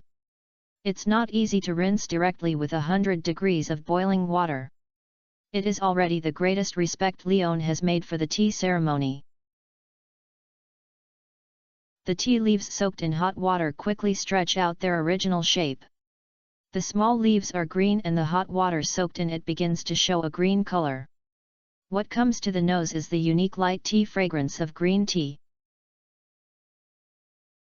Holding up the cup and blowing the mouth of the cup, Leon slowly drank a small mouthful of green tea in the cup. The familiar bitterness shocked him. As the tea slid into the esophagus, the remaining tea juice in his mouth began to return to sweetness. Comfortable. Leon, who closed his eyes comfortably, wanted to find a recliner at this moment. If he was building a radio that could play the Empty City plan, it would be even more perfect. Sure enough, tea leaves are more suitable for Oriental babies than coffee. Leon has always been unable to understand why anyone likes the bitter but not sweet drinks of coffee. If you want to drink something sweet, you have to add sugar and milk. Regardless of the thoughts about the cattle-like working environment in life and the purpose of the coffee beans when they were first discovered, Leon instantly understood. Coffee was originally used to feed livestock. The cattle and horses that ate coffee beans ate less, worked much more, and worked very hard. Although the technology of modern society replaced most cattle and horses, another kind of cattle and horse that cannot be replaced by machinery also needs motivation.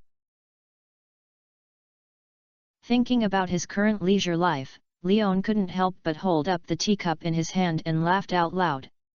Someone who had to go back to type in the keyboard after working overtime should be envious of his current life. This cup of green tea Leon has been tasting for a long time because he has nothing to do except drinking tea. A cup of tea. It was noon that Leon put down the tea that had been sucked out of his hand, took out a piece of beef, and entered the kitchen. After a full and delicious beef rice bowl, Leon added another cup of water to the cup and enjoyed the second tea. Although it was a little lighter than the first one, it still had a tea flavor and was just right to relieve greasiness. After drinking this cup of tea, Leon swayed and rinsed the cup with water, and poured the tea residue that had been soaked out of all the flavors on the ground. It can be regarded as completing the final destination of the tea and returning it to nature. After putting down the teacup, Leon found a clean set of clothes and changed into it and left the farm. I had an appointment with Emily in the afternoon. She could teach Leon to dance in the coal forest. Leon did not have the habit of letting others wait for her, so she was going there first and spent some leisure time fishing. Because I felt it was still early, Leon did not ride a bicycle. Since I realized the truth last night, Leon is now enjoying this kind of stroll with green plants with their feet stepping on the soil and their eyes full of vitality. Every time he took a step, he could vaguely feel his vitality surrounding him, which gave him a sense of comfort that was about to float up.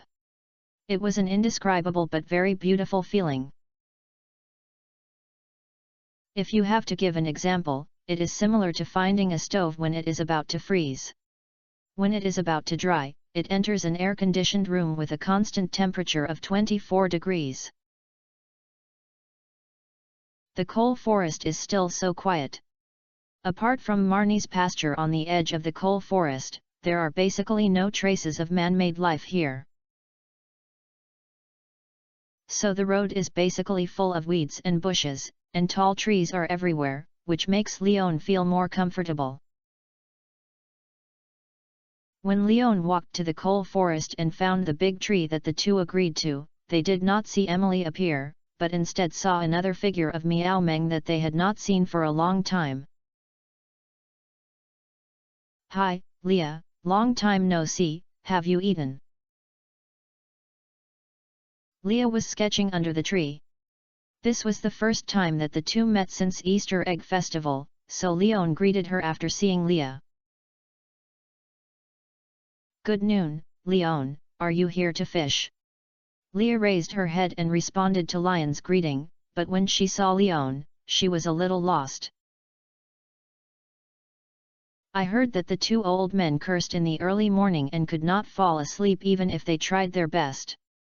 So they joined the ranks of cursing and played freely for 10 minutes and were completely awake. After posting this chapter, they were ready to be a cow and horse. Oh, by the way, thank you. The boss is rewarded with 100 starting points coins. The boss is in good health."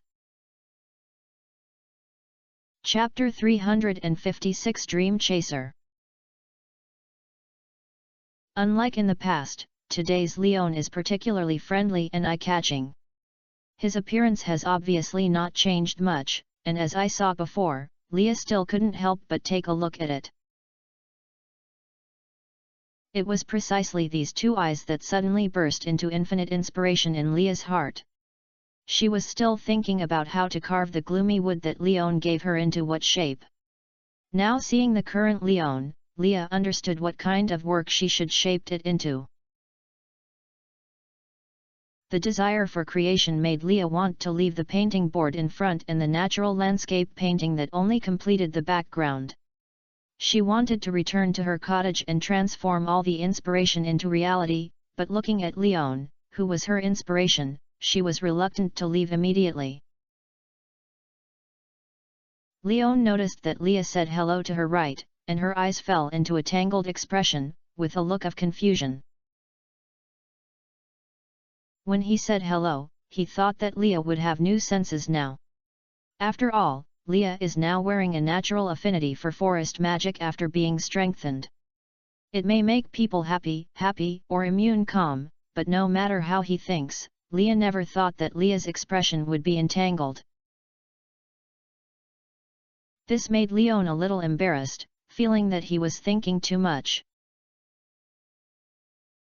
Perhaps the natural affinity of forest magic may be a succubus halo for animals, but for humans with wisdom and self-thinking, there is only the first impression that this guy looks pretty good and should be a good person.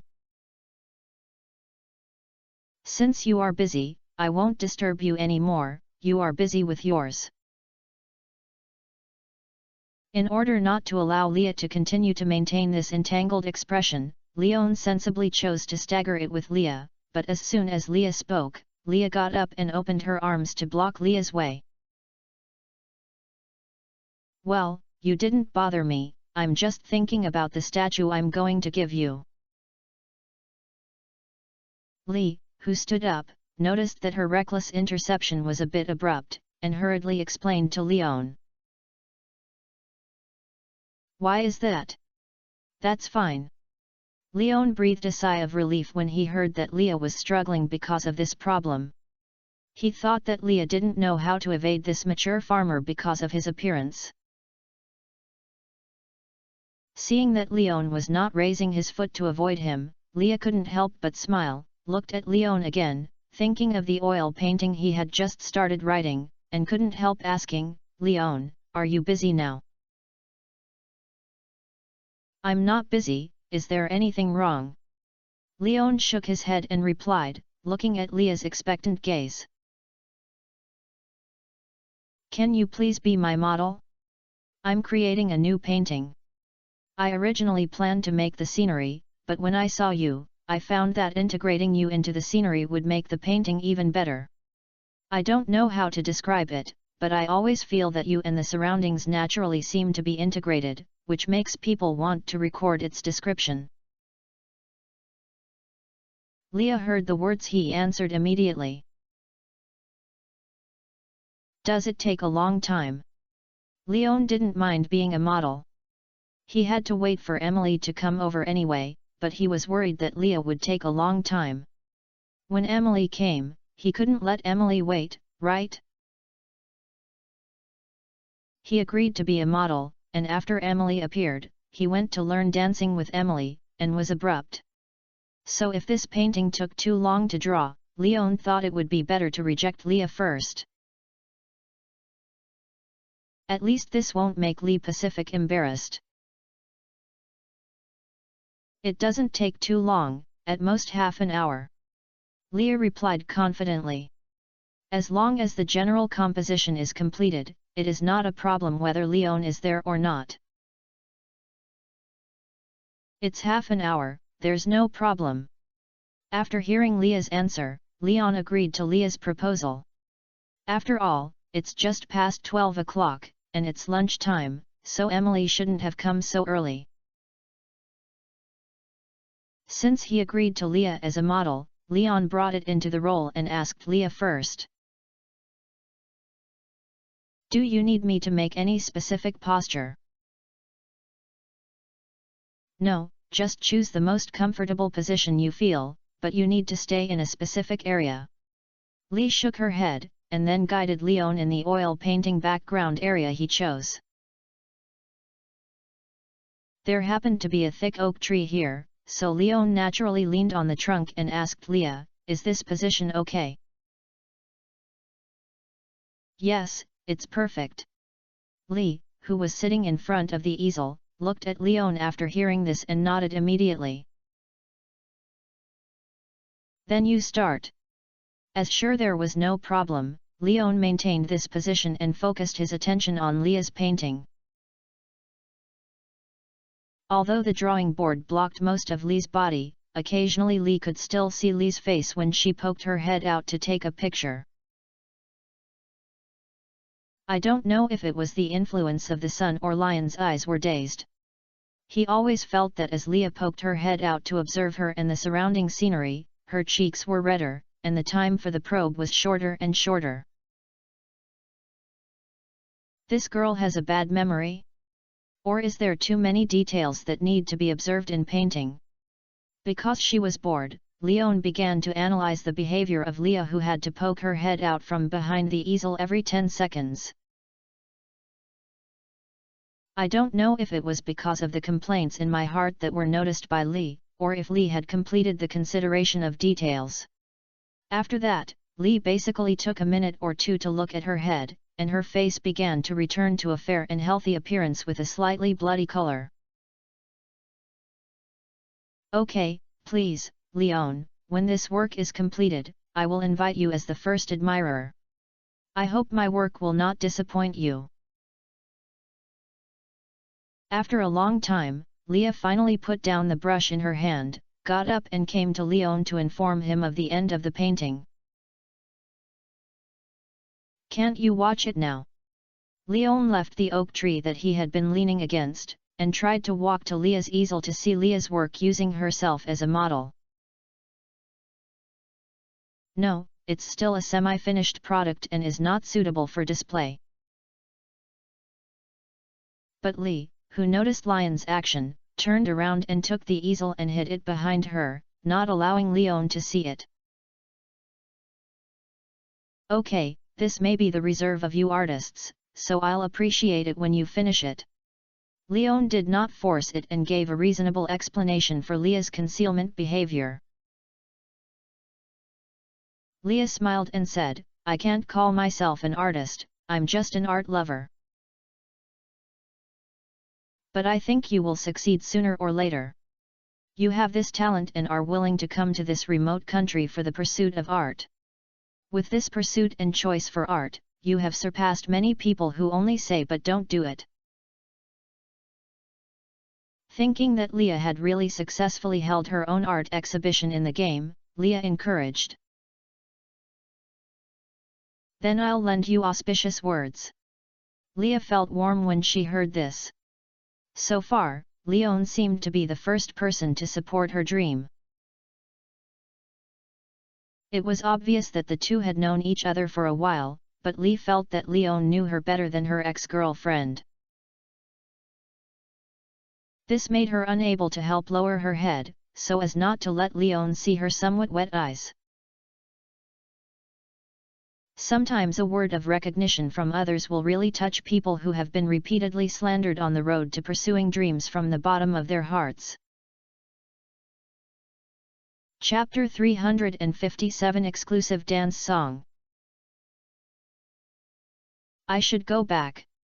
There are still many details to add in this painting. Thank you again, Leon, thank you for your encouragement and support. You are a great model. After a long time, Lee, who had calmed down her emotions, wiped her eyes with her sleeves, then raised her head and spoke to Leon. Although he had already wiped it with his sleeve, Leon still noticed the redness in Leah's eyes.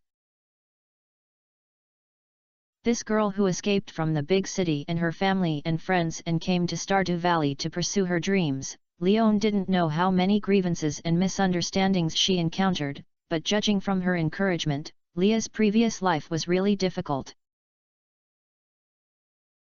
So Lion's answer also became much gentler, and he smiled the most kind and replied, "No need to thank you, we are friends, aren't we?" "Yes, we are friends."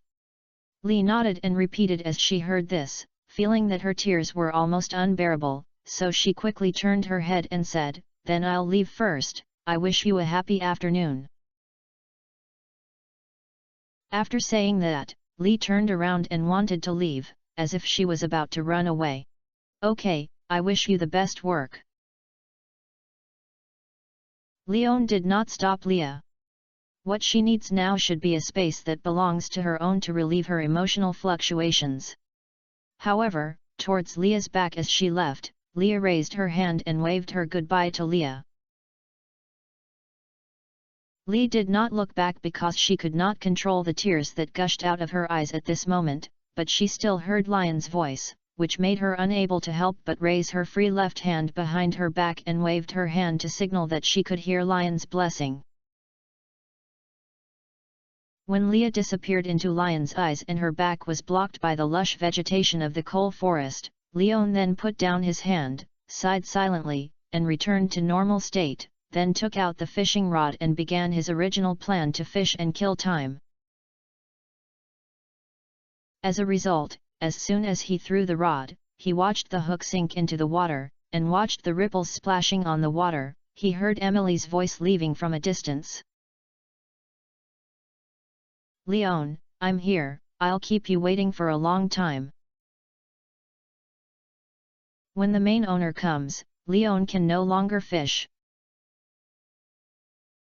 So while controlling the relay wheel to retract the line, Leon also turned around and said to Emily, who was walking over from a distance, "It's okay, I haven't waited too long. Look, I've just thrown the hook into the water, and I haven't even caught a fish." "That's good. I could have come early, but Haley insisted on eating the cake at noon, so I spent some extra time making her a cherry cake." At this time, Emily had already walked to Leon, holding a radio in her hand, looking a little panting. When looking at Emily, Leon also noticed Emily's outfit today. The red long skirt, as always, is different from the usual casual skirts. Today Emily wore a turtleneck skirt, which perfectly showed her proud figure, and did not look too abrupt. The short blue hair was also tied into a bun. Although she did not wear makeup, her beautiful skin and delicate facial features were enough to make people amazed. Combined with this red turtleneck skirt, it is as dazzling as a proud red rose. "Let's take a break first. Actually, you don't have to hurry up like this. The afternoon is still long." Looking at the sweat beads oozing out of Emily's forehead because of jogging, Leon took out a tissue from the system's backpack and used it to help Emily wipe her sweat. As a farmer without a toilet, it is reasonable to carry tissues with you. Emily never thought she would suffer such treatment, and she opened her mouth wide in surprise. But he still did not refuse Lion's kindness. Instead, under Lion's gentle movements, he couldn't help but bend his knees slightly and lower his height so that Leon would not have to struggle too much. After all, Emily's own height is actually only about 10 centimeters away from Leon. If Leon wants to help her wipe the sweat off her forehead, she needs to raise her arm. Leon also noticed Emily's little cooperation and couldn't help but nodded. He shouldn't say that Emily is really careful. This mature and understanding character of the eldest sister next door is really a mind-defeating person. Leon, who wiped the sweat beads from Emily's forehead, couldn't help but stroke Emily's hair that was pressing against her cheek to her ears. Then he withdrew his hand and said to Emily, "It should feel more comfortable." "Well, I just didn't expect you to be so skilled and even help me stroking my hair." Emily smiled and nodded and teased at Leon. "I've been to school when I watch TV, and it's the first time I've actually done it." Leon replied softly without any worries, but his expression seemed a little shy. The old scumbag's acting skills were fully demonstrated at this moment. As a witness to this acting skills, Emily really believed it. When she saw Lion's shy expression, she couldn't help but cover her mouth and laugh. "It seems that you are quite talented. Keeping this attentive will give you higher evaluations when you get along with girls in the future." Well, who knows what will happen in the future? Leon said perfunctorily. This topic cannot be continued. If you continue, either step on the pit or dig a pit for yourself. Only by pretending to be stupid and tender can you be invincible. Emily didn't continue talking about this topic. After such a small interaction, she felt that her breath had calmed down a little, so she suggested to Leon. We can start, Leon, are you ready? Of course, be ready at all times. Leon nodded, then came to the largest ancient tree in the coal forest with Emily. The terrain here is flat and the grass is not dense. The feet feel soft when you step on it, which is no different from stepping on the carpet. Even if you fall down, you may not be injured. It is an excellent dance practice area. Before dancing, Emily placed the radio aside and debugged a radio station to play dance music. Leon heard the symphony full of enthusiasm and vitality coming from inside. This is the accompaniment of the symphony dance music used every year in the Flower Dance Festival. I specially called the broadcasting station in advance to order this music. This afternoon, the radio will play this music in a loop to cooperate with our practice, so you don't need to worry about changing the dance music and not getting more rhythmic. Seeing that the radio was not a problem, Emily breathed a sigh of relief and explained to Leon. All the whole thing though would do cycle? You won't spend money on this soundtrack. Leon couldn't help asking when he heard Emily's statement. After all, it is not something that can be done by a single public radio station that can be done by a single dance music all afternoon. I didn't spend any money, I just asked a former alumni to help. She is the director of Starlu Valley Radio. There are not many listeners on this channel, so it will not have any impact on others. Emily comforted Leon. Awesome. After hearing this, Leon gave Emily a thumbs up. Although Emily said it lightly, the connections and hard strength revealed in it must not be ignored. Sure enough, I can't underestimate the residents of Pelican Town, everyone has something. Okay, today's update ended, the draft box was used up, and I still have to continue saving the draft when I arrived at the company. By the way, the subway was really lively in the morning. I haven't taken the subway for a long time, but I encountered a crowded process in the subway, which is worthy of being Monday. Chapter 358 Dance for the Double. I didn't understand what Leon meant, but judging from the thumbs Leon gave him, he should be praising himself, so Emily replied with a smile, okay, the music is ready, let's start. As he said that, Emily stepped forward and guided Leon to make a preparation posture. The two of them crossed their left fingers, while Lion's right hand was placed on Emily's slender waist, while Emily placed his right hand on Lion's shoulder. I will take you to jump once. All you have to do is listen to the direction of my command and take your left and right feet. He reminded Leon again. After seeing Leon nodding, Emily found a suitable rhythm, cut in, and began to pull Leon and move. Take a step back with your left foot and take a step back with your right foot. Leon, like a puppet, took 2 steps along Emily's command, and Emily took 2 steps immediately following Lion's figure. Put your right foot forward half a step, and your left foot pauses. With Emily's command, Leon stepped out his right foot and pressed towards Emily. Emily avoided Lion's body as lightly as a butterfly and walked around to the right side of Leon. Retreat your left foot and turn half a circle. In the calm command, Leon meticulously completed Emily's command. When he was turning half a circle, Emily also took corresponding dance steps, kept up with Lion's rhythm, and shortened the distance between the two to an extremely ambiguous distance. Retreat your left foot half a step to the left rear, let go of the hand that was holding my waist, and raise your left hand. As the two were about to stick together, Emily suddenly spoke. Leon immediately took a step back and let go of his right hand holding Emily. At this moment, Emily rotated himself with Lion's right hand as the center of the circle. The hem of the skirt that floated up with Emily turned made Emily look as light as a nightingale.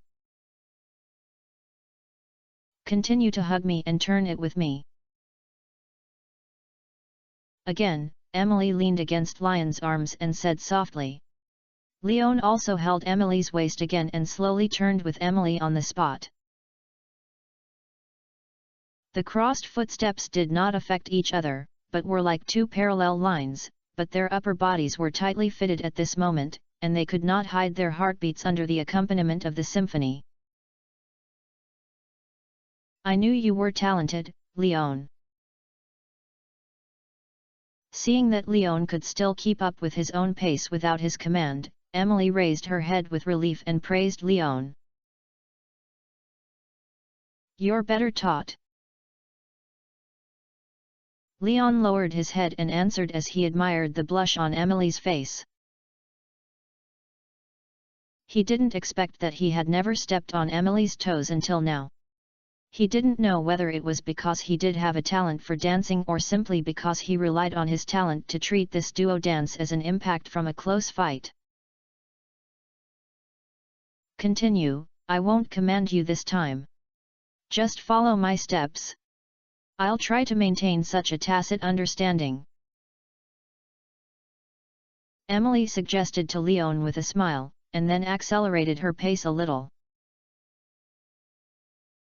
Leon recalled the dance steps and some movements previously directed by Emily, and began to counter-attack him by chance. If there are audiences at this moment, you can notice the wonderful cooperation between the two men pulling each other in the rhythm of the dance music. It was not until the end of the dance music that Emily stopped and raised her head and looked at Leon blankly. Have you really not learned to dance? No, didn't you feel it at the beginning? Leon shrugged his shoulder and explained. He really didn't lie this time. Indeed, that's why I said you are talented and a great cooperation. Emily recalled the stiffness at the beginning and couldn't help laughing, but she still didn't forget to praise Leon. She originally thought she had to take Leon to get to know each other a few times before she could achieve the effect of cooperating with each other. Unexpectedly, the two of them could complete the second half of the dance without communicating. Listening to the dance music that was played again for the second time, Emily couldn't help but suggest, do it again. I'm happy to accompany you.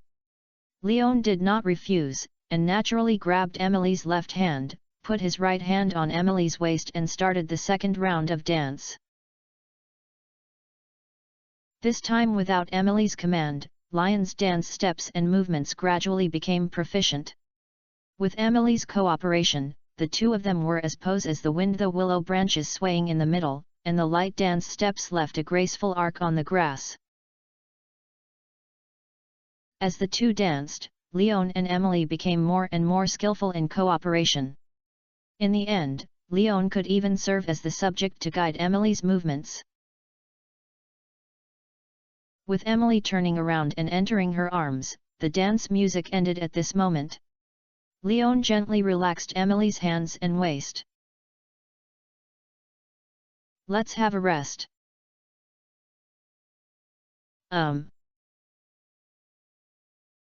Looking at Emily's undulating chest and rapid breathing, after Emily recognized the rest, she took off her coat and spread it on the grass. Then Leon pulled Emily and sat on the floor with clothes. Because of the barrier of the coat under his butt, he could not feel the grass thorns that were stalked by the grass. When the breeze blew across his cheeks, bringing a refreshing coolness, both Leon and Emily couldn't help but close their eyes and enjoy the tranquility at this moment. Leon, you are awesome. The dance is very complete this time. It seems that you can declare yourself a qualified dancer. Emily, who sat down, naturally pressed against Leon and spoke at the same time. You are also great. My mistakes were only survived by your cooperation. Without you, I might not be able to finish this whole dance. Leon also sighed sincerely, because Emily was really taking care of Lion's rhythm, basically cooperating with Leon, rather than showing her skills. It's okay, after all, it's a dance that cooperates with each other, right? Emily shook her head and comforted Leon. Well, but I still hope you can relax. Leon agreed with shrugged. Actually, this is pretty good, and this is the first time I have finished a dance with a boy. It's so fun. Emily put her hand on Lion's shoulder and continued to comfort her. Oh? Then why can you teach me male dance steps? Leon was a little surprised when he heard this. Looking at Emily's familiar dance steps and even teaching him the part of boys, he thought Emily often danced. When I was in girls' school, I was in the social etiquette class, and my partner was all girls. So in order to ensure a successful ending of a dance, basically everyone learned the dance steps and movements that were not distinguished by men and women. Emily explained, Haley actually does it. She and I are in the same school, but I graduated earlier than her. Maybe during the flower dance festival, you can dance this dance with her, but I must be your first dance partner, which we agreed. Chapter 359 Unexpected News. Can you dance with your second partner during the flower dance festival? I thought you could only choose one partner during the flower dance festival. Leon was really overjoyed when he heard Emily's answer. He was considering that if he could only choose one dance partner at the flower dance festival, he might be blamed by Abigail because of his agreement with Emily. Now it seems that this is not the case. Of course, after all, the flower dance festival starts from 10 a.m. to 10 p.m. Such a long time is actually a process of getting to know each other. As a festival to bid farewell to spring, the flower dance festival is also a dance party that creates romantic encounters. How can it be stipulated that those single participants can only choose one dance partner? Emily answered for granted. Oh, have you found other dance partners? Leon asked Emily when he heard this. Of course, Sandy will come to attend the flower festival, so I even made an appointment with her. Emily's answer made Leon a little amused. He was a little surprised when he heard of course, but after hearing Sandy, he felt relieved. Then why did you ask me to find Haley? She is so beautiful. Many people should invite her to dance. Wouldn't it be easy for me to ruin her good things in the past? Leon continued to ask. Ha ha ha, Haley is a perfectionist and attaches great importance to the title of Queen of the Flower Dance Festival. She is unwilling to cooperate with those with poor dance postures. Generally, after I dance with her, she will not end up. Because we all specialize in dancing, we can basically help Haley win this title every time. I think she will be very happy to have an excellent male dancer like you this time, and the male dancer will not be selected as the Queen of the Flower Dance Festival, and you and Haley have no competition, so she will definitely be happy to dance with you.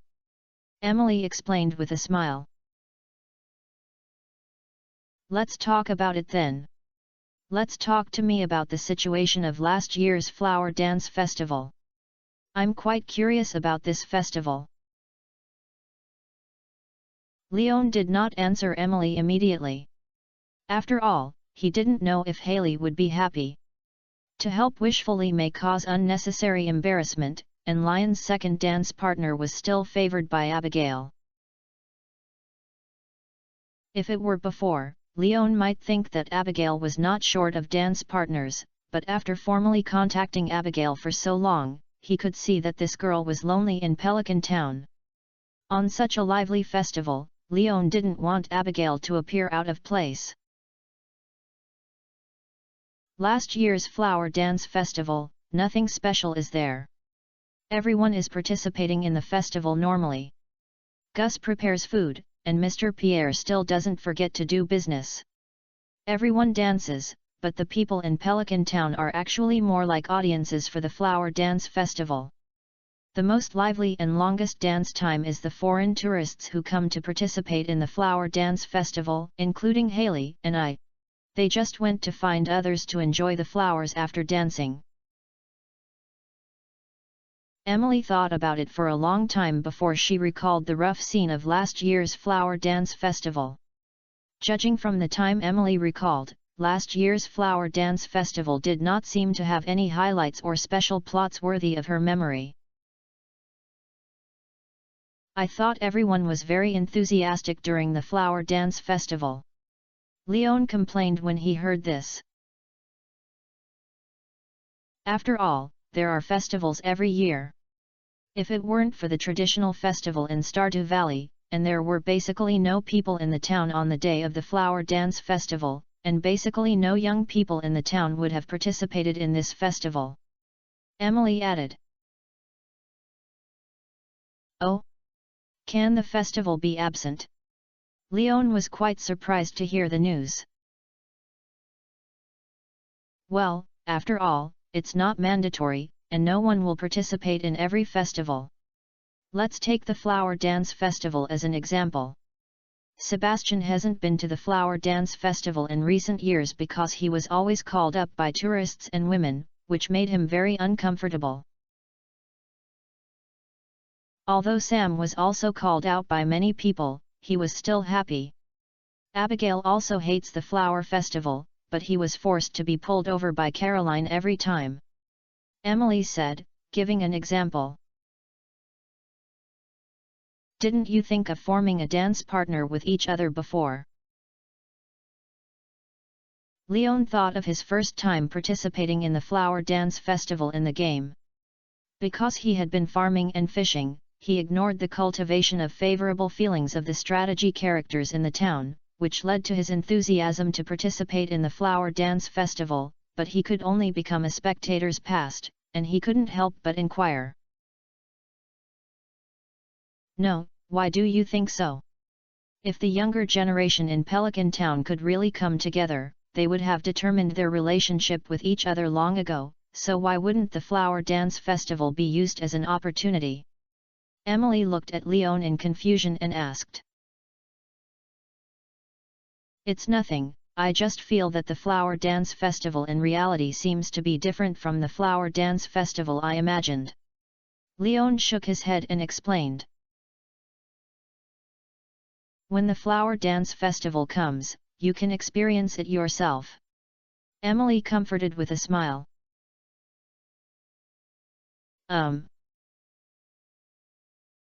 After the conversation ended, the two continued to sit on the grass and rest for a while, and then Emily took the initiative to propose the third round of exercises. This time, Leon did not make any mistakes again. After completing a wonderful double dance with Emily, Emily clapped her hands and joked at Leon with satisfaction. Leon, I can already imagine how many girls your performance will attract during the flower dance festival. Forget it, I don't want to dance too many times. Although I'm not physically tired, I'm still quite stressful. Leon waved his hand and complained, because he had to pay attention to the dance steps and cooperate with the movements of his female companion. Leon was basically focused when dancing. If this state continues, it is inevitable that you will be tired. Haha, then I can only wish those girls who come to pick you up with good luck. I have already won your first dance anyway. Emily said proudly, then added to Leon. I have already made some preliminary sketches about your clothes. Anyway, I should be able to sew it before the flower dance festival. I will send it to you myself. You must remember to wear it at the flower dance festival. No problem. Leon nodded and confirmed. Emily kept smiling when she heard this and didn't say anything. She just looked at Leon silently for a while before bent down and picked up the radio on the ground and waved goodbye to Leon. It's time for me to go back and take a shower and change my clothes to prepare to work at Starfruit. This afternoon was really interesting. Goodbye. Well, I'll send you back. Leon suggested that after all, Emily took an afternoon to teach her how to dance, and Leon wanted to express it both emotionally and rationally, such as helping Emily take her back with the radio. If you're fine, I have no objection. Emily blinked at Leon and replied. Of course it's okay. Even if there is something wrong, it won't prevent me from sending you back, right? He reached out and took the radio in Emily's hand. This thing didn't look big, but it was quite substantial. Holding it in his hand was like carrying a brick. Then let's go together. Seeing Lion's gentleman take the radio to help him free his hands, Emily announced with a smile. After Leon took steps, she came to Lion's side, and the two walked shoulder to shoulder in the direction of Pelican Town. Chapter 360 Lewis's Commission. After sending Emily back to the villa in Liuxiang No. 2, Leon turned around and prepared to return to the farm. However, before going back, Leon still planned to find Abigail to have fun. Since he knew that he could not only choose one dance partner for the flower dance festival, then Leon naturally would not let Abigail be idle. Although Abigail may not be as good as Emily, my buddies can even teach Abigail to be a shaker when they are having fun together. Just as he walked to Pierre's grocery store, Leon noticed Louis standing in front of the bulletin board. At this moment, Louis changed his vitality and calmness when he saw him, with a sad look on his face and a hesitant expression. It was obvious that Louis was in a bad mood, so Leon planned to pretend that he didn't see it and leave Louis with a private space. Unfortunately, Leon took the initiative to pretend to be blind, but Louis noticed Lion's appearance with sharp eyes and immediately greeted Leon. Hi, Leon, are you here to see if there is any commission on the bulletin board? No, I just passed by and came to the grocery store to stroll around. Seeing Louis talking on his own initiative, Leon explained. That's it. Louis was a little disappointed when he heard this, then go and do it. Do you need my help if you have something? Seeing Louis' expression changed, and Leon asked curiously. But it's a bit embarrassing to say this. Louis' expression was very complicated at the moment, and his attitude of wanting to speak but stopping made Leon anxious for him. Since it's inconvenient, then let's not talk about it. Although he was very curious about what Louis was worried about, Leon knew that if he didn't give him some little excitement, he should have to do it for a long time. Sure enough, when he heard that Leon was about to leave and was not going to care about his own affairs, Louis immediately became anxious and hurriedly pulled Lion's arm and pulled him into a remote box beside him. Then he explained with a red face. That's right. I don't know where to throw away my favorite purple shorts. That shorts are very important to me and are my lucky shorts. So I'm hesitating to post a search notice, but you also know that these are shorts after all, and they are personal items after all, and they are close-fitting clothes, so I really can't hold my face down and post this search notice. Speaking of this, Louis observed Lion's expression and found that Leon was not too surprised or mocking. While breathing a sigh of relief, he also added, "Well, can you help me find these shorts? As long as I can find them, I would like to thank you very much." In fact, when Louis spoke of purple shorts, Leon knew why Louis had this expression. Of course, he could not be surprised by hearing this. After all, no one who has played in Stardew Valley knows the existence of Louis' purple shorts. Some people with bad taste even use these shorts to create various fun things. For example, at the Stardew Valley exhibition, you can get a 750-minute star coin sealing fee from Louis if you don't place high-quality crops and animal products. For example, put these shorts as an additive to bale soup at a summer Hawaii banquet, and appreciate the shocked face of the governor when he took out the shorts and the angry expression of Louis. For example, find it and hand it over to the perpetrator who made Louis lose this pair of purple shorts, Ms. Marnie, to appreciate her panicked expression. In short, there is a lot of fun and the gameplay is also very bizarre, which is one of the unforgettable highlights of Stardew Valley players. However, even though he knew a lot about Louis' purple shorts, Leon still pretended to be the first time he heard it and asked, "Are you sure it's lost?" Instead of leaving it in a hidden corner of the house when he packed his clothes. "I looked up and down the room but couldn't find it."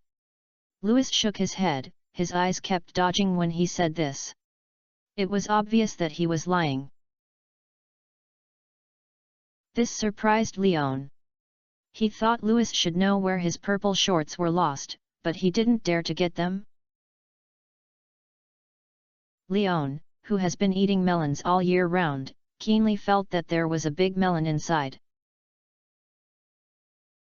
"Then do you remember the last time you saw this purple shorts?" In order to explore the situation of this melon, Leon began to talk to Louis. "It should be a few days ago, I forgot the specific time." Louis replied vaguely. "Then where did you go?" Leon smiled and continued to ask. "I forgot this, too." Louis's face turned pale when he heard this, and he continued to speak perfunctorily at Leon. "Louis, it's hard for me to help you like this." Leon was a little helpless when he saw Louis wanting to hide it. Since he didn't want to tell himself anything, he still took himself to help.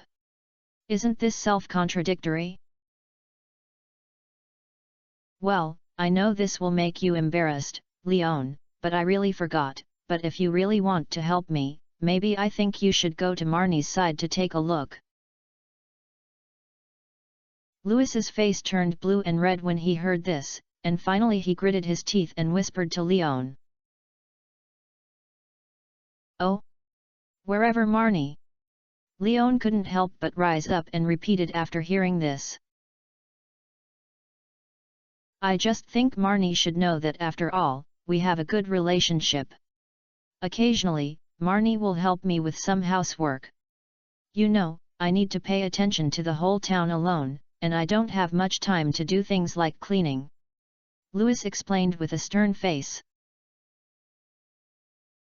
"Okay, then I'll go to Marnie's side to ask." Leon nodded, responding to the commission, and then left the alley with Louis. "Leon, I hope you are Loki when you look for it. If you can prevent the third person from knowing it, don't let the third person know it. Is it okay?" Louis, after leaving the alley, still reminded Leon with some concern. "Don't worry, I'll do my business." Leon comforted Louis with a smile. Then Louis breathed a sigh of relief, then waved to Leon, and quickly left the neighborhood.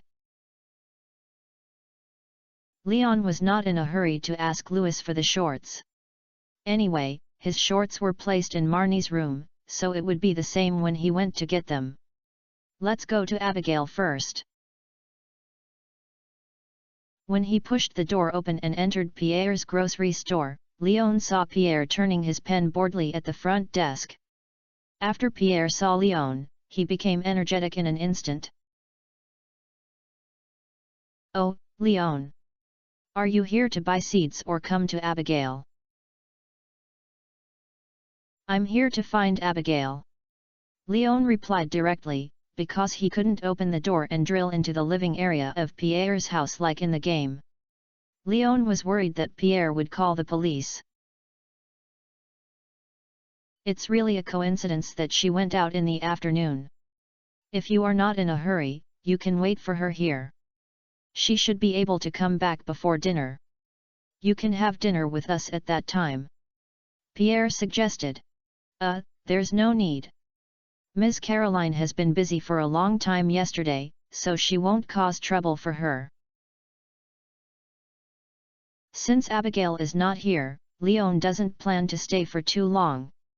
Anyway, there is still 1 month left before the Flower Dance Festival, so it's okay to notify Abigail at any time, and it's not that long. Okay, then I won't keep you. Pierre did not try to keep Leon after hearing this. He watched Leon leave the grocery store and continued to play with the pen in his hand. Chapter 361 The Girl's Trouble. Leon, who left the grocery store, couldn't help but look back at Pierre in the store. He always felt that Lao Pai was strange now. After Leon left, Pierre put down the pen in his hand and spoke helplessly to Abigail, who was hiding in the corner of the shelf. Okay, he's gone. Well, thank you, Dad. Abigail walked out of the shelves at this time, stared at the empty door for a moment, and thanked Pierre. Didn't you go to Haley's house to play together yesterday? Why did you hide when you saw Lion's appearance today? Pierre couldn't help but worry when he saw his daughter's condition was not right. It's okay, I just don't want to see him for the time being. Abigail shook his head and said that he was fine. Hey, you young people have your own ideas, and I won't interfere much. I just hope you'll be happy. If Leon really bullies you, tell me that my dad learned boxing when he was young, and I can help you teach him a lesson. Pierre rolled up his sleeves and showed his slightly fat arm and assured Abigail. Dad, you may not be able to beat him. Okay, if Leon comes to me again, just say I'm not at home and I'm going to go back to my room. Abigail was actually quite moved by Pierre's desire to stand up for him, but considering that his father's strength is compared with Leon, he may be in a scene where Leon kneels down and begs his father not to die. After talking to Pierre, Abigail returned to the room, locked the door and found a letter from under the bed. Can I really learn magic? Looking at the letter, Abigail murmured to himself. When she came back last night, she had just returned to the room and saw a crow pounding the glass outside the window. The crow was still holding the letter in her mouth. Out of curiosity, Abigail opened the window and planned to put the crow in. But the crow had no intention of entering the house. She threw the letter in her mouth into the house, and the crow flew away directly, leaving only this mysterious letter. When Abigail opened it and read the content in the letter, he was frightened because he looked at the description in the letter and seemed to be optimistic about her talent and was ready to accept her as a disciple. At the cost, Abigail was about to leave Stardew Valley and wander around the world with the witch. Originally, Abigail thought it was someone's prank, but the witch seemed to guess Abigail's suspicion, so at the end of the letter was accompanied by a spell-casting spell as a gift and voucher. After trying this magic spell called sleeping technique, Abigail found that the hamster David, who was chosen as the target, was actually asleep under the influence of the spell. You should know that before the spell was cast, the hamster David was still running hard on the roller. Verifying the effect of this spell made Abigail confirm that this witch was a witch who really knew magic. So now she is hesitating whether she wants to worship this witch as her master, and then leave Stardew Valley to embark on the journey of learning magic. It was also because of this that she was afraid that Leon would see something wrong from her expression, and then she began to investigate the reason for the wrong thing, thus discovering the existence of this letter.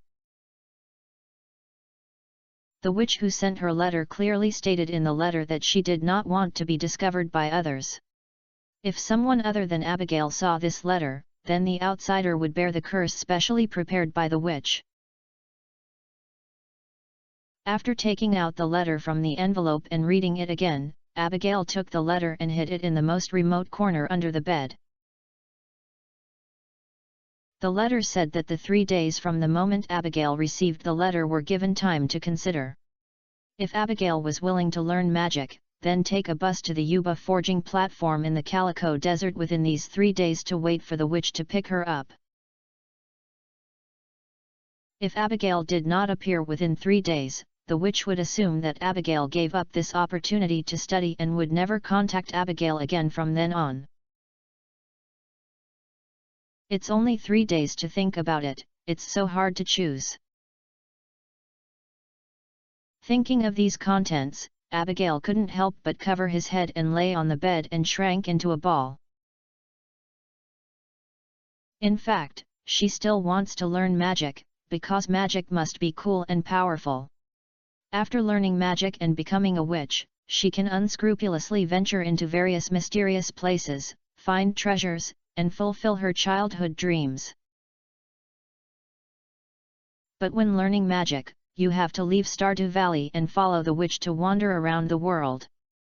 Abigail is not sure about the time it takes during this period, but he also knows that the unit of time measurement should be calculated based on the years. Even if it only takes 1 year, Abigail couldn't believe what would happen a year later. Maybe Leon had forgotten himself by then, or maybe Leon had already gotten along with a girl in the town and even had a wedding. Thinking of this, Abigail couldn't help but grit his teeth. This is why she is so entangled. If Leon hadn't appeared before Stardew Valley, maybe Abigail the next morning after receiving this letter, would go to the Calico Desert to wait for the witch to welcome her on the path of magic, but now, she actually hesitated. The distressed girl tossed and turned on the bed, unable to make the final choice for the moment. Leon, one of the sources of girls' troubles, set foot on the road to the coal forest and headed straight for Marnie's ranch. When Leon arrived outside Marnie Ranch, Leon thought about his words for a while before knocking on the door of Marnie's house. Soon, Marnie opened the door, saw Leon's appearance, and asked Leon with a kind smile, "Good afternoon, Leon." "Good afternoon, Marnie, can I go in and sit?" Leon did not directly express his purpose, but pretended to be a neighbor who came to visit. "Of course, welcome, Leon, come in and sit." Marnie made way for the passage to the house without hesitation, and also brought a chair to Leon. "Do you want to talk to me about raising chickens?" After Leon sat down, Marnie also found a chair and sat opposite Leon and asked Leon. "Yes." Leon nodded and replied. When Marnie heard this, she immediately showed a look of such a true expression, but she did not perfunctory Leon, nor did she feel angry. Instead, she happily informed Leon of some precautions for raising chickens in the chicken coop one by one, and even added some tips on making the hens in the chicken coop produce larger and better eggs. Leon just listened with a smile. Although this was not his main purpose, he would not dislike him if there were unexpected gains. After all, he would learn until he was old. Chapter 362. Let him take it himself next time. After Marnie stopped such a private class, she got up and poured herself a glass of water, and brought Leon a bottle of iced fresh milk. That's all I know. How much have you remembered, Leon? While drinking water to relieve her dry throat, Marnie asked Leon. I remember almost everything you said. Leon replied. That's good. Animal friends are very sensitive. Their world is simple and small. You can understand the good or bad things about it. When you raise them with your heart, they will not disappoint you. This is my experience summed up in breeding for so many years. Marnie smiled satisfied when she heard this. Leon, I think you are a gentle person, so those little guys you have raised are lucky. If you have the chance, I will go to your chicken coop to check it out. Is this an assessment? Leon teased when he thought of Marnie's guidance just now. No, I just want to see the difference between the hens raised by others and the hens raised by me, and verify and learn from each other. Marnie explained. Okay, you are welcome to visit at any time. By the way, the milk is delicious. Thank you, Marnie. Leon nodded, and did not forget to thank Marnie. After all, the iced milk that Marnie handed her to herself was really outstanding. It's almost dinner time. Do you want to stay for a meal? Marnie smiled and then suggested to Leon. No need, I'd better go back and eat, mainly I don't want to cause trouble for you. Leon shook his head and declined. Nothing hassle, it's just an ordinary dinner, which doesn't take much effort. Marnie dissuaded Leon again, and my cooking skills are pretty good. In addition to my niece Jas, my nephew Shane also likes it, and of course, Louis also likes it. Oh? Does Louis often come here for dinner? When Marnie took the initiative to mention Louis, Leon immediately became energetic because the entrance was coming. Well, after all, it's quite troublesome for him to cook alone, and it's also very hard for him to manage all kinds of things in Pelican Town alone, so occasionally I'll invite him to have dinner together, Marnie explained. It seems that you have a good relationship. Leon added. Yes, after all, I've been an old friend for many years, and Louis has also provided me with a lot of help, and I'm very grateful to him. Marnie replied seriously. No wonder Louis even lost his shorts.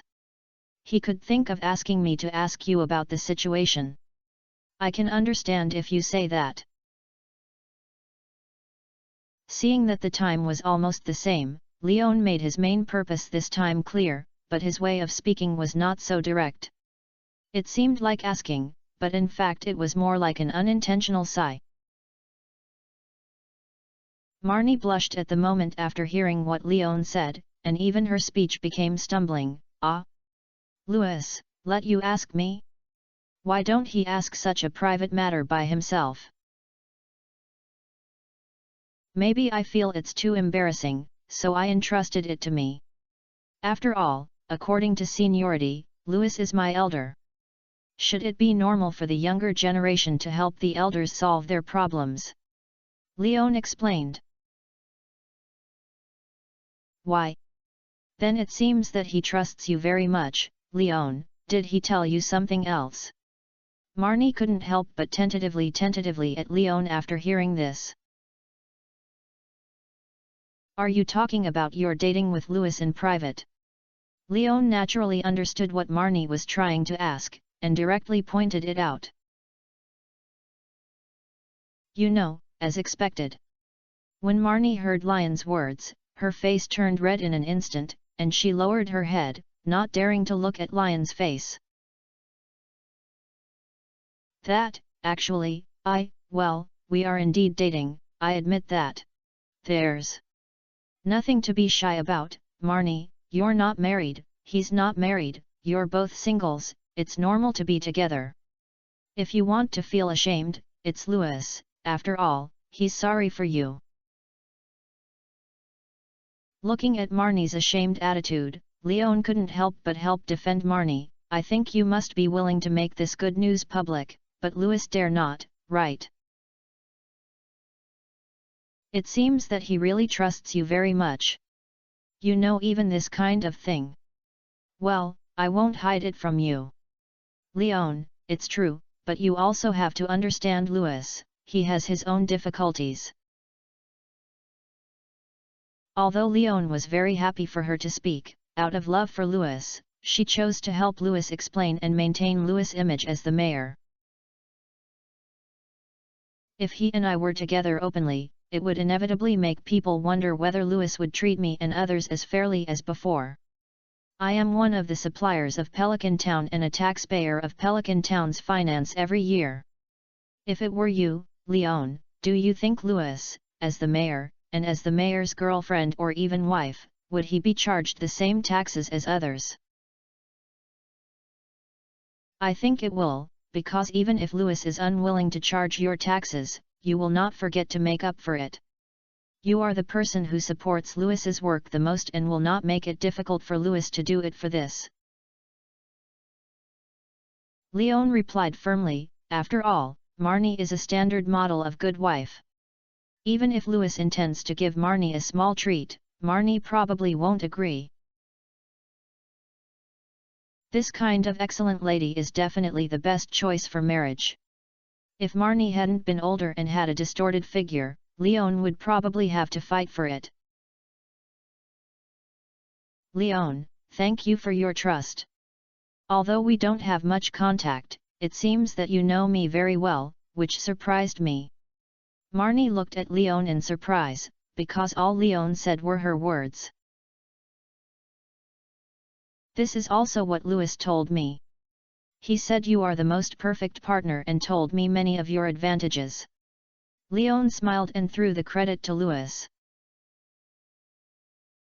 He can't speak such high-rated words, but I appreciate your kindness, Leon. Marnie smiled brightly when she heard this. With Lion's encouragement and understanding, she didn't think that this underground relationship was exposed to Lion's eyes at this moment. It's okay. Maybe when you get married, I may have to call you Aunt. Leon added with a smile, it's all my family, why are you polite? Are you getting married? I don't know how long it will take to wait. Marnie's face suddenly dimmed when she heard this. It's okay, I'll help you, Marnie, but now you have to help me first, such as taking out a private item left here by someone. Leon reminded Marnie with a smile. Ahem, I don't know where this thing is, but I really need something to send to Louis for you. Marnie coughed dryly and perfunctorily, but the second half of the words basically agreed to Lion's guess. Then Leon saw Marnie enter the room behind the front counter. After a moment, Marnie handed it to Leon with a black bag with excellent sealing. I'll give this thing to Louis, and tell him by the way, let him take it by the way. Chapter 363 The 50-year-old man fled the crime scene in the middle of the night. Yeah. Leon nodded, then reached out to take the bag, but did not throw it directly into the system backpack. He also carried it in the corner when he was carrying it. After all, the thing contained the shorts of Louis, the old man. Let's go after having a meal. After handing over the things to Leon, Marnie couldn't help but ask Leon for dinner again. Okay. Leon did not refuse again this time. After all, the mission was completed, and after having a heart-to-heart talk with Marnie, the two became much closer. Leon was naturally embarrassed to refuse the supper from his future aunt. However, Leon couldn't watch Marnie work alone in the kitchen, so he helped Marnie start preparing dinner in the kitchen. The dinner was originally prepared for 4 people, because in addition to Leon, there were also Marnie, Jas, and Shane's portions. However, when Jas was sent back by Penny, Jas told Marnie that her brother Shane planned to spend the rest after get off work in the bar, so the extra dinner became Penny's. In fact, when Marnie invited Penny to have a meal together, Penny refused, but when she noticed that Leon also appeared at Marnie's house, she agreed. So the dinner became a plot where Leon and Penny were guests, and Marnie and Jas were entertained. Jas was still a little unreleased in front of Leon, and he looked very quiet, and Penny was the same, looking very restrained. On the dining table, Marnie and Leon were only talking about poultry farming. When the dinner was over, Penny stood up and helped Marnie clean up the dining table. Jas was obediently greeting Leon, and then ran to his room to hide. Marnie went to see Jas first before returning to the kitchen to work with Penny. When everything was over, Marnie even sent Leon and Penny out of the door, and deliberately handed Leon the bag containing Louis's big shorts that was almost forgotten by Leon. After getting the bag again, Leon looked at Penny, who was still a certain distance from her and Marnie, and was sure that she shouldn't hear her and Marnie. He couldn't help but ask a question that had troubled him for a long time. Marnie, why do you think Louis asked me to help him get this thing back? Is it a test? No, he just couldn't hold his face down. After all, when he left this thing that day, he ran back with his butt naked and ran back overnight. When Marnie said this, she couldn't help but cover her mouth, for fear that she would laugh too unruly and let Leon show her a joke. Is it so wild? Why is he so anxious to escape? Leon became even more curious. I blamed me for this. At that time, I forgot to lock the door, but Jas was in a daze in the middle of the night. He wanted to come to me to accompany her to the bathroom, so he pushed the door open and came in. Fortunately, the light was not turned on at that time, and Jas was half asleep and half awake. He didn't notice Louis in the room. But Louis should have felt that he had been discovered by Jas, so he didn't dare to come. When you see Louis, remember to tell him this, so that he would not hide from me and not dare to come. Marnie whispered to Leon about the embarrassing things that happened before. It seemed that after Leon talked to her a lot about her and Louis, Marnie treated Leon as her own person, so these things were not covered up. Forward.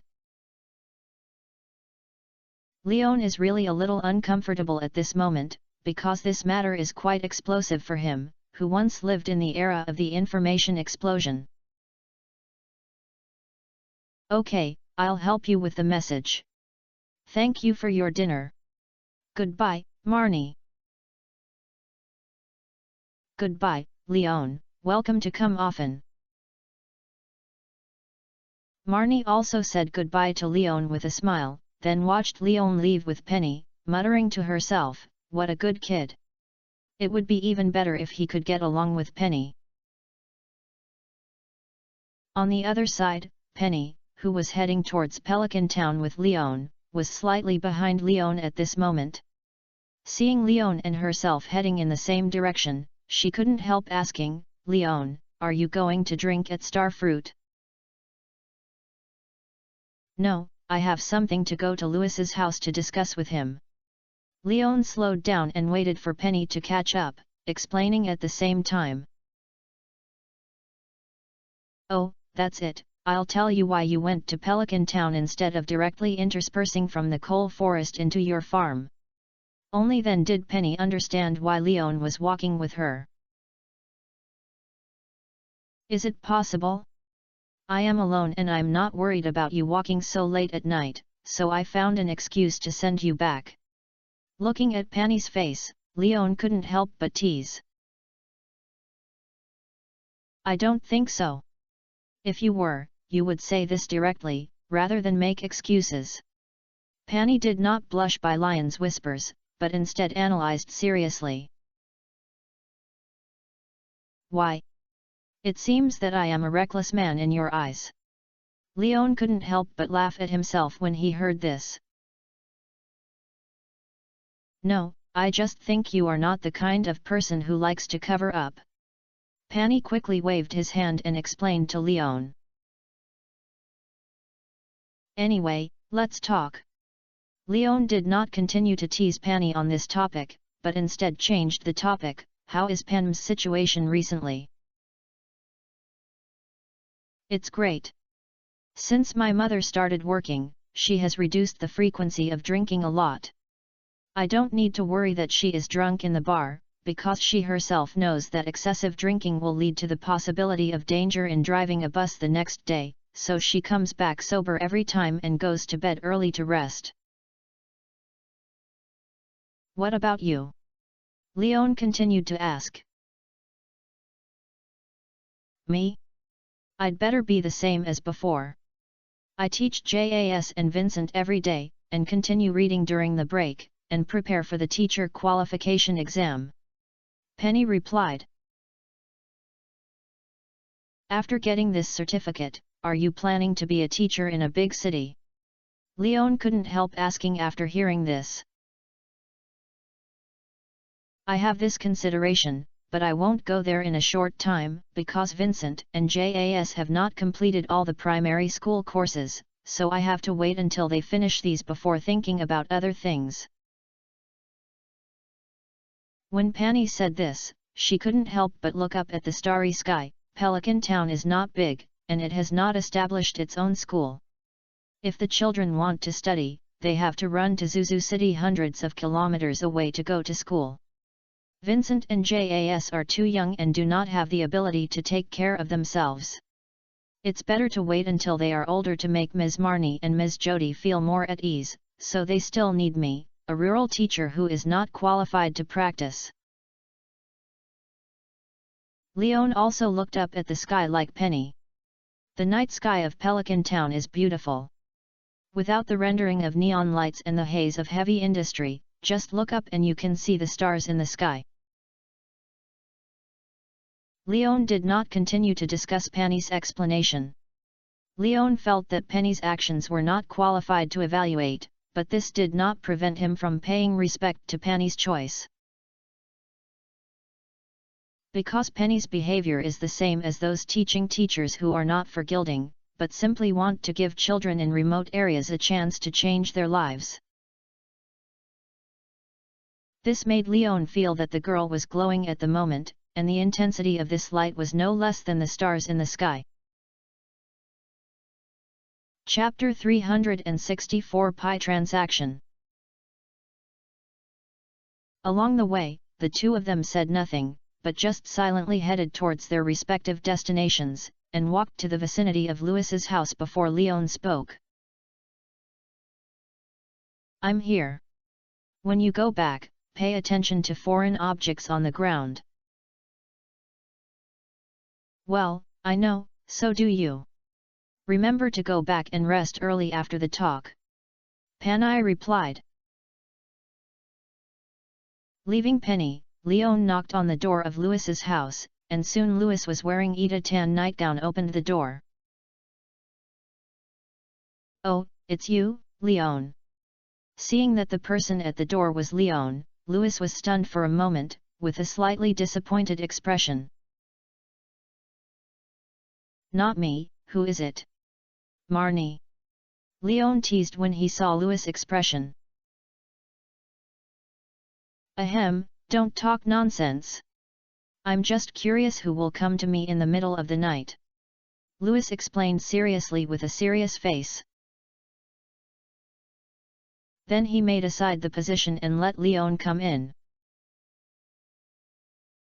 When Leon entered the house, Louis closed the door, looked at Leon for a moment, and noticed the bag in Lion's hand. "You found it?" Seeing this familiar bag, Louis could not know what was inside. After all, he was too familiar with this bag. "I found it, but I'm very curious about why it appeared in Marnie's house." Leon threw the bag containing Louis' purple shorts in his hand to Louis, and complained. As for the idea of staying, Leon basically has no idea. In the game, using Louis' shorts to play sex can be called triggered Easter eggs. If this is the case in reality, Leon thinks that one of them and Louis should die first. "You are still young and don't understand. Don't ask random questions. Maybe it's just because Marnie accidentally took me back when she was helping me clean up the house." Louis hurriedly put away the bag and then explained to Leon. "But that's not what Marnie said." Leon shrugged his shoulders and reminded Louis, "And she asked me to tell you that Jas didn't see you, so you don't have to worry about embarrassment and resume your daily routine of visiting Marnie occasionally." "Have she told you?" Louis's face turned pale when he heard this, and his terrified expression seemed to be falling. Seeing Louis' unbearable performance, Leon really had many complaints to expose it. In the end, his kind heart still made him choose to let go of the sensitive Lao Deng.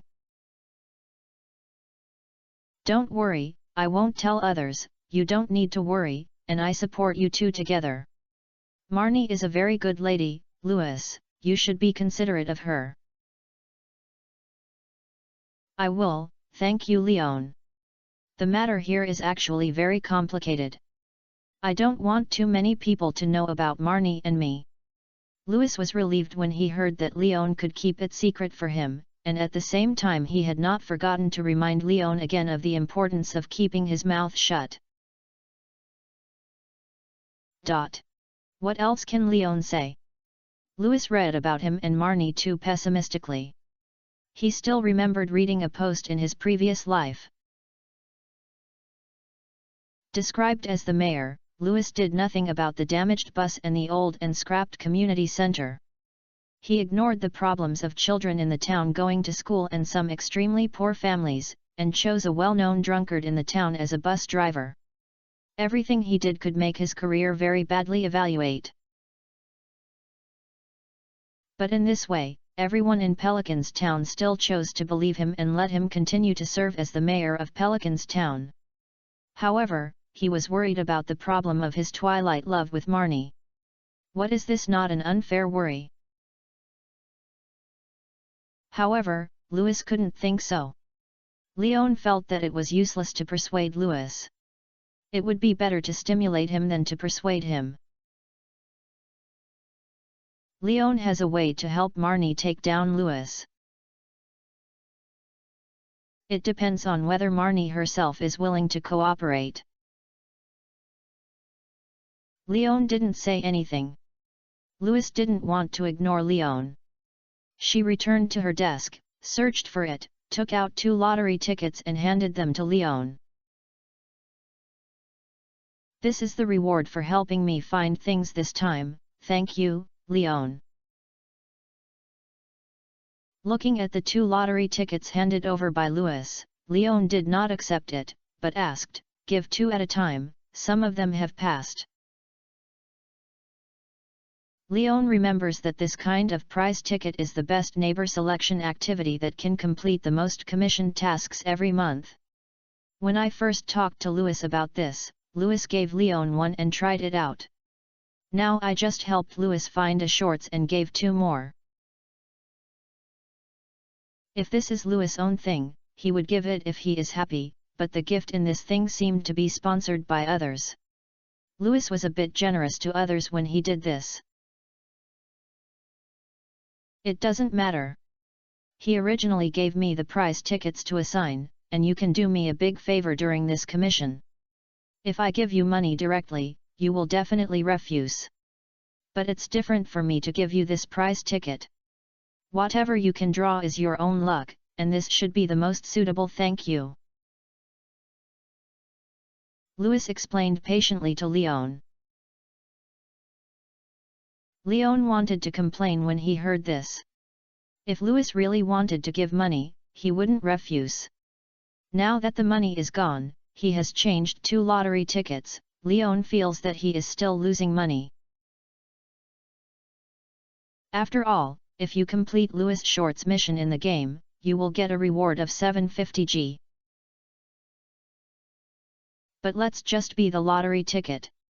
Since Louis gave it on his own initiative, if Louis' friend who provided the lottery ticket and prizes in the future was Louis who took the blame because Louis privately used this thing as a favor, Louis would take the blame, and Leon would take it with the opportunity. Do you want a lottery now? Louis asked casually as he saw Leon accepting the ticket. No, next time, it's so late, I won't disturb you to rest. Leon smiled and declined the proposal.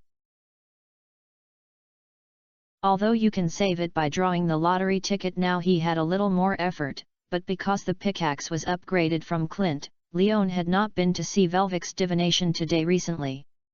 Without knowing whether his fortune is good or bad today, he still didn't dare to bet on luck such as lottery. Which day should I come to the lottery when my fortune is excellent? Isn't it more reliable than when Yintang is black? Everything is safe, and you won't lose this prize if you buy it. The worst possible is that the rich man who provided the prize money and prizes discovered that Louis used his power to end the extra activity.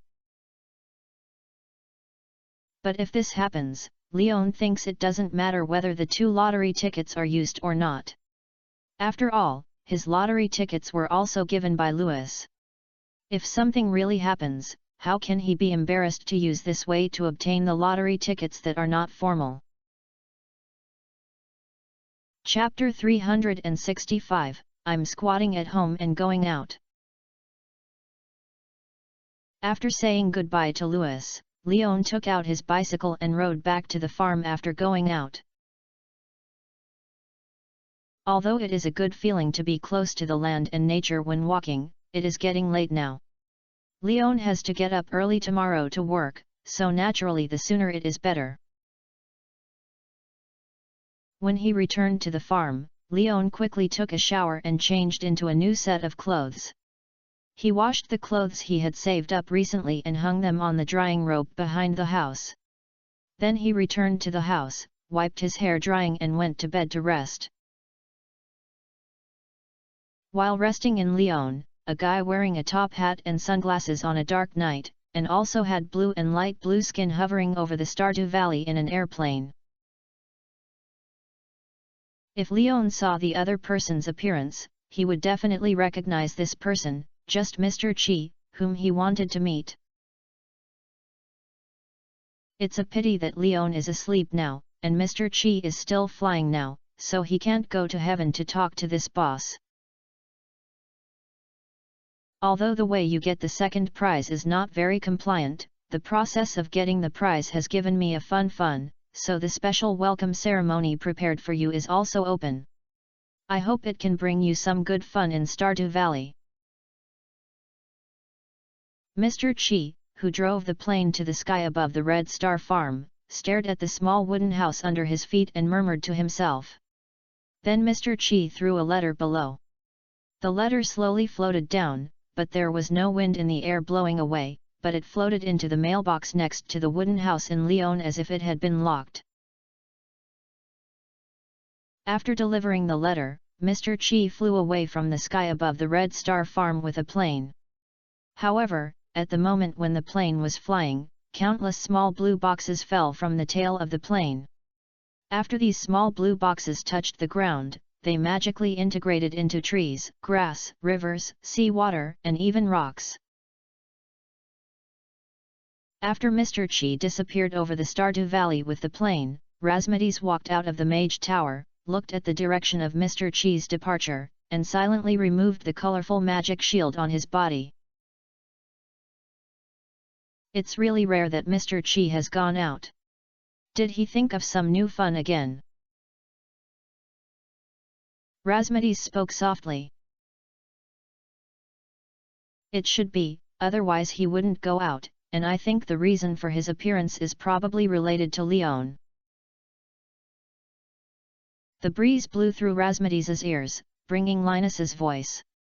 Obviously, he just spoke, not talking to the air, but communicating with Linus with purpose. What do you know? Why is it related to Leon? Razmedes asked in surprise. I didn't know, but when I found Mr. Chi appeared in Stardew Valley before, I couldn't help but peek at him with the wind, noticed that he stayed over the Red Star farm for a while, and left a letter to Leon. Linus's voice came from the wind. It seems that the relationship between the old guy and Mr. Chi is extraordinary. After thinking for a while, Razmedes couldn't even think of where Mr. Chi could pay attention to Leon, so he could only summarize this reason for Lion's grandfather. The possibility is very high. Linus didn't know the reason, but he agreed with Razmedes's analysis. I didn't expect that Leon could still get in touch with Mr. Chi. I can't be too much about this kid in the future. Razmedes couldn't help but sigh when he thought of Leon, who was being paid attention to by Mr. Chi.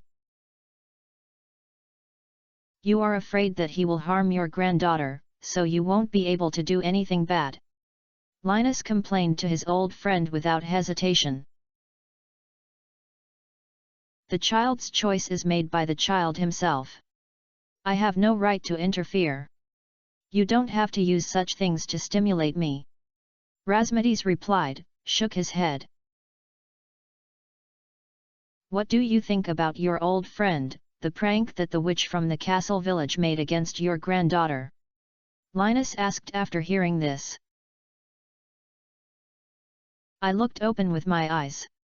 Camilla had no malice. She also told me the reason for doing this, so this matter was my default. Razmedes explained. Oh? What's the reason? Is it to keep her away from Leon, or to test her desire for magic? Lester asked. The latter has more considerations, of course. I don't deny the idea of the former. Razmedes told the truth. After all, he is an old friend for many years. It is a small matter, and it has no meaning to hide it from Linus. Moreover, even if Razmedes wants to hide it, Linus, who has mastered the sound of the wind, wants to know it. It is very simple, and it is better to tell the truth. You just said you wouldn't interfere with her choice. Yes, I didn't interfere, the right to choose has always been in Abigail's hands. After being silent for a long time, Linus said, you guys who play magic are not good things. We are just good at thinking, not all relying on muscles to make decisions.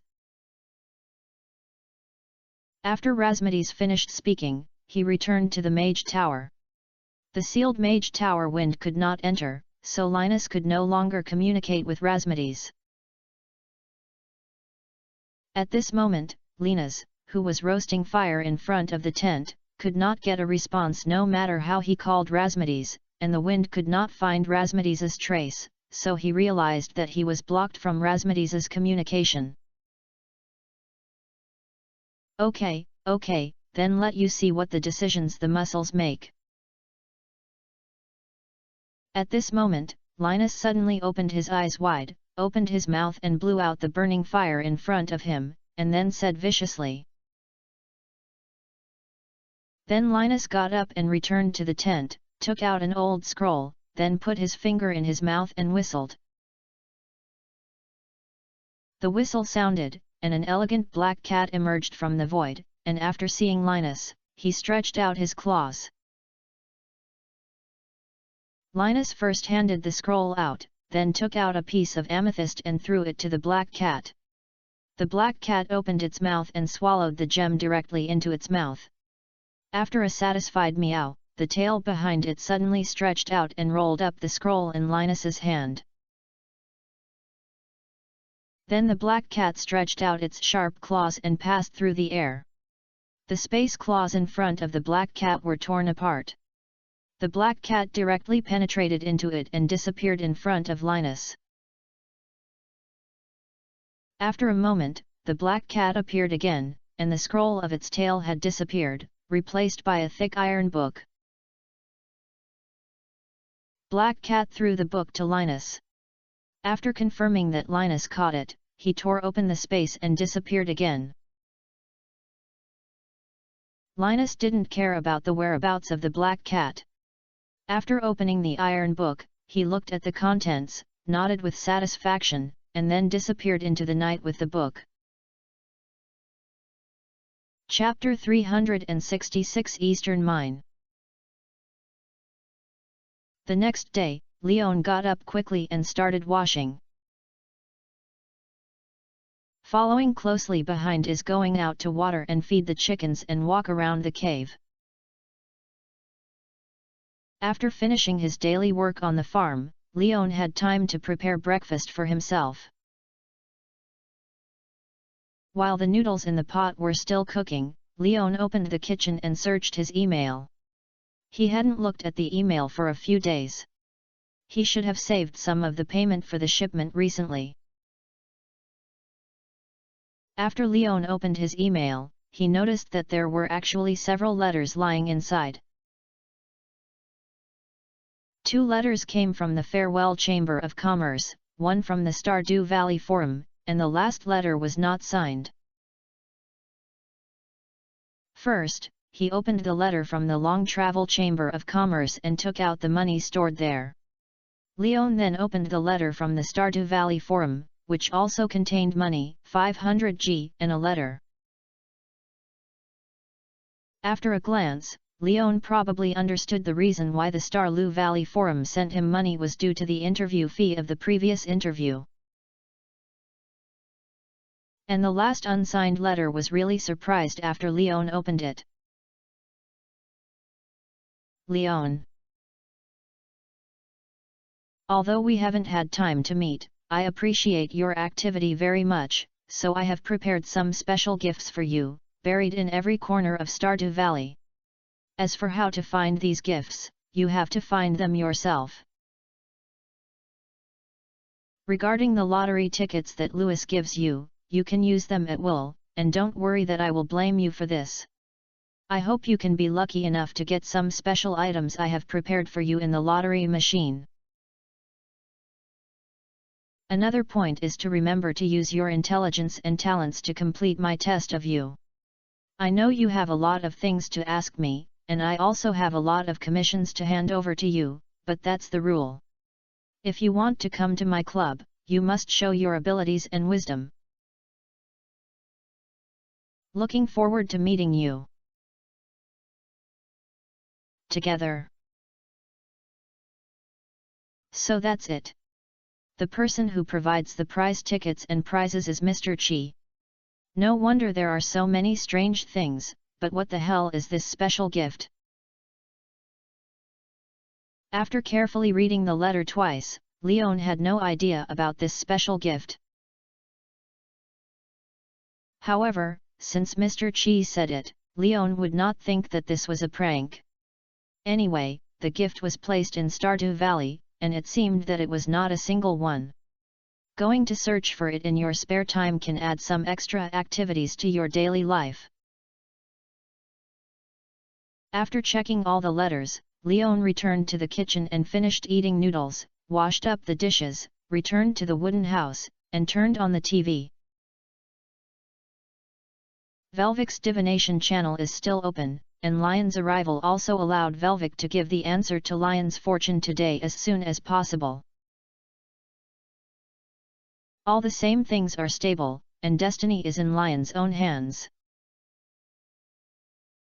The luck that was not good or bad made Leon give up the idea of using the lottery draw, but this does not mean that he has nothing to do now. After all, Mr. Cheese letter said that he had hidden some gifts in Stardew Valley. So Leon embarked on a journey to find gifts, but because there were no references or clues, Leon was more like wandering around Stardew Valley. In addition to Pelican Town, the surrounding area of Stardew Valley is also coal forests, secret forests, edge forests, northern foothills, as well as beaches and eastern mine areas. Except for the eastern mine areas, Leon has been to basically other places. So today, Leon's main goal is to go and visit the eastern mine area.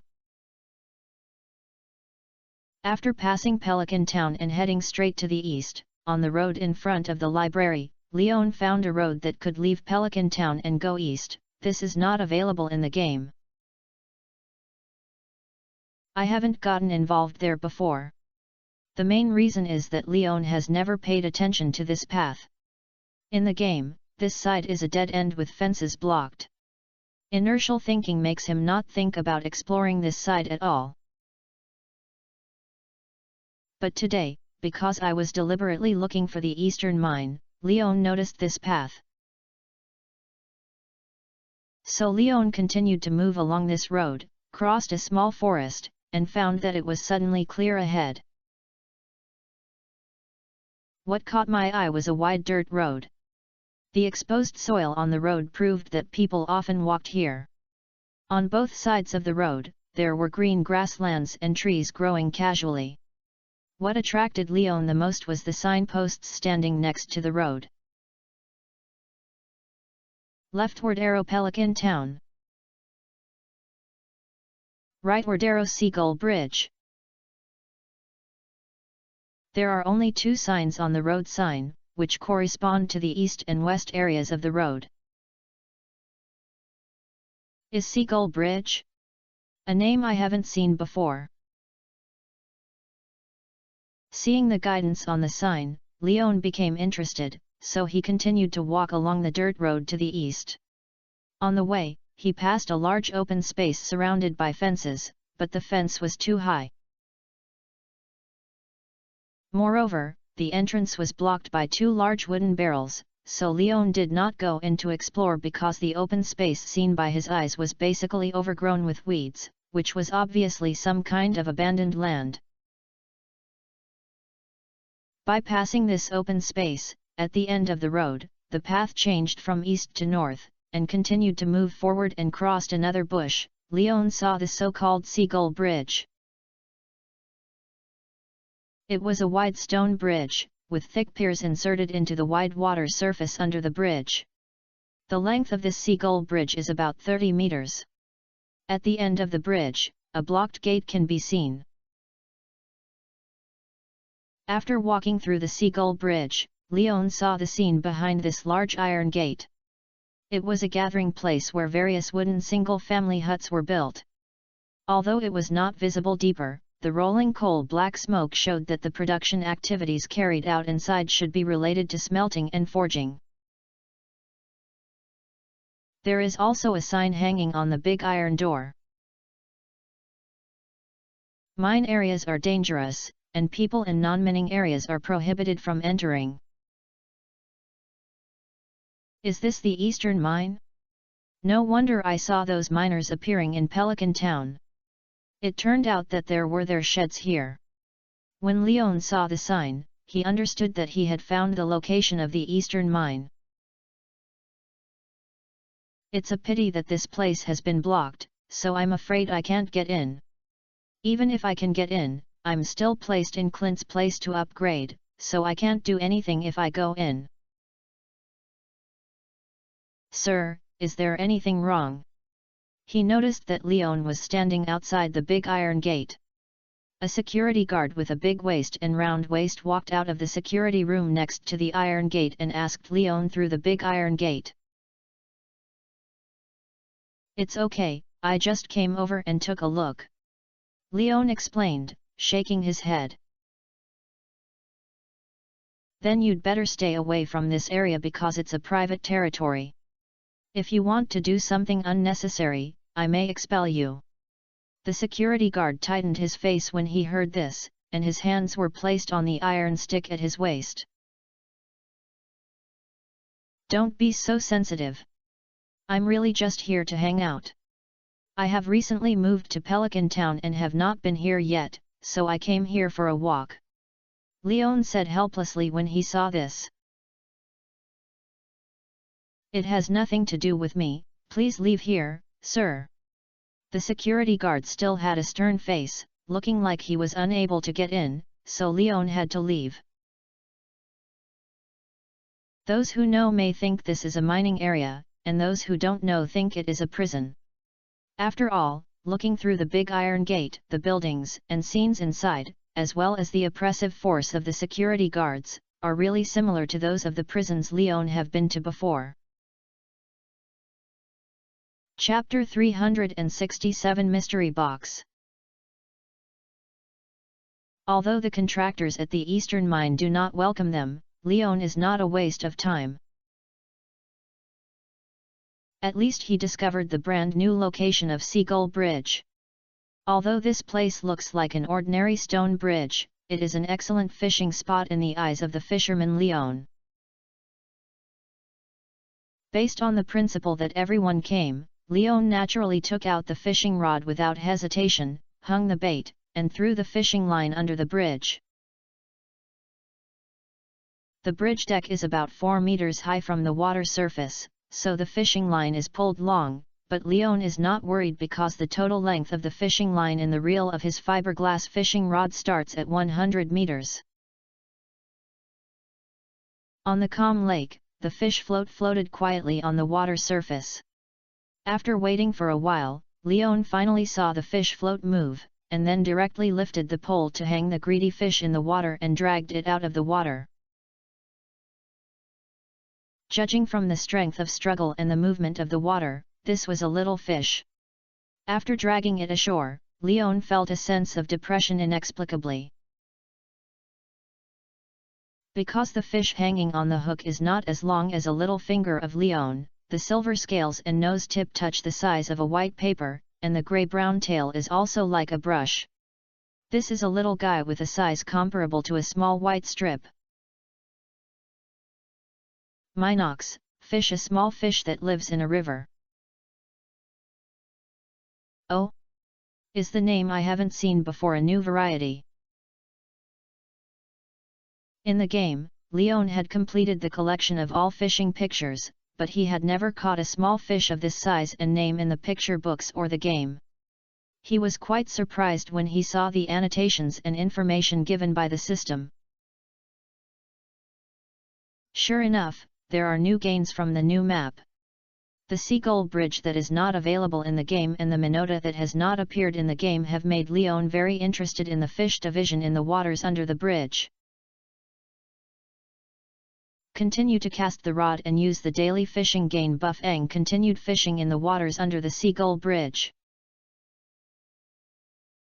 The second fish is a little more struggling than the first minnow, but it is only a little bit, so Leon is effortless to pull it up.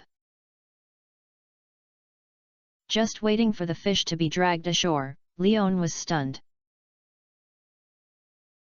Because this fish looks too abstract, its chubby and round look is somewhat similar to that of a puffer fish, but from the front, it overlaps 80% with a dog's face. The brown and black fish fins are on the top of the head and are placed on both sides of the fish head, like lying dog ears, and there is also a very obvious dog nose and big mouth on its flat face, and it even sticks out its tongue. The most outrageous thing is that this gadget, which is not sure whether it is a fish, has 2 short legs and some fluff on its body. It looks no different from a puppy with only half a body. Puppy fish, this kind of fish likes to be touched and fed to small snacks. Okay, it deserves its name, and this introduction, isn't this a dog? Looking at the introduction given by the system, Leon took the hook from the mouth of the little dogfish with a black line on his face. Looking at this fish that looked like a dog but lived in the water, his eyes were extremely complicated. But thinking about all kinds of strange things in this world, Leon accepted his fate, and puppy fish is just puppy fish. Leon, who had opened up, threw the puppy fish into his backpack. Leon didn't want to try this little thing because it didn't look like it could be eaten. However, this special fish may have a place in the pet market and should be quite valuable. Continue to throw the rod. This time Leon finally met a guy with great strength. He pulled him in the water for 2 minutes before Leon dragged him ashore. The flat body, golden scales, scissors-like tail, scimitar-like fins, and serious fish appearance made Leon breathe a sigh of relief after seeing this fish. There are still normal fish under the Seagull Bridge, and puppy fish may be just an exception. Pombrel, fish often used in dishes from all over the Fengire Republic. Looking at the notes given by the system, Leon knew that this pomfret must have a great taste, so you might be able to eat steamed fish at noon. After consuming the first 3 fishes accelerated to hook and unday hook buffs every day, Leon still fished on the Seagull Bridge for a while, wanting to see if there are other fish in this water except for minnow fish, puppy fish and pomfret. Unfortunately, the minnow, such as the little bean minnow, became the main force that harassed Leon's hooks, and occasionally puppy fish would visit. The pomfret was caught for 2 hours before he could barely take the second one. Seeing that it was getting late, Leon was about to throw the last shot and go back to have a meal. This time, the hook was thrown into the water, and the fish float sank into the water. Seeing that the situation was wrong, Leon quickly lifted the rod. The fishing line was retracted without any pulling feeling, but on the fish hook under the water, there was a blue box the size of instant noodles, which was lifted by Leon to the ashore with the hook. Mystery box, who knows what it contains? Looking at the system's prompts, he looked at the golden question mark printed in front of the box. Leon took the box off the hook and took it in his hand. I didn't feel any weight. I shook it for a while and there was no sound in the box. It was obviously fished out in the water, but although the surface of the box was smooth, there was no trace of being soaked in water. Strange thing. After looking at the box for a long time, Leon didn't see any reason, so he curiously took the box apart. It is normal to open the mystery box and you need to find a blacksmith, but if you feel that it is strange in reality, you can open it directly. As the top of the box was disassembled, the box itself began to blur and eventually disappeared. However, after the box disappeared, a round broken wood replaced the box's position and appeared in Leon's hands. Moreover, there are 2 high-rise wooden horn-like decorations on both sides of this broken wood, and a short red maple leaf-colored skirt is placed below it. After lifting it up, Leon even saw the side of the broken wood, and there were patterns similar to human eyes and mouth carved. This extremely familiar shape made him instantly recognize the origin of this thing. Telection Totem Shanling, hold the totem with both hands, and the totem will teleport you to the mountain area, a disposable consumable. It's indeed a teleportation totem. Looking at the description given by the system, it confirmed his guess. Leon was a little surprised to hold the teleportation totem of this mountain. This thing was opened from the mystery box. Although there was only one, it still made Leon realize the special nature of this thing called the mystery box. It's a pity that there are too few samples, and he is not sure if there are other things in the mystery box besides teleporting totems. If so, what would be hidden inside? However, there is one thing that Leon can be sure of. This mystery box should be the special gift Mr. Chi mentioned, and some of them are used as adjectives in the letter. It seems that there should be other mystery boxes in Stardew Valley. Now Leon only knows that fishing is one of the channels for obtaining mystery boxes, so whether there are other projects that can obtain this question is worth verifying by Leon. Chapter 368. This is not a question of whether it tastes good or not. A mystery box's extra harvest cannot tie Leon to the Seagull Bridge to continue fishing. Compared to the secret of the mystery box, he cared more about his stomach not being wronged, so the last shot was the last shot. Leon, who put away the fishing rod, took out his bicycle and rode back to Pelican Town. At noon, Leon didn't plan to go back to cook. Anyway, he had arrived in Pelican Town, so there was no problem going to Gus for lunch or something. He parked his bicycle at the door of Starfruit, and Leon pushed the door open and saw Gus standing alone at the front desk yawning. "Good noon, Gus, have you eaten?" Sitting opposite Gus at the bar, Leon greeted Gus. "No, I'm thinking about what to eat for lunch. Since you're here, I won't make a choice. You order food, I'll eat the same thing as you." Gus immediately cheered up when he saw Leon's appearance and replied with a smile. "Oh? You don't know what to eat, you can ask Sophia. She lives on your side now, you should have to prepare lunch for her." Leon teased. After all, Sophia's appearance made Leon see the attributes of his old father in Gus, and even the bird cuisine he didn't like was willing to cook for Sophia. This made it difficult for Leon to believe that Gus himself couldn't think of what to eat for lunch, but that he was not sure what Sophia wanted to eat. Sophia moved out in the morning. Robin has repaired the manner that Sophia used to be. When it comes to Sophia, Gus' expression suddenly dimmed. "It's fixed so quickly? Robin's efficiency is as high as ever." Leon was quite surprised when he heard this, but it was understandable to think of Robin's unique skills. "Yes, Robin's craftsmanship is so good. I originally planned to stay with Sophia for a while and then study some new dishes for her to help her taste it," Gus complained. "Okay, Sophia has left Pelican Town and Stardew Valley. If you want to see her, just go to her estate to see her. And I think she will occasionally come to Starfruit for dinner. After all, there is her favorite Grampton orange chicken here, right?" Leon saw Gus' expression and had to comfort him. Gus was immediately happy again when he heard this. "What you said makes sense, and it is indeed very helpful to chat with you. Thank you, Leon, I will treat you at noon."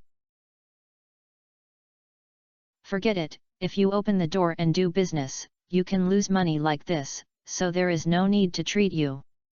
If you really want to thank me, then help me process it. I am not as professional as you in fishing, so it will probably be a waste to make this pomfret for me." As Leon said, he took out the pomfret caught by the Seagull Bridge from his backpack. Although it had been a long time, the time-stop effect of the system backpack kept the pomfret alive when it was taken out. His strong tail slapped the air, trying to break free from Leon's hand. "Oh! What a beautiful pomfret! I haven't seen such a fresh live pomfret for a long time. Leave it to me." Gus saw this fresh live pomfret and immediately took the pomfret and entered the kitchen. This made Leon a little confused. After all, he had not ordered an order except for Gus. Gus ran away. Did he eat such a pomfret at noon? However, since Gus has entered the kitchen, it is difficult for Leon to chase after him. After all, the kitchen has high hygiene requirements. It is a sin to go in and dirty Gus' kitchen if he has no headband or an apron. It took Gus 20 minutes to enter the kitchen. When Gus came out again, there were other side dishes except for the pomfret provided by Leon. Pomfret is steamed, and it looks very well preserved. If it weren't for the fish scales being removed, and the steamed pomfret emitted a faint fragrance, Leon even suspected that the pomfret was still alive. In addition to this steamed pomfret, Gus also gave Leon a seafood risotto, a baked egg tart, and a crispy crust, which was basically enough for Leon to have a full meal alone. Sorry, when I saw this pomfret, I forgot to respect your choice. I matched you with other foods that are most suitable for this pomfret when I saw this pomfret. If you don't like it, you can order other ones and I will continue to make it. Putting the dish in front of Leon, Gus' expression was a little awkward at this moment. It doesn't matter, just eat enough. I have no problem here, but what are you eating? Leon had no objection to Gus' choice. After all, there is no taboo in these foods, just fill your stomach. I made a portion for myself, you don't need to worry about me. Gus was relieved when he heard that Leon didn't mind. Then he said that, and entered the kitchen again and brought out the food that was exactly the same as before Leon, except that a steamed pomfret was missing. Don't mind if I'll try this pomfret with you. After setting up his own food, Gus asked Leon with a smile. Of course. Leon naturally would not refuse Gus. So the two of them enjoyed this lunch together, and the steamed pomfret, the protagonist, has a tender meat and a sweet taste. Although they don't have to do it hard on the seasoning, the quality of the fish itself is already very outstanding. Just a little seasoning can make people feel what it is delicious. I haven't seen a living pomfret for a long time. The only place to catch pomfrets in Zingd Valley is the waters below the Seagull Bridge. You caught this pomfret from there. While eating, Gus did not forget to chat with Leon for a while, otherwise it would be too boring to eat. Yes, today I suddenly wanted to go to the eastern mine to take a look. I accidentally discovered the good fishing spot of Seagull Bridge, so I caught it all morning. Leon nodded and replied. Did you catch puppy? Gus asked. Yes, what? Pigfish is it tasty? I said it earlier, I have so many puppy fish, and I am still worried about how to cook this thing. Leon immediately became interested when he heard this, and raised his hand and prepared to take the puppy fish out of the system backpack and hand it over to Gus for processing. But when Gus heard this, he waved his hand and shook his head, and his attitude of rejection was very firm. No, puppy fish is not for food. Isn't it delicious? Leon asked back. It's not a question of whether it's delicious or not, it's that the puppy looks very much like a puppy. Are you sure you can vent your cute creature that looks like a puppy? Gus complained. Yes. Leon immediately replied. After all, let alone looking like a puppy, he has never eaten the serious dog meat. Gus looked at Leon with a look of surprise when he heard this and asked, Do you really want to eat? I'm just answering your question. Leon looked at Gus helplessly and realized that the culture and ideology here are both Western and they don't like eating dog meat. Okay, but I really haven't tried puppy fish yet, and I don't know what it tastes like, but if you ask me to cook, I will reject you, Leon, because I can't bear to kill these cute little guys, let alone puppy fish is Sophia's favorite little animal. I won't do this for her. Gus shook his head and explained to Leon. Chapter 369, Doing the Formula Quickly. Then Gus seemed to be worried that Leon would misunderstand that he would hate him because of this matter, and continued to add. Of course, if you like it, you can try it yourself. I won't express any opinions on your behavior. After all, everyone has their own dietary preferences. As a friend, I support you to follow your own ideas. No need to explain, Gus, I understand what you mean. Leon smiled and comforted Gus, but he didn't expect Gus to explain this specifically. Actually, as a pet, puppy fish is still very popular in the market. After all, this special fish is only owned by Stardew Valley. In the field of ornamental fish, it can be regarded as a relatively expensive breed. Compared to eating it, I personally suggest that it is the most suitable to sell it. After all, many people like puppies, but they are allergic to dog hair, but puppies are different. It can satisfy these people's regrets about puppies, and the market price is very high. Gus saw that Leon was not angry about what he had done before, and while breathing a sigh of relief, he did not forget to publicize the market conditions of puppy fish with Leon. I actually thought so too, but you mentioned puppy fish. I thought you knew how to cook it, so I asked you if it tastes delicious. Leon nodded and said that he knew, and explained why he was curious about the taste of puppy fish before. There is no way, eating this thing has been engraved into his DNA and seeing a new species. Considering whether it can be eaten or not, it is already Lion's inertial thinking pattern. Anyway, I have never seen any piggy-related dishes. Gus replied. Puppy fish is a specialty of Stardew Valley.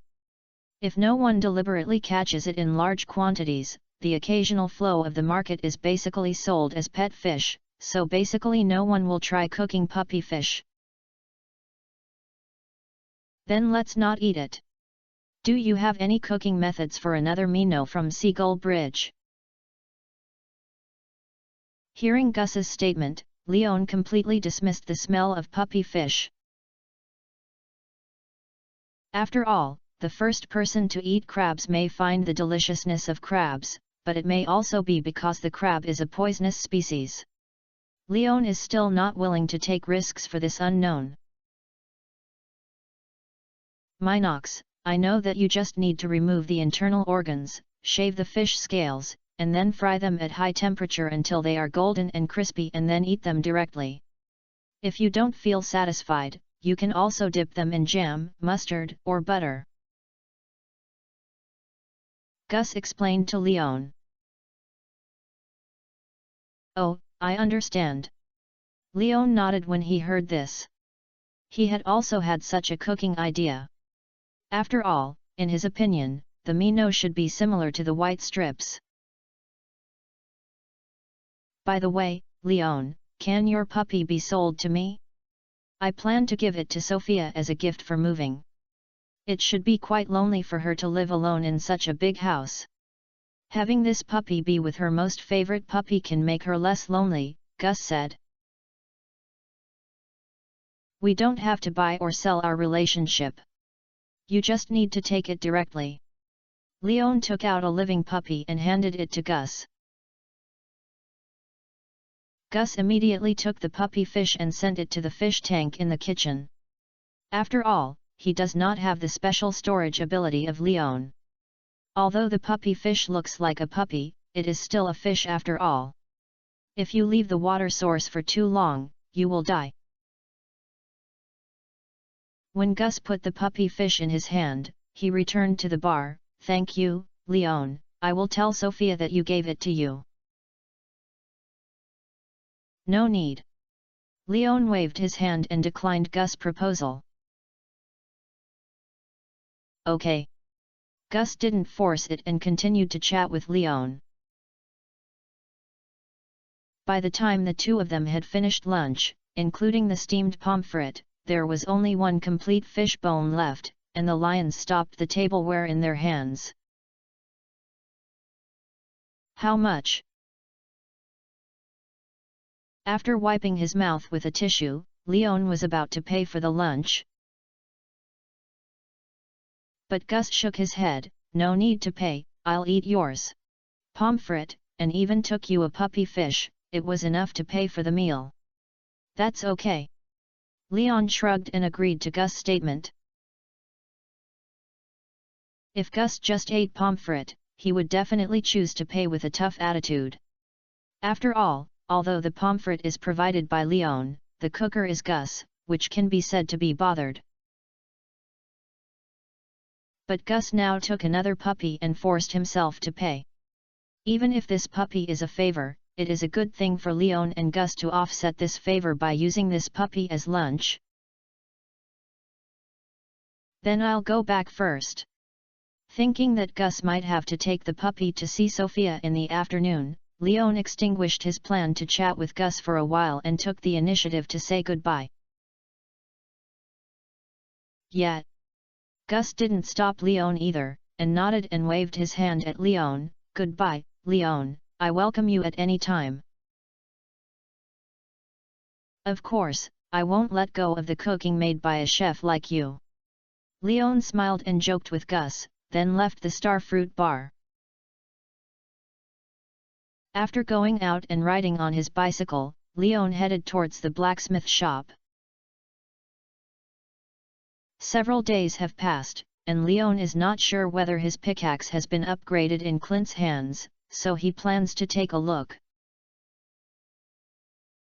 When he arrived at the blacksmith shop, Leon knocked on the door, and Clint, who looked a little dirty with coal dust on his face, opened the door for Leon. Oh, Leon, good noon, are you here to get the pickaxe? Sorry, I haven't upgraded it yet. You have to come and take it away tomorrow afternoon. Seeing Leon, Clint immediately explained the progress of the pickaxe upgrade.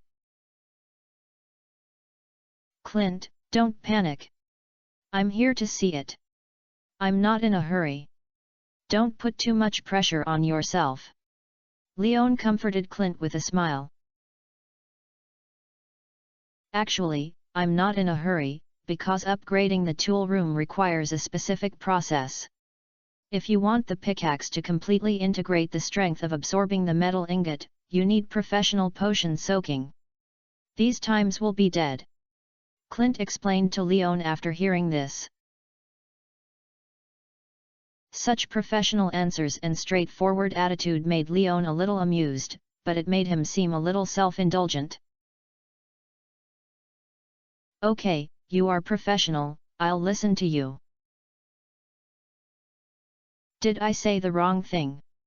Looking at Leon's expression, Clint realized something was wrong at this moment, but he was not sure where the wrong thing came from, so he had to ask for help from Leon. No problem, you are a professional and an excellent blacksmith. You must have your own professional pride and attitude. Although the customer is God, it is before you pay. After you pay, you just need to complete the customer's requirements. As for how to complete it and how long it will take, it is something that the customer needs to consider, and it has nothing to do with you. Leon patted Clint's shoulder and encouraged him. He actually admired Clint's straightforward personality, because such a person is always reliable in doing things. Chapter 370 Changes in Sewer. Clint looked at Leon in confusion when he heard this, not understanding why Leon said this to him, but after carefully thinking about the meaning of what Leon said, Clint felt that what Leon said seemed to make sense. I will remember, thank you, Leon, you know so much. After savoring this passage, Clint felt more and more that what Leon said was really reasonable, and immediately expressed his gratitude to Leon. It's okay, help others. Leon listened to Clint's answer and realized that his foolings really made Clint believe it. He was suddenly at a loss. Fortunately, he was thick-skinned and simply accepted the thanks. In fact, it would be good if Clint really did business as he said. Clint himself is not good at socializing and is not good at bargaining. This personality is too easy to be noticed and used to fraudulently deal with Clint with price reduction. If he really thought as Leon said and practiced it, then these problems would no longer be problems. As for whether this will make Clint lose some customers, Leon believes that there is no need to worry, because Clint's craftsmanship is here.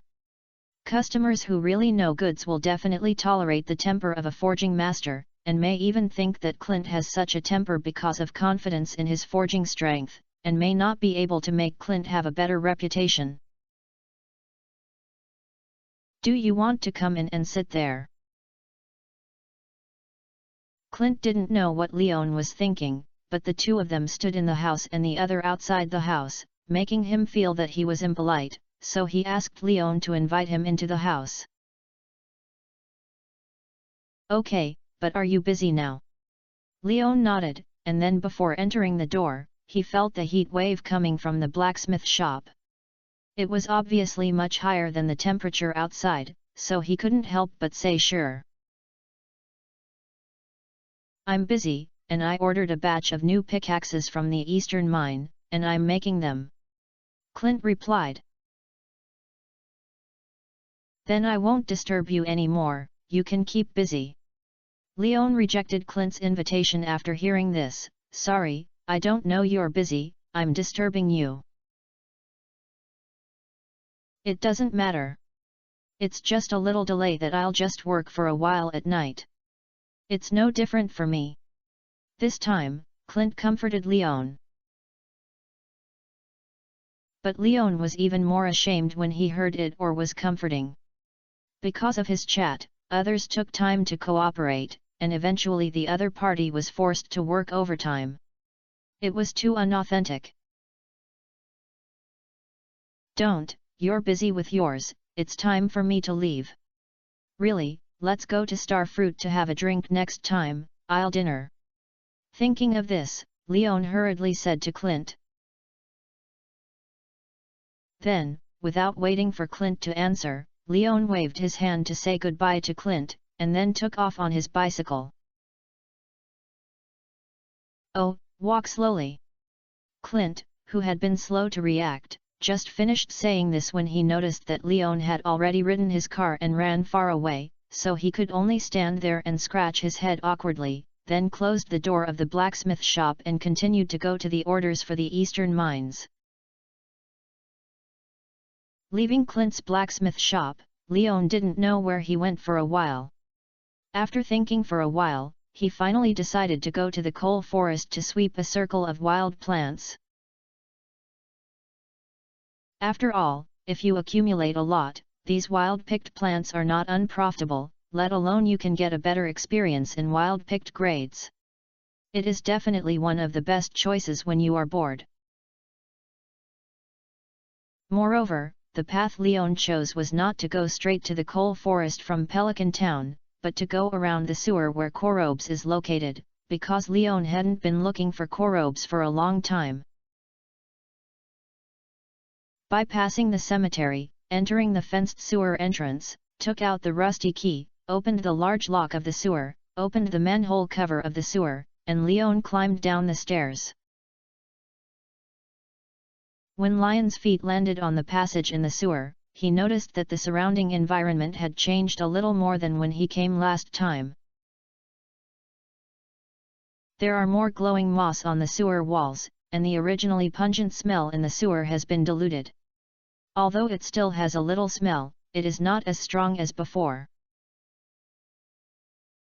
Of course, the most obvious thing is that there are some columns in the passage that look like street lights, and a round and soft light is placed on the top. The light that it emits, similar to moonlight, dispels the darkness of the sewer. Leon, you are here. Do you need to buy something? While Leon was observing the changes nearby, Korobes appeared beside Leon and asked Leon. I don't want to buy anything. I just feel that I haven't come to you for a long time and plan to chat with you. Leon looked at Korobus and explained. That's how happy it is. Krobs became happy with his naked eyes when he heard this. By the way, did you transform the sewer? Leon couldn't help laughing when he saw Korobus' smiling face, and then asked Korobus about the changes in the sewer. Yes, I don't know when you'll be back, but to make it feel more comfortable in the sewer, I've made some modifications. Korobus explained. In addition to adding these moonstone street lights, I also sealed the road leading to the mutational insect hole on the other side of the sewer, which can slow down the smell in the sewer, and those insects are always smelly. I always thought that smell was the taste of the sewer. Leon was quite surprised when he heard this. This sewer does not discharge sewage. The water here is actually rainwater. It is just because it is connected to the mutation insect hole, so the slime mud and rainwater in the mutation insect hole are mixed together, which makes the water source in the sewer turn green and smelly. Korobus explained again. So that's it. No wonder the water from the sewer outlet was discharged directly into the sea. I originally thought it was pollution discharge. Leon was relieved when he heard this. If it was just rain, it would be understandable to discharge it into the sea. I just don't know if the rainwater mixed with slime mud water is considered a source of pollution.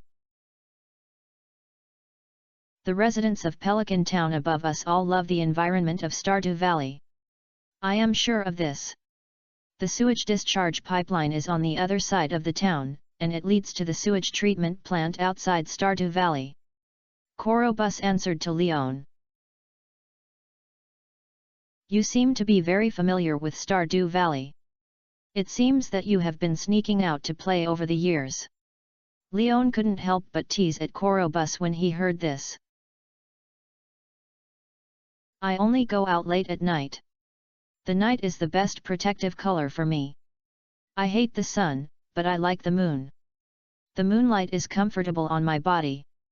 The Stardew Valley is very interesting. I like everything here.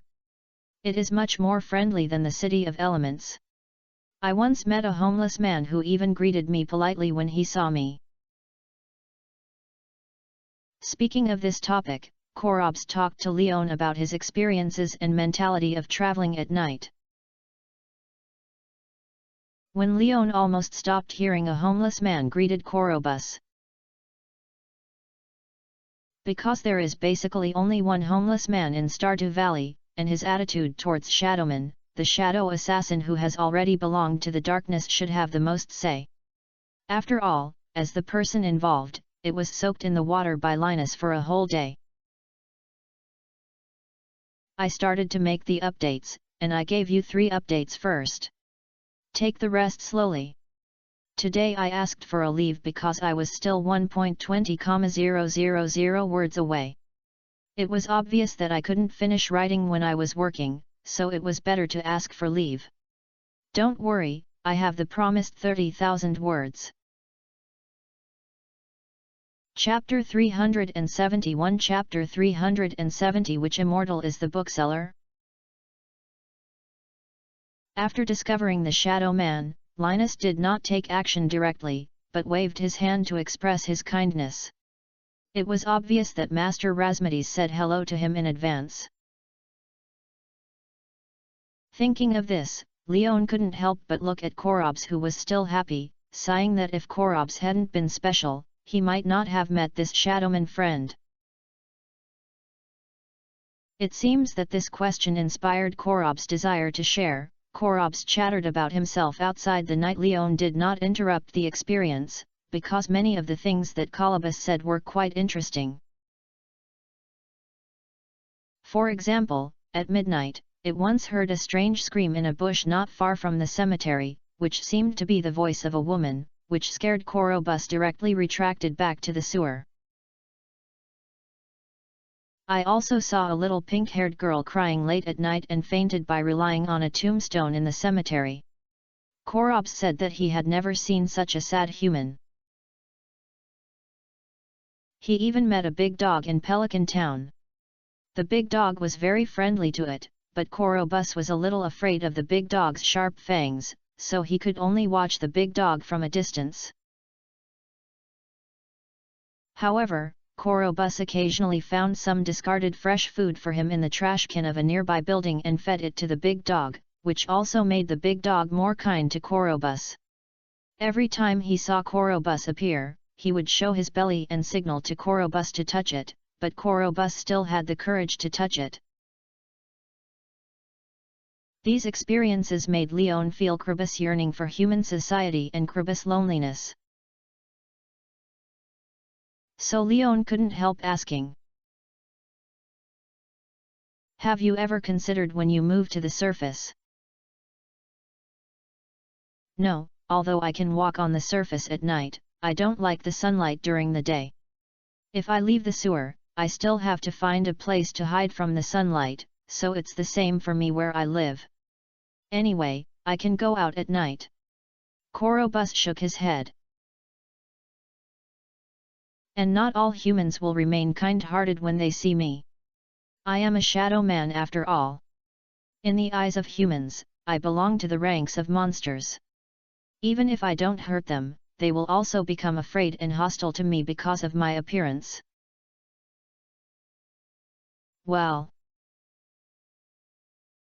Listening to Korob's answer, Leon couldn't help but sigh, and Korob's was telling the truth. "Don't feel sad for me, Leon, I'm actually very satisfied with the current situation. Stardew Valley is a very good place.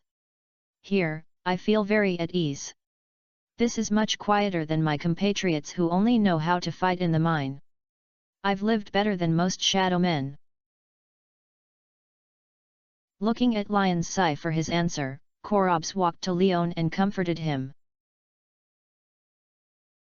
"Do you want to meet more friends?" Leon smiled at Korobus after hearing this, saying that he was fine, and asked Korobus,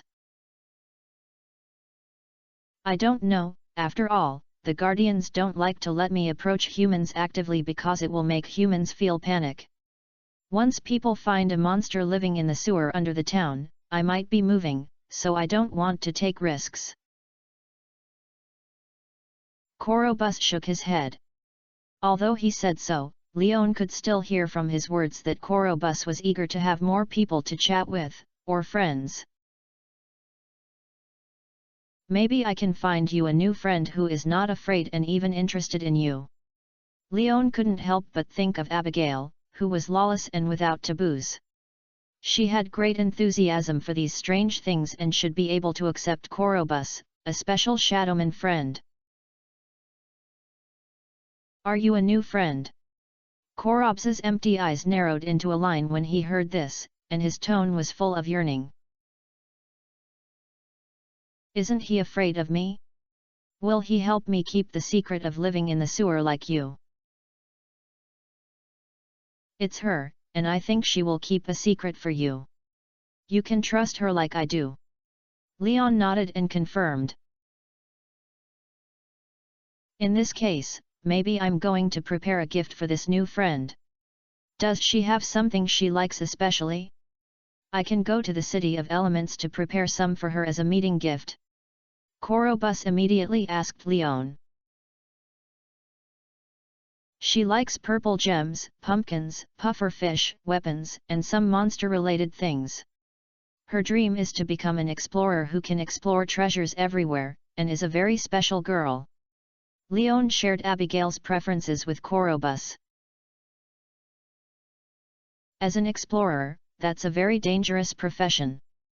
Maybe I can prepare a special gift for her so that she can be safer in her future experience." Korobus thought for a moment before answering. "Oh? Can you sue me in advance? I will keep it a secret for you." Leon asked curiously when he heard this. "Of course, it is a monster illustration, a book that records the abilities, habits, weaknesses, and haunted areas of various monsters.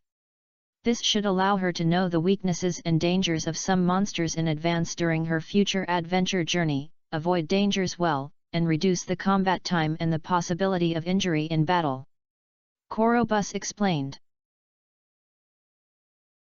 By the way, Leon, I will prepare a copy for you, after all, you should also need it. Well, then I'll thank you in advance, but I didn't expect that there would be such books, which is interesting. Leon nodded and expressed his gratitude to Korobus. As the saying goes, knowing yourself and your enemy will win every battle. If you can know the situation of some monsters in advance, it will be easier to deal with them when you see them in the future. This is one of the books sold in the bookstore of the City of Elements. It is considered a common book.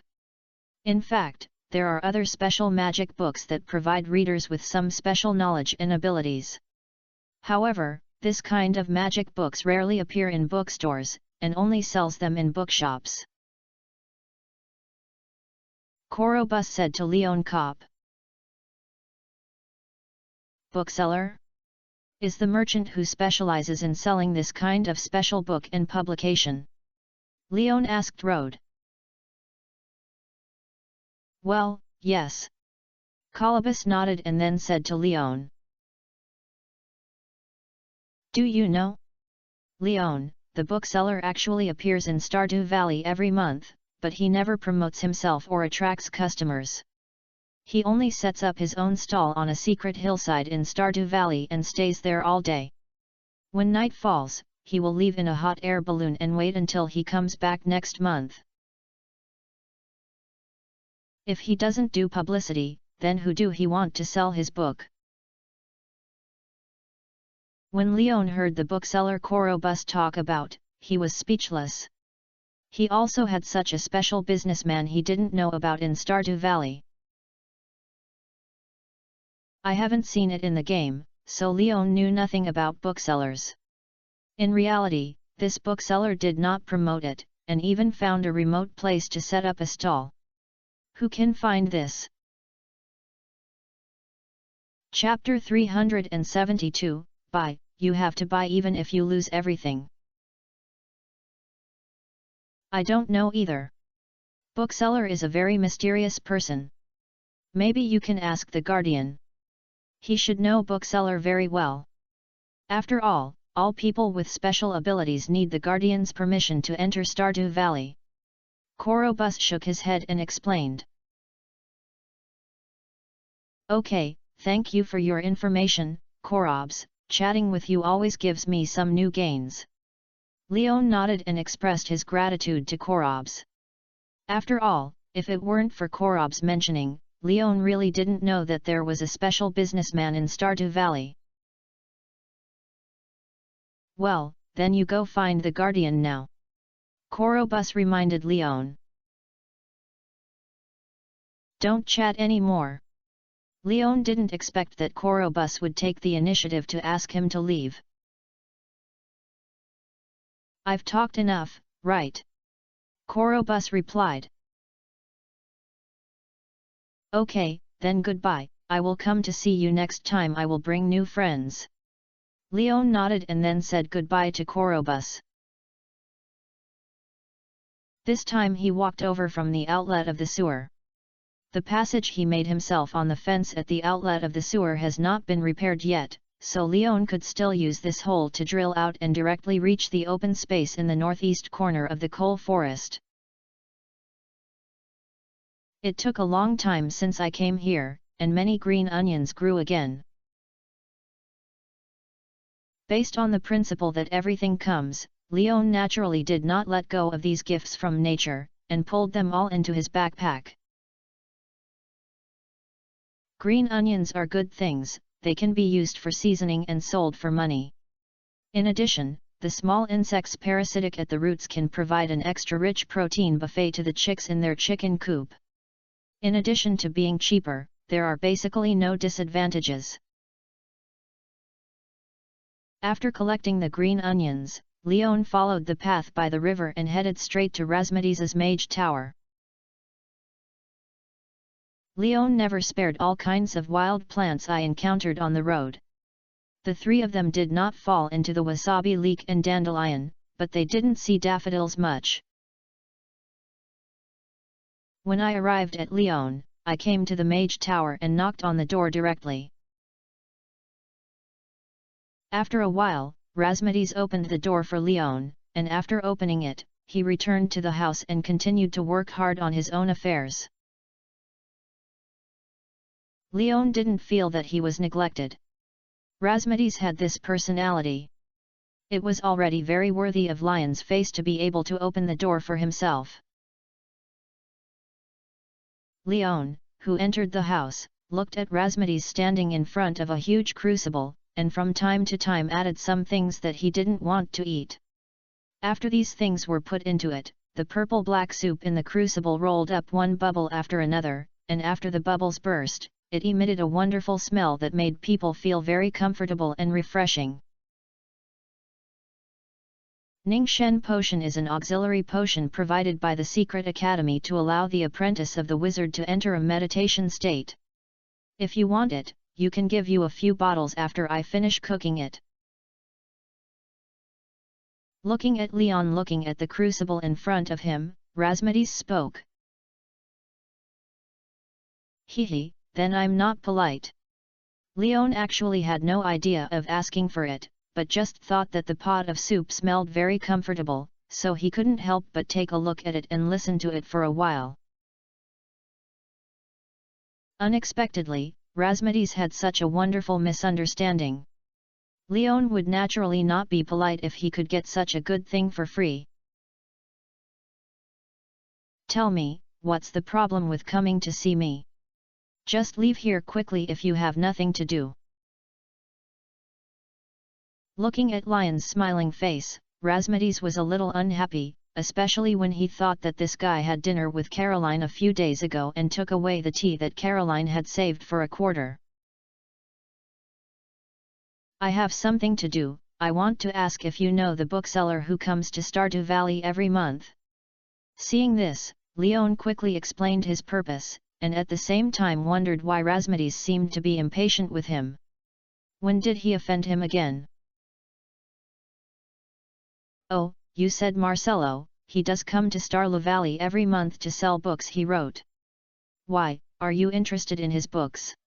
Hearing Lion's question, Razmedis immediately said the bookseller's real name. I'm very interested. I heard from Korobus that it is a magic book, so I want to see if it will help me. Leon replied. His books are indeed very helpful to you. After all, this guy's books are all kinds of strange things, and most of them are written for ordinary people, but the price will be very high. Are you sure you have enough money to buy them? Razmedis asked Leon when he heard this. Is it very high? How high is it?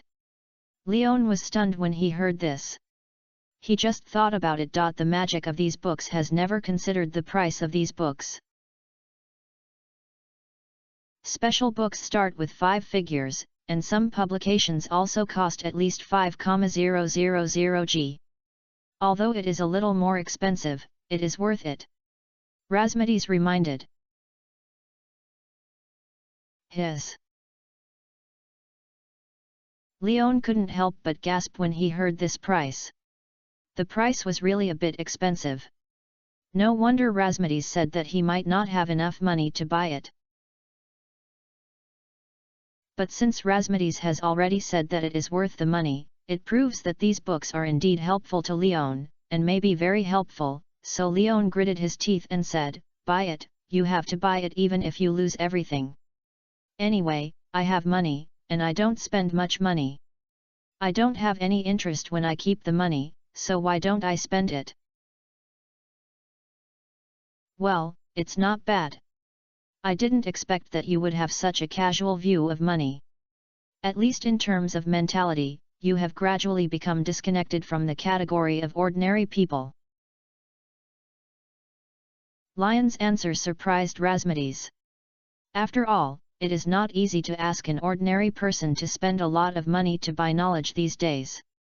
Since Leon has this awareness, he gave Leon a high look. I actually love money, but I think money can only be considered money if it can be spent.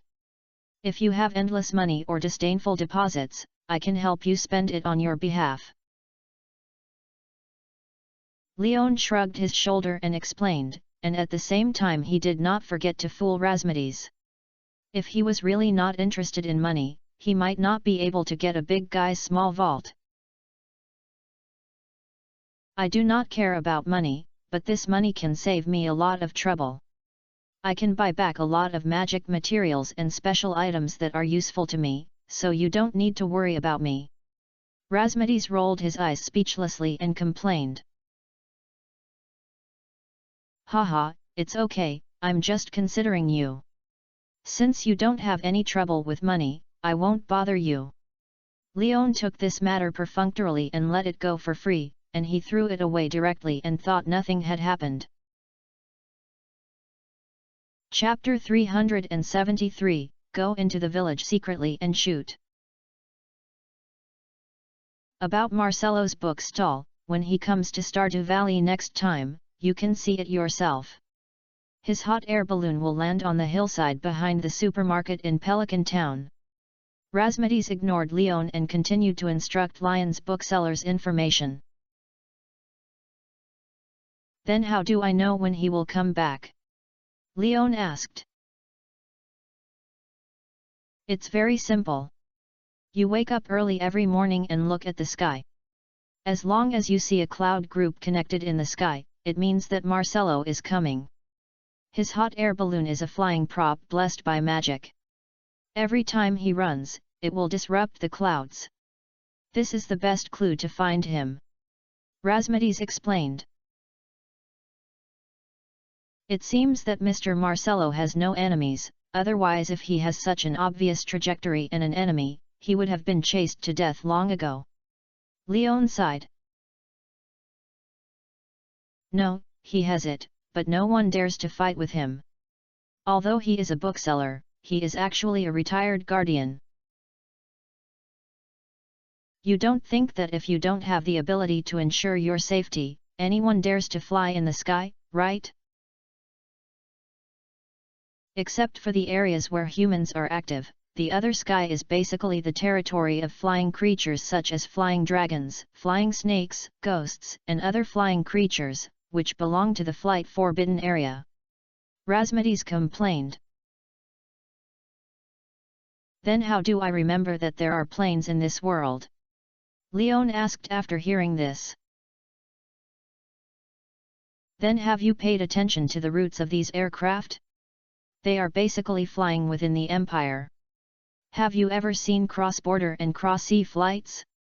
For example, when the Fengire Republic goes to the Gotlo Empire, they are basically land trains and water ships.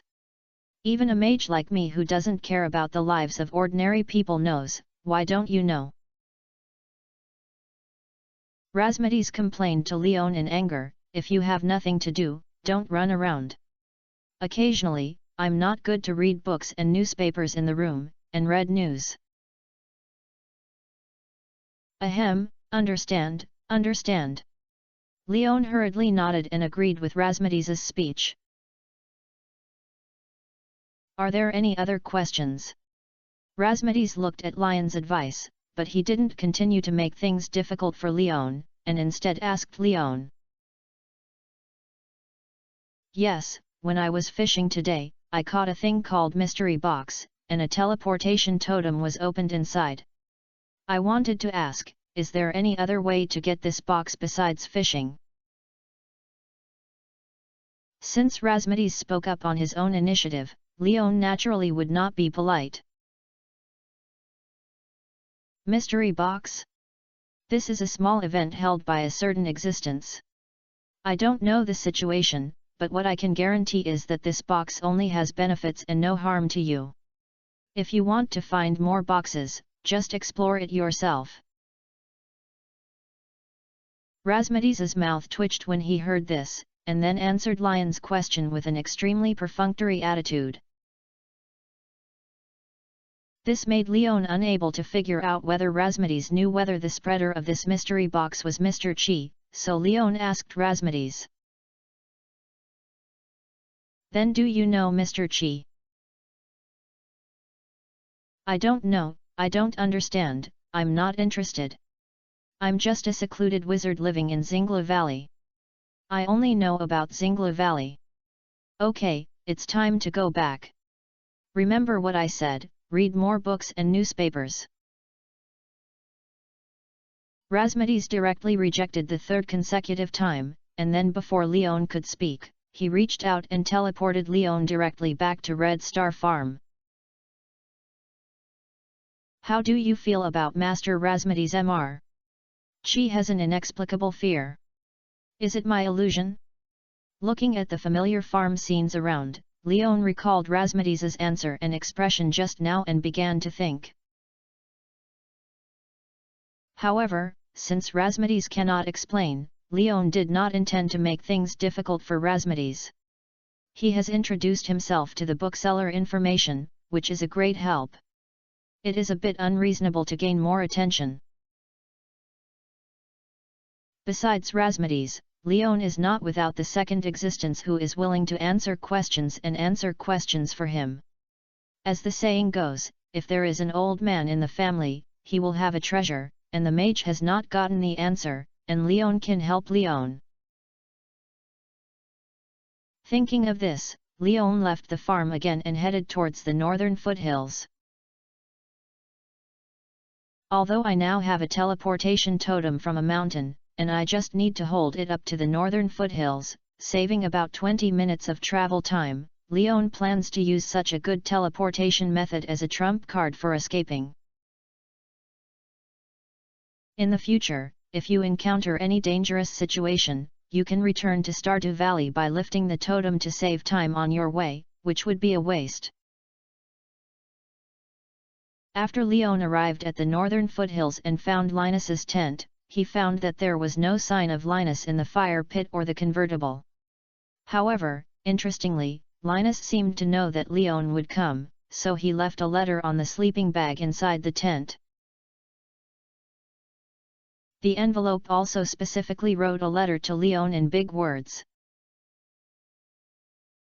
Leon. When you saw this letter, I must have gone out. You just need to know that I am not in Stardew Valley recently. Don't ask what I'm doing. I can tell you that I'm visiting an old friend, so I won't encounter any danger and will not come back too early. By the way, maybe when you have nothing to do, you can go and see the little girl named Abigail. Don't go to her openly, but just sneak it. Linus. After reading the content in the letter, Leon couldn't help scratching his head. He always felt that Linus left a little abruptly, as if he was escaping something. And he also specifically reminded himself to go and find Abigail quietly, which made Leon feel even more confused. However, Leon believed that Linus should not be aimless, so Leon decided to find an opportunity to see Abigail's situation. If you don't want to forget it now, it's already declining. Now I'm going to Pelican Town from the northern foothills. I'm afraid it's going to be dark there. At this time, there's no problem visiting the door openly, but if you sneak in, it's going to be fun to be discovered. And the situation should not be very urgent, otherwise when Linus left a message, he would not say that he would let Leon go to see Abigail when he was idle, so Leon returned to Red Star Farm the same way. After dinner and taking a shower, Leon turned on the TV, leaned against a chair, quietly watched the evening news and other channels, extracting some common sense knowledge from this world from various reports.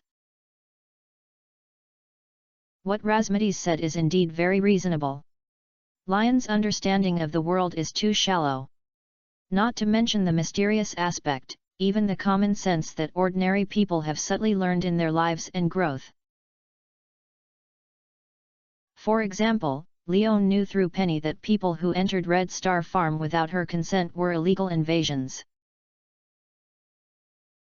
Thanks to the 200 starting point coin reward from the Hedgehog Monkey boss. The boss is generous and healthy. He is an old acquaintance. I remember you in my input method.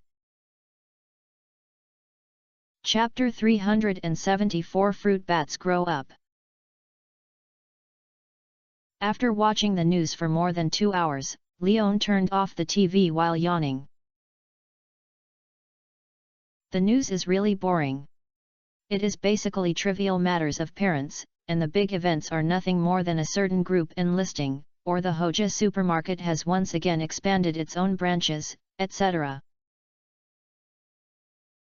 There are not many things that can be separated from it, but there is no gain.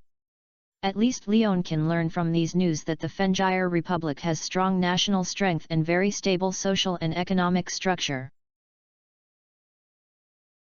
This is somewhat different from the West in Lion's cognition. After all, the slogans of free and American gun battles every day are not slander. In addition to beautiful countries, other countries also have pornography, gambling, and drugs. In contrast, the stable and prosperous social style of the Fengyre Republic made Leon inexplicably think of his own stability. There are still no news related to the war between the Fengyre Republic and the Gotlo Empire in the news, but thinking about what Lewis revealed last time that the Fengyre Republic should be sure to win this war. After turning off the TV, Leon lay directly on the bed. After a while, he fell asleep. He opened his eyes again and it was already dawn. After washing up and leaving the door, Leon raised his head and looked at the sky. Occasionally clouds floated by in the blue sky, and no linear clouds appeared. The certificate merchant Marcelo did not come to Stardew Valley. Back in the house, turned on the TV and entered Velvic's divination channel. When he learned that his fortune was good today, Leon turned off the TV with satisfaction and left the wooden house again. First, watered the plants in the field. Leon noticed that the cauliflower had completely bloomed, revealing the white cauliflower inside. It was estimated that the batch of cauliflower was about to mature. I am quite looking forward to this batch of cauliflower, Leon, because the seeds of these cauliflower are high-quality seeds given to Leon by Gunther as a gift donated by the museum. If nothing unexpected happens to this batch of cauliflower, the chance of high-quality crops appearing should bite will be exaggerated.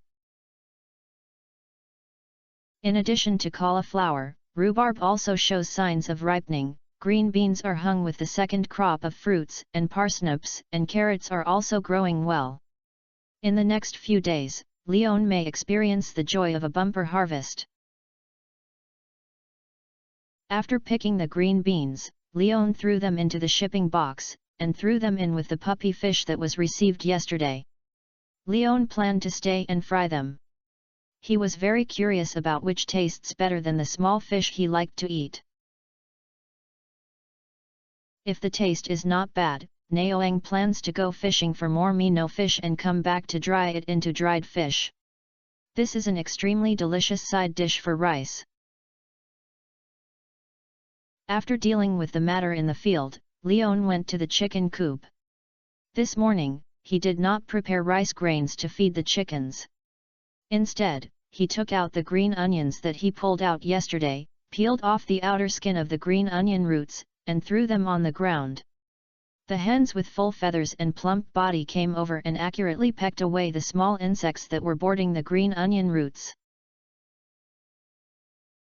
After the hens were full, Leon also harvested a batch of insect-free green onions, reserved some for use as seasoning, and the remaining lions were thrown into the delivery box.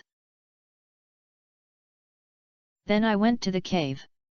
Although the mushrooms were only picked yesterday, there were still fruit bats in the cave. Although the chances of these guys bringing fruits may not be high, it is just a matter of taking 2 more steps. It's better than being lazy occasionally but accidentally missed the fruit brought back by the fruit bats, which led to the embarrassing scene of the fruit rotting again. Sure enough, the fruit bats did not feel ashamed of Lion's care and trust for them. They actually made Leon pick up fruit on the ground, and it was not one, but 3. 2 of them grew together and appeared in pairs of fruit stems. They looked round, had bright red color, and were slightly purple. Cherry, fruit very popular and ripens faster than ordinary fruits. The other one is a small fruit that looks very inconspicuous in its entirety. Apricot, fruit, a tender fruit, but the core is as hard as a stone. It's not bad, keep working hard, work hard, wait until you can create more value, I'll change you to a bigger cave and let you live in a big villa. At this moment, Leon was playing with the cherries and apricots in his hands, and raised his head to draw cakes at the fruit bats. Fruit bats brought back fruits for the first time, and there were 2 types at a time, but they really brought surprises to Leon. In addition to the apples brought back by the fruit bats before, Leon has now obtained the production of 3 of the 6 fruit trees in Stardew Valley. The craftsman's demand for collecting bags was basically completed, and even if the fruit bats could never bring back the remaining half, Leon could already rely on livestock breeding to solve the problem. After all, in addition to 6 kinds of fruits in the craftsman's collection bag, cloth, goat cheese, and ordinary milk cheese are also one of the items needed for the sacrifice. These 3 things correspond to the 3 domestic animals, sheep, goat, and cow. I wonder if the fruit bat gave me this time because Lion's forest magic has been transformed. Or is it because your fortune is good today? That's why we can find 2 different varieties of fruit gifts in the cave? Or is this situation just an isolated case, and there will be no such gains of good things coming together next time? This time it is just a bad luck? Leon wanted to know what the specific situation was, and he guessed that he could only continue to observe the performance of the fruit bats in the future before he could draw a conclusion. But these are all things that happened later, at least Leon is happy today. After returning to the house, he stored the cherries and apricots in the treasure chest. Leon then began to prepare breakfast for himself. Although the fried food is greasy, it is extremely satisfying. It bites the crispy fried dough sticks on the outside and tender inside, and drinks the porridge in small sips. For such a breakfast, Leon felt that he might not be tired of eating it in his life. It's just a pity that Abigail was not there, and no one rushed to eat it with him, which made Lion's appetite much smaller. He barely drank 2 bowls of porridge and 6 fried dough sticks, and Leon did not continue to eat. It was early in the morning, Abigail probably didn't get up. Maybe I can go and see what this girl is doing. After washing the dishes, Leon checked the bucket that was still on red light while the fermentation was in the air, then left the kitchen and the Red Star farm. Leon actually cared a lot about what Abigail had encountered, so that Leona specifically reminded Leon to pay attention to her situation. She didn't sneak in the dark too late yesterday because she was worried that her reputation would be ruined after being discovered. Now in broad daylight, even if it is discovered, Leon has some excuses to deal with various problems that may discredit themselves. Chapter 375 Secretly Infiltrating? I guess so. Early in the morning, there were basically no people on the road, but Leon saw Pam, who headed to the bus platform on time every day. The 2 of them greeted each other and passed by. When Leon arrived at Pelican Town, he did not go straight to Pierre's grocery store, but chose to go around the back of the grocery store, looked at the nearby environment, and then looked at the fence that was only 1.5 meters away. After hesitating for a moment, hesitated and turned over. The landing was soft soil. Only then did Leon notice that there was a large vegetable field behind the Pierre's house. The vegetable field was planted with seasonal vegetables, especially parsnips and cauliflower, which occupied most of the land. On the edge of the vegetable garden, there is also a self-built sunroom. The house is made of steel bars and glass. It has good concentration and strong sealing properties, which can ensure that the room temperature in the sunroom is in the best state. Of course, these are not the key points.